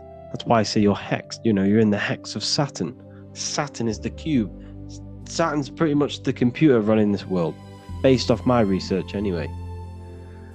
And it's time. Saturn is time. So you are limited by time. You have a set time here. And you are limited by physical matter. And when you are in physical reality, you are limited from the things that you learn here. You are a product of your mind's information that you gather. If you gather the deepest and secret knowledge, then your life has less limitations than the one who has a programmed mind. And you are learning the limitations of the mind. You are learning the limitations of physical reality. When you are in the astral plane or the imagination plane, whatever you want to call it, you can manifest at the click of a finger. You want an apple, you click it, you think it, and it's there. That screen in your mind is the astral plane where you can imagine things. You can pull things up on that screen right now, and it will be there. However, in a physical reality, you now have to give energy and discipline. You learn discipline, you learn to give energy to manifest it into a physical reality. To manifest something into a physical reality is a lot harder than manifesting into an imaginary plane, in the astral plane. So we come here to learn discipline and limitation, and to find out how we function in a three-dimensional world of matter. Because essentially you were astral before you came here. And here's another one. Nature shows us truth. Open your eyes. You have day and the night. You have the sun, the conscious, the electric, boom, power, the sun, living. You have the moon. You have subconscious, the hidden one, the astral. So the sun represents physical reality. The moon represents astral reality. As above, so below. So what is this telling us? Well, the physical world is telling us that there's cycles in this world. You have the good and the bad, and they are cycles. And the beginning of one cycle is the end of another cycle. And the end of another cycle is just a new beginning. Everything is eternal. Your body is not eternal, but your mind is eternal. You have the cycle of the 4 seasons. Like I said, everything begins and ends, but the ending is just a new beginning. It's an infinite cycle of the universe, symbolized by the Ouroboros. This symbol has been used for thousands of years, depicting the end is a new beginning. When you leave the physical reality, you are now reborn in the astral reality. Have you ever died in a dream? I've died in a dream. In fact, this was the other day. I got killed in my dream, and I woke up in another dream, in another reality. And I knew it was going to happen. Like, as soon as I woke up, I just knew, like, I'm in another body now. You are eternal. You are a multi-dimensional being. And until you gain access to these higher planes, people, you will realize how powerful we all truly are. We are all multi-dimensional beings, and we all have immense power when we figure out how to use these minds of ours. These minds are very, very, very powerful. Very powerful. So this is a new page from the new book, the Volume 2 Book of Wisdom. We also come here for growth and expansion, like I said earlier, the expansion of the universe. The scientists, these paid scientists that, are paid to lie to you, they say the universe is always expanding. Oh, yes, it's mind. Mind is always expanding. Mind is always figuring out new information. The mind can never be full. It's always expanding. And the mind is the infinite potential. The mind is the universe. It's every substance you see around you is a product of mind. The squirrel, the dog, you, your mother, your family. It's all mind, all product. They all possess mind. They all share mind, and this mental plane is shared. And your reality is a product of thought, and this physical reality on a macro scale is a product of God's thought. Now, when I say we are God, we are a microcosm of God. God is within us. Now, I'm not saying that we are the creator of this reality. We did not design the human body. God did. We did not design the functions of the heavens, the order of the heavens, and how the sun rotates around the earth. How it does that, I really do not know. The heavens and the sun and how they move is one of the biggest mysteries known to man. How does the sun truly move? How does it never run out of energy? How does it move? How does the stars move? What's moving it? What's the force behind it? Who is it obeying? It's technology. The sun is the most advanced technology ever, but that's of a whole nother video I can go over. But I'm not saying I am the one, you are the one who created this reality, who designed the human body and designed everything in this world. I'm saying that you can connect to the source within yourself.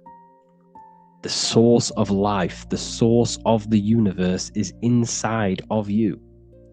And you can connect with it. And you are using that power of the source of the universe to create life, to manifest your will in this physical reality.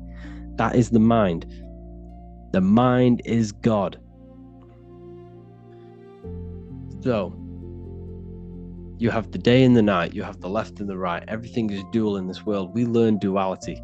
We learn the good and evil. And that's why I say the body, while the central nervous system is the tree of knowledge of good and evil. Why? Because the tree of knowledge of good and evil is this electrical nervous system you are experiencing this reality from. The central nervous system is giving you the knowledge of duality, of good and evil in this physical dual world. Your consciousness is experiencing the central nervous system. Without the nervous system, you cannot function in this world. You need it. This is why it's sacred. It's the tree within the Garden of Eden. Okay, so I hope you enjoyed this video. Please contact me if you wish, for any lectures on anything you want. Give me a message. I'll create a lecture for you. And yeah, have an amazing day, people. Hello, people. Welcome back to Ethereal University. Today we're going to be talking about meditation and opening up new aspects of our consciousness. Now, when it comes to meditation, the whole aim of meditation is to connect with the pure self and remove thought. If you are thinking, you are not meditating. This is a different type of meditation. So this meditation we're going to be talking about is connecting with higher consciousness and opening up new aspects of our consciousness and opening up our mind and entering in the mind, because that is essentially what we are doing when you are meditating. You're turning your mind inward to focus on itself, because when we focus on external things, where attention goes, energy flows. So when you are constantly, as we are going through our day, giving tasks attention, this is giving it energy. So when we shut the eyes and our mind is turned inward on itself, we retain our energy. We are retaining our energy, our vibration, and our etheric bodies and our electromagnetic aura is all focused on the self and we are no longer giving energy. So that is another reason of meditation, of restoring energy. That is another form of meditation. But this meditation we're going to be talking about today is connecting with pure consciousness and removing all of the false self. Okay, so what you have here is consciousness. This is the eye, the all-seeing eye of consciousness. This is the real you. This is the symbol of you, the symbol of the observer. Okay, so this is consciousness. And inside of consciousness, we have mind, we have emotion, we have thought and memory. So thought kind of comes under mind, and so does memory. Memory comes under mind. So mainly you have two aspects of consciousness, mind and emotions. You have a thinking part of your consciousness, which is your mind. You have a feeling part of your consciousness, which is your emotions. You have a memory aspect of your consciousness. All of these things here exist metaphysically. These things are not physical. You do not think with your brain. You do not feel emotions with your brain. You do not see memories. You do not visualize memories with your brain. Your brain is a computer. It has no capacity of seeing metaphysical things. It is the consciousness that has the ability to project the screen in your mind, which is your imagination. Imagination is a form of memory. Imagination is another form of your consciousness. I forgot to add that. So all of these things exist in consciousness, not the brain or the body. The body is matter. The mind, consciousness is spirit, unseen. You can't place your finger on these things because they don't exist physically. You don't exist physically. Okay, so essentially, who you think you are, who you think I am, who I think I am, well, I used to, is that I thought I was my body. I thought I was my name. I thought I was my job. Most people identify themselves with this. They say, my name's Harry. I work in a warehouse and my family's this, and my reputation, my issues, my bills, my worries. You identify yourself with this, but this is not you. And this is what is stopping your evolution and spiritual growth. This is what's stopping you from advancing mentally and expanding your consciousness. You can't expand your consciousness if you are identifying yourself with these material-based things, because they are not truly you. You existed before this body. You existed before the job. You existed before this physical avatar. Your body is just an avatar. It's a character you're playing in this world. You are the consciousness, the invisible, all-seeing eye, the invisible consciousness controlling this body. This body follows consciousness. The commands come from consciousness, the pure cause. So essentially, you have pure consciousness, which is you, the real you, the pure awareness, pure cause. And then this consciousness has now latched itself onto, well, your mind, the thinking aspect of your consciousness, has latched onto this character of your name, your job, your family, your experiences, your worries, your issues, your bills, your reputation. And it also has an emotional bondage to money, family, worries. It has all of these bondages.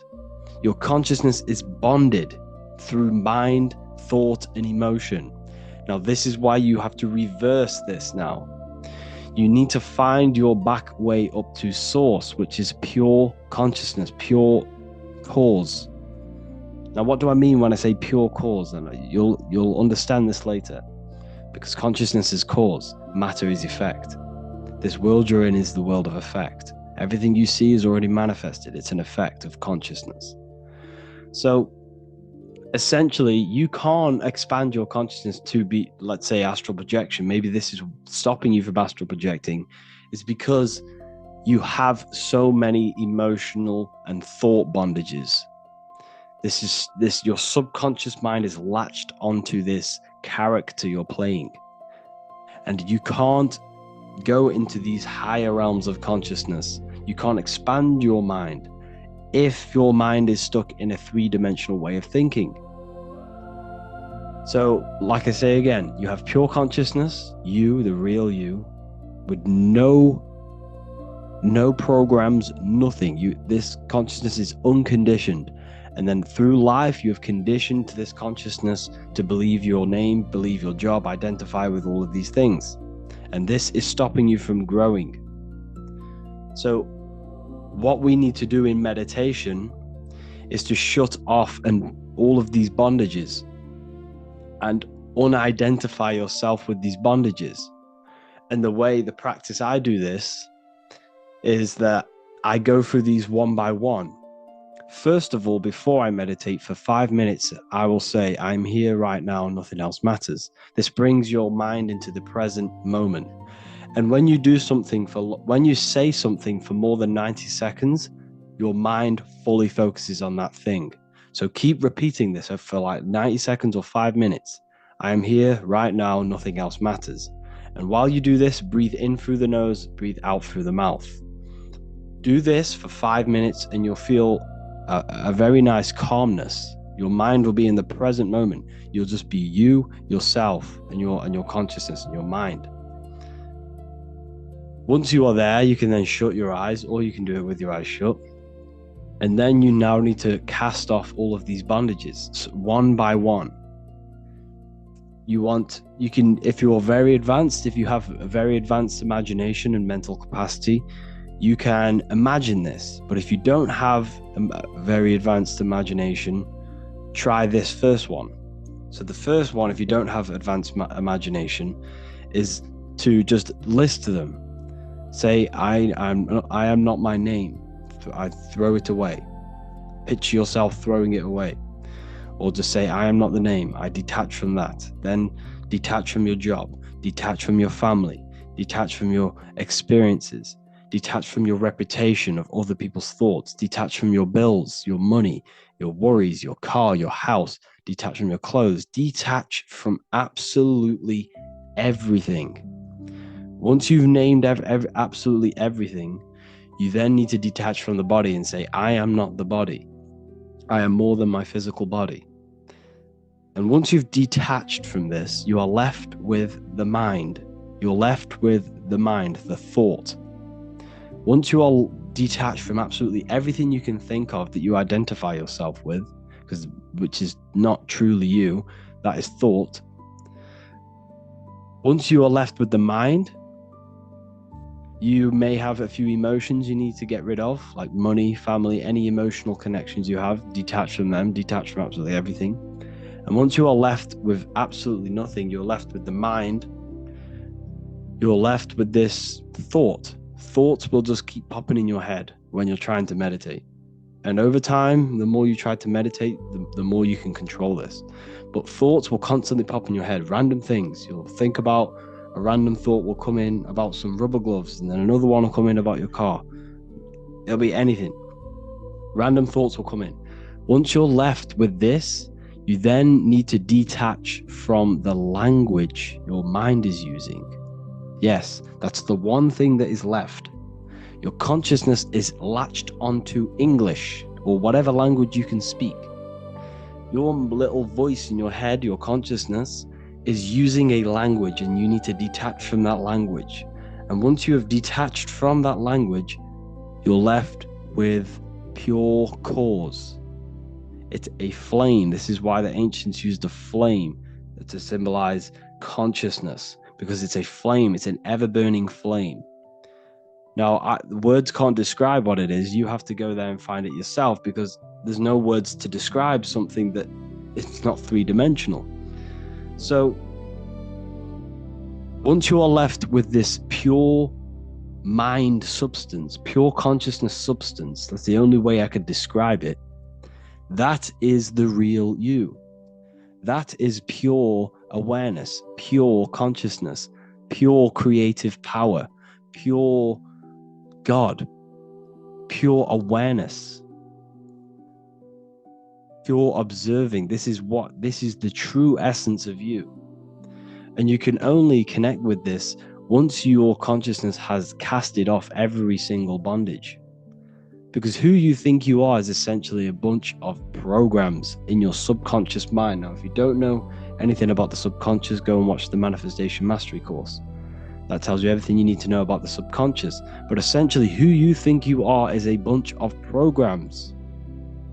You've been programmed to think your name. You've been programmed about your family, programmed about your reputation, issues, worries. This is not you. You are consciousness. You are God. You are the God universal essence. You are the universe in the deepest aspects of yourself. Now, when I say you are God, I'm not talking about your body. I'm not talking about, this is why when people go crazy when I say you are God, because they don't understand that. They identify themselves with this name, their job, their worries, their cars and their family and their money.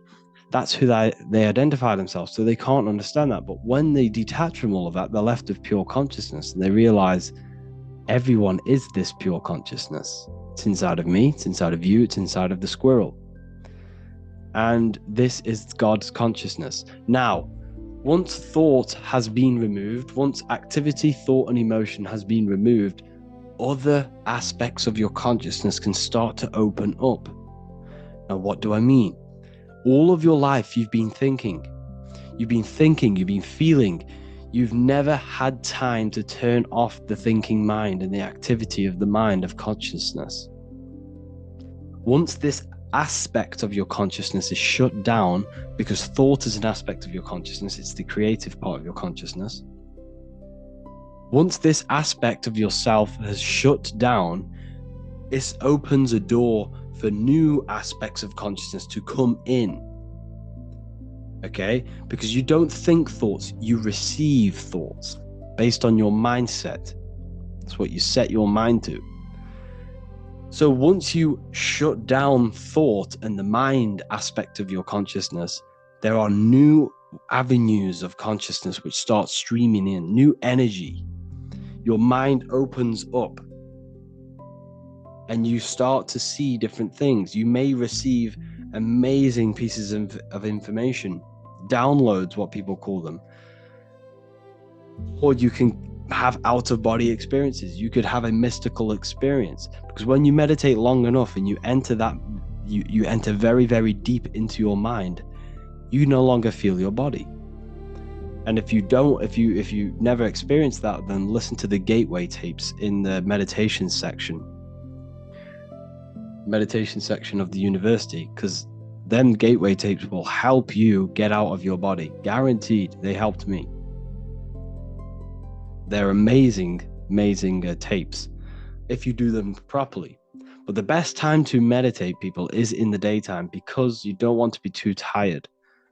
Unless you have very good willpower. If you have a very powerful mind and you're very advanced mentally, and you can hold yourself and you have mental willpower and you don't let yourself fall asleep, then do it at nighttime.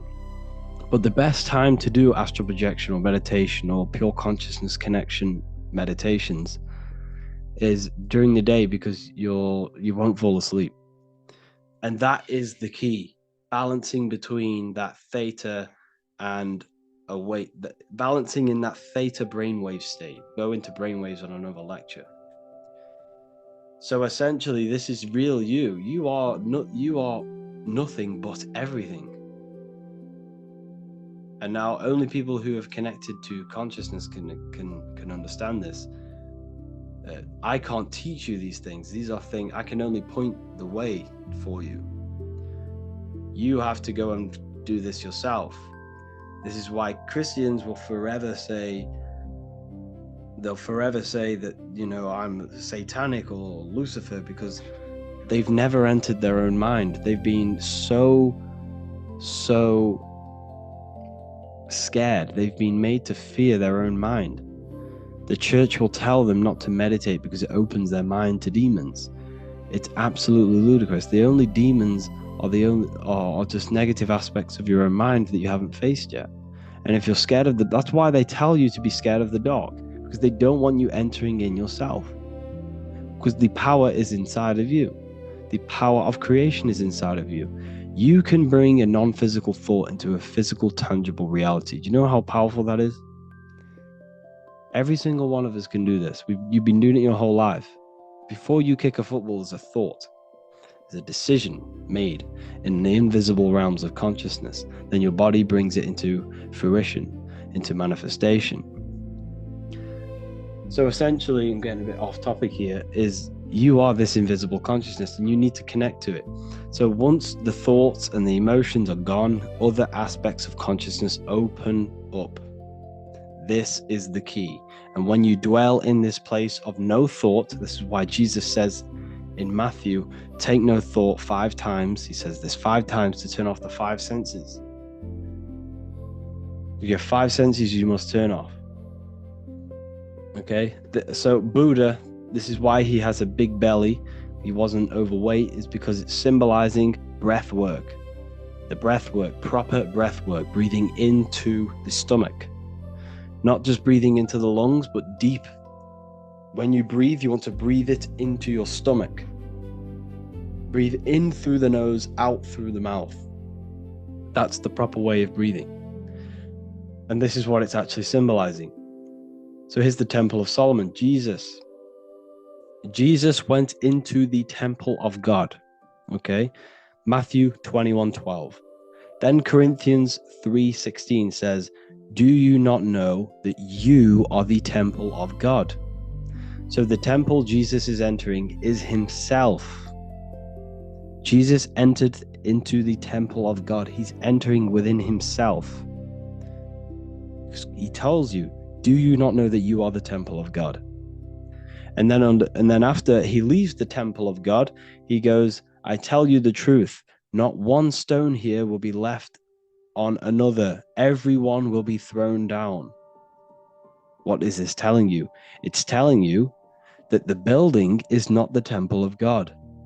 It's telling you that physical buildings of worship are useless. They're insignificant. Why are they insignificant? Because they will fall down. They will perish. Nature will perish buildings over time. It does not matter. The true temple of God is inside of you. There is no building on the earth that is holy. You can't connect with God in any building. God is inside of you, and you can connect to him in your bedroom, anywhere in the world, anytime you want, without paying any cents to the church or any pounds to the church. God is inside of you. Jesus never told you to go into church. Jesus never told you this. In fact, Jesus told you to go inside of yourself. Jesus, Luke 6:6. When thou prayest, what's praying? Praying is connecting to God, which is meditation, the true praying. When thou prayest, enter into thine inner chamber, and having shut thy door. That is straight up meditation. Without a doubt. Enter into the inner chamber. What's the inner chamber? Your mind. The inner self. Enter in your mind, turn your mind inward, and shut the door. Having shut thy door. What is the door? Shut off the outside world, shut off the data of the 5 senses, shut off the body, shut off thought, shut off emotion, shut off everything, and you are left with pure consciousness to connect with God. That is God. Connecting with yourself, connecting with the true source of you. The same spark inside of me, it's inside of you, it's inside of the dog. But the reasons why humans are so powerful is because humans have the ability to expand their consciousness to God and to understand the universe. Humans are made to understand very, very, very complex things. We have been given the tools to awaken to our divinity. No dog, no animal, no bird, no insect has that ability to wake up to their divinity. They have no self-recognition. They can't look into the mirror and see themselves and reflect. They can't look in the mirror and say, I need bigger muscles. I need to improve on this. I need to improve on that. Dogs look in the mirror and think nothing. They live on instinct. They live on physical. That is it. They live purely based off instinct and purely based for survival.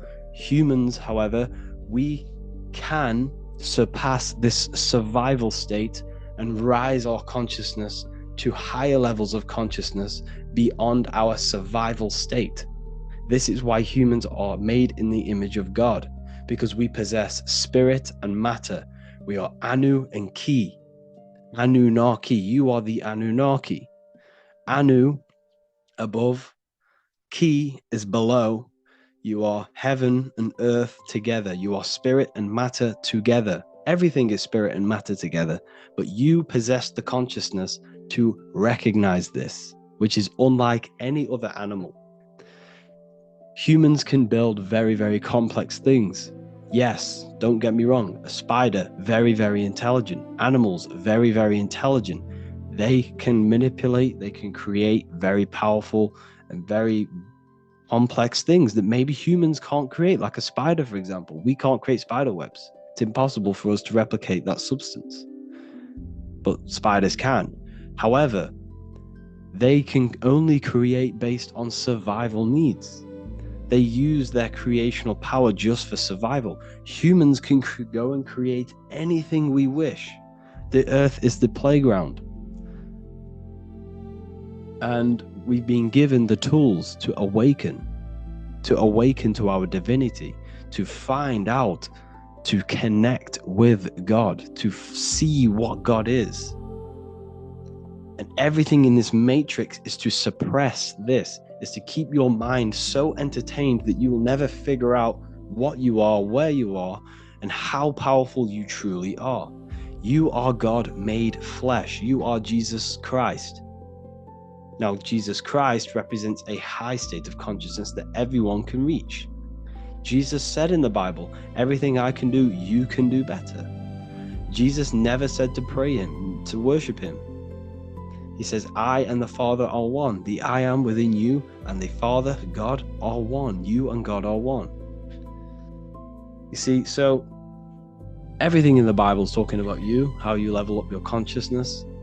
Luke 11:5-2, Jesus says, for you have taken away the key of knowledge. You did not enter in yourself. Then he says in Luke 21:12, the kingdom of God is within you. 17:21. The kingdom of God is within you. So why are we praying to people in the sky? There's no sky daddy going to save you. This is all inside. You must turn off the mind, turn off the emotions, turn off the senses, take no thought 5 times. You must do this to connect with God, opening up your consciousness. Okay?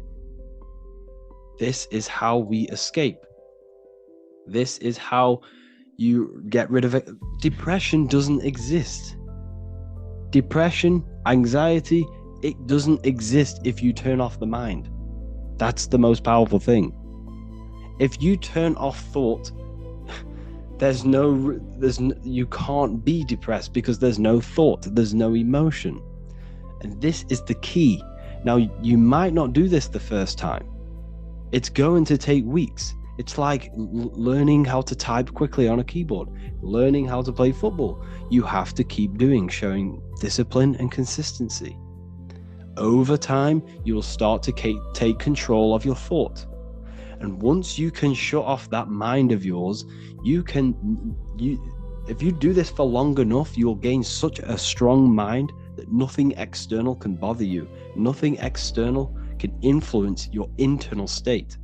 And that's where the power is, controlling the mind, controlling the emotions. And once you gain control over the mind and over full aspects of your body and consciousness, you're no longer being controlled by your emotional urges. You're no longer being controlled by the 5 senses for food, for sex, for lust, for anything that is low-level pleasure. Once you have full control over your consciousness and your body, you then retain all of this energy, which you can manifest and place into other aspects of your life to accelerate that aspect of your life. This is why occultism is so powerful. This is why we're not taught this. Because once you stop wasting your creative power on sex, on watching dirty websites, on overeating, on dopamine, TikTok, and Instagram, once you retain yourself from all of these things, you're then left with all of this powerful creative energy and this mental energy, mental capacity to accelerate and charge into aspects of your life to grow and become successful and to become a person, to become a powerful person. This is why we're not taught this, because if we were all taught spirituality, mentality, and we all refrained ourselves from these negative low-level pleasures, which are made popular in today's society, we would have a complete different world. The world would be great. Everyone would be on a path of self-mastery. And this is the whole point of occultism. It's all good knowing about this stuff, but if you're not applying it into your life, then you won't get anywhere. You have to gain control over your mind, over your emotions, over your body, over your senses. And once you do, you then have full control and full potential. You then have full everything, which you then can place your attention on exactly what you want. And that's the power of self-mastery. And it all starts with meditation. Meditation is the gateway to controlling your mind. It is the practice of controlling every aspect of your life. Once you do this every single day without any excuses, you turn up every single day for at least half an hour to 45 minutes. You shut off the thought, you shut off the emotions, you shut off the five senses. You have over time, you'll gain full control over your mind, full control. And once you have full control of your mind, that's when you have power. That's when you gain the power. No one can stop you once you have full control of your mind. And this is what they've done. They've externalized the devil. They've externalized Satan, saying the devil's tempting you. No, it's the lower aspect of your mind seeking low-level pleasures. That is Satan. Satan is an aspect of your mind. It's a psychological myth. It's a psychological allegory about you and your psychology and your mental space. So I hope you enjoyed this video. Meditate every single day. I don't care if you can't do it the first week or 2 months. You turn up every single day. You discipline yourself to sit in peace and quietness and take control and learn how to control your consciousness and control your body and turn off everything and detach from everything. Once you detach from everything, you know who you are.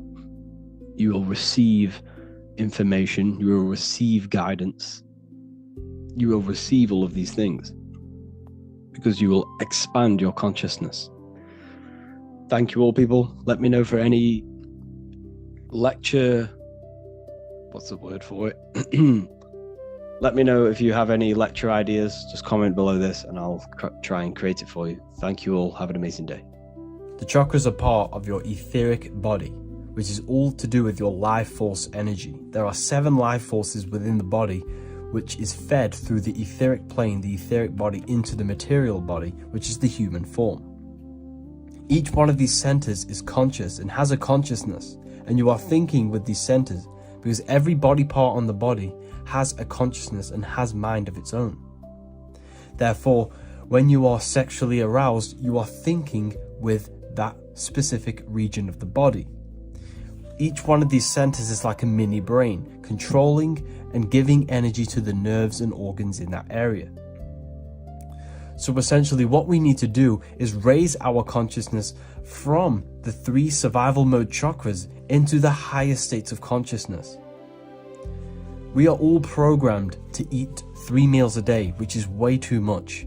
We should all be consuming 1 electrical big plate of food every day.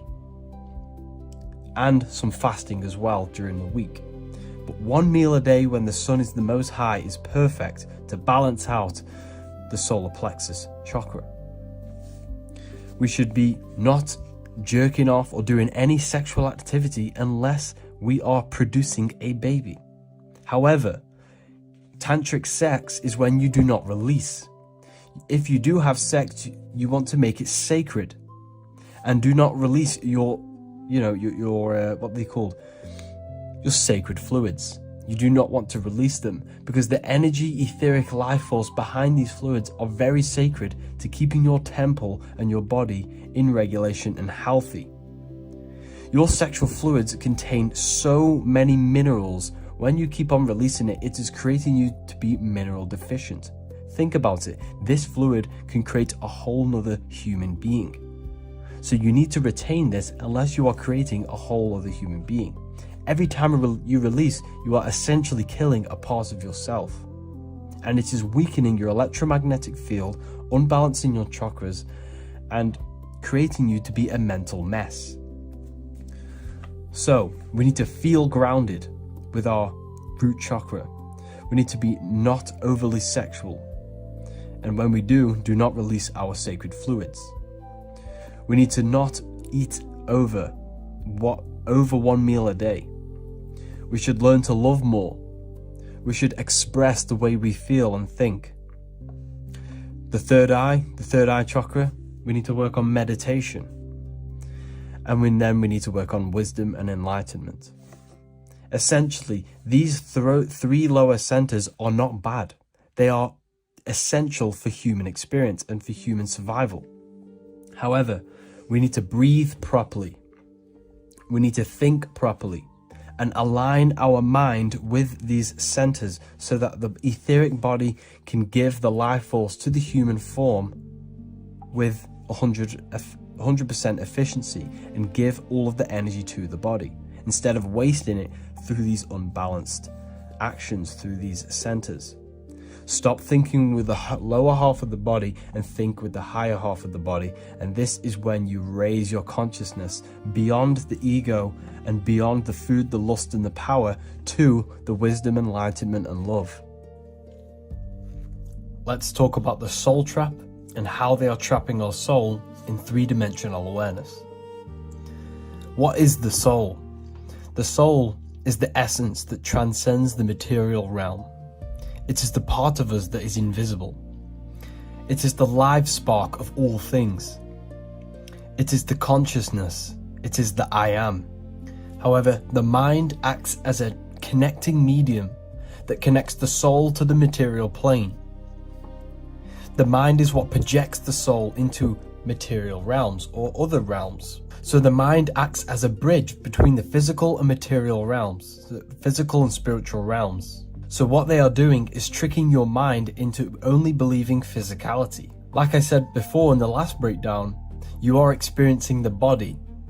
The body is producing the simulation to your consciousness. You do not experience the external world. The external world is produced by your body. So therefore, what they are doing is installing programs within your mind which keeps your mind limited into three-dimensional awareness, which keeps the soul and mind stuck to the material plane.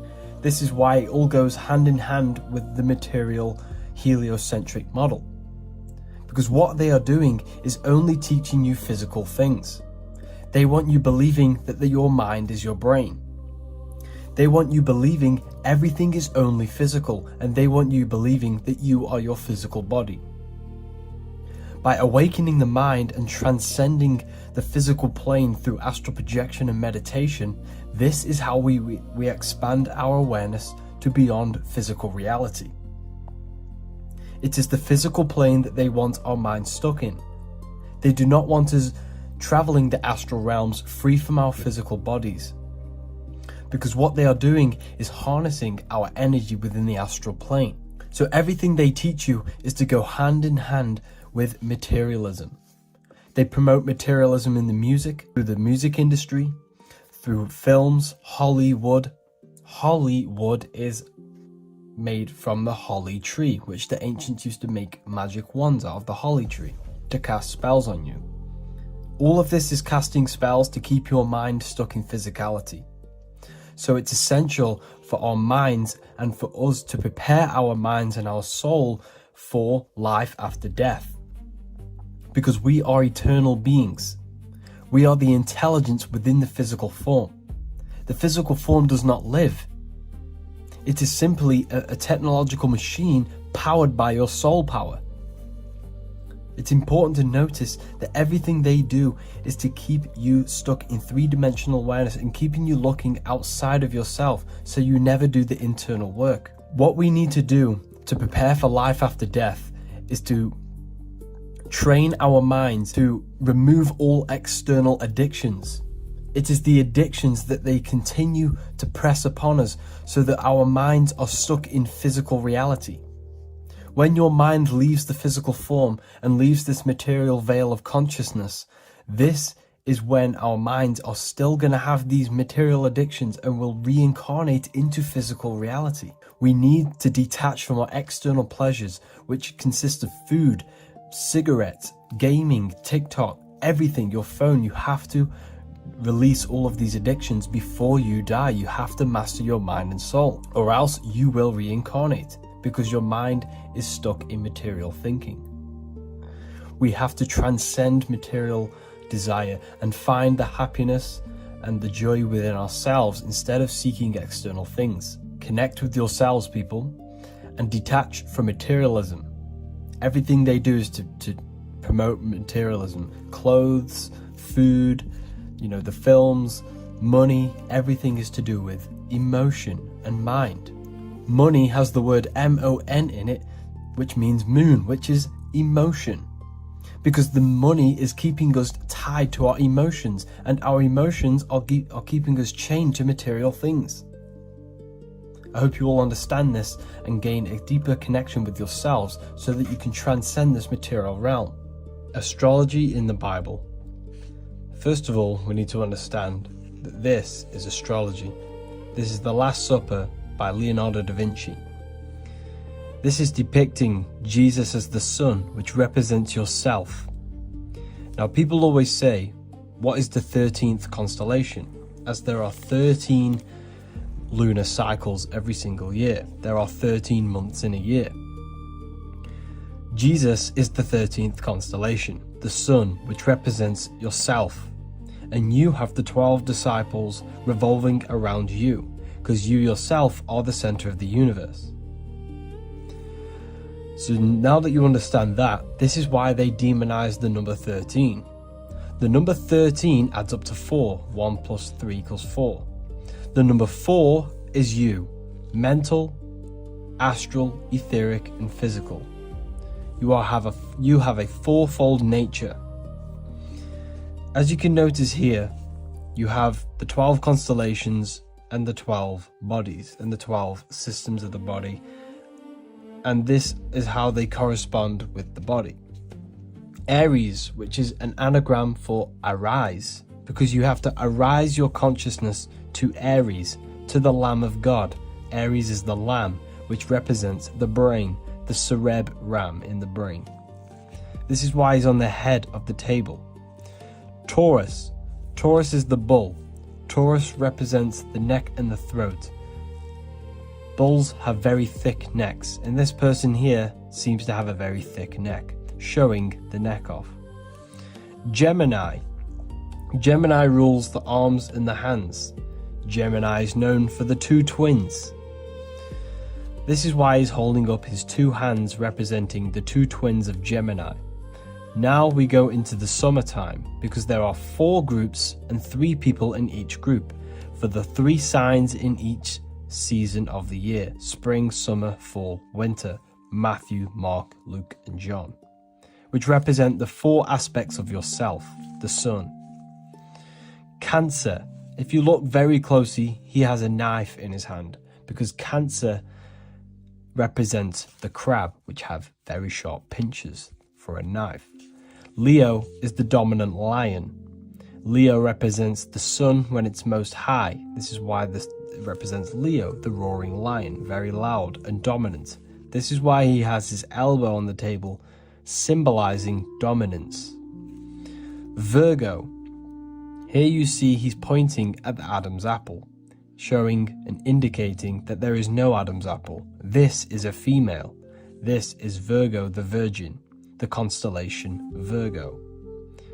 Now we have Jesus. This is the sun, the risen Saviour, the light of the world. It represents your consciousness, yourself, or the sun in the sky.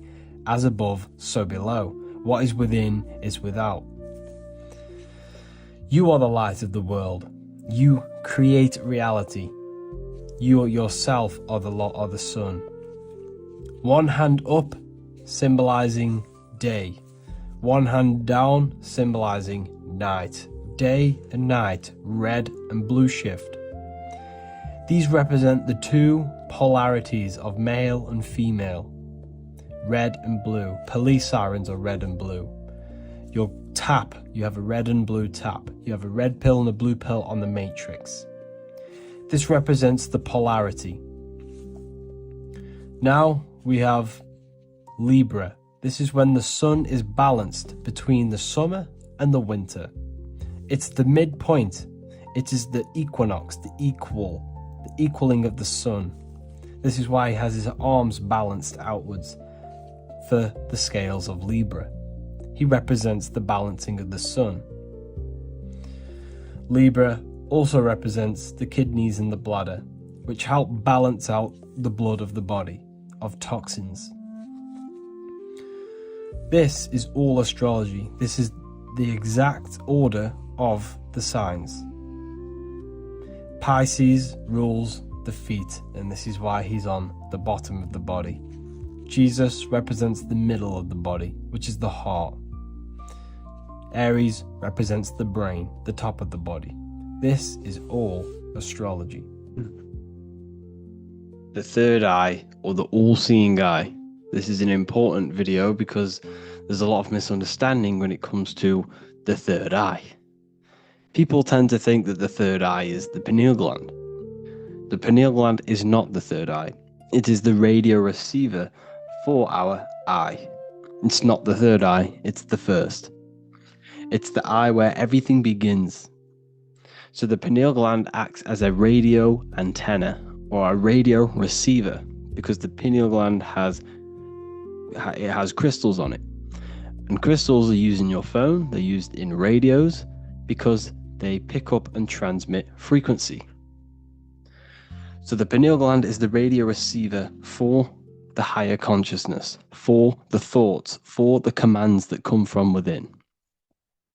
Before you move your body, it begins mentally in the eye. Before you say something, before you kick a football, it all begins in the eye. What happens above happens below. What you think, you manifest into the body. Whatever you think, your body reacts. You see, this eye is the universal cosmic intelligence, the higher consciousness, which is controlling the physical body. Like I said, you have the Buddhic, mental, astral, etheric plane. This is a page from the brand new Book of Wisdom, Volume 2. You have the Buddhic plane, the nothingness. Then you have the mental plane, infinite potential. This is the I, the singular consciousness. This is the infinite potential within you. The I is where the thoughts are. This is the mental plane. And it is this I which experiencing everything. It's the I behind the body. It's the I behind the thoughts. Yes, the mental plane is the plane of thoughts, but you are the I experiencing the thoughts. You are the I behind the thoughts, behind the emotion, behind the words. Deep, deep down within your being, there is the all-seeing I, which the body obeys. Everything the I says, the body does. This is the I in between the two pillars, or in between the sun and the moon in the Masonic artwork. Sun, masculine, left brain. Moon, feminine, right brain. The all-seeing eye in the middle, consciousness. The I, the order, the intelligence, the infinite potential within you, the creative force within you that can create the good and the bad, the left and the right. So you are either creating negative or good. You're even doing good, which is God, or evil, or the devil, which is do evil. You have this creative ability within you, which is God, the consciousness, and you have the choice to do the devil or the God. So the third eye is the human mind. It's the mind. It's the infinite awareness, infinite potential within you. And when you see it in the triangle, it represents the ethereal plane. This is the ethereal, the triangle. This is the eternal. This is the material. Because the physical plane is the box. It's the square. That's why we say think outside of the box. Because you got to think outside of the box to awaken your divinity. You see, humans have been given the tools to awaken to their true divinity. No other animal on this planet, or whatever you think it is, on the earth, has the ability to have self-awareness. Humans have been given the tools to understand the very, very complex things and understand who we are, what we are, and what the universe truly is on a higher level, not just physical. We have the ability to access planes beyond the physical world, which is unlike any other animal. This is why the humans are gods. So when you see the pyramid with the capstone on top, it's cut off, it's separate from the rest of the pyramid. This is the consciousness that is looking through the ether into the material plane. It's like I discussed down here with these planes. This is the eye, the mental plane. Your consciousness, your eye, is looking through the ether. It materialized through the ether into the physical plane, and you are now the eye looking into the material realm. And when you come here, you lose that divinity, but you have to awaken. So you don't lose the divinity, you forget your divinity while you are incarnated in physical. So when you see the triangle with the eye in it, this represents the eye looking through the ether. It's materialized, but it also represents, when you see it's illuminated like this and it's separate, because this is separate from the physical plane. The consciousness within you, the thought within you, that intelligence within you, that voice is separate from this physical world. And everything above manifests below. Everything what happens in this realm of consciousness, of thought, manifests into the physical plane. It's separate. So you see the illumination. This represents the awakened self, because the mind is the third eye. So when you have a closed third eye, this just means that your mind has not experienced things other than physical. When you expand your mind, expand your consciousness from having an out-of-body experience or a mystical experience where you had experienced a higher plane of consciousness or a higher level of consciousness, this is now an open third eye, which is an opened mind. It's nothing separate. So when people say, working and opening the third eye by imagination and stuff like that, you're working on your mind. And to open your third eye, you do need to work on imagination, mental discipline, and all of these higher faculties, which we'll go over in another video. So that your mind has higher faculties which you need to work on. Visualization being one of them, imagination, and mental willpower. We'll go over that. But the illuminated eye in a triangle represents the illuminated mind, the awakened mind that has self-consciousness, it's conscious of itself, and it's experienced higher planes of consciousness.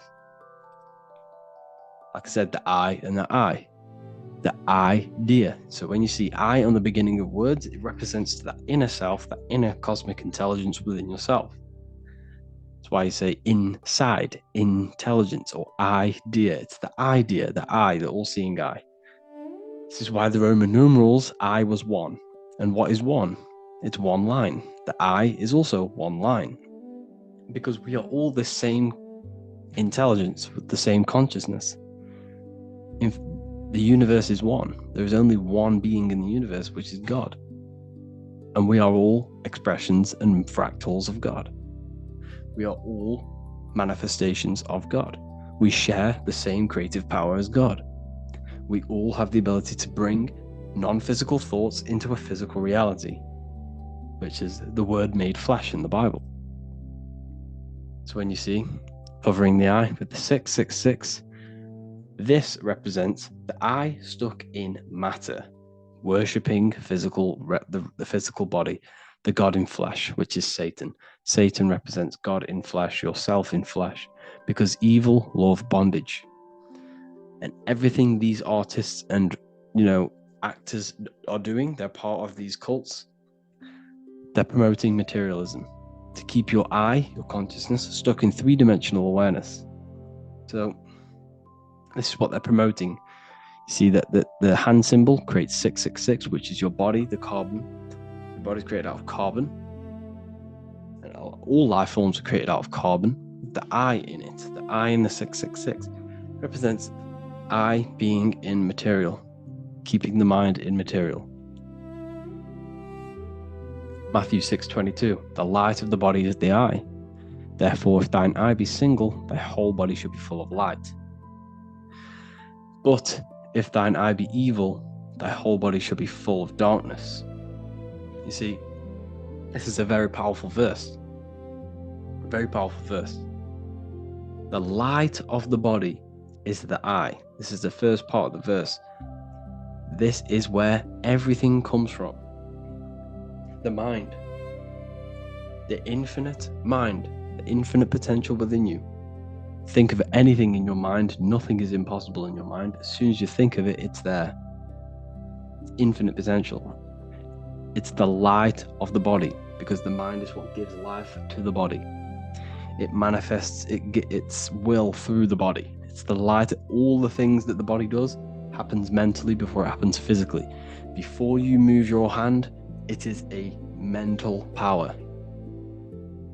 Just like when you astral project. When you astral project, you use your mind to move your body. It's mental. If therefore thine eye be single, thy whole body should be full of light. So what does that mean? Becoming one with the consciousness within you. The single eye. Instead of being divided between the left and the right, the masculine and the feminine, instead of being divided between the higher and lower self, when you combine all the aspects of yourself to be balanced and connect with the true self, that's when the whole body should be full of light, which is the good, the enlightenment. But if the eye be evil, which means what? Because your eye, your consciousness, your mind has the ability to create positive or negative, the devil or the God. And when you think negative, what happens? Darkness goes through the body. Every thought has an effect on the body. What you think goes through the body. For example, become erect. What do? You think of being erect, and it happens, the body becomes erect. What happens in the mind happens in the body. So if your eye is evil, if you are thinking negative, if you feel negative, you're going to produce negative. Your body will be full of darkness. And this is what the all-seeing eyes. It represents you, your consciousness within you that can create anything in this physical world.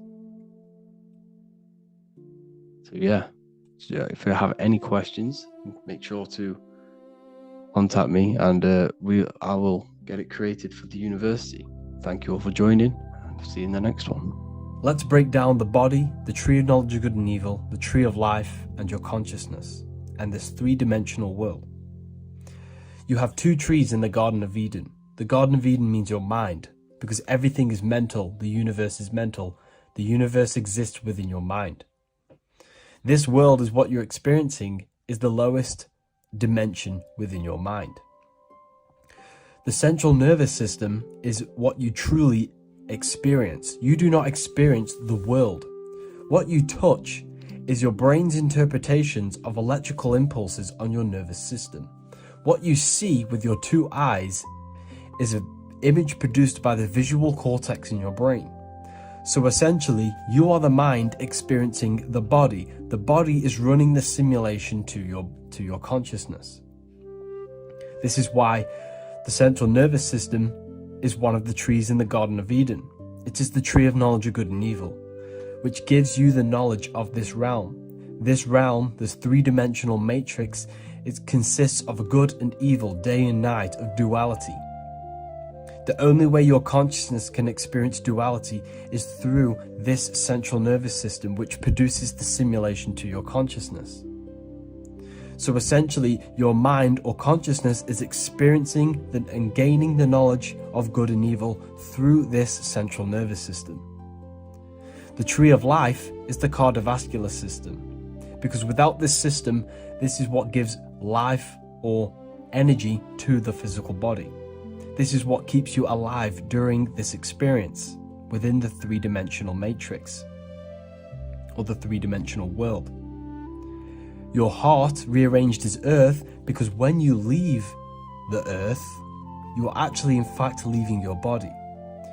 When the heart stops, you leave earth. So this is why the heart is earth.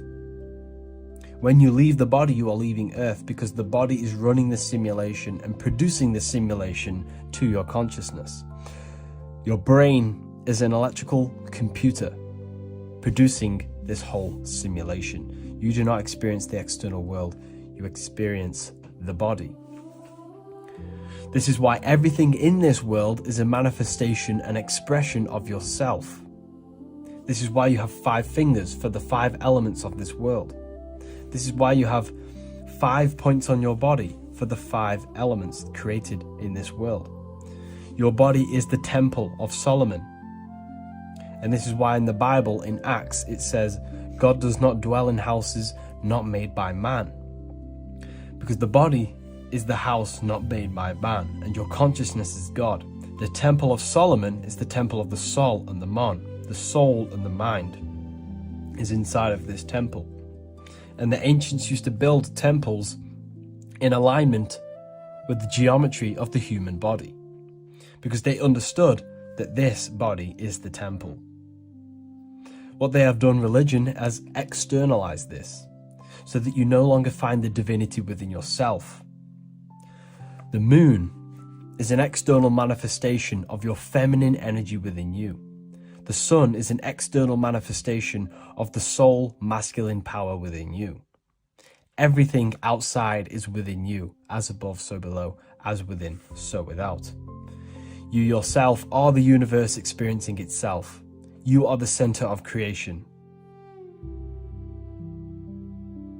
Emotions are something that a lot of people have a misconception of. So we're going to discuss and break down what truly the emotions actually are. They are more than just chemicals within your physical body. They are more than just hormones. Emotions are energy. They have a physical manifestation, which is a chemical reaction in the brain, and they are an etheric astral energy. Okay? Emotions are a creative force given to you. They are what makes you become something before you have it. They carry magnetic attraction. So with this understanding, your emotions are no longer a reactive thing. They never will tell you your true things as an emotion, what an emotion is. I remember being in infant school, or whatever you want to call it, they were teaching you what the emotions are. And they told you they are just things they're just reactions. By living in a very reactive mindset and an emotional reactive person, this causes chaos in your life. Emotions are very chaotic if you do not know how to control them and what they truly are.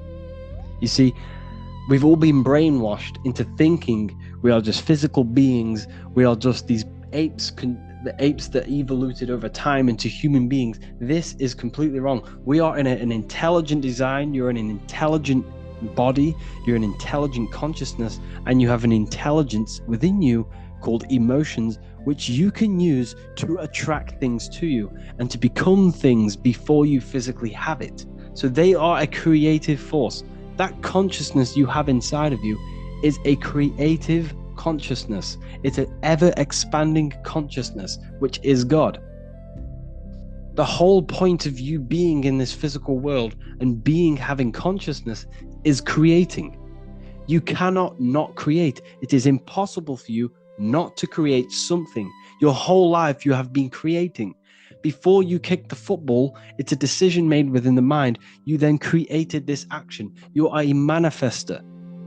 Okay, so your emotions should be used, they should be controlled as a tool to create things in your life, to become the reality before you physically have it. Fear is an illusion, and it is a bondage. It keeps your mind stuck to three-dimensional awareness. If you try and astral project, you will not astral project if you are fearing. Why? Because fear and negative emotions, all of the negative emotions, only exist in a world of time, and that is this physical plane. You cannot transcend this plane. Your mind cannot function on these higher planes with these lower three-dimensional emotions in your mind. Fear is a bondage to the physical body, and it enshrouds your soul. It enshrouds your body. It locks you. Okay, this is why the news, this is why the food is all laced with chemicals, and the news is constantly pushing fear, because they have to keep you in a fear state to keep your central nervous system in fight or flight mode.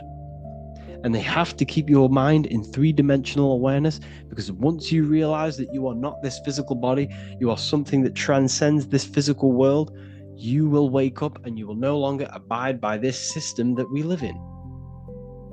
Okay? So fear is the biggest tool that they are using to oppress you. Fear is the biggest bondage. Okay? It keeps you locked in a box, physically, mentally, and emotionally. So emotional effects on the body. Emotions have great impact on the body, the immune system, the brain, and every single cell and the water structure in your body. Hatred and negative emotions impacts the nervous system, immune system, and endocrine system negatively. Extreme emotions trigger the release of stress hormones in the brain. So what's that tell you? The emotion is there before something is triggered in the brain. You feel the emotion because emotion is energy. And then the release of hormones are triggered within the brain.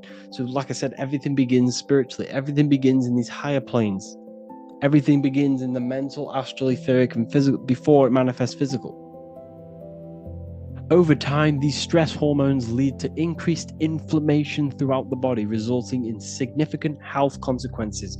You could eat the most amazing diet in the world. You could eat the most pure organic sea moss, the most pure organic apples and watermelons every day. But if you have a negative mind space and a negative emotional state, you will create negativity in your life, and you will create a disease in your body. This is how powerful your emotions are. Why? Like I just said, everything begins in the higher planes before it manifests physically. Okay? And when you keep feeling these emotions over and over again, you are impacting your subconscious mind, which will constantly create repetition in your life. So emotions are very, very, very powerful, and they impact your body. Stress can cause you to lose your hair. It destroys your body. Like I said, everything that begins in these mental plane and these higher planes happens below. As above, so below. This is why Jesus turns water into wine. Water. What is water? Well, water is feminine, which represents the emotional side of a human consciousness, of all consciousness.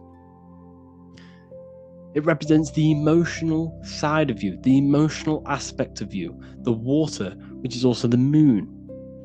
That's why we call it a mood and the moon, because the moon is feminine, represents emotion.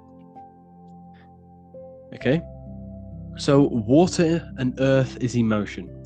So when it talks about water into wine, we're talking about emotional alchemy, which stems from the mastering of self. All religions stem from the master of self, the mastery of the self. That is where all religions stem from. All religions stem from the mastery of the mind, the emotions, the thoughts, and the body, and the stars, the study of the stars. Every religious text has something to do with the stars. because they are very important. But today we're going to focus on emotion.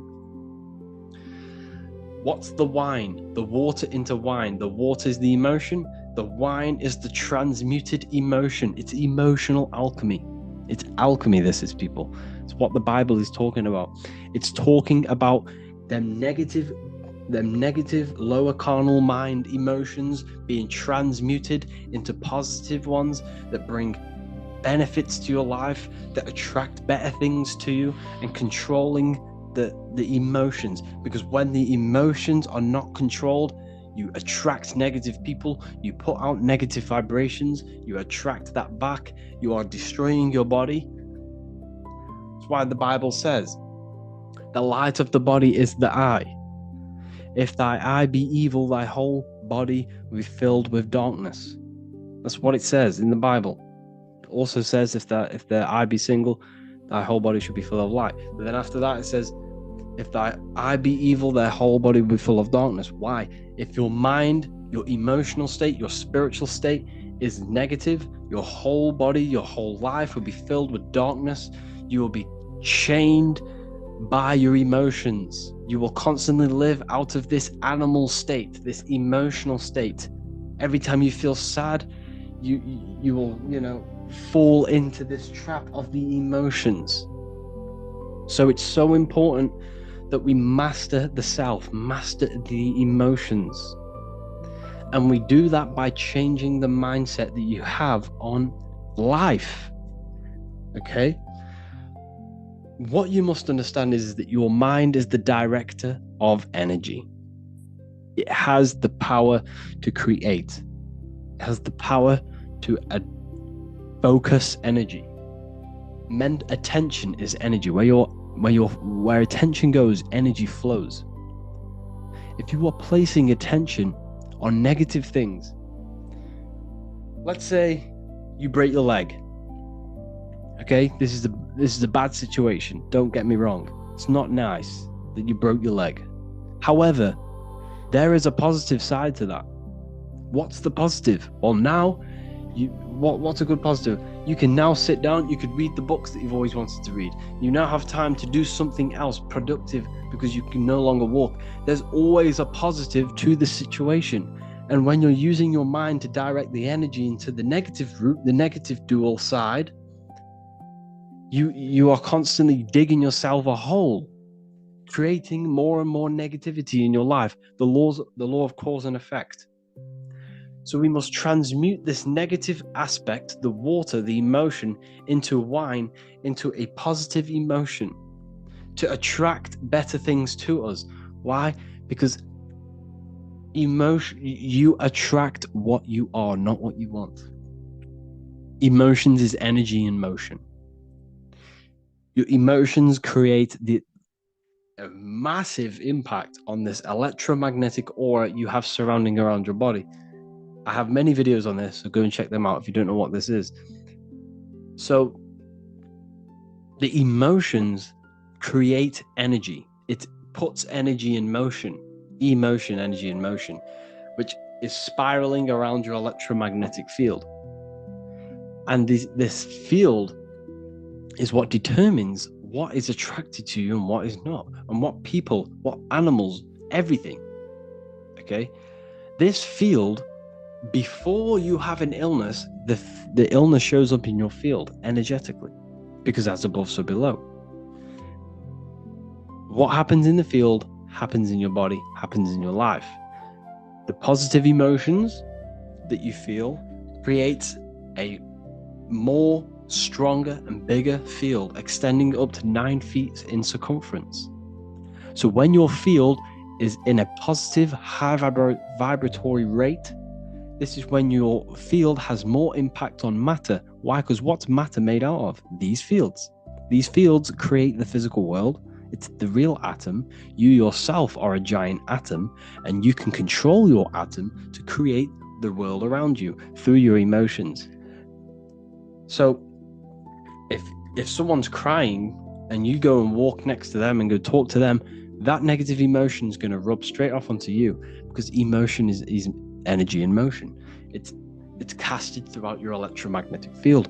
Your inner world manifests your outer world through the heart. The emotions are felt in the heart, casting out into energy vibrations through this field. Demons, it's just another allegory, another myth about emotions, another metaphor about emotions. D meaning negative, mon meaning moon, the negative moon, negative mood, negative emotions. Moon is feminine, it represents emotions. Demons are something that possess you. What possesses your mind? Emotions possess you. It's a metaphor. Don't get me wrong, spirits do exist, but a lot of the allegories about demons is all about the emotions and how they possess you. They possess your mind. They take over your mind space. They take over your body, how you feel, how you think.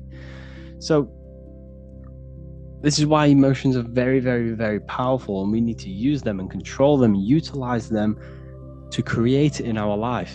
Instead of them being reactive, we can use them to pull things to us. Instead of, the emotions that we should be feeling mainly is love and abundance and joy and all of the positive ones, all of the positive emotions that transcend the physical world, because fear, hate only exists in this physical plane. The higher planes of consciousness, these emotions don't exist. That's what sin means. Sin means emotion. Sin. That's what a sin is. It's a negative emotion. It's an emotion that exists in time. That's what a sin is. So you must control these emotions. You must, and how do we do that? We do that through meditation. And like I say, meditation is a massive, massive part of, I don't like using the word meditation because people get thrown off. Just turn off your mind. Sit in silence. Be at one with yourself. Sit in silence, in the dark. Turn off all the lights and sit in the dark with yourself. And just let the emotions and let the thoughts pass by like the clouds. And when you let them go, they will sooner rather than later, they will go. And you will just be left with the consciousness, that pure awareness. The reason why they told you to be scared of the dark when you're a child and programmed that into you through the movies and Hollywood is because they don't want you sitting in the dark. When you sit in the dark, there is a light shining within you, that pure consciousness. You no longer can see your body. You no longer can hear the thoughts and the emotions. What is left when all of this is stripped? When the body is stripped off, when the emotions and the mind is stripped off, you are left with pure consciousness. And that is what they don't want you to figure out.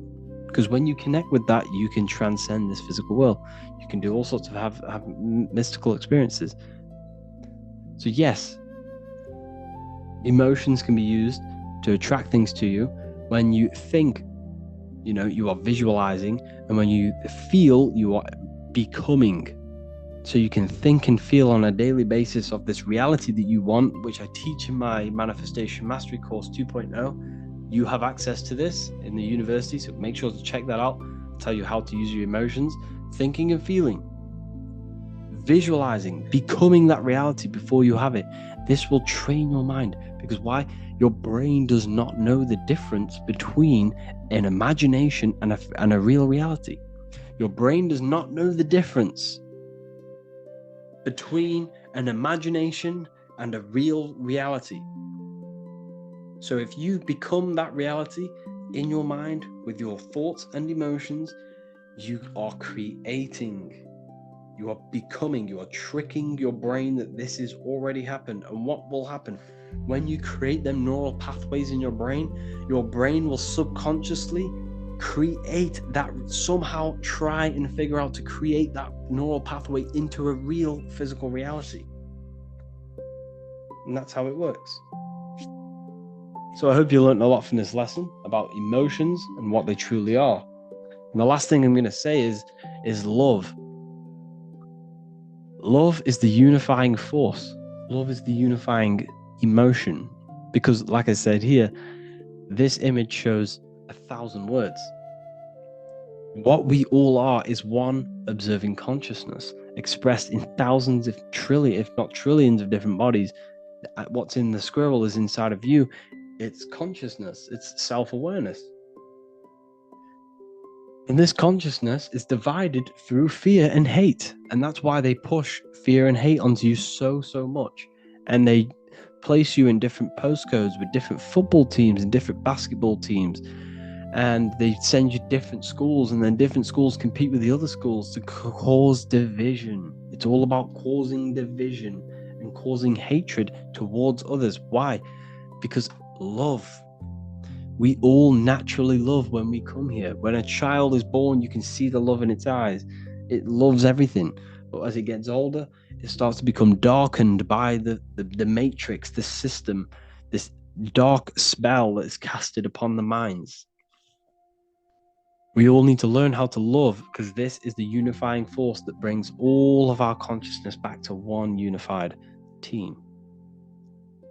And when we figure out that these elites are literally, there's probably, they're compared to the population, there's way more of us. And if we all started to love each other, why would we need them?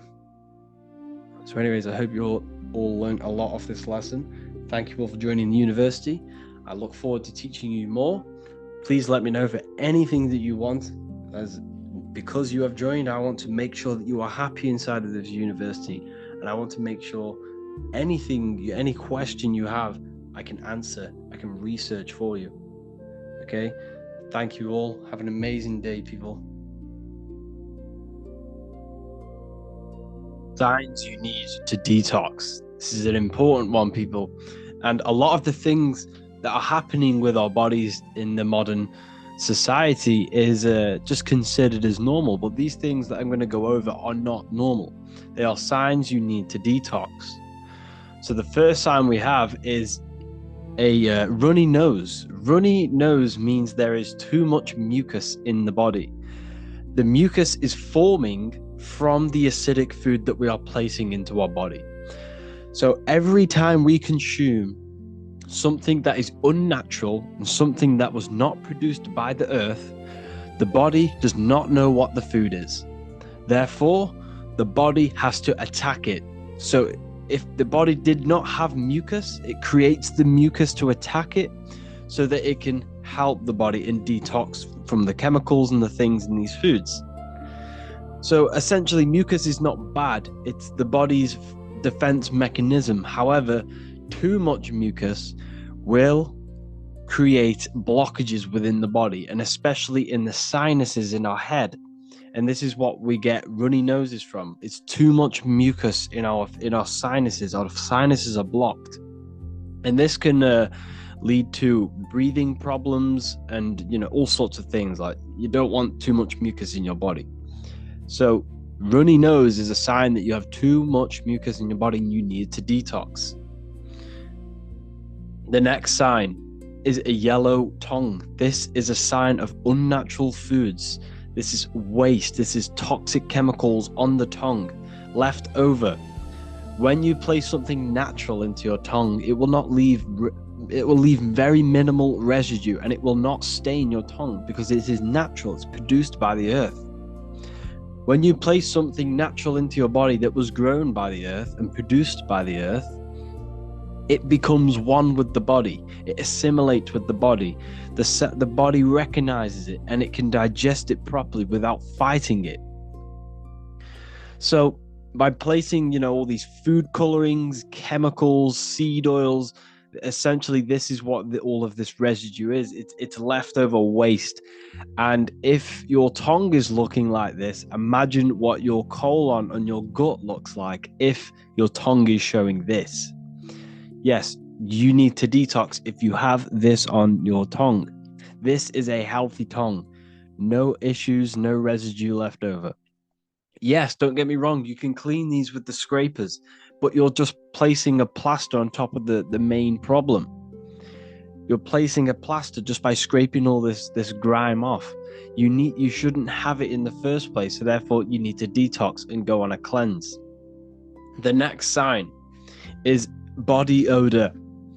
So what they have done is gave you all of this toxic chemicals, food and seed oils, And because they knew that your body would stink after consuming these foods, they go and sell you more toxic seed oils and chemicals with what we call aftershave or deodorant. So it's just you're putting more chemicals on your body, and you're just going to smell more and more and more. You should not be using deodorant. Deodorant is filled with harmful chemicals, disrupt the hormones of your body. It's going to cause inflammation, cause skin issues, and it's all going into your blood. All of these chemicals you're putting onto your skin is going to go straight into your blood and poison you. So essentially, body odor is an unhealthy gut. It's basically the food that is rotting inside of you. The stench of this food is sweating outside of you, coming outside of your body, because that's what sweat is. You know, sweat is just the body removing toxins from the body. Okay, so when you are sweating and it smells, this means you really do have to address something that is internal within you, and you have to go on a detox. So essentially, this is what it is. It's a rotting gut. The next sign is smelly breath. It's the same thing. It's not even your breath. Your breath does not smell. Your mouth does not smell. It's your gut that is smelling. All the stench is finding a way out, and what you're smelling is someone's gut when you smell their breath or your breath. And it's the seed oils, it's the toxic food, the unnatural foods, and the garbage. This is what it is. It's all of the unnatural foods that is accumulating, and the metabolic waste that is left within the colon. Inflammation. This is a very common. Everyone nowadays has these bellies. Literally everyone. Even if they're skinny, even if it's very common, because the foods that we are eating are very unnatural. It's filled with seed oils, chemicals, food colorings, and GMOs, and essentially the body does not know what to do with it, so it stores it in its waste. The body cannot digest it. So what you're seeing here is an expanded gut. This is their colon expanded outwards. It's so inflamed. Every time you eat something unnatural, you are essentially, every time you eat something unnatural, your body produces inflammation every single time. And this inflammation over time, the more you eat this unnatural food, because every time you inflammate something, it's weakening that organ. So the more you keep inflamming it, the weaker and the weaker and the weaker it's getting. So this is why we need to detox. If you have this, if you have this bloated stomach, this is leftover waste in your colon. This is leftover waste in all of your body. This is also an inflamed gut. This shows that your gut is not in good health, and it really needs to flatten out like this one. This is a healthy gut, nothing hanging over, flat. That's a healthy gut, and this is what you should be aiming when we come to detoxing. The next sign you need a detox is farting. This is unnatural. You should not be doing it. This is a sign that you have waste in you. This is a sign that you are blocked, because the air in between your colons is finding a way out through all the food and the waste, and it's coming out. It's a sign that you are blocked, and it's a sign that you have waste inside of you. You should not be doing this. This is very unnatural, and it's also a sign that you're eating too much solid foods. The air in your colon is finding a way through the foods, and you're eating too much solid food, and it's blocking you up. The next sign is acne. This is unnatural. They should not be having acne. It's waste coming out of the body. So if the body cannot sweat it out, if the body cannot poo it out, if the body cannot wee it out, if your body cannot do any of these, if all of the detoxing elimination processes of the body are blocked, this is when it comes through the skin. It's pretty much the last chance your body can get of getting rid of all the waste. So if it can't do all of these elimination processes, which are fairly natural, it will push it through the skin. And this is what we are seeing with acne. Acne is just undigested food. It's waste. It's seed oils. It's GMOs all coming through the skin. So if you want to get rid of this, it's so simple. Just get rid of all the unnatural foods. And when I say unnatural foods, I mean everything unnatural. GMOs, seed oils. When I say unnatural, everything falls under that. Chocolate, all of these things that are not produced by nature, cut them out. You do not need them. So this is also blackheads. Blackheads is just also more toxic and waste. Yes, depending on your environment and where you work in, like say you're a plasterer and there's a lot of dust, this can contribute towards your skin. I'm not saying it's all waste, but normally when you are in bad environments, it's normally blackheads, not spots. Spots is more undigested food. Blackheads is more of like environment based. Another one, headaches. Headaches is another sign you need to detox. If you're getting constant headaches, it's also a sign that you are not getting enough H3O2 or H2O to your brain. Also means there's not much oxygen in the brain. This is also a sign you need to detox, because if there's not enough oxygen getting to your brain, this means your blood is not working properly, and the blood is not working properly because the rest of the body is not working properly. So it's a sign you need to detox. Another one, this is constipation. Constipation is a sign that you are blocked. Your bowels are blocked, your colon's blocked, your gut is blocked. From the solid and unnatural foods and the seed oils that you are consuming is essentially blocking up your colon, so you can't get rid of it, or you find it hard going to the toilet. It's because all of this waste you see here, this is all food, leftover food. You would be surprised how much food is inside of you, especially if you have a bloated gut like I just showed you. You have a lot of food in you. Like a lot. You have probably food left over from last week inside of your body, and it's rotting away. And this is what causes sickness, illness, parasites. It's the food, people. The food is the problem. Low energy, like I just said, all of these signs that I'm showing you, it's all the same cause, the unnatural foods. Low energy is essentially your body's not getting enough minerals. Your body's not getting the electricity. Your body runs off electricity. Every single cell in your body is conducting electricity. Your body is a technological electrical machine. So low energy means you're not getting enough electricity in your body, or your body is using all of your energy to get rid of toxins and waste in your body.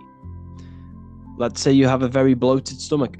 All of your energy and your electrical energy is going towards the gut so it can help fight off all of this poison in our gut.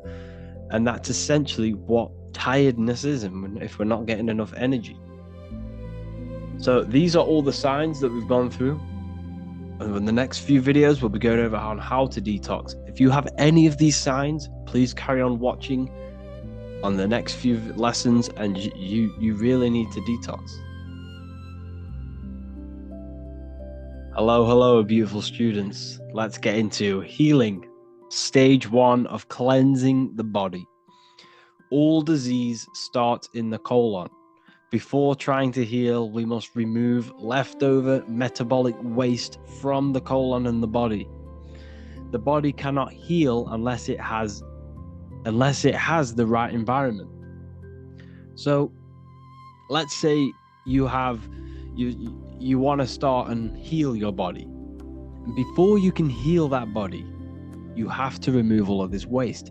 What happens if you go and place an apple next to a molding apple? The fresh apple you just placed next to the molding apple will start to mold with the molding apple.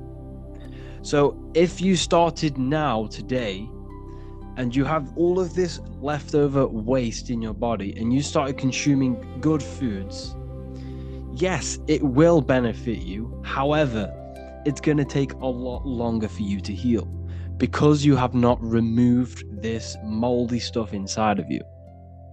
So we have to address the colon before we can go on and heal the body. You have to cleanse before you heal.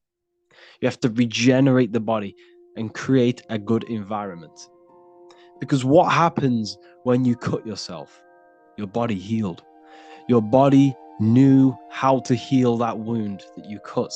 Your body knows how to heal from anything that you have with your body. You just have to give it the right environment. So, orange fruits, this is for cleansing. Green fruits, this is for detoxification. Red fruits, this is for the blood. Even the strawberry looks like a heart. So, for 2 weeks, you need to do the following. You need to go on a fruit-only diet for 2 weeks. This fruit is amazing for cleansing the body because it contains H3O2, which is structured jelly water. This is the real water that your body needs. It needs H3O2. This is why when you drink gallons and gallons of H2O, which is just liquid water, you'll end up just weeing it all out. It's because your body cannot intake, well, it can intake that water, don't get me wrong, but mainly it needs this H3O2, which can only be found in fruits. Crystallized, structured water. So when we place this jelly water into our body through the fruits, this is what helps cleanse, push out waste from the digestive system. It will remove things from the digestive system because it's like jelly. It's beautiful for the digestive system. So essentially, this is what your colon looks like if you're trying to heal and you have issues with your body. You have a blocked colon. So therefore, the disease, the leftover food is all accumulating in your gut, which is your, pretty much your first brain. And you're getting all sorts of parasites and issues with the rest of the body because this is clogged. So with the fruit-only diet, I recommend grapes, watermelon, blueberries, or papaya. It's best to stick to a very minimal amount of fruit. Now, what do I mean? I mean, not as in how much you eat. You can eat as much as you want fruit during this 2 weeks. I mean, try and only have 1 or 2 different fruits. Why? Because you want to minimize the energy your digestive system uses. Because by consuming 1 or 2 fruits for 2 weeks, you are not giving the body breads, nuts, different foods which contains different enzymes for it to be broken down.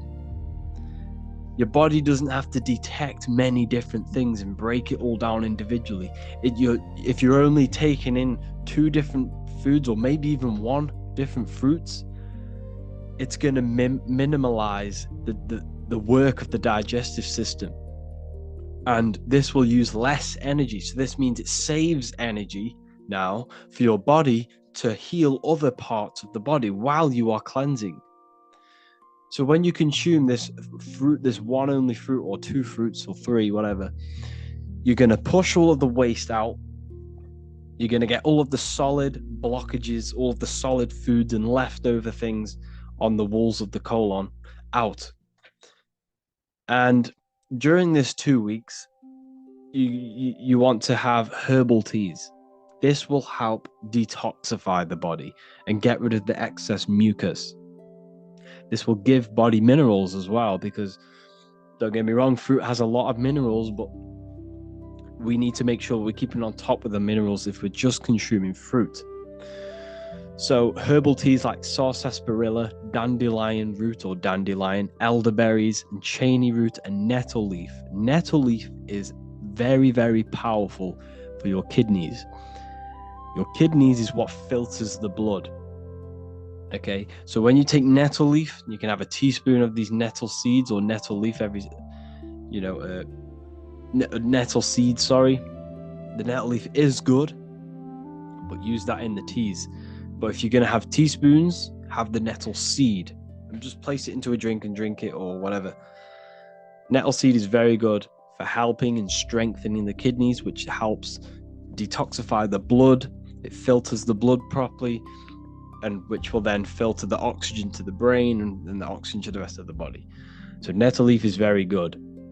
But you can get them all and mix them all. You can get sarsaparilla, dandelion, elderberry, and cheney root, and literally mix them all into one tea. And this will be very powerful. You also want to, if you can, get your hands on some organic sea moss. Sea moss will give you, 92 of the minerals that your body is made out of. Your body's made of 102. Sea moss has around 92 to 100 minerals that your body's made of. So sea moss is a very good way to get all of the minerals in. Key limes, these are very, very, very powerful for detoxing the body and cleansing the body, and very good for the digestive system to get rid of that waste. No tap water, and drink either fresh spring water with no added chemicals or freshly squeezed fruit juices. So get yourself a juicer and juice your own fruits. Don't get me wrong, this can be costly. However, your health is the most important thing. You could have you could have trillions of pounds, but if you don't have your health, how are you going to spend and enjoy that money? Your health is the biggest currency, it's the biggest wealth. So if you don't know how to make herbal teas, this is how to make them. Like I said before, I recommend nettle seed, sarsaparilla, dandelion, and cheney root. Dandelion's very good for the heart. Sarsaparilla has very high in iron. Nettle seed, very good for the kidneys. Cheney root, very high in iron. Step 1, place a cup of spring water into a pot. Place the herbs into the water. You can either leave this pot with a lid on overnight, because when you leave these herbs in the water with the lid on, the water can then soak in all of the the minerals and all of the things coming out of the herbs. So you can do this for more potency. If you want a very powerful and potent one, leave it out overnight, or just for a couple of hours, maybe even just 2 hours or an hour. This will increase the potency of the tea. Or you can just literally just whack it in and start to boil it. Boil the water on medium heat for 5 minutes. Strain the herbs and pour the water into the mug. You can then add sea moss gel into your herbal tea, key limes or cayenne pepper or soursop leaf powder, or any sorts of nice powders and natural powders. Place that into your tea as well. This is all going to contribute towards helping the body heal. So, once you do this for 2 weeks, what do you expect? How do you know if it's a successful cleanse? First of all, you're going to get very, very clear skin. If you've stuck to the fruit-only diet and taken all these herbs and the sea moss, your skin will clear up in a matter of a week and you'll have beautiful, glowing skin. This is an indication that your inner body and inner world is now starting to clear up, because your skin is an external manifestation of the internal body. You'll get no headaches. You'll have higher energy levels because the body is not clogged. There's not much energy being used in the digestive system. So you'll have higher energy levels, which can be used in all different parts of your life. Expect weight loss, but it's not weight loss. You don't lose weight, you lose impurities. You're getting rid of all the mucus, you're getting rid of all the blockages, all the leftover waste, the leftover food. All of that will come out of you, and this will essentially make you lose weight. But it's not weight, it's waste. That's what it is. And you will more than likely go from a inflamed stomach, inflamed gut, bloated, to a more flat stomach. Okay, don't worry if it looks this perfect, but as long as it goes down a bit, then that you've had a very good cleanse. If it hasn't gone down, then you need to carry on doing the cleanse for another week or so until it starts to go down and your skin starts to clear up and all the sorts of thing. But you have to stay disciplined. Discipline is the most important thing. You are not going to heal overnight, because the reason why you are not healed now, or the reason why you are sick now or have issues with your body, is because you've had decades, or maybe like a couple decades, of eating waste and eating toxic, unnatural foods. So it's not an overnight process. However, you can heal your body just the natural way. You have to be disciplined, you have to be willing, you have to be thinking positive and feeling positive, and all of this will contribute towards your health, because every thought is obviously impacting the body. We'll go over that in another lecture. So this is what to expect. You will lose weight, which is just losing impurities. Do this for 2 weeks and then move on to step 2, which we'll go over into the next lesson. So cleansing is the most important stage of healing. It's because you cannot heal without the waste gone. It's essentially the most important part. You cannot do anything. You cannot move forward. You cannot start to heal the body unless you remove the waste. Hello, people. Stage 2 of healing. Fasting. Fasting gives the ability and gives the digestive system a break, allowing the body to redirect energy towards healing and repairing the body. Like I said in the last lesson, what happened when you cut yourself? When you cut yourself, your body knew how to heal the body. Now that your body is in the right condition through the cleansing process, once your body has now got rid of all of that waste, you can now start to fast. Because let's say you started to fast with all of that waste inside of you, you're going to have a heavy detoxification in that fast. You're going to get headaches, you're going to get, sweats, all sorts of horrible, heavy detoxification. And this is not the most efficient way to fast. Now you've gone through that cleansing phase of getting rid of the waste, you can now fast. Your body now has minerals. Your body is now healthier for you to go without food. There is no risk with fasting. Your body can last at least up to people have fasted up for 3 months or something like that. People have gone very, very long on fasting, and depending on how healthy your body is, depends on how long you can do the fast. So studies suggest, your body produces stem cells once 2 days of fasting has gone. So what stem cells are, they are basically these cells which are generated in your body to then latch onto another cell, or basically mimic another cell. It has the ability to mimic any cell it wants and become that cell. So basically these stem cells will go out to the body and produce cells that are needed to heal the body. So when you fast and your body is no longer spending a lot of energy, because a lot of your energy is used digesting food.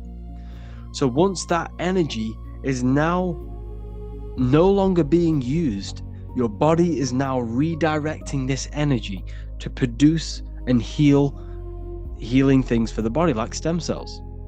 So this is why fasting is so important. 1 day water fast is what I don't recommend, but this is what I do. I'm not a health advisor. But if I was a beginner, I would do a 1 day water fast, or herbal teas and juicing fast. So during this fast, you will not consume anything for 24 hours. You do this once a week or once every 2 weeks, and stick to this for a couple weeks until you become used to fasting. Okay, while you are fasting, you still need to stick to your fruit only diet, because this will heal the body quickly. While you're healing, you want your body, your digestive system, not to be using much energy. So let's say you've done the cleansing phase, but then you went straight back on heavy food like meat, bread and stuff like that. pasta. This will slow down your healing because it's very heavy food. It takes longer for it to digest. It takes more energy. You need to give the digestive system a break. Do not worry about your weight. Just let your body detox. You might lose, a fair bit of weight. However, this is necessary. Your body is getting rid of the toxic mucus and the toxic waste. Once you are done losing the weight and you have fasted and you have healed, you can then start to put on good weight with good, healthy food. The weight that you currently have now, if you're watching this, is more than likely, toxic waste and toxic weight on your body. So one day every week or 2 weeks is very good. And what I personally do is drink herbal teas during these fasts. Like I said, with the herbs I recommended. I also take cayenne pepper. I'll have a juicing. So when I freshly squeezed juices like watermelon juice, seeded grape juice, or seeded apple juice, I will add just a teaspoon of cayenne pepper. Cayenne pepper is very, very good for activating and the digestive system, like pushing stuff out of the digestive system. It helps blood flow, and it's amazing. Cayenne pepper is very, very good for the body. So I add that into my juices. It doesn't really count as adding to a fast because it'll go straight. No, sorry, not adding to a fast. It doesn't really count stopping the fast because it's just a powder. So drink juices, herbal teas. You can either drink sea moss as well. Just make sure it's like a liquid. You only want liquids in the body. You do not want to activate that digestive system. And yeah, this is a very powerful way of fasting, a very powerful way of regenerating the body quickly. So once you get used to fasting, you want to do 2 days every week until you start to heal.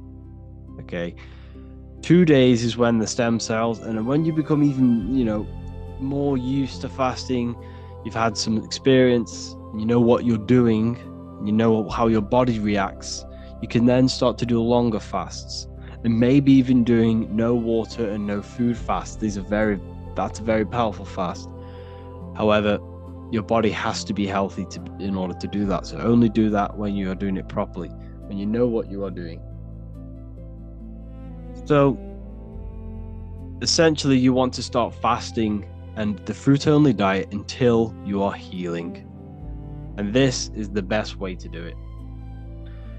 Breaking a fast. When you break a fast, you want to make sure, you're sticking to the fruits. Like I said, the best way to break a fast is like drinking sea moss gel and then going for either something very light on the digestive system like watermelon, grapes, blueberries, or even a smoothie. A smoothie is very good for breaking a fast. Easily, gets down into the digestion and gets digested very quickly. So, like I said, continue with the fruit-only diet. Continue with the sea moss. Continue with the herbal teas. And continue fasting 1 or 2 days a week. And I did this and I healed my body pretty quickly. I'm not giving advice, but this is what I would do. And that's how I overcame a few health issues with my body. So essentially, if you have any questions, please feel free to reach out to me and I can give you some more information. But this is pretty much it on fasting and healing your body. The cleansing stage and then the fasting stage and fruit-only diet. That is the key, It's just giving the digestive system a break. That is how you heal the body. Healing is, it's not an overnight process. It can take months. It can take even a year. But once you stay consistent and once you stay on top of your discipline and consistency, you will see results. You have to see results. It's cause and effect. Try your best to get organic and make sure all of your fruit is always seeded. Wash your fruit with key lime water and key lime, or even lemons. Don't consume lemons if you can. Don't consume lemons. They are GMO, but they're good if you want to wash your fruit. Wash them with lemons. You know, they're quite easier to get your hands on than you know, organic seeded key limes. You know, try your best to go to the marketplaces for fruit instead of, you know, mainstream supermarkets. Just make sure that you're trying your best to get the best quality food with the least amount of pesticides and stuff like that. That also has a big impact on your health. But essentially, when you cut out all of the, you know, the chemicals, the seed oils, the bread, the heavy foods, the sweets, the sugars, when you cut this out, you will feel so much better. Like your brain fog will go, you'll be more focused, you'll have more energy, you'll no longer crave it. And that is essentially the most important thing, is just cutting out the unnatural food and going with the natural foods. That's the biggest first step you could do with your health, is just cutting out all of the unnatural foods and go with the raw foods. And that's when you see a big change in your body and how you feel. So yeah, if you have any more questions, please feel free to contact me. Mentalism, conscious and subconscious mind. You need to understand that the mind is the root and the cause of all reality. I am mind, you are mind. Every single living creature in this physical plane expresses and manifests mind. We are all the invisible substance of mind. We are all the source, which is God. We are all consciousness, which is mind. Before we manifest something physically, we manifest it within the realm of thought, which is the mind. Thought then manifests into astral imagination. This then gives energy within the etheric plane. Then we manifest it physically within the material effect world. Everything begins in the mind, and this is why the government are called government. The word men comes from the Latin word mans, which is an English translation for mind. We see this word in entertainment, government, mentality. It means mind. Govern means control. They are controlling the mind through information. Information creates perception within our minds, and so do the words that we use and the language that we speak. It all creates perception within the mind. It is our perception that creates reality, and our reality is a level of realization. Your reality is realization. Everything begins in the mind. This is why they are controlling your mind through many different things. Okay? So essentially, they understand how the mind works. So this is why they manifest all things through mentally and not physically. Okay? You have a conscious and a subconscious mind. The conscious mind is what you are consciously aware of. It is the 10% of your mind. It is the mind that keeps you alert. A part of your conscious mind is for survival. A part of it is your visual field. A part of it is your just five senses. It is basically what you are consciously aware of right now. Your subconscious mind is the 90% of your mind. The subconscious mind is what holds all of your memories, your programs, and all things that you have ever experienced is all stored within the subconscious mind. It is this part of you where you draw memories from, where you draw your words from. I am consciously speaking, but the words that are coming out of my mouth are not thought about consciously. They are coming straight from the subconscious mind, where all programs and memories are stored.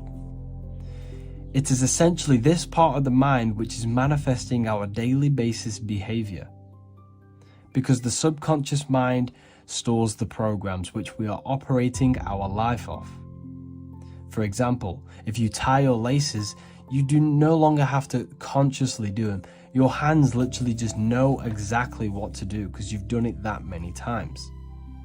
So essentially, you create these programs within your subconscious mind through repetition and emotion. These are the two main ways your subconscious mind is programmed and installs things that you do on autopilot. The subconscious mind, like I said before, manifests 90% of your daily basis actions and 90% of your daily basis thought patterns. For example, if you were in a car crash 10 years ago and you had a very traumatic event, that car crash and that emotion that you felt in that time impressed your subconscious mind with a program. And even to this day, 10 years later, you are still wary about entering cars because of that program. Even though you may be not thinking about the car crash, you are still wary about entering cars because of that program, because of that emotion impressed upon the subconscious mind. You see, everything you say, everything you think, and everything you feel is telling your subconscious mind, that is what I want. The subconscious mind takes everything literally. Even if you are talking about someone else, your subconscious mind only knows you, and it only knows yes, and it only knows the now, the present moment. So this is why the golden rule back in the ancient days was treat others like you want to be treated. Because the way you treat others is telling your subconscious mind that is how you want to be treated. And this will create subconscious programs within you, affecting you. So, before you go to sleep every single night, what you want to do is to impress your subconscious mind with thinking and feeling of something that you want to become. Become that reality. Think and feel that reality. And by doing this, you are impressing your subconscious mind, and you will wake up in the morning with ideas. Because when you install a program within your subconscious mind, like I said before, it manifests into at least 50% of your thought patterns. So let's say I created a program within my subconscious mind of how to become financially free. Well, I created the program that I am financially free. My conscious mind will start to slowly think about that program and how I can achieve that program, because the conscious mind operates on survival. So if you create a subconscious program of I am financially free, your survival conscious mind will start to operate and think and act on this program subconsciously. You won't even know that you are doing it, but you are. And this is the power of the subconscious mind. You have to reprogram it properly. You have to be careful of the things you think, say, and feel, because all of this is contributing towards molding your subconscious mind, which essentially molds your reality. It draws things to you. There we go. So, yeah, weed can be used for good and it can be used for bad. You can use it to enter deep states of meditation. You can use it to become lazy. If you smoke it every day, you will become lazy and you will shut yourself off from things that you need to address. So you don't want to use it to escape.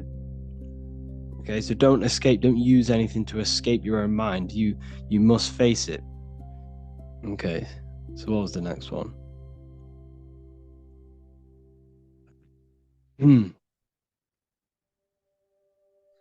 What age did you start talking about this stuff, learning about this stuff?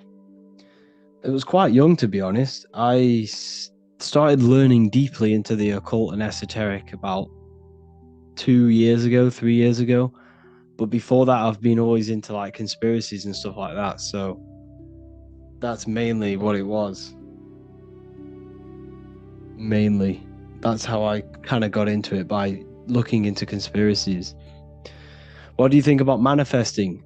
You're always manifesting. Your thoughts are always being brought into physical existence. That's basically what it is. You're using thought energy into physical reality, and that's how everything is manifested. The phone you are holding, the laptop that you're using, The book you're reading, where did these things all begin? They began in the invisible realms of mind. Everything stems from mind. The world you see around you is in the mind of God. We live in a mental universe. Everything is mental. So this is why you need to be careful of what you hear, what you see, what you smell, because everything you take in is molding your mind. The words you say mold your mind. And whatever you mold your mind to, you mold your circumstances to, your life. So your life is basically a result of every thought you thought in the past. So you change your thoughts, and further enough down the line, you'll change your external reality. Your life is a mirror of your mind. It's your mind pushed outwards. So if you fill your mind with negative music, talking about drugs, sex, you're going to fill your life with that. You become the music you listen to. You become what you listen to, because everything affects your mental state. So essentially, it's all about looking after your mind, keeping a pure mind and a pure heart. That's how you truly manifest the desired reality. But people aren't manifesting properly because they're wasting their mental energy. They're wasting their life force energy on low-level pleasures like food, lust, like chasing after low-level pleasures. When you start to master yourself and you master your mind, your body, and your emotions, once you start to master this, you're no longer wasting energy on these low-level pleasures. So when you waste energy on low-level pleasures and you stop, once you stop doing that, you have then opened up more mental capacity for you to direct this energy into a certain aspect of your life. So this is why it's so important to master your consciousness, master your mind, master your emotions, because you're wasting energy, which could be used for success. It could be used for anything to be created in your life. So that's a big part. So all of it comes together. What was the next one? Do you do Q&A in Ethereal University? Yes, we do. We do Q&As. This is all part of the university. Everything you see, you should see what you get. So in the university, you get the Manifestation Mastery course, which tells you everything about your mind, how to create your own reality, how you can gain the dream life you want. We have a real lectures section where there's like over 50 lectures. New lectures are posted every week. We have a community and live calls and Q&A and a library. So the library is another where you get all of my books plus 45 other occult rare books, and you get updates. So that's what's inside of the university. What was the next question? Do you have an account in Spanish? I have affiliates in Spanish, yes.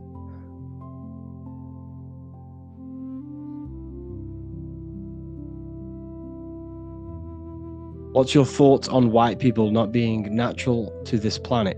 We don't live on a planet. We live in, well, you live inside of your body. Your body is a piece of organic technology. Your body produces this reality that you're experiencing. Now, what do I mean?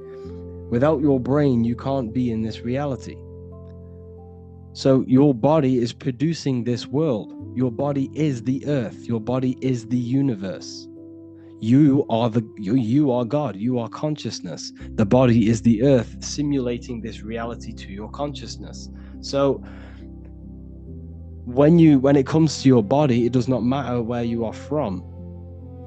You are the same consciousness. The same consciousness in me is the same consciousness in the rabbit, in the dog, or the so-called melanated person.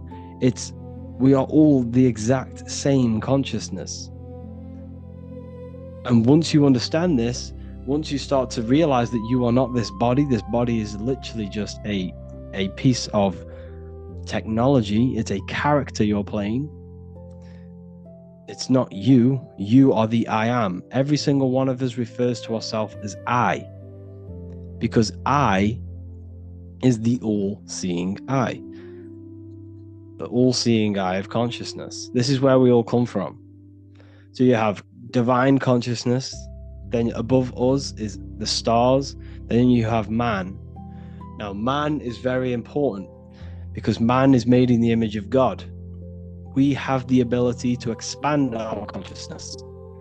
We have the ability to move above our instinctual survival mode. Now, what do I mean? Animals are stuck in survival. They use their creative ability, because we all have the ability to bring thought into physical reality. Animals only use this creative power of mind to survive. But humans can surpass this. And this is everything I teach is about getting out of the lower self, getting out of the animal self. And once you conquer this animal self, this lower mind that wants the food, the money, the fame, the power, and sex, once you destroy this lower self, you then have the ability to expand your consciousness to understand very complex things. So humans possess the ability to know God and know the secrets of the universe. This is why humans are so important. This is why humans are made in the image of God. We can expand our minds into infinite fields of knowledge. Now, the mind cannot be filled. It is not a physical thing. It exists beyond time and space and matter. The mind isn't made out of atoms. Thoughts are not made out of atoms. So the mind can infinitely expand into new fields of knowledge, new fields of thought, far beyond the current field of thought that you are in now. But the universe is completely mental. Once you completely understand that, you'll see what I'm saying. Some people might not see what I'm saying because their mind will not, have that understanding, but some people will understand. How to activate your pineal gland. Your pineal gland, your third eye is your mind. It's not your pineal gland. So your mind is the third eye. Your consciousness is the eye, the third eye. It's not the pineal gland. So the pineal gland is like a radio receiver for your consciousness, for the mind. So when the pineal gland is obviously attacked through the food and the water that we drink. Hold on, let me just open the window.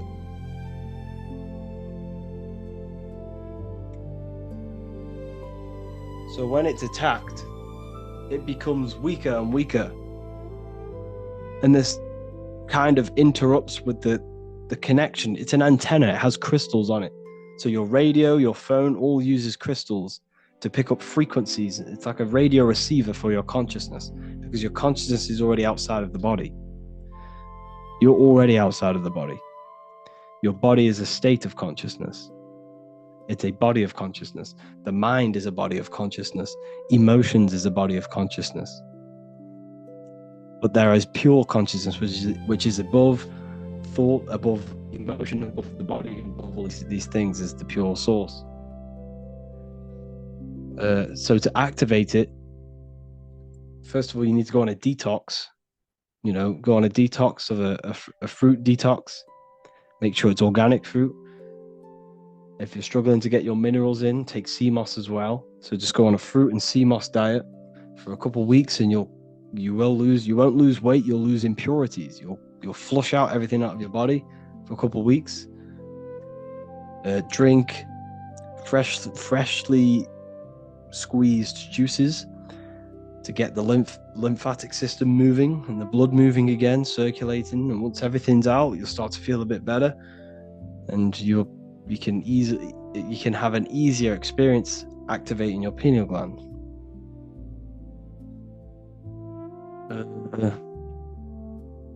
Can you talk about money and water and how we can get rich from that? You don't get rich from learning that sort of stuff. You get rich from, if you really want to get rich, focus on providing value. And that, if you focus on getting rich, you won't get rich. It's not about getting rich. It's about providing value. And what comes with providing value? Money. So if you're focusing on the wrong thing, focus on helping people. How can you bring solutions to people? How can you help people's lives?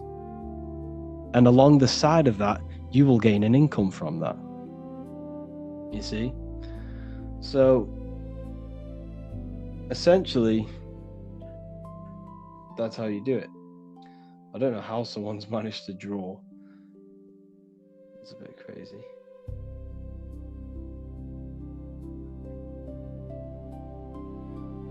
How do I get rid of that? I don't even know. Never mind. So, essentially, yeah, you're focusing on the wrong thing.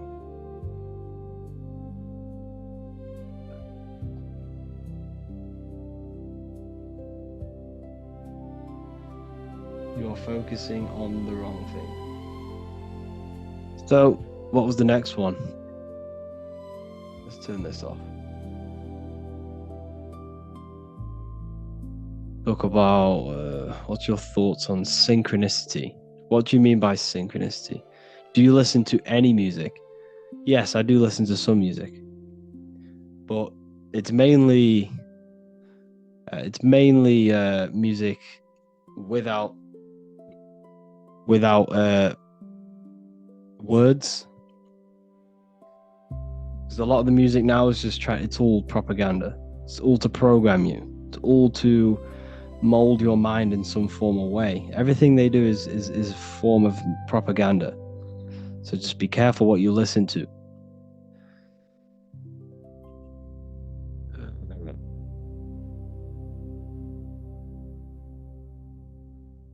Let's go to the bottom. Let's see what we got at the bottom.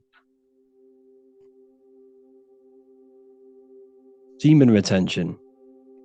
Very powerful. This is where all your energy's in. This is the astral liquid of your body.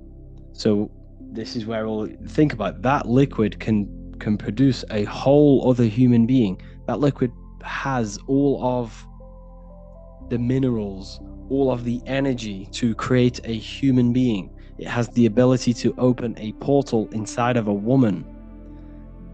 So when you keep this inside of you, you're not only keeping the energy of it, you're keeping the minerals, and the minerals can be recycled in the body. So it's very, very powerful. However, if you have a very negative mind, it can be used for bad, because that energy will be redirected into something else.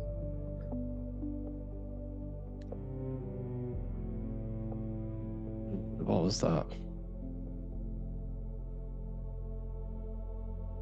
How can I heal from weed damage?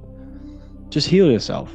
Fruits, vegetables, just go on the fruit-only diet. Take sea moss, take cayenne pepper. What else? Burdock root. Things very high in iron. Just stick to a natural diet and you'll heal from anything. But if you were smoking weed a lot and smoking in general, mullein leaf is very good for the lungs. Grapes, seeded grapes are very good for the lungs. Now look at the fruit that you're eating. Grapes are in the form of lungs. Mushrooms are in the form of ears. Walnuts are in the form of the brain. These things are communicating with you. Your body is the universe. Everything's communicating with everything. Your body's communicating with the planets. Your body's communicating with everything. Your mind's communicating with the world and energy. You're literally a walking crystal.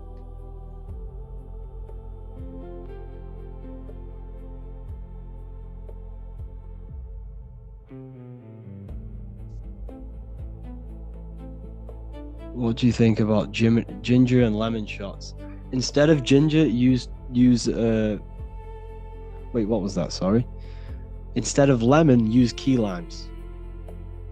So use the small key limes instead of lemons, because they are the real lemons. But yeah, very good for the gut. Ginger's very good for the gut. If you look at ginger, it looks like the gut. So, is honey healthy? I stay away from honey.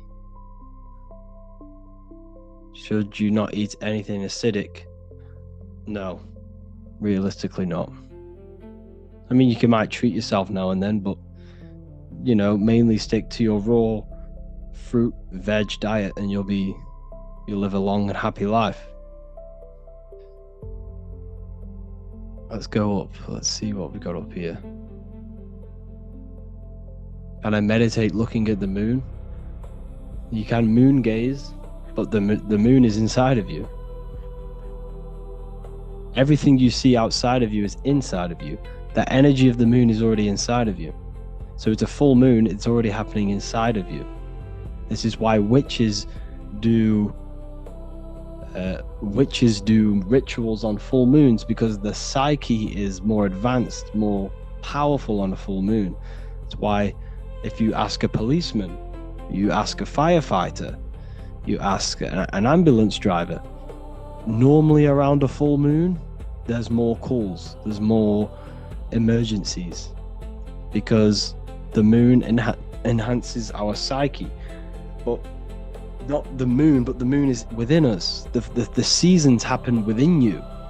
The 4 seasons of the sun are the 4 seasons of your soul. You see? So what do I mean? These seasons are happening inside of you, not just outside of you. In the summer, you feel a lot more energized. You have more energy. You're taking action on things quick. But in the winter time, you're more reflective. You're more emotional, because the winter's to do with water, and water is your emotional body of consciousness. See, the elements all correspond to you as well. Water is your emotion. Fire is your spirit. Earth is your body, and air is your mind. That's why you say you're an airhead. Air is your mind, air is the mental body of consciousness. Can you elaborate on the effects of liquor on us? Why are certain liquors stored named spirit? Because they're spirits, they're potions. So hold on, I'll try and get some more for you. Where is it? They're potions. Go onto Minecraft. And what do they do? What do potions do? They alter you. They make you quicker. They make you, like ancient magic potions that that you hear myths about. You hear them, you see them in this, the old films. They show you the truth in plain sight. Just potions. This is what liquor is. This is what alcohol is. It's a potion. It's produced by alchemists. Alcohol, alchemy. That's what you're consuming, and it's spirits.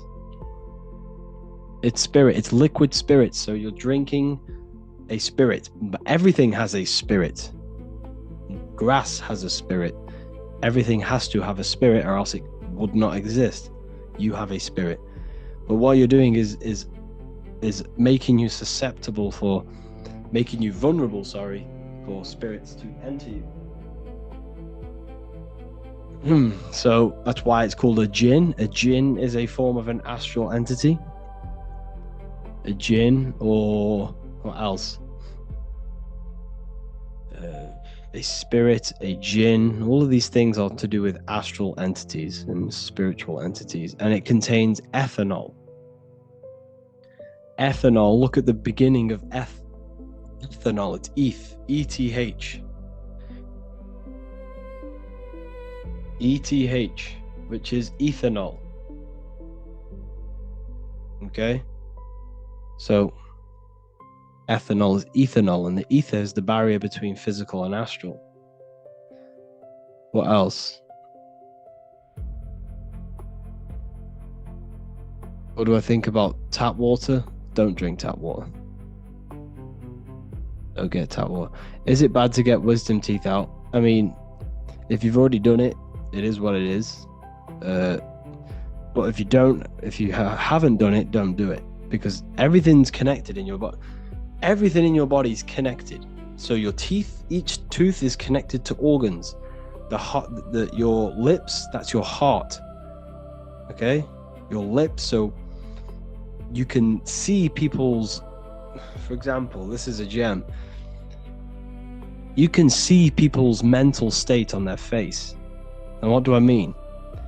If their eyebrows are very pointy, you can see that they're not 100%. I'm just saying they may be either very sharp person. They do things quick, or they're a very negative person. Now, you speak from the heart. You speak. Everything you do comes from the heart. Every action you take is from the heart. Everything you say is from the heart. So you can tell someone's heart by reading their words and what they say. And if they're very negative, they have a very dark heart. So you must purify your heart. So everything, your face is a reflection of your mental and emotional state. So you can read people like that. But your ears are a womb, yes. Your ears are womb because everything you say, everything you hear is a seed. And every seed enters the mind and the subconscious. And the subconscious is like a garden, which everything springs from. For example, you had a very traumatic childhood. You got beaten up as a kid. This seed in your mind will grow for years and decades, and it will turn into a fruit. Now, what do I mean? This will come into your actions. You might do what happened to you, do the complete opposite. This is how you get murderers and, rapists and stuff like that, because they've had very negative things implanted into their subconscious, which has grown over years, which they may have not realized where all of this anger truly comes from. It's trauma in the subconscious. Yeah, it is. So the subconscious is very, very powerful. 90% of your daily basis behavior comes from the subconscious. What you did yesterday is what you do today because of the programs in your subconscious. And essentially who you think you are is just programs in your subconscious.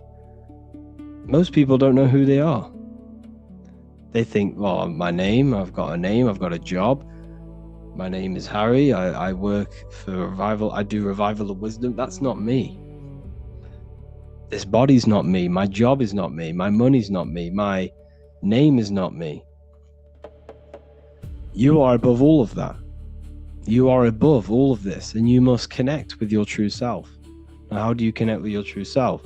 By detaching from your name, your body, your name, your body, your family, your issues, your worries. Once you turn off the thought, once you turn off emotion, and once you detach from all of these things during meditation, you're left with pure consciousness. And that's essentially who you truly are, is pure consciousness. But your consciousness is latched onto this character that you're playing. So who you think you are is essentially a bunch of programs in your subconscious that you've gained over the years of being human. It's not you. You must learn how to detach from all of that. And this is why a lot of people cannot expand their consciousness and expand their mind during astral projection, because their minds are so latched onto this character, but it's not truly you. Your mind can't detach from this body. If your mind can't do that unless it's you gain that ability to detach from the character you're playing.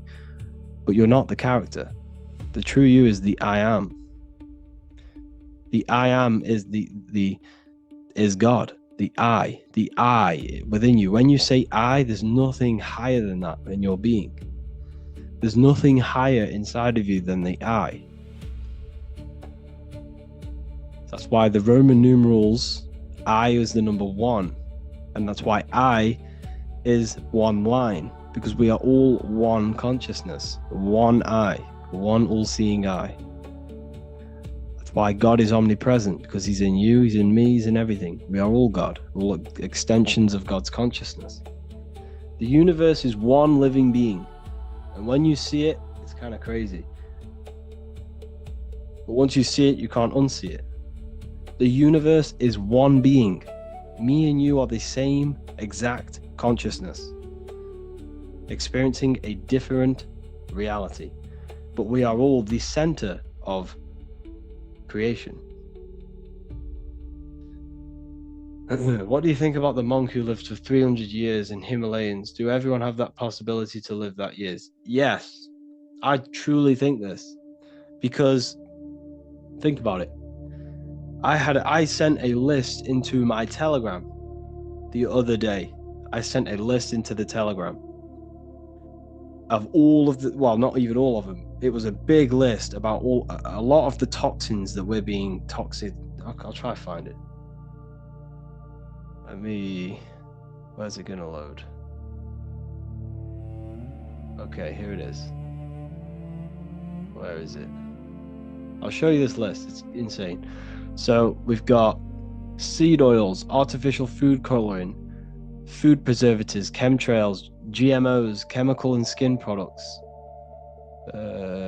chemicals in deodorant, chemicals in toothpaste, fluoride in tap water, chlorine in tap water, heavy metals in tap water, pesticides on the fruit, synthetic prescription medication, synthetic mineral supplements, synthetic fabrics and clothing, synthetic bedding materials, synthetic fragrances.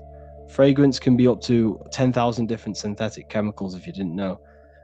Synthetic candles, fragrance, of course, sun cream, plastic water bottles, BPA in cans, plastic cutting boards, Teflon coated cookware, cigarettes, vehicle emissions, caffeine, radiation from phones and cells, radiation from smart meters, harmful music frequencies, music tuned to 440 hertz, chemicals on receipts, blue lights from screens. That's just some of the chemicals we're being bombarded with on a daily basis. A daily basis, we're being bombarded with every single one of them chemicals, pretty much. And imagine a world where none of that would happen. Think how long we would live. We're living up to maybe 70, 80, 100 years old now. Imagine 1,000, 2,000, 5,000 years ago when none of these synthetic chemicals were there. We would have lived for hundreds of years.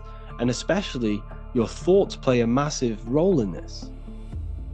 The thoughts. Your thoughts can age your body. If you think very negatively, it will age you. If you stress, it will age you. Because the body, that's how powerful the mind is. The mind is the most powerful thing in the universe.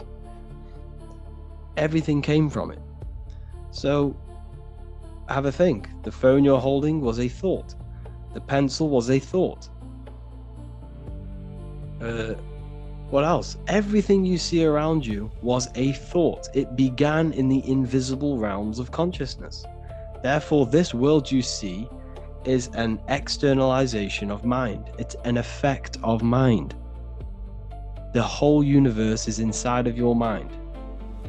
You are living in a mind. You're living in the mind of God. Now, everything you see is an effect of mind, is an effect of thought. Everything is thought. Okay? So, I'm sorry, but if you're promoting stuff in here, I'm going to have to kick you out. Okay, so everything is thought.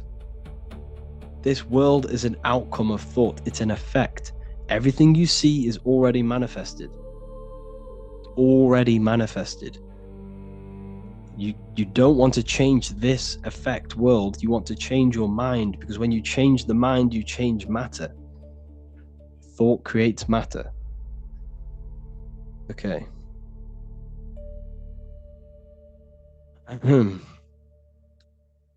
We become mind and God after we die. We are eternal. You'll never die. You can't die. It's impossible. You die every night when you go to sleep. And then when you wake up from that dream, you die and wake up in this body. You will never die. You can't die. Everything's eternal. Everything in this universe is eternal, because everything's a part of mind. Everything's an extension of mind. Everything's an extension of God. Everything's an extension from the one consciousness. Here you see it. Mind and matter. Mind and matter are one. Consciousness creates matter. Does it mean that we think about money and then money comes to us, right? No, not essentially. Now, you're thinking about the wrong thing. Don't think about, if you want money, you're not going to get money. You attract what you are, not what you want. It's called a mindset. You got to set your mind to a frequency, to a reality, and it will come to you. Now, what do I mean? If you want money, focus on providing value. Focus on creating a solution for people. Don't want money, want to help people. If you gain money with a dark heart and a negative heart, you won't keep that money, because your heart will come into your reality somehow. It will destroy you. You have to do things with a good heart. If you don't do it with a good heart, it will come back around and take everything from you.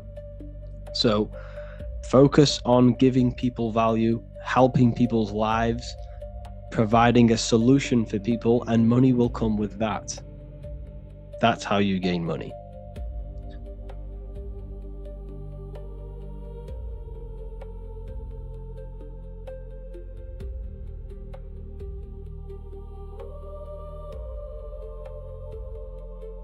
Okay, please, can we stop spamming the same comments, the same questions?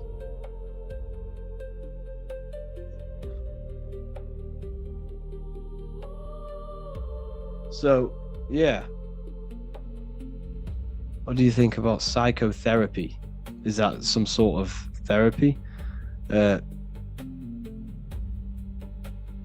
mean, depends. You know, I don't want to say don't do it and then you go and don't do it and then it changes your life and some crazy stuff. But what I'm saying is you need to learn how to master your own mind and learn how to meditate and turn off the mind. And once you start meditating every day and you gain that ability of turning off thought and turning off emotion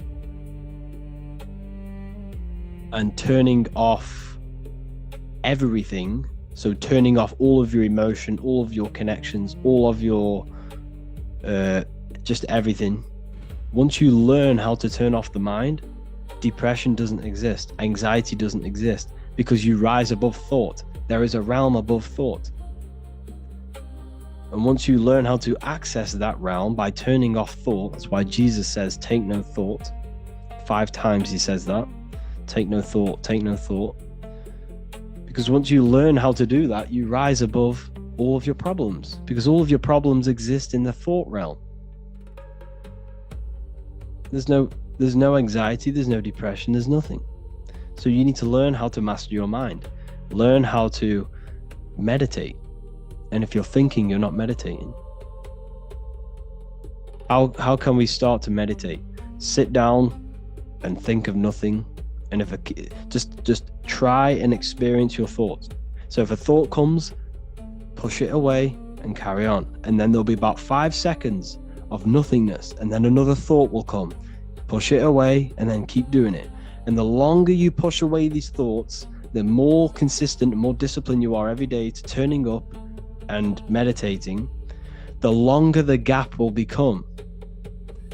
And the gap between another thought will then become half an hour, sometimes an hour. You can then think, you can then meditate for like an hour with no thought. And this is when because once the mind is turned off, once the thought aspect of consciousness is turned off, you are opening up new doors for your consciousness. You're opening up new avenues of your consciousness. That's what the power of meditation. And once you start to master your mind and you have the ability to turn off thought, this will then come into all aspects of your life. It will come into every aspect of your life. For example, you'll be able to turn off thought when you're about to make a bad decision. Your decision making will be good. Your anxiety will go out of the window because you won't no longer have it. You'll always remain in the present moment. So it's basically organizing and disciplining the mind. It's meditation. That's why it's so powerful. You have to learn how to do it.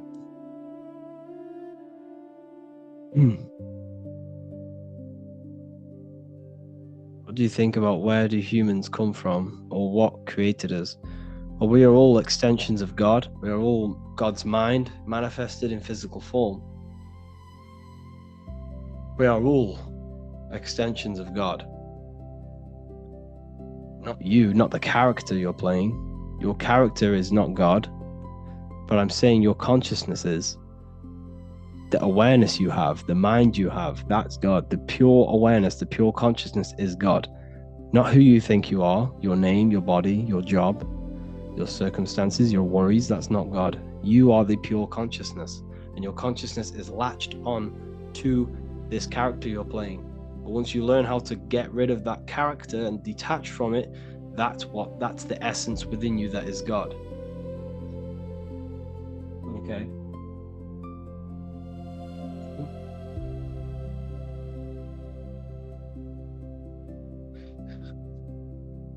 What else have we got?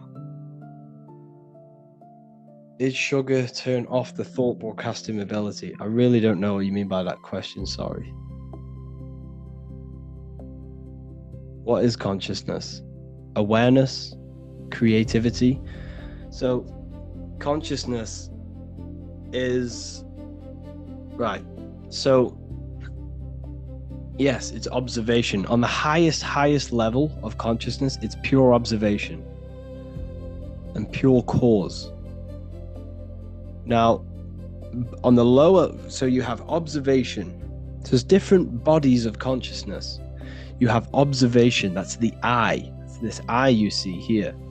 Then you have mind, which is the thinking aspect of consciousness. So thoughts are not physical. Thoughts are not a part of your brain. This is an aspect of your consciousness. Then you have, under thought, you have emotional body of consciousness. You have thoughts, emotions, observation, and then you have imagination. Imagination is an aspect of your consciousness. And then they are mainly the four things inside of your consciousness. Because imagine, you can't split open the brain and see someone imagining something. You can't split open a brain and see a thought. You can't split open the brain and see an emotion, because these things exist metaphysically. They don't exist physically. They're in consciousness. And that's what everything stems from. Now, and if you really want to connect with this, you must detach. You must sit down and detach from everything. Now, what do I mean? Sit down, detach from your name, detach from your body. Say, I'm not the body, I'm not the thoughts, I'm not my name, I'm not my worries, I'm not my money issues, I'm not the car, I'm not the clothes. And once you detach from every worry and every little aspect you identify yourself with, you're left with the mind. You're left with thought. And then once you're left with the mind is then attached to a language. That little voice in your head is using a language. You need to detach from that language. And once the mind is detached from that language, you're left with a pure consciousness, pure awareness, pure cause. It's a cause. It's a cause. Like everything comes from that cause. What's your opinion on Rosicrucians' secret society? I know that the symbol of the Rosicrucians is the cross with the rose in the middle, which represents the cross is your body, the Jesus cross is your body, and the rose is your heart, because all of your action comes from the heart. So there's a lot of secret teachings of the heart in Rosicrucianism. If we are all God, are we the devil also? Yes. You have the ability to bring in a non-physical thought into a physical reality. You have this creative power of bringing thought into physical matter. You can use this for your gain. You can use this for darkness, which is the devil. Do evil is the devil. Or you can do this for good, which is God. You have a higher mind, which is the mind that wants love and wisdom and knowledge and growth. Or you have this lower aspect of your mind, which is your body's sort of mind, which wants power, fame, hate, desire,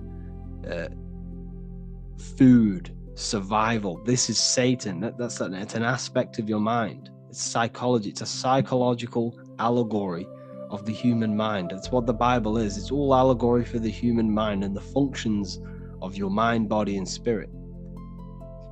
It's basically what the Bible is. It's allegorical about you and about your mind and how it works and about your emotions. Thoughts on spiritual attacks and how to protect yourself. You're not being attacked spiritually, it's yourself. It's an aspect of your own mind. You're attacking yourself. No one's attacking you. There's no spirits attacking you. You're not possessed. It's your own mind blocking yourself. So you need to focus and need to look within yourself on what is attacking you. There's a subconscious seed which has grown, which is attacking you. Learn about the subconscious. The subconscious will tell you everything about yourself. Do secret societies control everything? Yeah, pretty much. I'd say so. Yeah. But don't focus on that, Don't lose yourself in conspiracies. Don't lose yourself in any darkness. Don't fill your mind with that stuff. You don't want to fill your mind with that. You don't want to fill your mind with all these negative 9/11, occult rituals, magic, Hollywood. There's no point. It's just going to darken you. It's going to darken your mind. It's going to infect your heart. So focus on the light always. I fell into that trap of looking into all these conspiracies, but it doesn't get you anywhere. It just makes you more dark because everything you take in is affecting your mental state. And you'll just walk around worried. So focus on lifting yourself up. Focus on, don't get lost into these secret societies. Just focus on, this is the issue.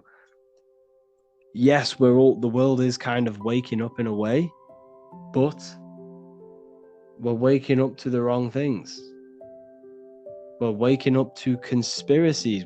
Yes, these things are true. We're all being manipulated. Don't get me wrong, we are. By a very dark, advanced, occult, secret clubs who know all of this stuff and crazy stuff. But what I'm saying is, don't look into it. Once you know it, and then focus on the light. You see, if the collective consciousness wakes up to all of the negative things, then we're just going to stay in this negative ball of consciousness, this negative earth, because the earth is a reflection of our consciousness. What happens in our minds is happening in our external reality.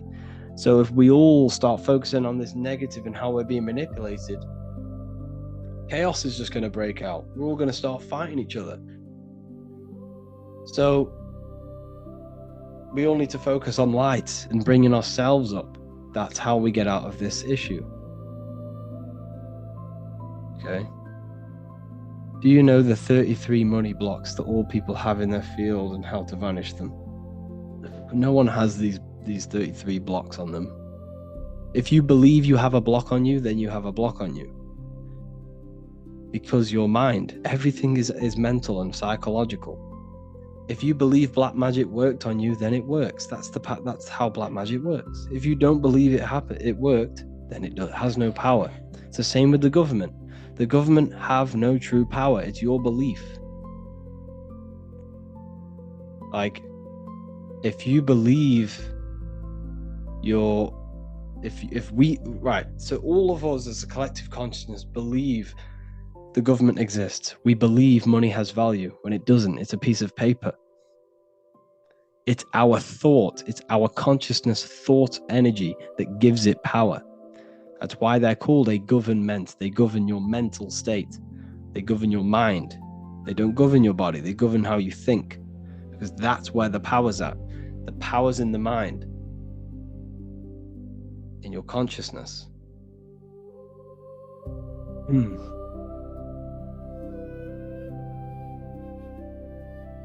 Yeah.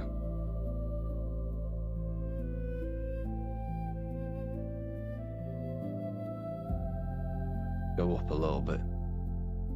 Just focus on the goodness, people, and you'll have an amazing life.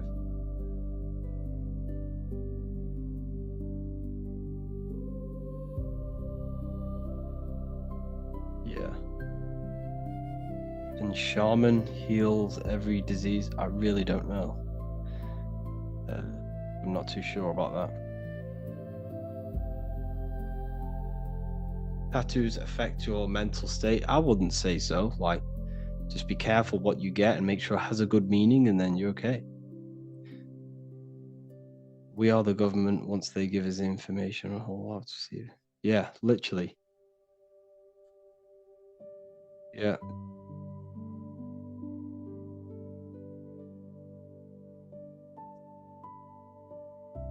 Extraterrestrials, aliens live among us, controlling secret societies, Illuminati, high-class people. No. That's what I used to think, but it's not. We're not being bombarded by aliens, reptilians. This is all humans. It's people who worship the flesh. It's all it is. It's people who worship the physical world. Why? Why do they worship the physical world?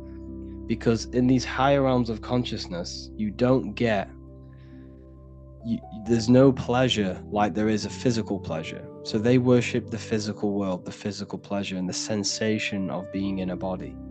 That's what they worship. Evil love bondage. Okay? That's why they don't want this matrix to break. They don't want everyone to be equal. They like this division. They like being on the higher end of this matrix, this class. But it's not reptilian. I don't think so anyway, personally.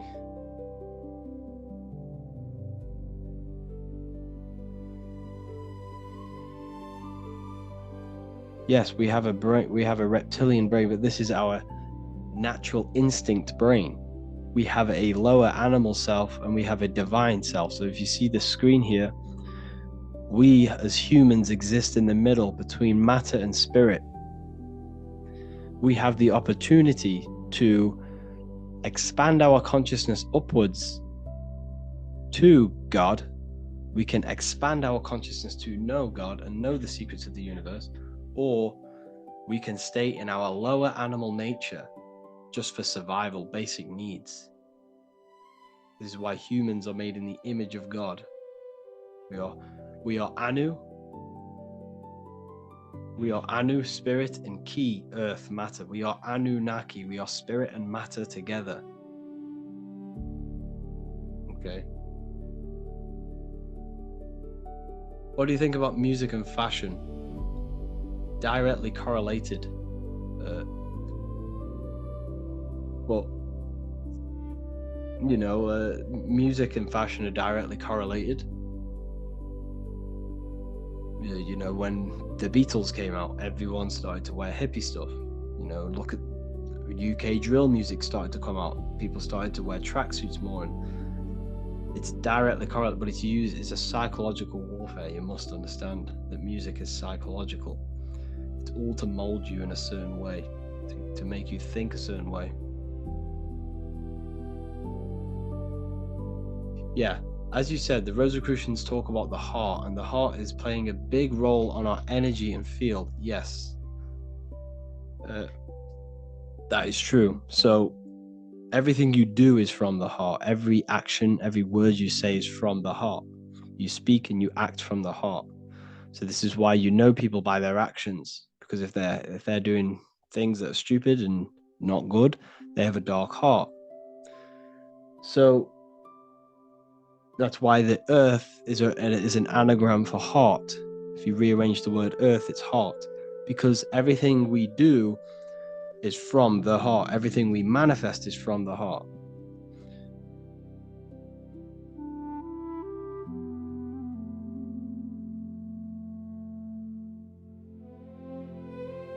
What are the families that control the world? Tell us the major one. I don't look into it, to be honest with you.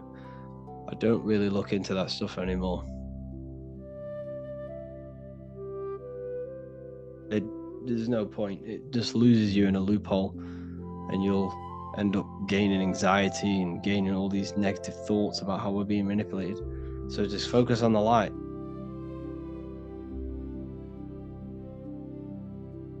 Just stay away from the conspiracies and keep your mind focused on the light. Yeah.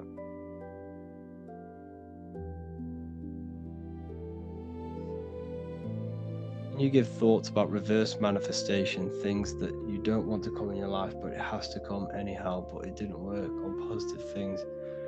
You explain this loophole. I'm not too sure about reverse manifestation, but everything that happens to you is necessary for you to grow as a mind, to expand your soul,